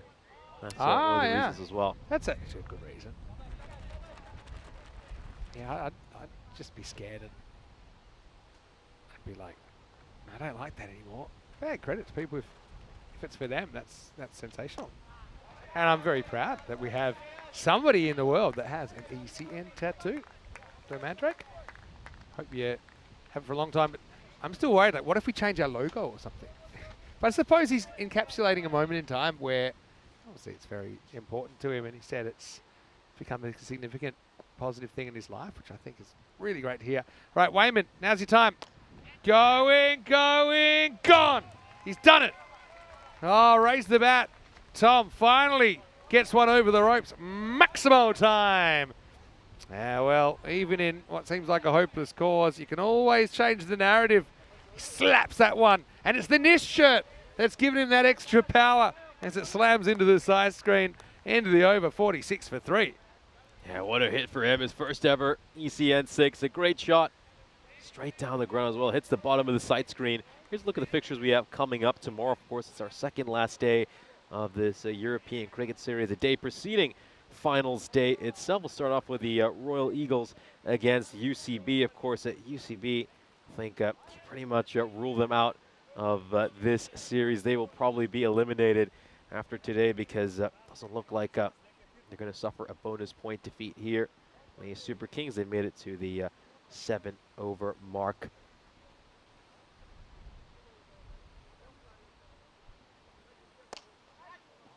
This one is it. Straight down the ground. And it goes to the fielder at long off. It's going to be a single. Yeah, well, let's see if they can get this point here.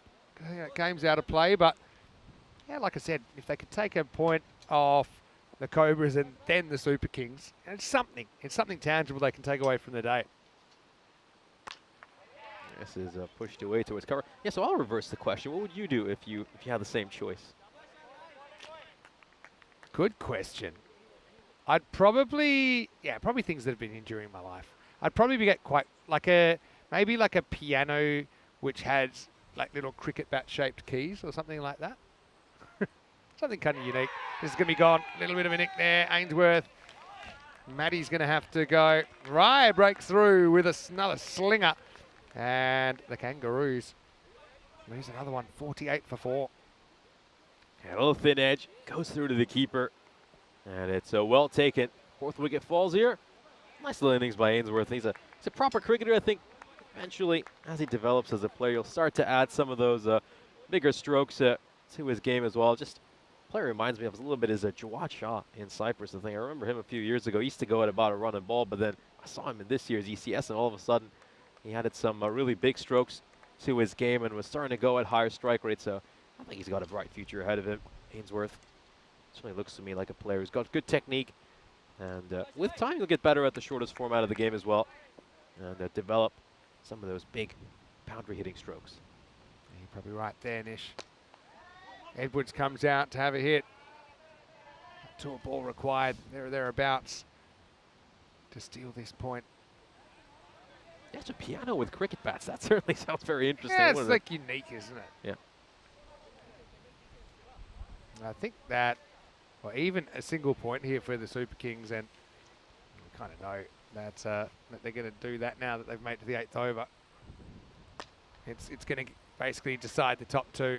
So the Super Kings, if they win this, they finish in top spot, and looks like they will do that. And so we'll have Super Kings versus Cobras in the Eliminator. It does mean the matches tomorrow, it won't really have an impact on the Final 4, but I think, as you can see, there's still a lot to play for the teams. And, you know, some of the teams have gone through some hard yards. Yeah, is this going to carry to the fielder? It certainly will. And Shumsher is someone who never drops them. One of the safest pairs of hands in Hungary. And he holds on to that one as well. Edwards stayed at the crease. The other short one, he departs after having made just 1 run, the 2 deliveries he faced. Yeah, well, at least he's got the right idea. Edwards doesn't quite get the middle of the bat, not far off, but Shamshed's got a really nice pair of hands. And he's got the bright white cap as well. It's easy to pick out on the field. But the 50 comes up at the loss of a 5th wicket. It is 50 for 5. Wayman's going to have to face up, a.k.a. Nish, because it's the end of the over. Yeah, that's it. Always makes sense to say a good hello to the umpire. I know you haven't played a lot of cricket, Nish, but making friends with the umpire is one of the most important skills you have to hone if you want to get those little ones going your way. Okay. Stephen Matthew gets a bowl here. Going down the leg side. Yeah, most of the village cricket I've played, the umpire tends to be your own teammate. There's another Nish in the chat. Nish Alduki saying I should get an ECN tattoo. Yeah, I guess I would have to, wouldn't I? But then I'll just be copying Mandrake. It's pretty well bowled. So yeah, big over here as far as determining if there's going to be a point or not. Again, I can't see it changing too many things. Yeah, I'm thinking just like the Royal Eagles and Duda Bogdan have had a tough time lately. This is going to go over the top. It's going to run 8 for 4. Another 4 to Wayman. He moves up to 25 now. And actually, yeah, Wayman must put him close to PB.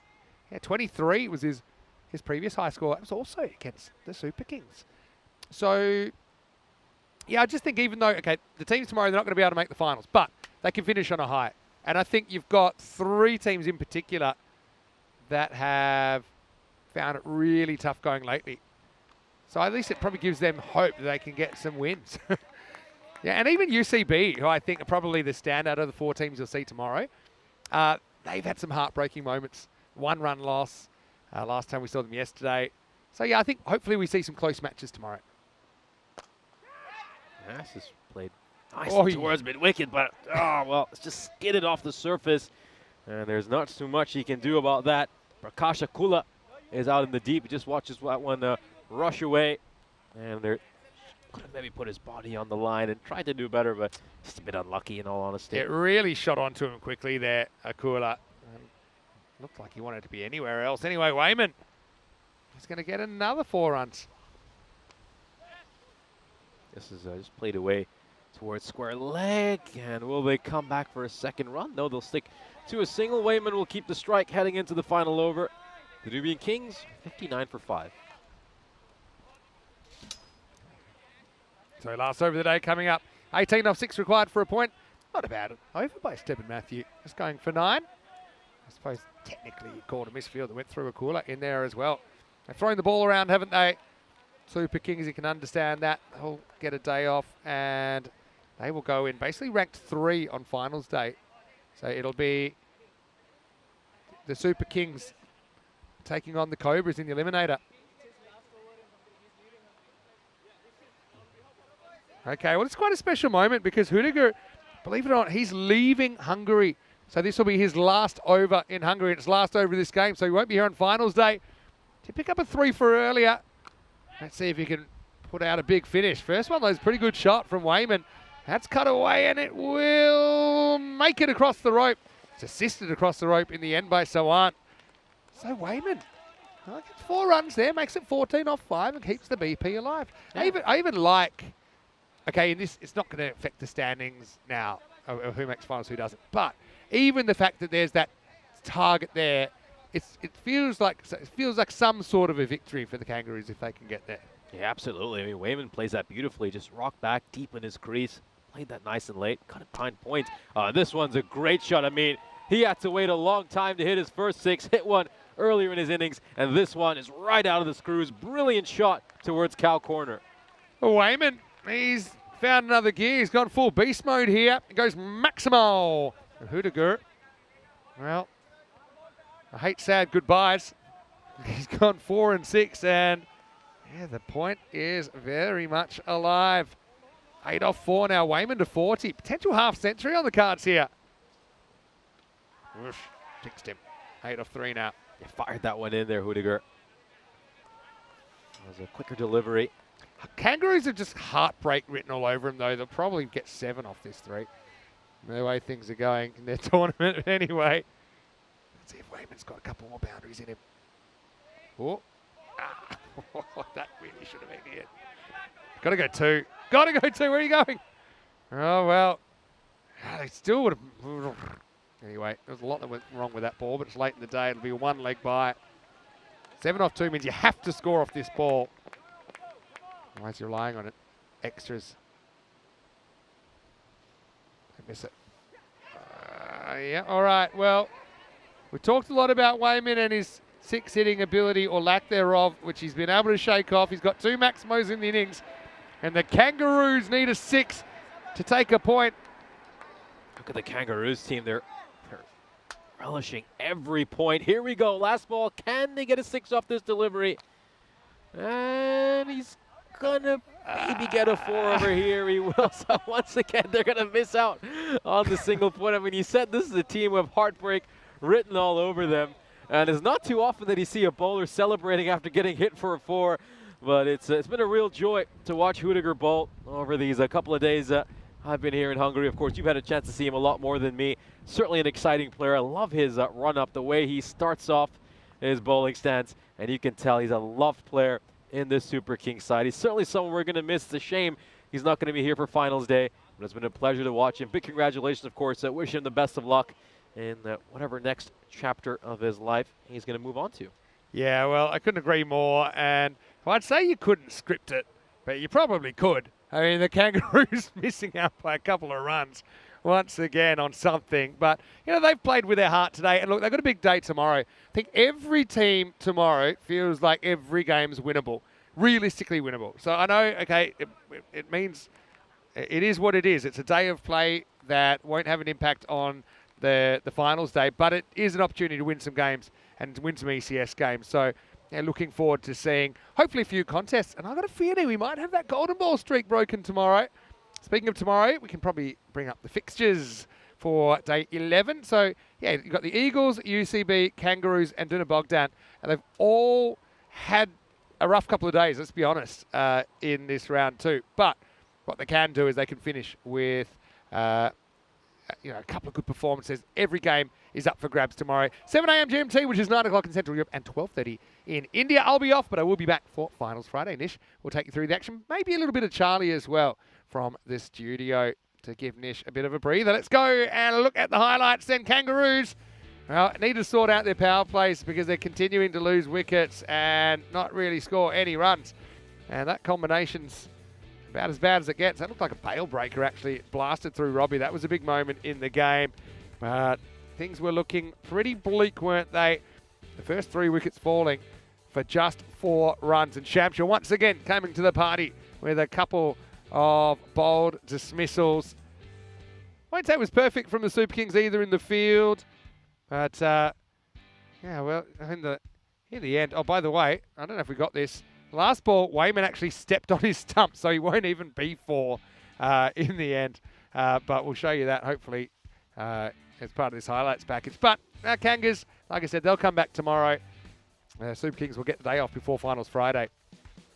We'll continue to look at these highlights. As we can see, the Super Kings, very dominant performance for them. Weren't quite able to score the amount of runs they hoped to in the first innings, but they were stellar with the ball. Picked up those early wickets and then were in a commanding position. Wayman batted superbly, of course, as was just mentioned. He was out on that final delivery because of a hit wicket. He made 40 of 27. Hit his first 2 sixes on the European Cricket Network. That was the second one he hit. Really good shot, straight towards cow corner.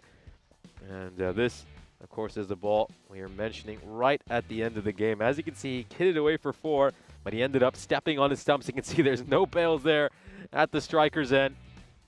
What a disappointing way for him to end his innings. At least he would have had an extra 4 and been on 44. Average killer as well. But hey, that's the way it goes.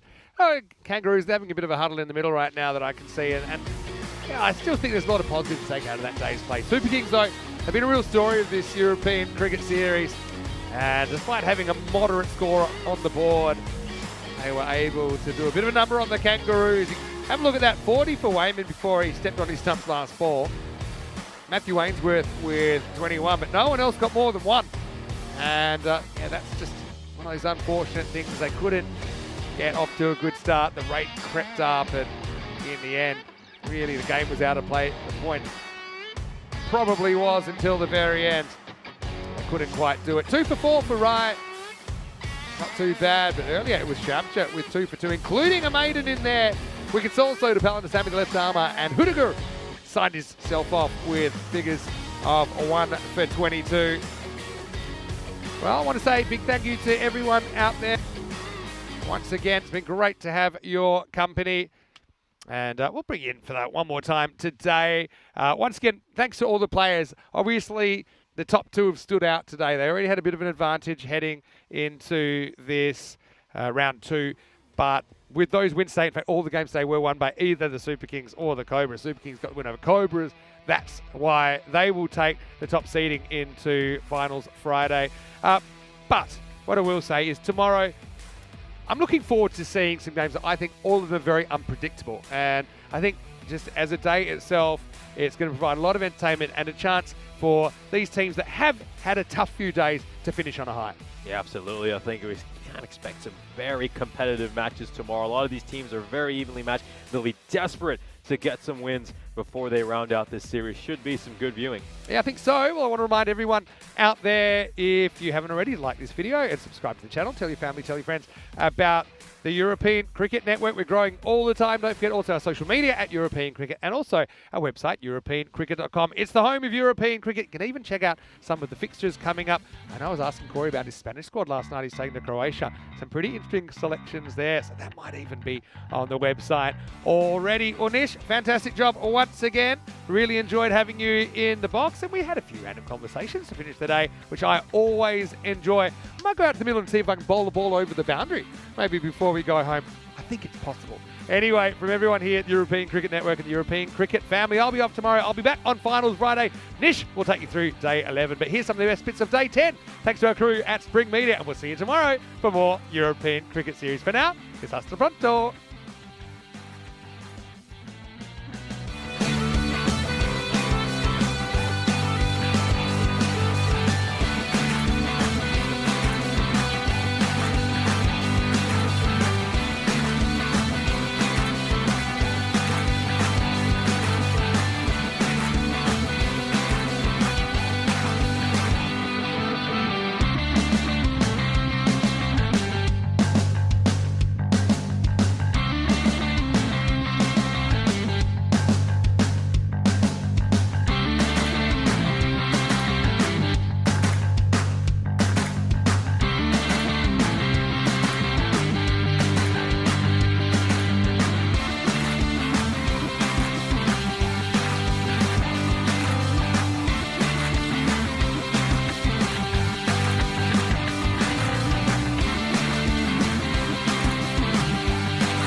Tu man izdzirdi šeit vai nē? Kā caur datoru. Nē. Baigi klusiņām es tev dzirdu. Jā, bet tas ir tāpēc, ka es runāju caur datoru. Ok. Bet man tur ir viss...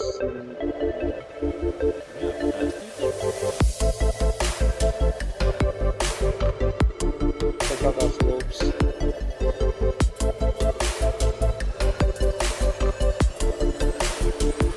Tā visā.